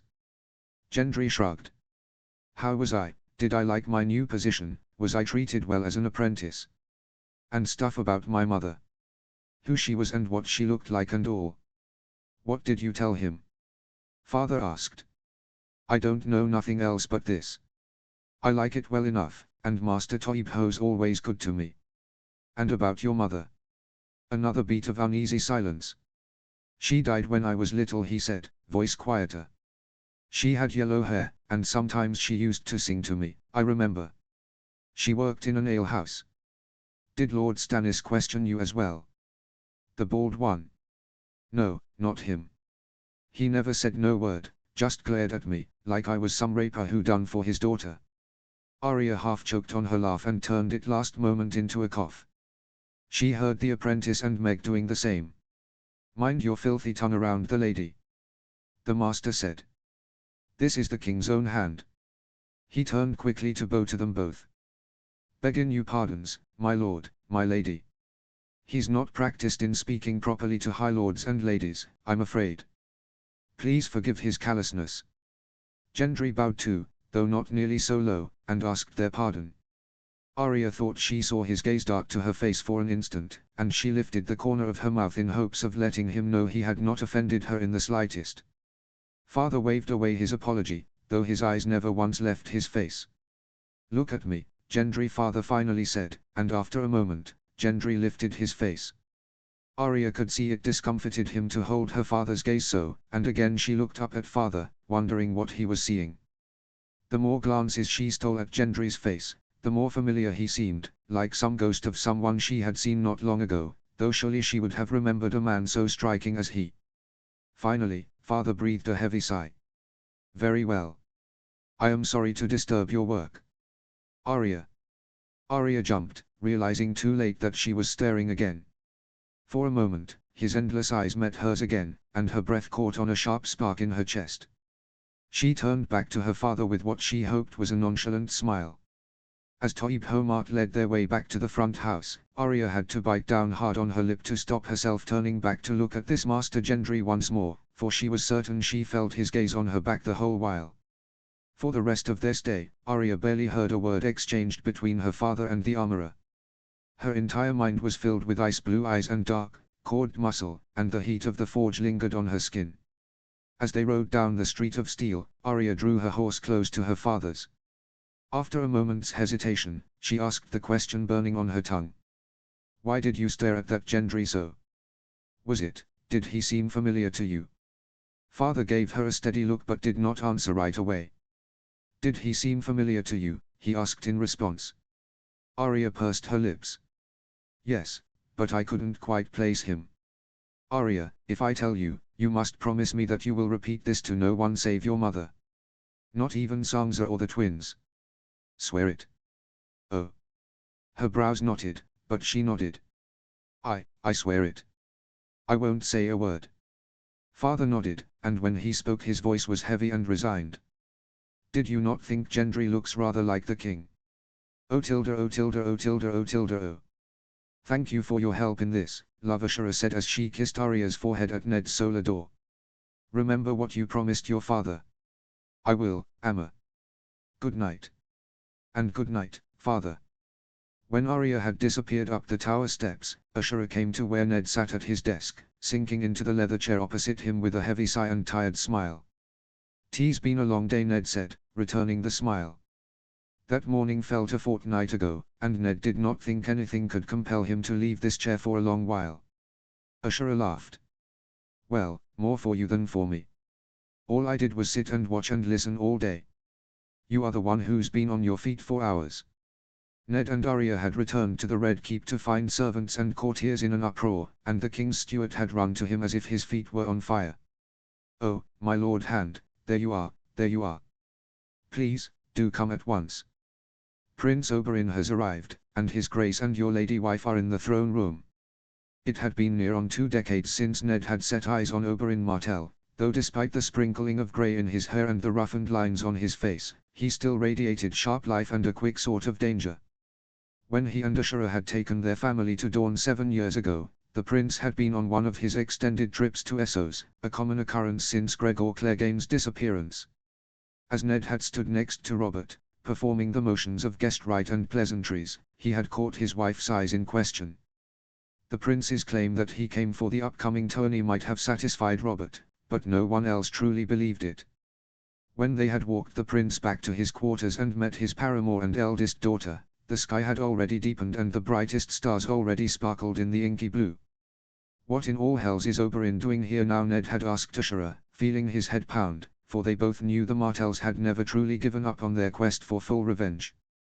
The last thing they needed, in the middle of this mess of Lannisters and murder, was another web of schemes. Ashura had given him a helpless laugh. "Let us hope I can weasel it out of him tomorrow, but you know the way Oberyn is. If nothing else, I would be grateful to give the girls an escort to Dorne." Arya had been waiting in their solar, eager to hear their news of the prince, though Ned could see she was by far more interested in the doings of Oberyn Sand. Together, she and Ned had pieced together their afternoon for Ashura, and as they had spoken, Ned had realized with weary capitulation that their trip to the armorer had yielded little new information. He said as much to his wife now after Arya had left, pinching the bridge of his nose. "The only reason I can think of, for Cersei Lannister to wish Jon dead, I mean, is that she became angry that he was visiting Robert's bastards. But that seems nonsensical, even for her. She does not appear mad." "Surely not. As you say, that would be mad, even for that family." Littlefinger had told them of a rumor he'd heard that Robert had sired twins on a serving woman at Casterly Rock. Cersei had supposedly murdered the babes and sold the mother to a passing slaver. Despite the horror, there were ugly tales like these about most lords in the realm, and not all were to be believed. Ned tried his best to separate rumor from fact when it came to his own bannerman and tried not to think what rumors might exist about his own dishonor, particularly surrounding Jon. Still, it was one thing to treat small folk as livestock and expect to evade consequences. It was another entirely to murder the hand of the king for personal wrath alone. Surely Tywin Lannister did not have such reckless and unthinking children. Ashura rested her elbow on his desk and propped her head up with her hand, looking at him with thoughtful eyes. "Perhaps your visit today was not entirely futile," she said, worrying her lip. "Oh. I had thought that Lord Arryn and Stannis had been visiting Robert's bastards, but perhaps it is something to do with their mothers as well." Ned frowned as she rose to retrieve a quill and a scrap of parchment. The boy Gendry had mentioned Jon asking after his mother, even though it was clear that Gendry was Robert's child, and the mother had been long dead.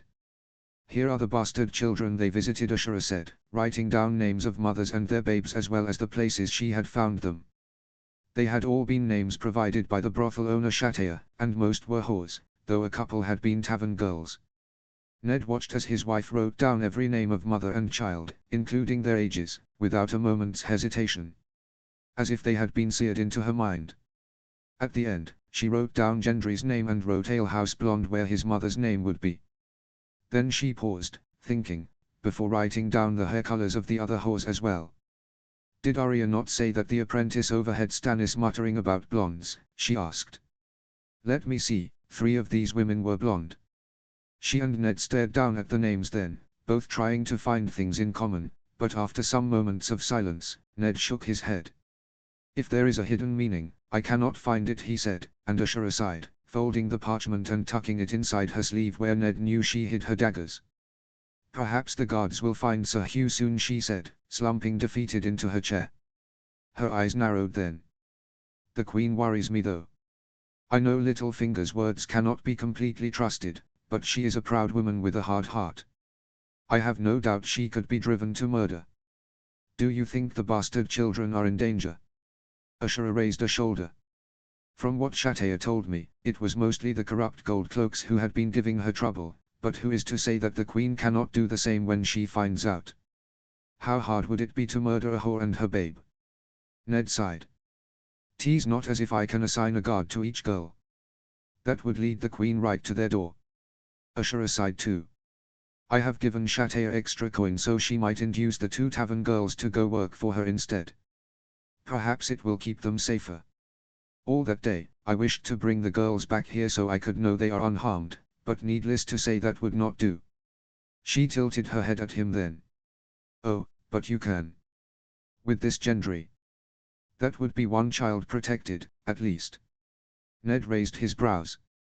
"You want me to bring Gendry into the castle, under the Queen's nose? He is a master armorer now, no? And Arya said he was most impressive. Why not summon him to the forge here to make you a new set of armor? Say it will save you the trouble of going to fittings. No one will bat an eye, and the Queen would never have to look at him.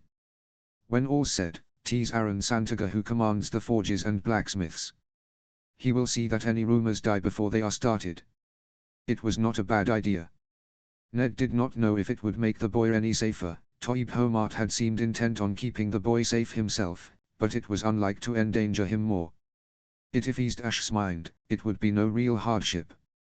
Oh tilde oh tilde oh tilde oh tilde oh. The next morning, Ashura made her way down to the castle docks just as the rising sun peaked above the glittering horizon. At the end of the quay, Oberyn stood upright and sturdy, clad as he always was in yellow, the golden light bouncing off his dark head. It had been too many years since she'd seen him in the flesh, but the changes to his face had fallen away, and he looked just as he did when they had been youths at Sunspear, sneaking off before lessons in the morning to sail into the sun as it rose over the summer sea.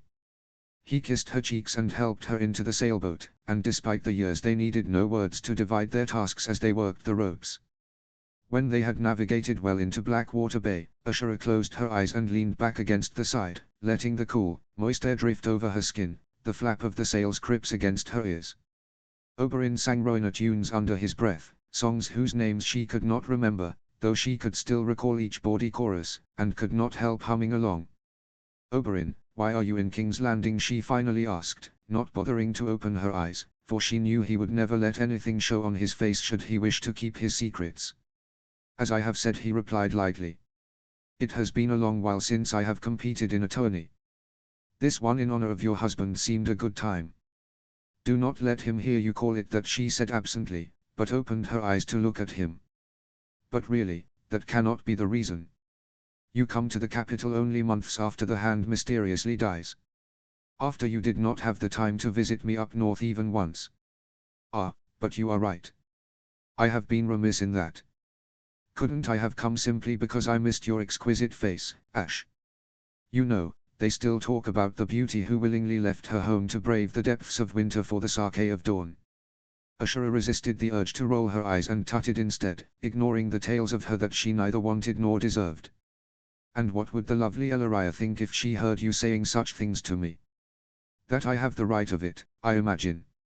She's already asked to invite you into our bed, and as you know, my old invitation always stands." Oberyn, really?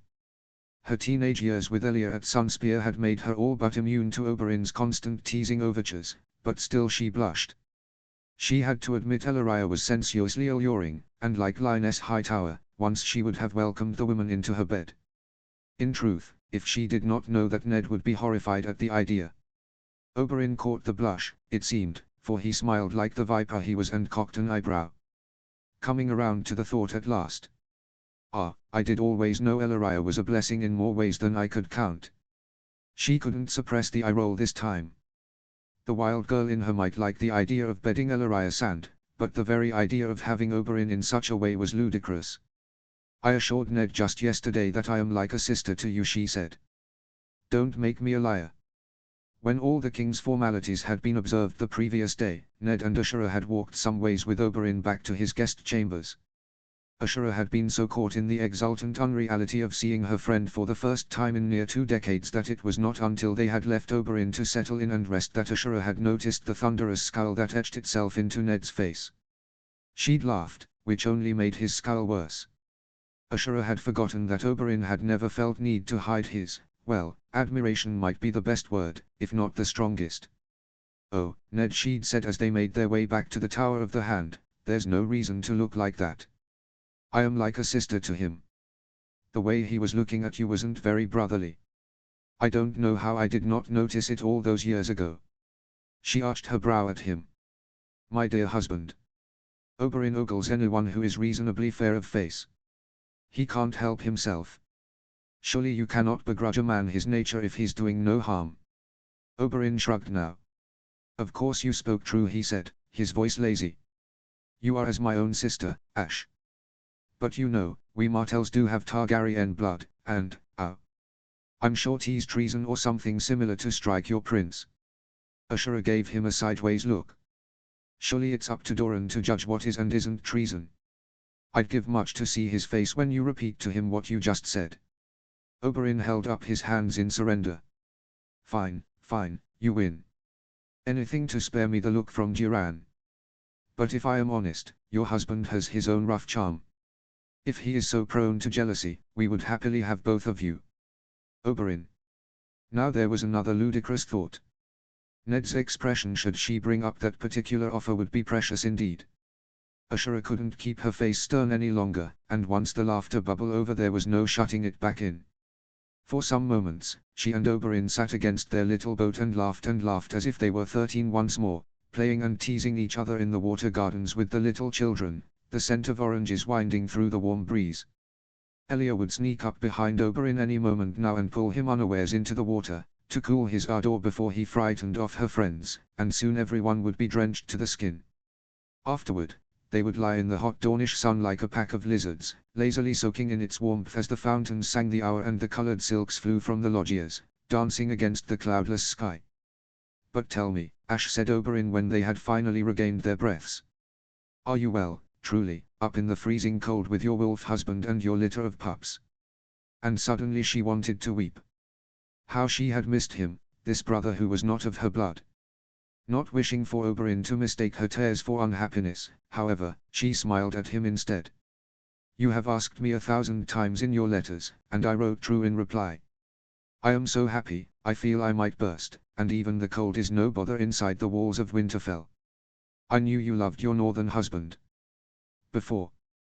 But sometimes such love does not last," he shrugged. "He is most stubborn, and I suppose so am I," Ashura said. "Once I knew I loved him, there was no way out of it save death. I like to think 'tis the same way for him." Oberyn took a deep breath then, leaning back to look at the sky. "I thought you were mad then, do you know? You were, what, not even 20, and so eager to keep to one bed for the rest of your life. What a waste of potential." Ashura laughed. "And now that you have been with one woman for near on a decade, you still think I have wasted my potential? Now, I think I understand better. Not completely, but better." As they set sail once more and made their way back to the docks, Oberyn at last turned to her, his smile dropping into a determined, hard expression. "You ask why I have come to King's Landing," he said, his voice losing all warmth. "You know I have spent years finding the monster who murdered my sister, but since he escaped, he has hidden himself well. Now, however," he flashed her a smile, his teeth glinting like the edge of a blade, and Ashura felt her back grow cold. "I have heard news that a bulking giant, 7 feet tall, has been spotted with armored men in Bravos. I have heard they hired ships. I have heard they set sail west. To Westeros. To the Riverlands. That is why I am here, Ashura. I have brought my men and my eldest daughter. We are going hunting, you see, for Sir Gregor Clegane." Notes. Guys, just because this fic has an ARIA/Gendry tag doesn't mean they're endgame, he. I haven't yet decided how I want their relationship to end up, or if there really is one. I know what I wrote here, but this isn't some Ned/Ash love at first sight sort of thing, I promise. Arya's just a teenage girl who met a guy she thinks is hot. We've all been there. Also, you know what, yeah, Arya is a huge slut, but there's nothing inherently wrong with that, and I'd like to remind you all that Ash was a huge slut in her youth too. Lucky for Ned that he never wanted to ask how many people Ashura has slept with, because lol I don't think she remembers rolling on the floor laughing. Obviously, in this medieval setting, some actions have consequences. Era's learned a rather hard lesson that you can't just hook up with anyone, but that doesn't mean I'm saying her being all promiscuous and free with her body is a bad thing, or even something that will need to change over time. That's really not the lesson she's learning in her character arc. Chapter 38, or Interlude. Notes. Please read this note first. First, the following has a lot of mention of underage people having sex. Now, this is not actually the next chapter in the story. If you decide this isn't for you, definitely skip it. You're not missing out on the actual story. I'll be posting the real next chapter, well, when I do. To pacify my inner troll, early April Fools, I've written an out-of-story or one-shot that is like, the most smutty non-smut thing I've ever done. In last chapter, you might recall Ash thinking she'd have suggested a threesome with Ned if she didn't know he'd be horrified at the idea. So, premise here is, what if Ned wouldn't be horrified at the idea of a threesome? Before you get too excited, this isn't actually a full-on threesome smut scene. It's very sex-related, but it's also non-explicit. Again, this is or and does not happen in the canon of my fic. And because this is or, Ned will be slightly out of character. It only works if he is canon, and my fanon, Ned would never agree to a threesome, so we're all going to do some mental gymnastics here. Also, Lioness isn't married to Jaime, but is just one of Cersei's ladies-in-waiting. See the end of the chapter for more notes. Chapter text. Please read author's note first. First, the following has a lot of mention of underage people having sex. Now, this is not actually the next chapter in the story. If you decide this isn't for you, definitely skip it. You're not missing out on the actual story. I'll be posting the real next chapter, well, when I do. To pacify my inner troll, early April Fools, I've written an out-of-story or one-shot that is like, the most smutty non-smut thing I've ever done. In last chapter, you might recall Ash thinking she'd have suggested a threesome with Ned if she didn't know he'd be horrified at the idea. So, premise here is, what if Ned wouldn't be horrified at the idea of a threesome? Before you get too excited, this isn't actually a full-on threesome smut scene. It's very sex-related, but it's also non-explicit. Again, this is or and does not happen in the canon of my fic. And because this is or, Ned will be slightly out of character. It only works if he is canon, and my fanon, Ned would never agree to a threesome, so we're all going to do some mental gymnastics here. Also, Lioness isn't married to Jaime, but is just one of Cersei's ladies-in-waiting. 000. Did you enjoy sailing this morn? Ned asked into the pillow. Ashura hummed her accent as she worked her thumbs into Ned's knotted shoulders, the cinnamon oil slippery and warming on her hand. He was lying prone on his stomach while she sat on his back, kneading the muscles sore and stiff from the tension of the small council meetings. I'd forgotten the feel of a sea breeze on my neck, she said, for it had been years since they had last traveled to White Harbor. After all these years, Winterfell was home, but some mornings she still woke to the rushing of the Torrentine lapping at her ears, the smell of lemons and salt spray filling her nose. And Oberyn. He is well. Ashura tried to wipe the smile from her voice, remembering again Ned's thunderous face from the evening before. Oh yes, she said. Quite well. She ought to tell him of Oberyn's determination to hunt the mountain, but later. Both their bodies were warm and the air around them hummed, and she did not wish to bring serious talk into bed at present. She paused, working at a particularly tight spot with her elbow, wondering if she should relay more. As she was doing rather a lot of work at the moment, she decided she deserved some amusement. By the by, you were not wrong last evening, she said. His voice rumbled against her hand. About Oberyn. And his intentions, she said, her voice deliberately light. He's always said I have an open invitation to his bed. Ned's whole body went rigid, and again Ashura tried not to laugh. Did you not say just last night that you were like a sister to him? Well, I am. I said the same to him this day when he reminded me his invitation still stood. And, he ground out. And he reminded me of the Martells Targaryen blood. A ruffled silence. Ned coughed, but she was certain he was choking down a reluctant laugh. Ah, but he truly is well, said Ashura. It brings me so much joy to see him find a ray of happiness after so long. They had written hundreds of letters over the many years, but it took seeing Oberyn to be assured that there were more lines at the corners of his eyes than between his brows. He could not put aside his thirst for vengeance, but at the very least it did not consume him whole. Domestic life of a sort suited him, and his daughters had all been delightful. He has been with his lover for many years now, has he not? He asked after some moments. Yes. The 4 youngest girls we met at Sunspear are Ellariah's. And does she just, if he was still making overtures to you, then, he couldn't seem to finish his thought, and Ashura could almost hear his curiosity warring with the indignant shock in his mind. She could not wipe the smile from her face. He knew she loved Oberyn, and so did not wish to speak ill of him, though it was clear that he was beginning to frown with disapproval.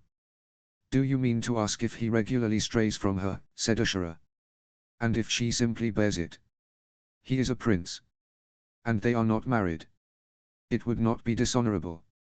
Oh, Ned truly was a bad liar. No, it would not be, but, she leaned close to him so that cinnamon filled her senses. Well, I believe they often enjoy more than each other's company in bed. For a moment he stilled, and then Ned jerked his head and shoulders back so quickly that he threw her off balance, tumbling her sideways against the pillows. Ashura laughed as he caught her arm just as she was slipping off the side of the bed, and in the nick of time she pushed the jar of cinnamon oil back onto the chest. Surely that is not shocking to you, Ashura said, still laughing as they settled back into the pillows. Her braid had come loose, and she propped herself up to bind her hair once more. You cannot expect me to believe Robert did not tell you of his exploits when you were young. No, but, for Robert, they had been whores. I did not expect that women actually liked. His voice died like smoke. Of course he knew that she had been with women in her youth, that women enjoyed one another's bodies as 2 men might. It was only that he likely never thought through such things, and watching his realization dawn jogged some old fantasies locked away in her mind. Oh, we do, she said slowly, meeting his eyes and refusing to look away. You usually have no interest in hearing such things, but if you do not object, I can tell you that I have done this at Sunspear. More than once. And enjoyed myself. His eyes narrowed in consideration, and Ashura could see the reluctant fascination take hold. With. She lifted a shoulder. With a man and a woman.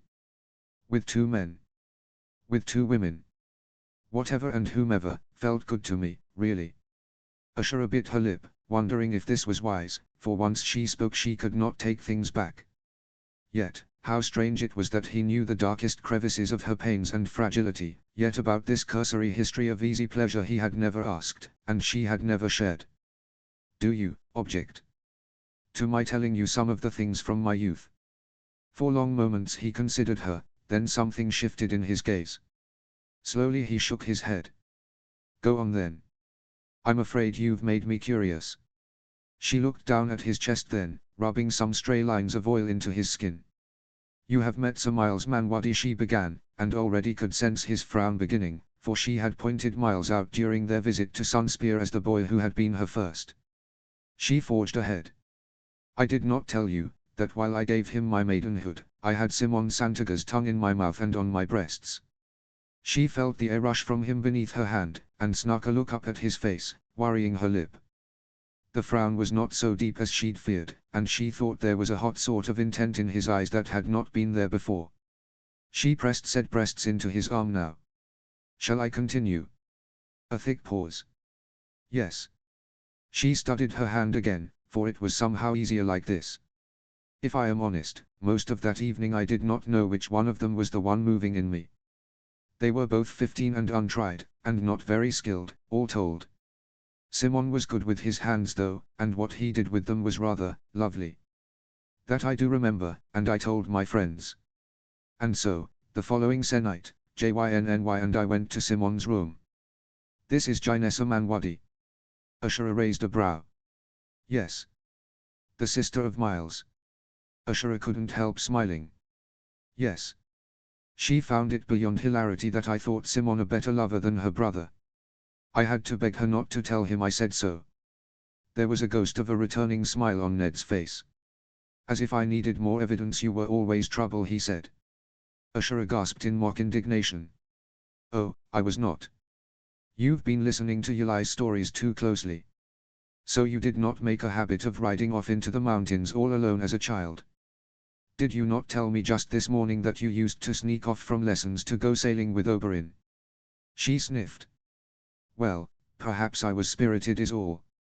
He lifted her hand to kiss her palm, inhaling the cinnamon on her fingers. Spirited is one word for it.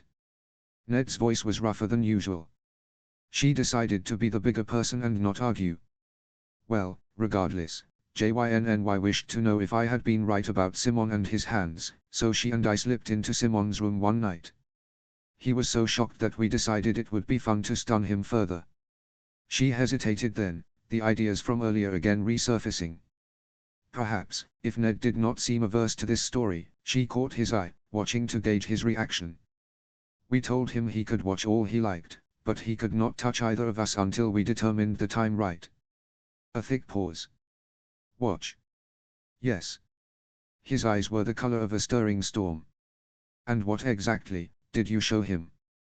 We started off kissing. Stroking one another.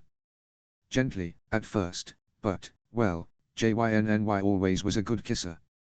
I don't know how much of her you remember, but she has lips that the gods made, surely. And she treats your whole body like something to be savored, so I lost my robes rather quickly. I wanted her mouth on my skin.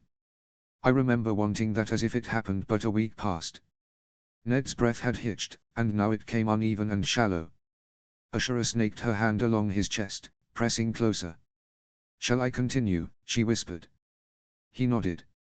We must have been kissing a long while, her hands all over my breasts, pinching my nipples, stroking along my back and neck. And it was so delicious, and even more so because I could feel Simon's eyes on us the whole while. Hunter's eyes. Hungry eyes. The Santaga sigil is a spotted leopard, did you know? When Jynny pushed me against the bed, I remember thinking Simon was going to need new sheets because I was dripping between my legs and she'd barely even touched me there. Ned made a strangled sound, and now there was that unmistakable darkening in his eyes she could recognize even in her dreams. Ashura's own skin felt flush from the memories and the new knowledge that perhaps her husband was not immune to the fantasies of so many other men. I peeked the first time that night, just rocking against her leg, and I remember feeling Simon's gaze as if it were another pair of hands on me. There is something about that, being watched with desire. Something dark and wild and powerful. She locked her eyes with Ned's and slid her hand to his shoulder, the cinnamon oil there still slick on her palm. She worked her hand down his chest, swirling her fingers around a nipple. He groaned. Is that warm? The cinnamon. For a moment he closed his eyes and sighed, sinking into the pillows. Then he reached for the jar of oil, tipped a few drops onto his hand, and mimicked her swirling fingers on her own nipples. The sensation was shimmering and bright, and the callus of his hand caught at the sensitive skin there, making her shiver. That's wonderful.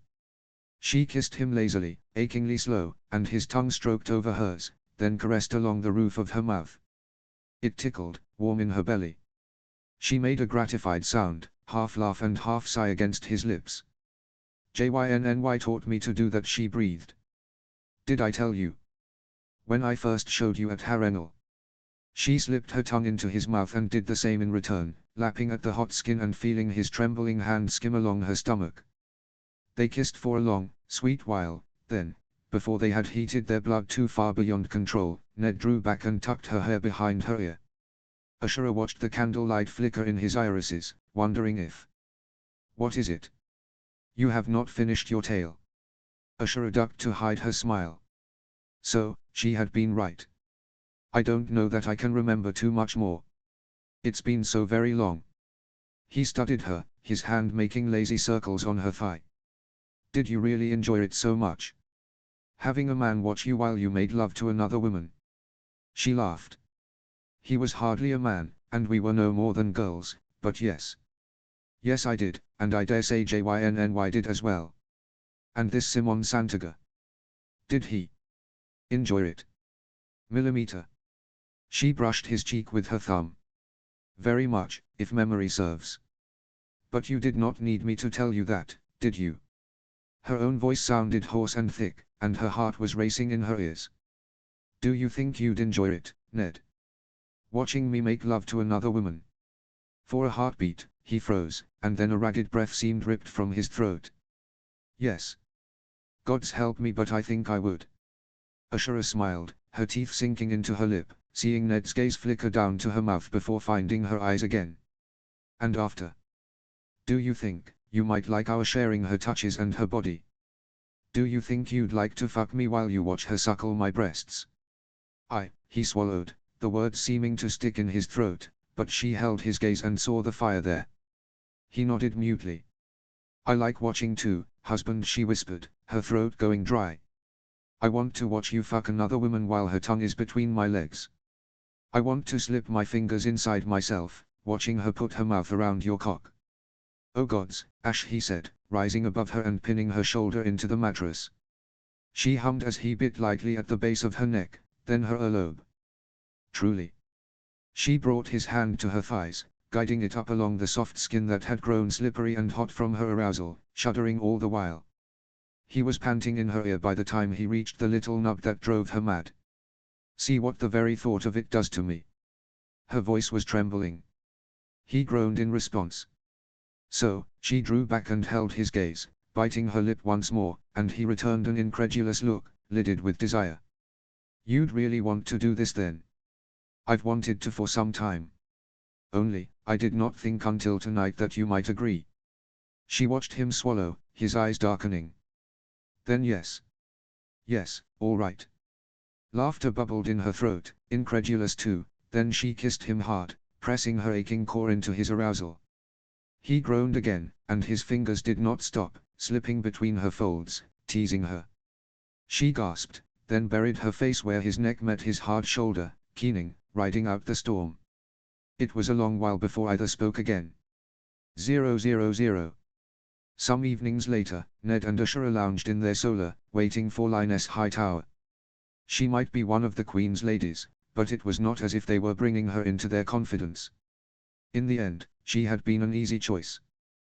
The way her glowing eyes had blinked up at her from her doorway in Winterfell was still vivid in Ashura's mind, and she did not think any man who enjoyed a woman's body could say that Lioness Hightower was undesirable.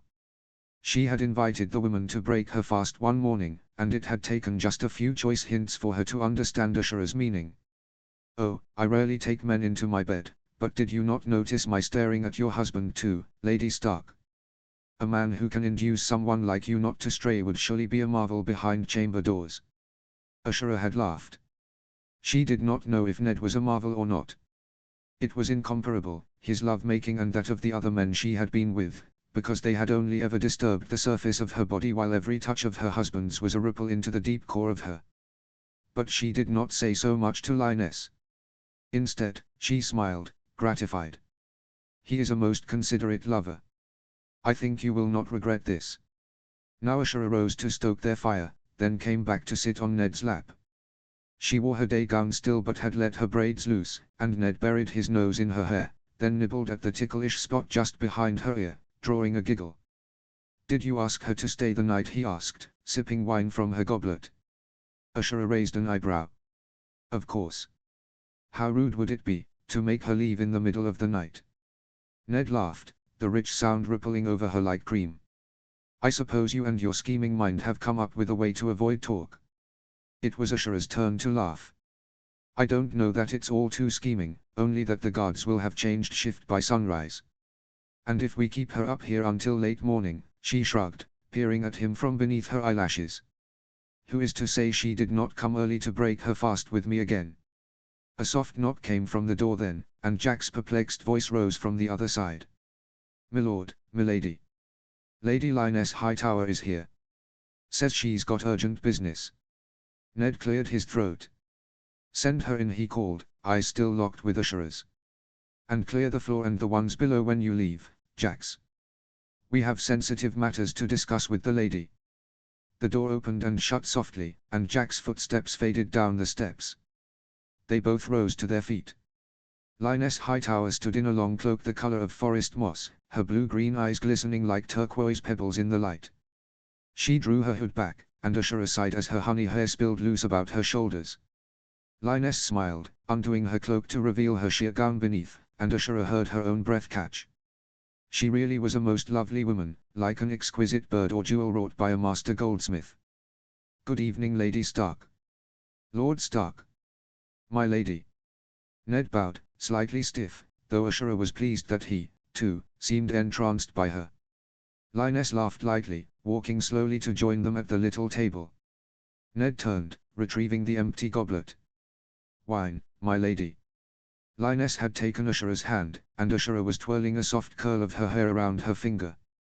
They both looked at Ned then, and Linus reached out to lay her other hand on Ned's arm. "I would like wine, Lord Stark," she said, then slid her eyes back to Ashura. "Only, I fancy that it would taste better from your wife's pretty mouth." "Oh tilde oh tilde oh tilde oh tilde oh." Ned did not know when sleep overtook him, but when he became aware, his dreams were laced with the warm glow of a cavernous feast hall, and in his ears echoed the imprints of minstrels and laughing men and the clanking of goblets. Where was he, Ned wondered, but when he turned to the high table to see the silvery, scowling head of a long-ago king, he knew. He waded through the Harrenhal Great Hall as if through water, and all around him were familiar faces from that false spring of his youth. That false spring whence he knew pure, crystal joy for the last time.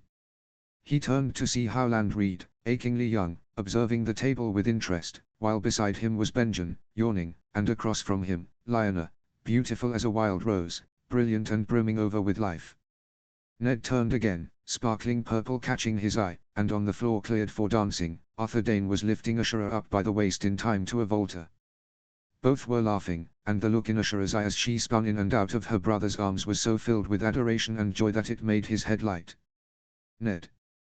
At the booming voice, so terribly familiar, Ned whipped his head around only to be engulfed in a bear's embrace. "Brandon," he thought, and his older brother half squeezed the air from his lungs and lifted him off the ground.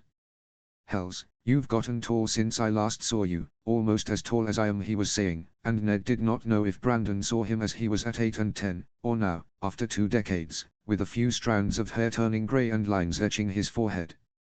It did not matter. Brandon would forever be 20, laughing and flipping Ned's hair to the side. "I'm proud of you, little brother," he said, clapping an arm around Ned's shoulder.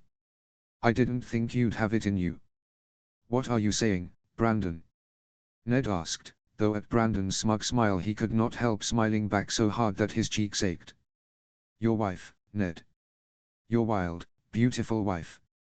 He lifted his brows in an expression that bordered on the indecent, smirking all the while. "I did tell you to keep your mind unlatched, did I not? And how your eyes have been opened." Brandon laughed again, great and booming, and the full timbre of it spun and echoed in Ned's chest. 000. Ned woke the next day to morning sun pouring through the gaps in their chamber curtains. In the red dark behind his closed eyelids, Brandon was still grinning at him. A fever dream, surely. As he did every morning, he turned to rest his hand on Ashura's waist, and for a moment, he was bewildered to find her side of the bed empty, until he came back to himself and the previous night emerged into his mind. Gods, he had never been so drunk on pure, rousing desire. The end of the bed shifted. Ned propped himself up on an elbow, squinting at the brightness. The first thing he caught sight of was honey gold mingled with midnight black, and when his vision cleared he saw Linus perched above his wife, kissing her as her hair tumbled about the sheets and tangled with Ashura's. They rocked slowly into one another, their soft moans mingling, and for some moments Ned did not know if he was still dreaming.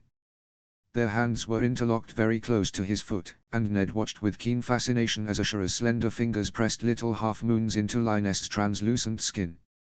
His wife made that soft, delighted gasp that was at once so familiar yet so novel, then hummed and flipped them over so that she was the one kneeling on the bed. The sheets slipped from her body, sliding over her creamy shoulders and giving him a glimpse of her perfectly rounded breast. Ned watched her nipple skim over Lioness's chest and felt all the blood rush straight to his groin once more.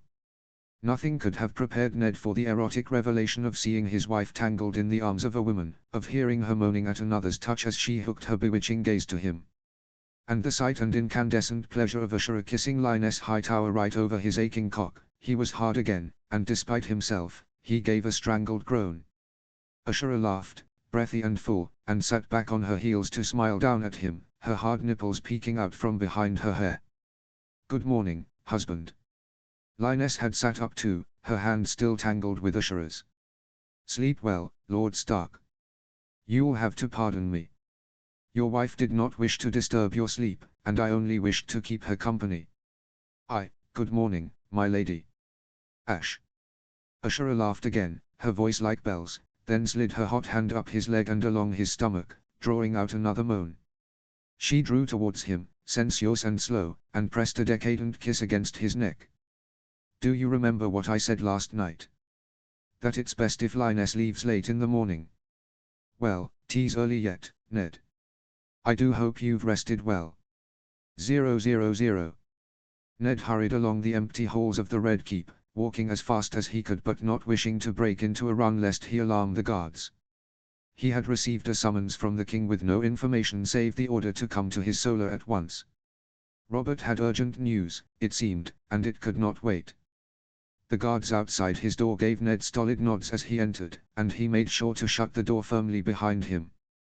Yet when he turned, he had but a moment to register the blur hurling towards him before he was knocked near to his knees by a wall of doublet and beard and Robert Baratheon. What the bloody hells? Ned. You sly fucking bastard, I can't believe you've finally done it." Wherever Robert's voice was coming from, it pounded painfully against his eardrums. Robert's thick hands yanked him upright once more, and he found himself staring at the flushed face of his friend. His blue eyes shake with that familiar old mischief, and suddenly Ned had an inkling of what he spoke. Still, he let his bewilderment show. "Your Grace, what are you talking about?" "Oh, don't give me that Your Grace horse shit. You can't hide from me." Robert pressed him down into a chair, sloshed wine into a goblet, and looked down at him, wiggling his eyebrows. Suddenly, Brandon's face from his dream floated to the surface of his mind, the expression overlapping perfectly with his friend's. Oh, gods! How did he know? "Well, Ned," Robert said now, downing his wine, then pouring a goblet for Ned. "Let's hear it, eh? How does it feel to finally be a man?" Notes. Don't be like Ned and Ash, kids. Use a condom when having threesomes with strangers.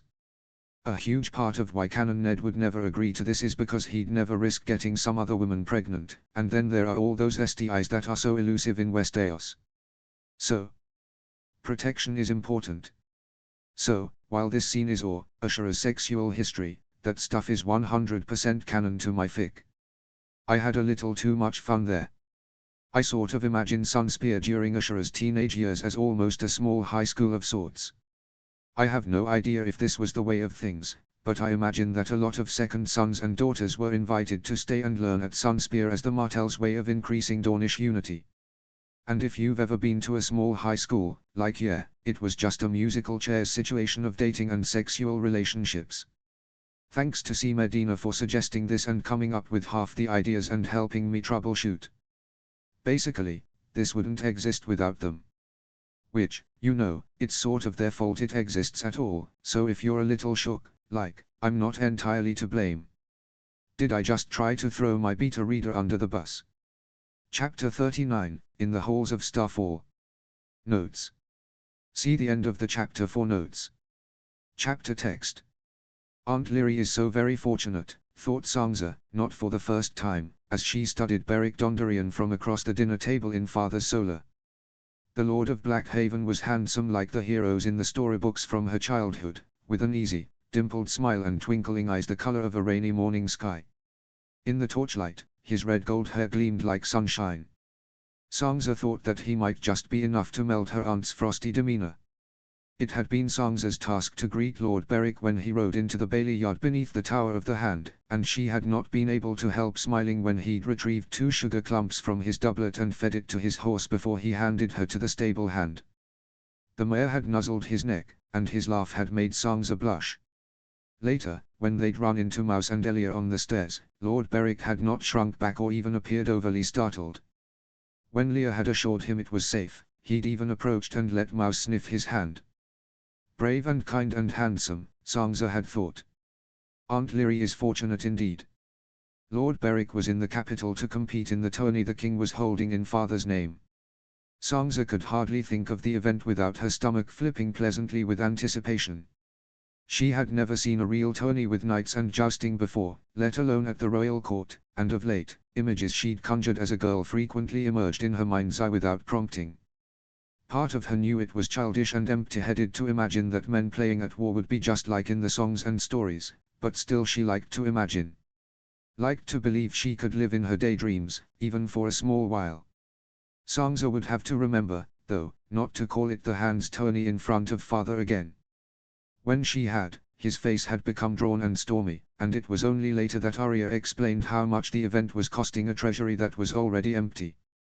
Sangza did not think Arya should look so worried, surely father had a way to set the realm to rights again, but talk of coin had compounded her own horror at her latest disasters in household management. A few mornings passed, Sangza had begun her daily round of the household tasks and accounts when Elle had run up the stairs, wild curls flying around her face. "There's a whole farm waiting for you below," she'd told Sangza. Bewildered, Sangza had arrived at the back gate to see at least 24 wagons full of vegetables and slaughtered livestock. She had nearly swooned. As it turned out, when Sangza had written out her orders for food some days prior, something had gone terribly wrong with her calculations. With Arya spending so much time training, Sangza was back to keeping most of the accounts for their household, and somewhere in multiplying the number of mouths to feed with the pounds of produce each needed in a fortnight, she had made an error in a magnitude of hundreds. And so, awaiting before the gate had been enough food to supply a feast for 700 people. When she had recovered from the shock, she had nearly burst into tears right there in front of all the servants and strangers. In the end, it had been her mother who rescued her, just as she always did. "Oh, darling, don't look so distressed," she'd said, squeezing Sangza's hand. "We shall have to make preserves for the coming winter in any case. This will be an early start." Yet for days afterwards, Sangza had been entirely incapable of looking Amma in the eye, no matter that she had not chastised her once. As she directed the kitchen servants in making preserves and smoked meats, Sangza had felt the burden of shameful incompetence locked like chains around her neck. Why could she never do any of this right? Why had she been cursed to be the eldest after John and Rob? Arya would have done better as Lady of Starfall, she was certain of it. Sangza was not suited to running a household, and surely she would soon discover she was not suited to ruling a holdfast either. But there was no other way. Dornish laws of inheritance were carved in stone. Her mother was Uncle Dev's heir, and she her mother's. There was no way to legally renounce her claim, and when one day the title fell on her, so would the responsibilities. And so, Sangza gritted her teeth as she stood over a boiling pot of spicy cabbage preserves, resolving to do better. Would it not be wonderful if she could live in one of her fairy tales, Sangza had wondered, though immediately she had been overtaken with guilt. This was the real way of things, and the stories were not real. Life was not a bard's tale, her mother had always said so, and had she not seen the truth for herself not so long ago? Did those cruel dreams of Dari not prove it? Yet, the stories were so wonderfully beautiful, so wonderfully familiar, and she could never seem to let them go. "Prince Oberyn, is it true that you are planning a tour of the Riverlands? For leisure?" Lord Beric asked now, and Uncle Oberyn flashed a knowing smile from his seat of honor at the end of the table. "Oh, very astute," he laughed. "I suppose you are to be half a Dornishman once you wed. It cannot hurt to tell you that I expect my trip will not solely be for leisure." Lord Beric's eyes seemed to light up. Sangza did not know to what they referred, and a questioning glance at Arya showed that she, too, was not informed. "What are you planning to do then, Uncle Oberyn? Aren't you here for the tourney?" It was Leah who piped in from the other end of the table with the question in all their minds, standing up out of her seat to get a better look. Uncle Oberyn grinned, and then he gave their mother a look that quite resembled the one Arya often shot Sangza when she was being deliberately vexing. Amma coughed. "Elia, darling, please sit down. Your uncle has princely business that he does not wish to discuss at present. Isn't that right, Oberyn? She bit into her last question, returning Uncle Oberyn a glare dense with meaning. Aunt Diana ducked her head into her wine goblet to hide her smile. Sansa felt her own curiosity prickle. Of course, of course. Elia, you must listen to your mother, for she is always right. Father coughed then too, and Arya made an incredibly unladylike sound. Sansa turned to Oberyn, who was sitting to her right. What do they speak of? She asked softly. Oberyn raised a dark brow. Your mother didn't tell even you? No. Oberyn laughed low in her throat and had another gulp of wine, then cast a look over at Arya, who was rolling her eyes at something Leah was saying. I guess I see why. I'm not to tell your two younger sisters, and I suppose you would if you knew. She grinned. Probably best I don't tell you anyway. You seem like the type to scare easily. Sansa felt her cheeks flush. She had not a clue how to reply. Speaking to Oberyn was often exhausting, she was realizing, for she never knew if she should be insulted. Lady Ellaria sighed. She means no slight, dear, she said, hand on hers. And I am certain your Amma would explain the matter if you asked her. Sansa doubted that. If their mother wished them to know a thing, she would tell them without being asked. Still, Sansa nodded, not wishing to contradict Lady Ellaria, whom she liked very much. Uncle Oberyn had been just as Amma described him, hard and sharp and every inch a fighting man, but Lady Ellaria was soft-spoken and gentle, and yet Oberyn looked at her the way father looked at her mother. Like she was the sun peeking out behind storm clouds. Sansa could not help imagining a gallant warrior knight looking at her the same way, warmth glowing cheerfully in her belly. Talk at the other end of the table had shifted for some moments, first to the beautiful Dornish steed Oberyn had brought for Elia as a gift, then to teasing Aunt Diana that Sir Simon begged off supper tonight because he feared any reprimands Oberyn might bring from his brother, and finally, to the Queen's younger brother returning from the war with, most curiously, a band of father's Skagasi tribesmen in tow, but now it returned to this mysterious task Prince Oberyn had in the Riverlands. We set out as soon as the tourney ends, Arthur Oberyn was saying. Do you think you can have your maps and your research for us then? Arthur nodded with an eager seriousness. Certainly. I'll start on it tomorrow. He paused, and Sansa thought she saw Elia nudge his foot. If you tell me just a bit more of what you're planning on doing, I can make the maps even more specific. Laughter broke all around the table, boisterous and warm. Oh, darling, a valiant effort, Amma said between laughs, and Arthur flushed pink. Very clever indeed, said Uncle Oberyn, wiggling his eyebrows at Elia, for he, too, had seen the foot nudge.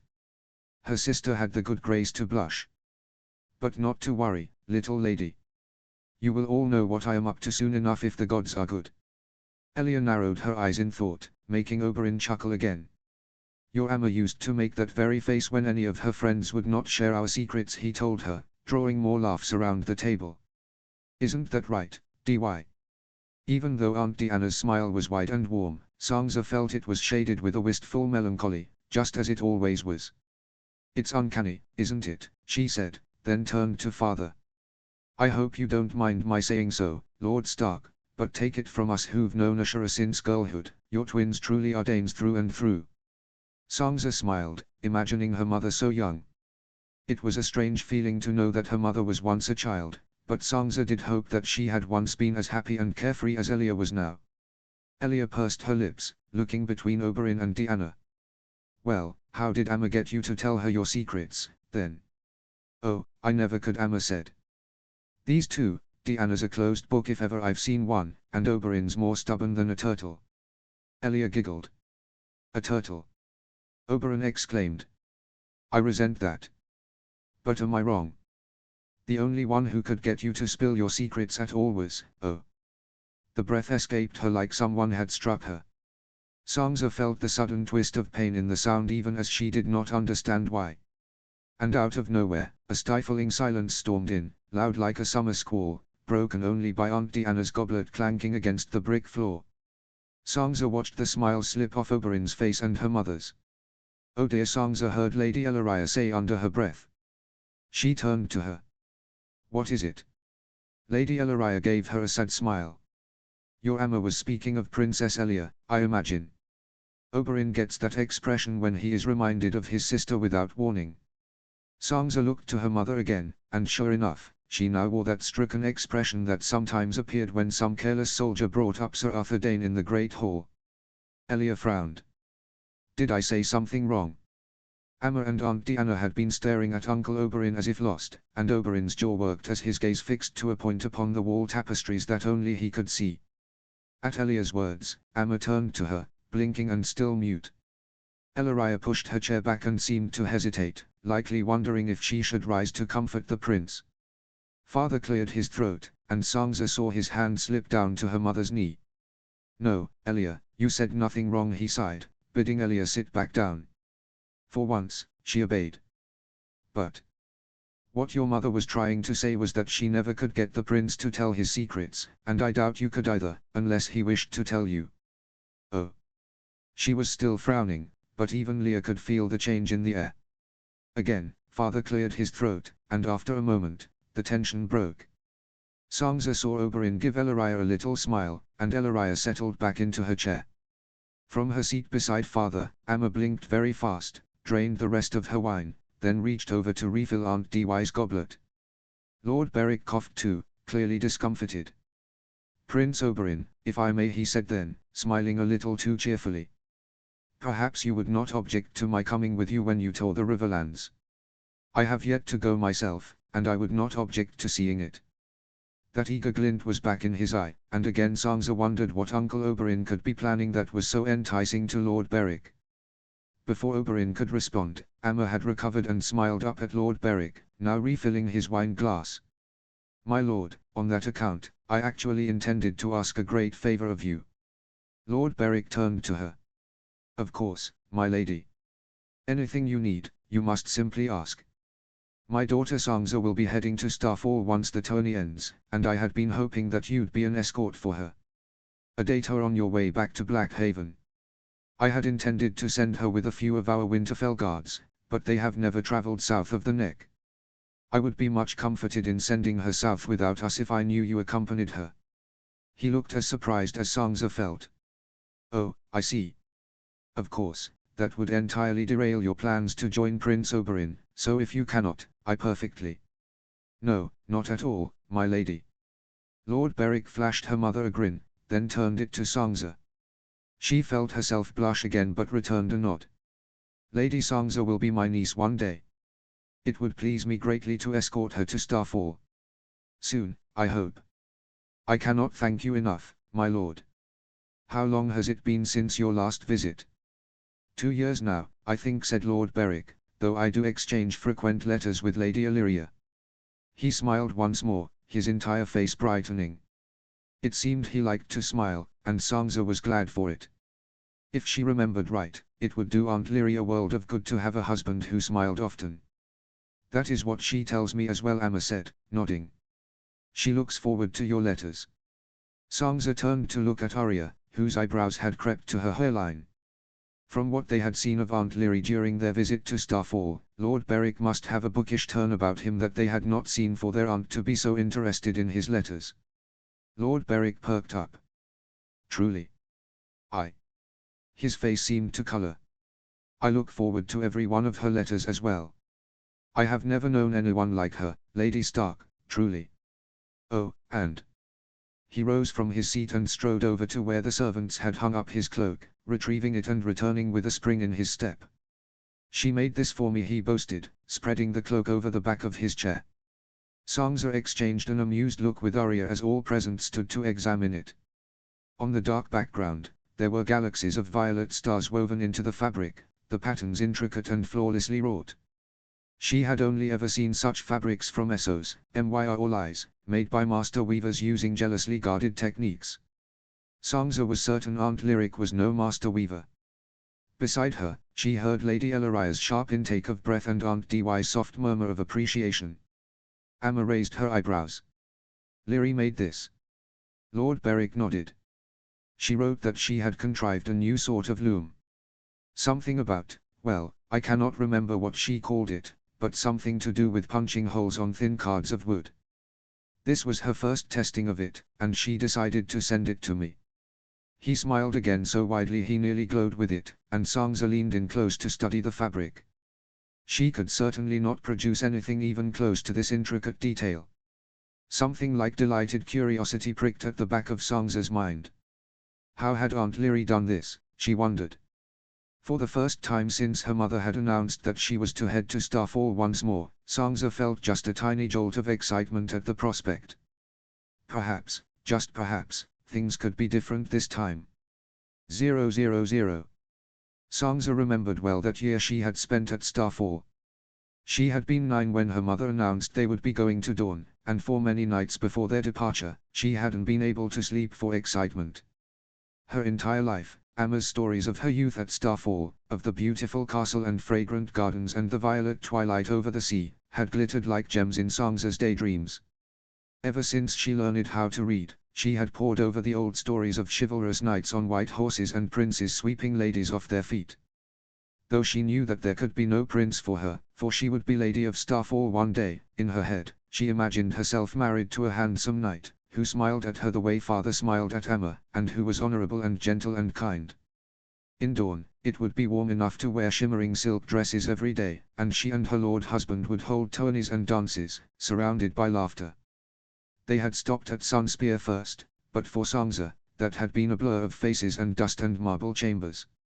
She remembered spending days in the water gardens, playing with the other children. Some of the games had been too rough and tumble for her, but the water had been deliciously cool on her skin, and the air had smelled of new flowers. She remembered also Prince Doran's and Uncle Oberon's daughters, who all insisted on calling her cousin. Oberon had frightened her somewhat, and Sarala chattered on endlessly, but Tien seemed like the maiden herself, and Ariane had a wicked sort of gleam in her eye Sangza had secretly found thrilling. And then there had been Nym, who was of an age with Sangza, and when Sangza narrowly bested her at throwing darts, she had laughed like wind chimes and told Sangza they were surely meant to be friends. They had spent but 10 days in Sunspear, and then they had taken to the sea once more. Starfall had been enchanting, a breathtaking sight as they approached from the sea, its roof tiles polished so they dazzled like the morning sun.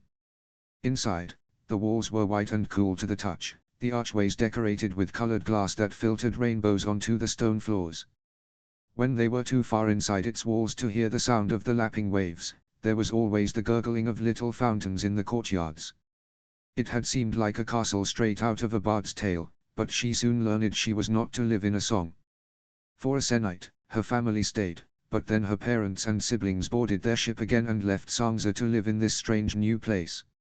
It had been lonely there at Starfall, too still and quiet despite the constant whispers of water that followed whenever she went. Sometimes Sangza had felt she was disturbing the place, even when she walked alone. Amma had always spoken of Starfall with a light in her eyes and a longing smile on her lips, and she had seen the way her mother had glowed as she'd shown her around the castle. Yet, Sangza had never felt more like a guest, and one that was not quite welcome. In the mornings she would take lessons with Septon Rosette, a reedy man who looked rather like a piece of leather left to tan in the sand, and Maester Bors, who was as wizened as Maester Lewin. Rosette tended the libraries at Starfall, and knew seemingly everything there was to know about Dornish history, but his voice was dry as dust, and his lessons even drier. Sangza often found her mind wandering as he lectured on, and only snapped back to attention when he interrupted his pontificating with a hacking cough. The Maester taught in the same vein as back home, farming, politics, history, but without the boisterous presence of her siblings, those lessons too seemed dull and foreign. Household bookkeeping had been worse.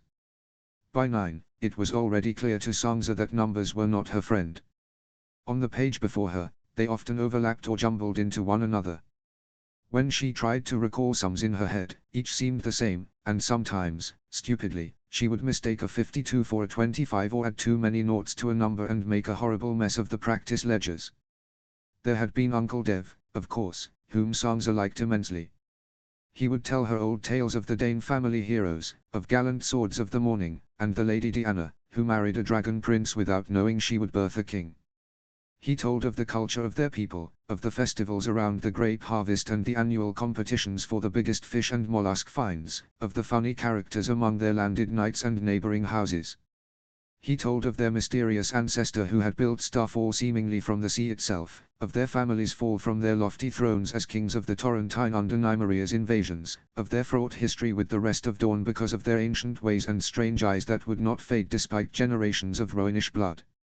There were stories of heroic battles against the Marcher Lords and political intrigue against the Eulas and Folwers, and finally, of how Lady Lyanna Dane betrayed her blood for loyalty to her people and her liege back when Maegor the Cruel ruled the Seven Kingdoms. This last story Sansa liked least, for she did not want to hear of sister turning against sister, but Uncle Dev was an engaging bard nonetheless. He would pinch her cheek too, and tell her she looked just like her mother, which pleased Sansa a great deal. And sometimes, he would take over her mornings with Rosette and Bors, and Sansa never learned more than in those lessons. But Uncle Dev was often away on lordly business, and she had been too young to tag along. When he was at Starfall, even Sansa could see how often his face became strained with fatigue, his lips taking on a tinge of blue, and he would need to be helped back to his rooms most afternoons to rest. Then there was Aunt Lyrie, who was so brilliantly beautiful it sometimes hurt Sansa's eyes to look at her too long. She was kind, and Sansa knew she had tried to make her feel at home. Sansa's chambers had been decorated with her favorite pinks and blues, and there was even a bard engaged to come and continue her harp lessons. But Aunt Lyrie had preferred to bury herself in the library among her books and her parchments, even more than Sam did, and seemed almost stiff when asked to speak to anyone for more than a few moments, even the 9-year-old Sansa. She was like frost, delicate, exquisite and cold, and Sansa could never imagine being close to her for fear that she may melt, or that she herself might freeze. Sometimes, Sansa would walk by her table at the library and see her scribbling away at her parchment as if the world beyond it did not exist. Once, Sansa had gathered up the nerve to ask what she was writing, and Lyrie's eyes had lit up like a star piercing the night sky. But then, she had launched into an inscrutable diatribe, using words like contrapositive rotodynamics and oscillator emotion, and Sansa could only nod politely as her eyes glazed over. She never asked again. And then there had been Gerald Dane. He too had been ice-cold in his beauty, his hair so pale she had trouble believing him of this world if not for the streak of black that shot through it like a bolt to this earth. He was training with the Master at Arms, her uncle had told her, and no doubt hoped he would one day be worthy of wielding Dawn. Of the 3 Danes at Starfall, he was the one she exchanged the most words with, and yet none had ever been remotely pleasant. She had tried to smile at him the first day, but he had sneered in return, and she had hidden her face. There had been something harsh and angry about him, even as a boy of 13, as if he were an injured animal, intent on protecting himself from the world. With his teeth. He was always ready with a snipe, alternatively mocking her barbarous northern ways and her wilting northern manner. He had taken to calling her my lady in a tone soaked with disdain, and when he joined in her lessons, he was not shy about mocking her ignorance and her mistakes at sums. For months, she had suffered his insults with a quiet stoicism she hoped her mother would be proud of, until one day she could not stand it anymore, and to her everlasting shame broke down in tears right in front of him. No one had ever been so cruel to her, let alone without reason. They could be friends if he would just stop being so cruel, and she could help him if he was hurting, she knew she could. She did not understand why he must view her as the enemy when she had done nothing to harm him. Back then, she had thought him the cruelest person she had ever met. Now, after Diari, after the prince and the burned knight and the boy called Micah whose insides had spilled from his broken body, she knew better. She had run away from Gerald Dane then and hidden in her chamber the rest of the day. After that, he had disappeared from her view for a fortnight. When he returned, he spoke no more than a few short words to her at a time, and that was somehow worse than the constant sniping. She felt him observing her with those stormy eyes, and it made her hair stand on end and her cheeks burn with shame for how easily he had caused her upset. Company aside, the food, at least, had been agreeable. There had been dozens of fruits and cheeses and spreads she had never seen before, not to mention chewy, fragrant flatbreads, grape leaves stuffed with raisins and mushroom, and tiny, flaky tarts filled with pistachio cream. Even grilled snake did not frighten her so much as intrigue. She had not realized that food could be so spicy. Her mother had surely introduced only ginger and the mildest peppers up north, but was glad that she managed not to embarrass herself in front of Drold. And the lemons, oh, they were plump and sharp and fresh, and some varieties were so sweet the cook would cut them into wedges and Sansa could eat them like oranges. Sangza had never eaten lemon cakes made from fruits so fresh, and they were surely the food of the gods. Even so, Sangza found she was rarely truly hungry despite the rich palette of flavors concocted to encourage the appetite. Meals were too quiet, and she missed the chaotic bustle of the great hall at Winterfell, missed the laughter of her father's men and the rise of her sisters' voices. A few months in, all her clothes started hanging just a bit loose. Sangza began aching, physically hurting for home, wishing so to return to her boisterous family and the rough familiarity of Winterfell. At least there, the walls were warm, even with the summer snows. But then Sangza would remember that this castle must be her home now, that she would be lady here and live here the rest of her life with frosty Aunt Lyrie and Droll Dane with the venomous tongue and stormy eyes. Then she would feel such an endless chasm of despair that she could not keep the tears at bay. So at night, much to her shame, she began to pray to every god she knew that somehow, her mother would change her mind. She prayed that she would not have to live here alone all her life, and she prayed that she could just go home. And when she did not pray, Sangza would flip through those storybooks she had brought from home, losing herself in the familiar stories of shining princes and white knights, of laughter and dancing and shared joys. She would pretend, in her evenings, that she was not Sangza Stark who would rule over this cold castle one day, but instead just a maiden waiting for her lord to carry her into the sunset.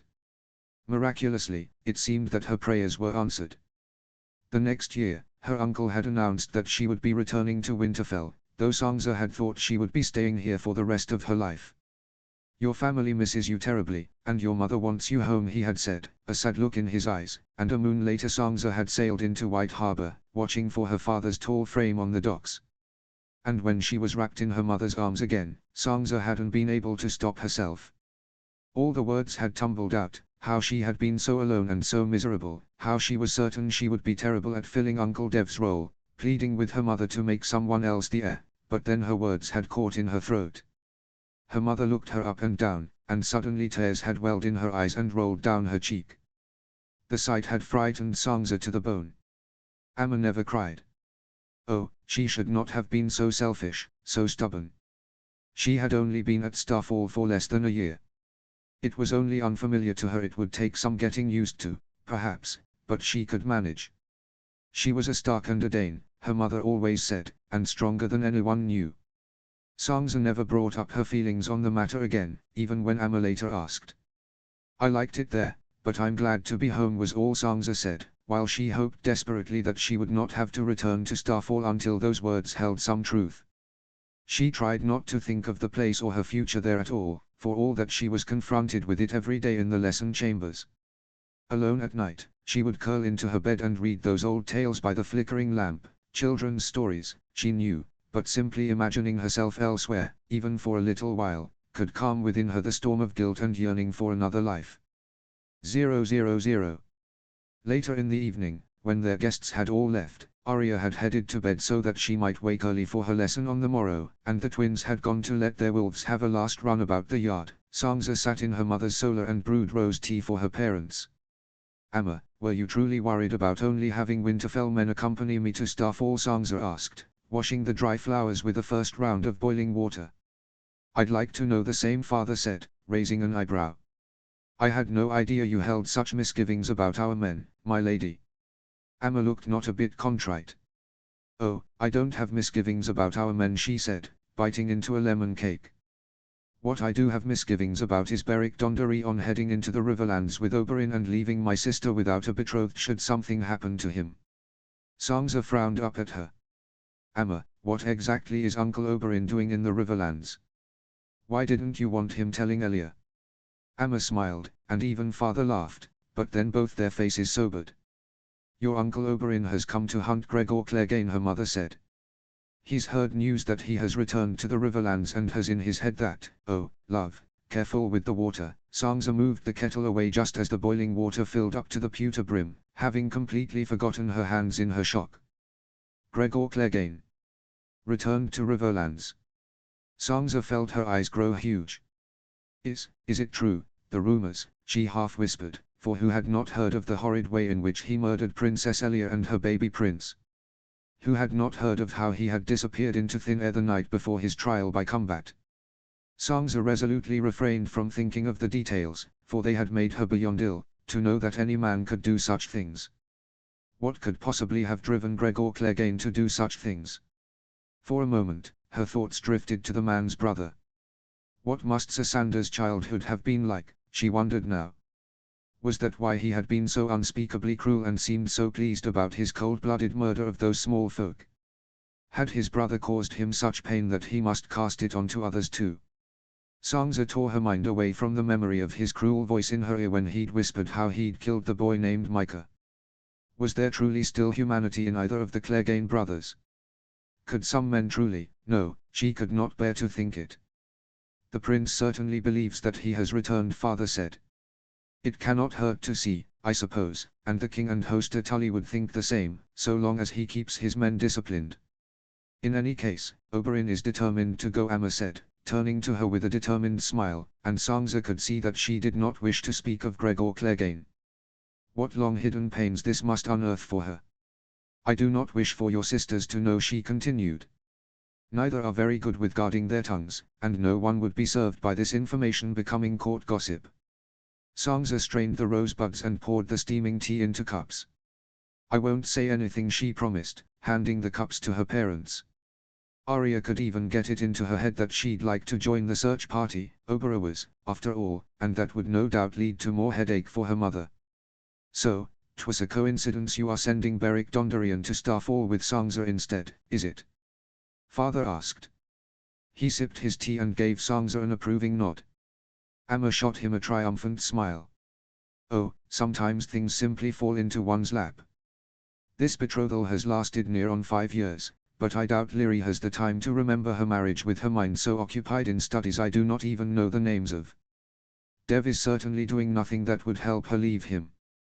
Beric has no parents of his own to press him on the matter of marriage, so he will head off into one adventure or another if left to his own. So it is you who must hasten this marriage? Asked father, looking amused. It appears they are both content the way they are now, no? Writing letters to one another and giving gifts. Amma gave father a patient look.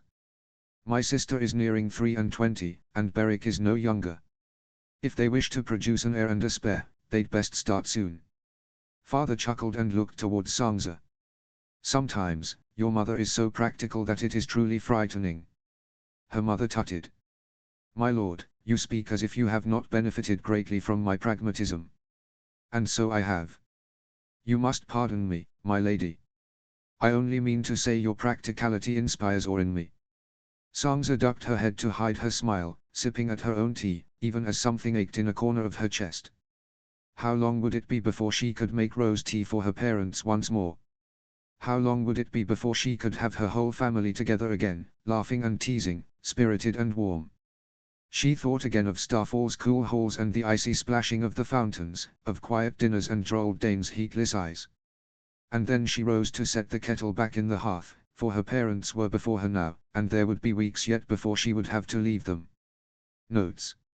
I've written another one-shot. This time it's a fluffy memory from Jon's childhood called I Will Always Find You. Before anyone says anything about Sansa, I'd just like to say that there is a great deal of myself in the way I've characterized her here, more than in any other character, so please be nice of us, pleading face.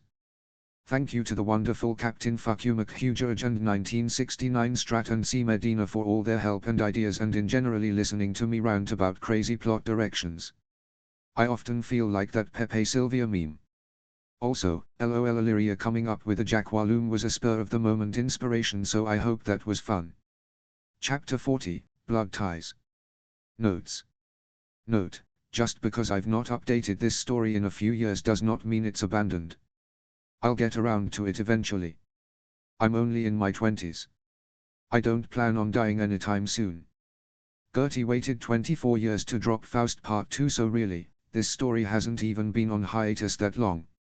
Thanks for reading and please feel free to stay tuned, smiling face. See the end of the chapter for more notes. Chapter text. Castle Black. The rookery at Castle Black was filled to the brim with the rough brushing of wings and the squawking cries of ravens. Jon dug his hand into the bucket of chopped meat he held, trying to ignore the slick squish of the mince between his fingers. He threw a bloody handful into a cage, then hurried to throw another so the ravens would not fight over the food. I was still young when I joined the Night's Watch, said Maester Eamon, who, despite his unseeing eyes and ancient gait, was somehow making quicker work of his own bucket than John was. He laughed the wheezing laugh that was quickly becoming so familiar. Well, not nearly so young as you are now, Jon Snow, but young enough. Why did you? Jon asked. Come here, I mean. He already knew that the Maester had refused the crown for himself when the council had asked him in secret, yet surely a life serving as Grand Maester in King's Landing was more comfortable than feeding the ravens raw meat in this wretched cold. He had said he was happy to help Maester Eamon, but it was rather hard to mean it, feeling his hand make contact with the cold meat slops yet again. Ah, just because I had refused the crown does not mean all the lords accepted my choice. My brother had travelled long with a hedge knight, you see, and many lords considered him half a peasant. Jon had heard of Sir Duncan the Tall. Perhaps old Nan had told of him in her stories. Had he come to Winterfell before? That was another question to ask Maester Eamon later. You were concerned that scheming lords would rise against your brother in your name, he asked. Smart lad. Jon felt his face flush, glad that Maester Eamon could not see. They could not stand for a man so sympathetic to the small folk on the Iron Throne, these lords, and the whispers at court were so loud that it was an open secret. And so I petitioned my brother and convinced him this was the only way. He emptied the dungeons and sent them with me so that I would not say my vows alone. And it was not only prisoners who accompanied me, sailing with pomp and ceremony to Eastwatch. He turned to fix his milky eyes just above Jon's eyebrow. Jon looked back, his eyes having gone wide, and did not realize until a raven screeched particularly loudly that he had stopped tossing in the meat. He resumed his work. Have you learned, in your lessons, of Abryden Rivers, Jon Snow? He was the one they called Bloodraven. It's been said that he stopped 2 Blackfyre rebellions, and he had 1,000 eyes and one, Jon said, squinting to remember his history lessons. Yes. Yes, that was Lord Bloodraven. He was in the dungeons then, too. He came to the wall with me, and his archers all joined him out of loyalty. He became Lord Commander later. That is another story. Why was he in the dungeons? Had there been something about the council that had chosen Aegon V as king? Why hadn't he paid more attention to Maester Lewin? Kinslaying. Oath-breaking, said Maester Eamon. He promised the Blackfyre a safe passage, then beheaded him when he arrived in King's Landing. Egg did not know what to do with him. He knew why Lord Brynden had done what he did, and yet he could not leave him unpunished. And so, the wall. That was smart of King Aegon then, Jon said. Maester Eamon wheezed another laugh. Oh yes. Egg could be impossibly smart at times. Jon couldn't help smiling at that. He liked these stories he was finding. And if he could forget the stains of pain the knowledge of his true parentage left behind, he found he rather liked the knowledge that Maester Eamon and Egg were his family.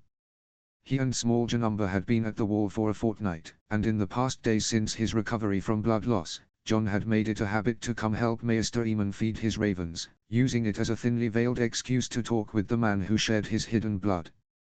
The Maester did not know it, of course. When Jon had asked that first day, under cover of the cacophony in the rookery, who Maester Eamon's namesake had been, the old man had raised his surprised eyebrows so high that Jon wondered if they would soon fly off his wrinkled head. I did not think a forgotten old man would interest a young lad like you, he'd said, his wrinkles deepening with thought. Since my name is of so much interest to you, I can only imagine you have guessed who I am. Yes, Jon had replied, for in the days of bedrest he had racked his mind for his history lessons. If I am right, your brother was King Aegon V Targaryen. And you are my great-uncle many times over, Jon had thought distantly, the realization surprisingly frosty cool. The Maester had leveled Jon an unseeing stare, his face mild and loose. And right you would be, Jon Snow. But now you must answer my question in return. Why do you ask after a past and a family that have dissipated like so much smoke in the night? There was a soft sorrow in his voice, and yet it cut sharper than blizzard winds. The words had hurt more than was reasonable, and Jon recalled again the image that had taken up root in his mind of late, a small girl and an infant, blooded beyond recognition, lying limp as ragdolls upon a crimson cloak.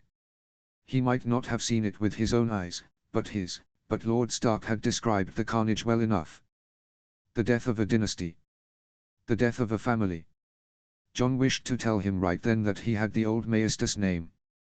That Lyanna Stark had given it to him, that perhaps it came from the Maestas own. That his blood had not run dry. Yet the thought of admitting such a thing to anyone, the very idea of forming the words on his tongue, made John feel like he faced an armed enemy with only a shirt on his back. Instead, he had forced a smile on his face, hoping his desperate nosiness did not put off the Maester. I had a toy soldier I loved as a boy.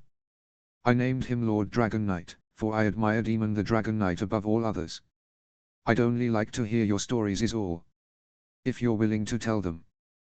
Perhaps later, sometime much later, he could tell him the truth.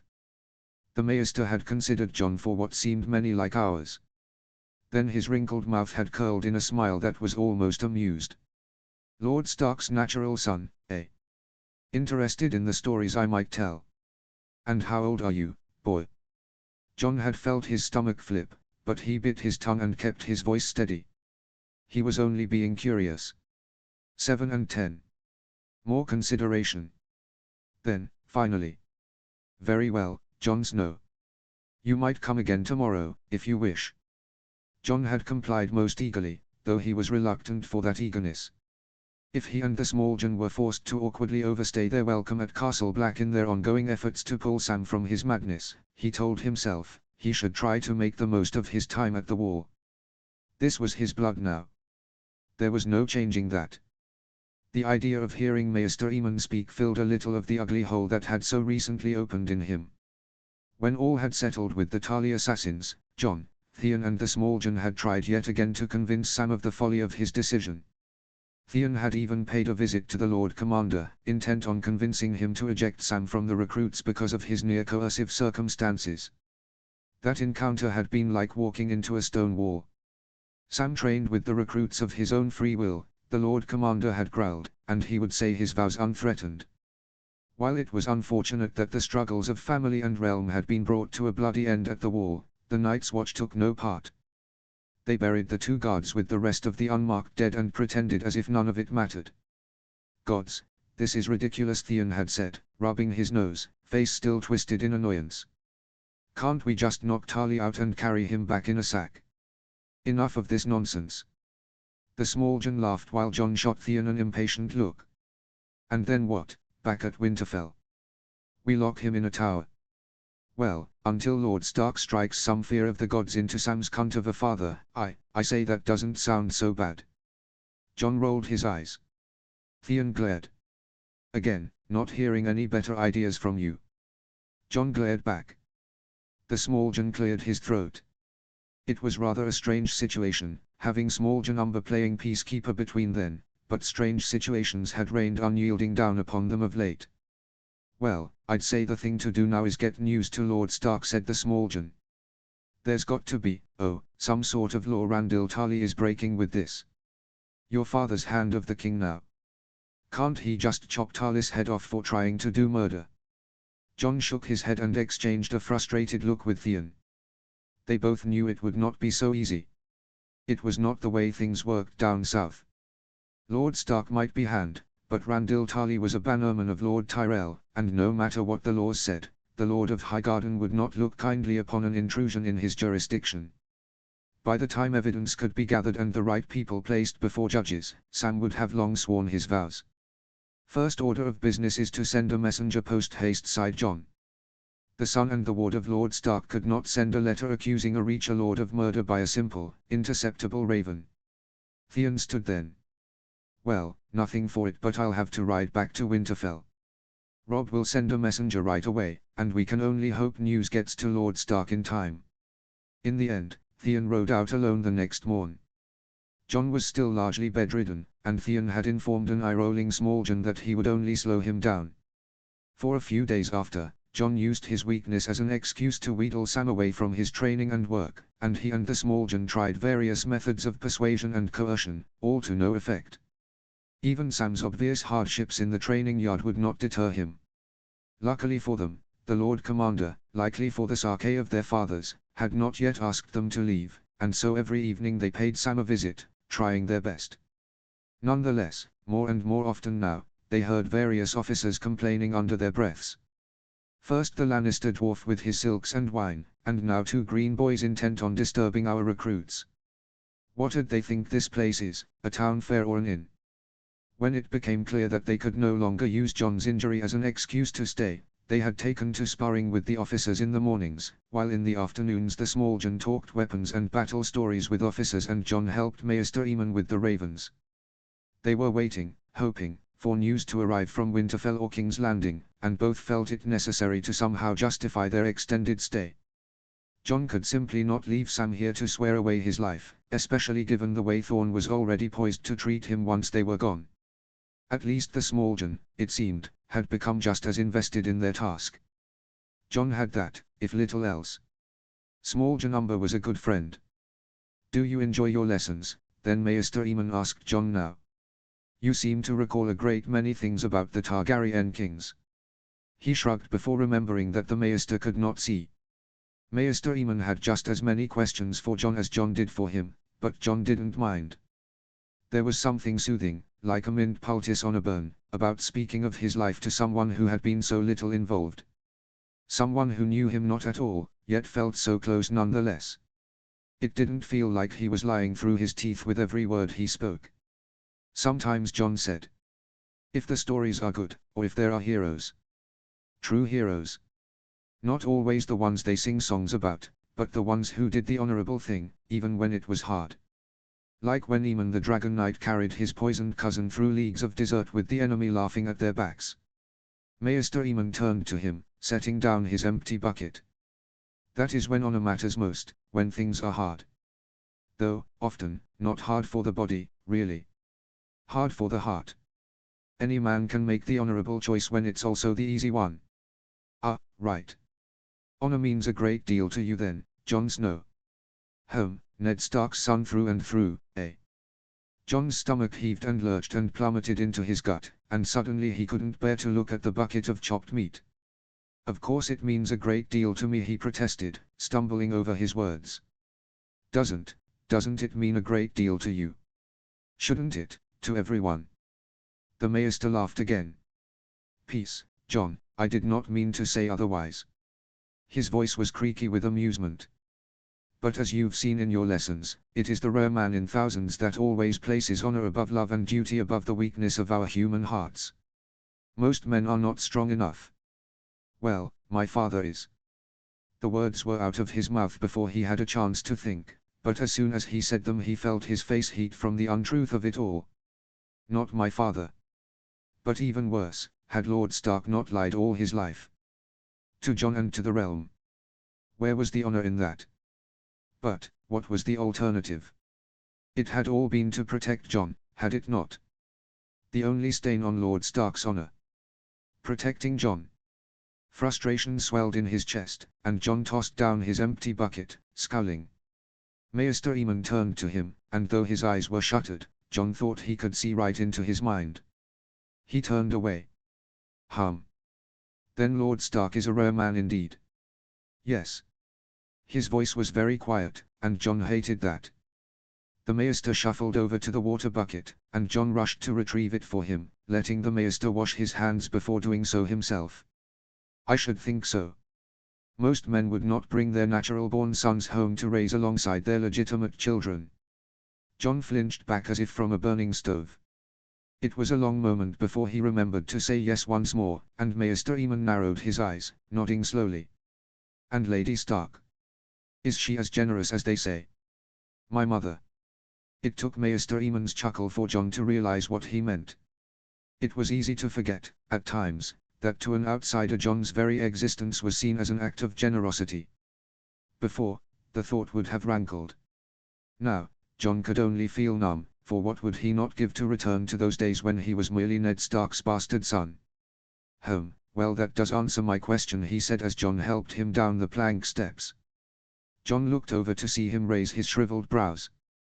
"Though, I supposed my own mother would have done the same." Before Jon could reply, they had emerged into the snow-white light of the doorway. Pounding footsteps greeted them, and Jon squinted at the 2 approaching Night's Watchmen. They seemed frantic as they called Maester Aemon's name. "What's the matter?" "Maester Aemon, come quick. 3 of Sir Jeremy's men just stumbled through the tunnel with half their guts hanging out. 000. No. As I say, I have made up my mind, and the answer is an unequivocal no. No, no, no, caught the raven perched upon the windowsill, drilling its beady little eyes into John. John felt his frustration rise. Beside him, Ghost's fur rose too, and John set a hand on his neck. John was sitting before the desk in the Lord Commander's chambers while the old bear glowered and shook his hoary head. He was being stubbornly unreasonable, and John was nearly out of patience in his quest to change his mind. But Lord Commander, I'm perfectly cap. No. You and the Umber boy have stayed at the wall as my guests, disruptive even as the Queen's own brother was not. I have made no protest, but it is unthinkable that you should come with us on this ranging. He turned his hard eyes on John. Your father would not thank me for it, and you haven't the right besides. Only Rangers of the Night's Watch have the privilege. You are but a green boy with no intention of joining the watch. I have no reason to allow you anything, let alone beyond the wall on such a dangerous endeavor. When it had become clear that Uncle Benjen was very late in returning to the wall from his ranging, the Lord Commander had sent various parties out to search for him.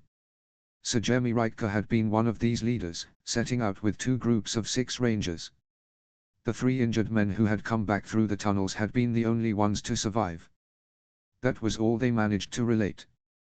They had been able to speak little more than jumbled nonsense before they too had perished from their wounds. Their abdomens and chests had been ripped open, the edges of the wounds raw and jagged, as if it had not been steel but teeth and claws that had attacked. The wildings truly were savages, to butcher these men so. They must have frightened the wits from them too, for they spoke madness before they died, stuttering on and on about dead men and terrible blue eyes. About bony, unrelenting fingers clawing at their flesh. Mormont seemed most convinced that there was something occult and dark beyond the wall, something beyond just the wildlings. But surely not. Surely this was the work of that wilderling army father had mentioned to Rob in passing one day.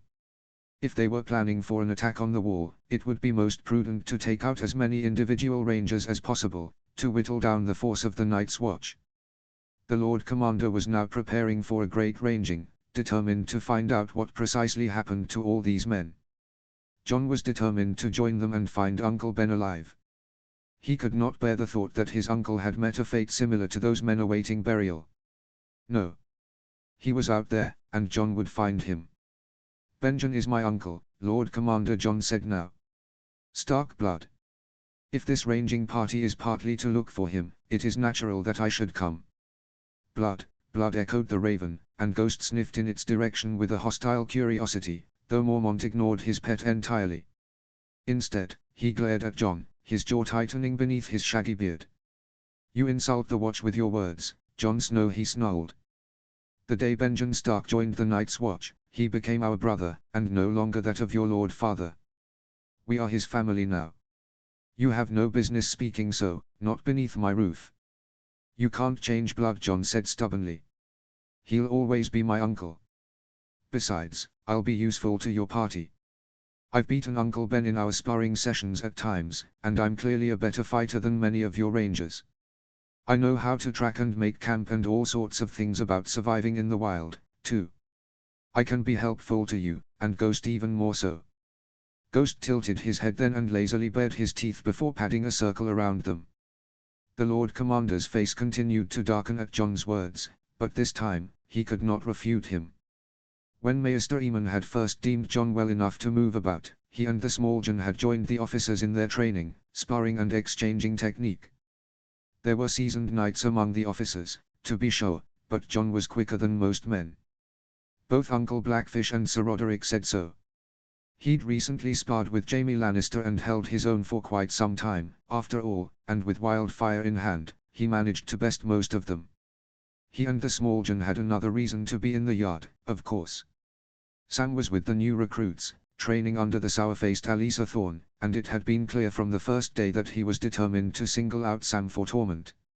Thankfully, Sam did have more sword training than all the other men who'd come to join the watch, so for now, he managed to avoid too much injury despite his shrinking hesitation. And so, day after day the insults and names Thorne would shout at Sam ran clear across the whole yard. The blighter thought himself so clever, as if it were the height of wit to call Sam Sir Piggy. Yet, Sam had given John a half-pleading look that first day, and John knew that if he said anything at all, Thorn would only double down on his efforts. It had been something John had considered doing, though the idea shamed him. If he could make Sam's training as impossibly miserable as he could, maybe he could have a better chance at convincing him that this whole Night's Watch endeavor was madness. But in the end, John could not bring himself to make Thorn's abuse any worse, and so he'd had gritted his teeth and ignored the insults to his friend as best he could. One day, however, John had just finished a sparring session when he'd looked over at the recruits to see 3 men charging at Sam with their blunted blades raised, Alisa Thorn looking grimly satisfied from the side. Sam had managed to meet one of the swords, but the others had laid their blades into his shoulder and arm, drawing grunts of pain. Before John could think, he had been in the fray of the attack. In one motion he'd pushed Sam out of the way, then nearly cut off one man's arm, for it had been a long while indeed since he'd sparred with such an unpracticed opponent. Once he'd adjusted himself, however, the 3 men, still barely comfortable holding swords and half paralyzed with shock at his appearance, had been easy enough to disarm. Once he'd done so, John had marched right over to a sneering Alisa Thorn with Wildfire's sword tip pointed right at his nose. "What, does the bastard boy wish to commit murder now, after disrupting my training? You really think we ought to be bowing and scraping just because you're Stark Spy Blow, don't you?" Before that terrible day, John would have lost half his mind in anger at such words. Now, the pain of the insults on his bastardly only felt cold and hopeless. John snarled and sheathed his sword before bending to pick up 2 of the blunted blades. "You're right. Wouldn't want to put some holes in you by mistake," John said, tossing one of the swords at Thorn's face. To his credit, he caught it, but just barely before it hit his nose. Thorn sneered again. "If you think you can just march up and demand." "Surely," John interrupted, stalking ever closer, "you're not afraid to spar with a mere boy, Sir Alisa, being a knight and all. Surely you'd want to show these men you're training just how qualified you are to be master at arms here." John thought he heard Sam's voice behind him, and maybe also the small John's, but all he felt then was an icy, lethal purpose. It filled his ears and pinned his eyes to Alisa Thorn's face. The man was forced to accept. The training swords were single-handed longswords, and for years now John had trained with his bastard blade, so it took him several rounds of exchanges and a hard hit on his injured arm to recover his stride with a one-handed sword. Thorn had laughed an ugly laugh when he'd gotten the blow in, but the next round, John had returned the favor on his left shoulder. Their swords clashed and parried twice more. John faked low, and then he brought his blade down on Thorn's exposed wrist. Hard. Thorn had yelped like a slaughtered pig, dropping his own blade and doubling over to cradle the injured wrist. John had planted a foot in his shoulder, and when he fell on his ass, had not been able to resist thrusting the point of his blade at Thorn's face and asking, very loudly, if he yielded. If he'd had another blade, John did not doubt Thorn would have tried to shove it in his eye. Perhaps John should not have humiliated Thorn thus in front of the men he was training. Both Sam and the small John had told him as much, but John did not see how he could have done any differently. Thorn had been ignoring Sam since that day, and was that not the best course of action for all involved? Besides, any sane man could see that Thorn would benefit from being brought down a peg or 10. The Lord Commander was glaring at him again, and John felt Ghost's silent snarl rumble under his hand. He could not understand why he should refuse him. Lord Stark wouldn't be angry, and though Amma might worry, she knew that John was a good rider and good with a sword. She knew that John could protect himself and survive just fine in the wild. Had she not told him that Jaime Lannister thought John reminded him of Sir Arthur Dayne? That conversation was a sparkling gem John had revisited countless times these past moons. It was not as if they were going to war. Not really. No doubt fighting wildlings without any formal training would be child's play for a large enough band of Night's Watchmen if they did not let the savages surprise and outnumber them. John rather thought they would both be proud of him for going to find Uncle Ben. What was more important than family, after all? Your family comes first, Amma had always taught them. Before honor. Before oaths. Your brothers and sisters, they always come first. Surely that extended to Uncle Ben. John might not be Lord Stark's son, but Uncle Ben was undoubtedly his uncle, and what was the point of all his training if he must stay behind while strangers went to rescue his family? Jon tried to speak again, but the Lord Commander cut him off. "You really think you can take on the world, don't you, Jon Snow?" His voice was low but hard as steel. "Snow, Snow, Snow," echoed the raven. Jon frowned. He had a slight impulse to strangle it, and he held on to Ghost's fur to prevent his wolf from actually attaching the creature. "What?" he said instead. "No, that's not at all. You're what, boy, 16? Jon bristled. 17. 17. Brash and arrogant and so sure of yourself, aren't you? You think that just because you've got a wolf and some talent with a blade that you've got a right to come here, demanding to come on rangings and undermining the authority of my master at arms." Now Jon was glaring. "Ghost isn't just any wolf. You know that perfectly well. And perhaps you ought to have a new master at arms. One that won't be bested by a mere boy." "My lord." "Careful, boy. You forget that you are a guest under my roof. And Sam is set to be a brother to you, isn't he? Everyone saw that Thorn set 3 men on him. You're telling me that was meant to be training? That was meant to hurt him?" Mormont waved his hand as if swatting a fly. "The Tarly lad is a recruit like any other, and I have given over training to Thorn. I will not have him given special treatment or see my men humiliated by you, do you understand me? Your father might be Lord of Winterfell, but I am Lord here, and not yet too old. I will not hesitate to throw you out should you overstay your welcome." Jon's teeth were grinding so hard his jaw ached. He drew himself up to his full height and glared down at Mormont. Beside him, Ghost bared his teeth and prowled forward 1 step, then 2. Jon did nothing to rein him in this time. "So, you will not allow me to join your ranging because I've upset your hierarchy, even though you know I will be useful to you." The Lord Commander stood too, and though Jon was taller, his glare made Jon feel small. Ghost moved another step forward, but the Lord Commander ignored him. "And now you accuse me of pride. You have much to learn, Jon Snow. Much you do not know. You can't even fathom the dangers that lie beyond the wall, the savagery of the wildlings, treachery that lurks behind every tree, the darker things that creep upon one's bedroll at night. You think those are only stories. You know nothing of the world, and here you are, so sure you can conquer all because you've been trained by a couple good knights. I only know that Benjen Stark is my uncle. I have every right to search for him. It's my duty and my right. My father would think it the right thing to do. He'd join you himself if he could." Jon was sure of it. "The answer, as I've said, is no. Out of respect for your father, you may stay here until, I assume, your friend swears his vows. But don't try me, Jon Snow, and do not try to subvert the ways of the Watch again. We have carried on this order for millennia before you and will carry on long after you are dust in the ground." Oh. He dreamed the white dream again, the dream of impossible cold and swirling snow that cut like daggers. This time, though, he could feel Ghost's warmth radiating against his leg, and his eyes when he looked up at Jon burned like precious embers. Jon pulled closer to him as they struggled through the storm. He hadn't a clue where they were heading or why they fought on, but something was up ahead, Jon knew. They had to keep going. The storm seemed to die just a shade, and the murky white thinned enough for Jon to make out the formation of trees around him. There was only one path forward, and he followed it until there rose in the distance 2 outcroppings of rock that looked absurdly like slices of the cinnamon cake Wyler liked to make. He had to approach. They called to him from inside his skull, but the harder Jon pushed forward, the further away the rocks seemed, until the storm once again picked up around him, blinding him with piercing light. Ghost trotted before him. He knew that. But now he was too far away for Jon to feel his warmth, and his fur made him all but disappear into the snow.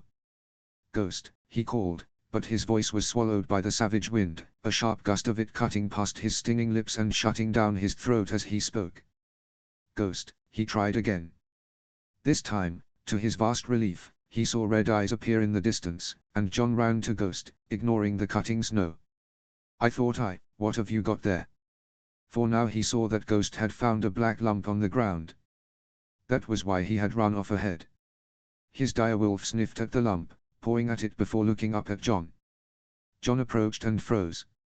It was a man, surely, though there was nothing human about it any longer, for the limbs seemed like those of a stringless puppet, and the cloak was frozen stiff with ice. He could make out the black head covered with hair clumped together in icicles. Very slowly, John bent to turn body over. He saw the red first, the frosty red of exposed flesh and rusty chunks of blood. The exposed layer of fat on the abdomen had crystallized, shot through with frozen veins, and beneath, John could see the sickening pink of intestines, somehow so stark against the snow.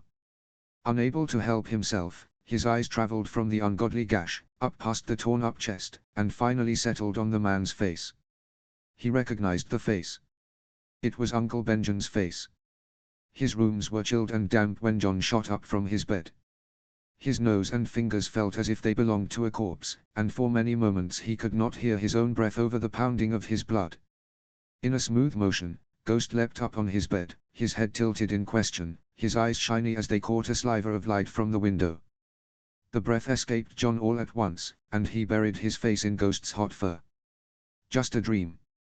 Just another stupid dream. Yet it had been Uncle Ben's face on that frozen body, no doubt about it. Uncle Ben, savaged like those men who'd stumbled in from the tunnel. Uncle Ben, still missing beyond the wall.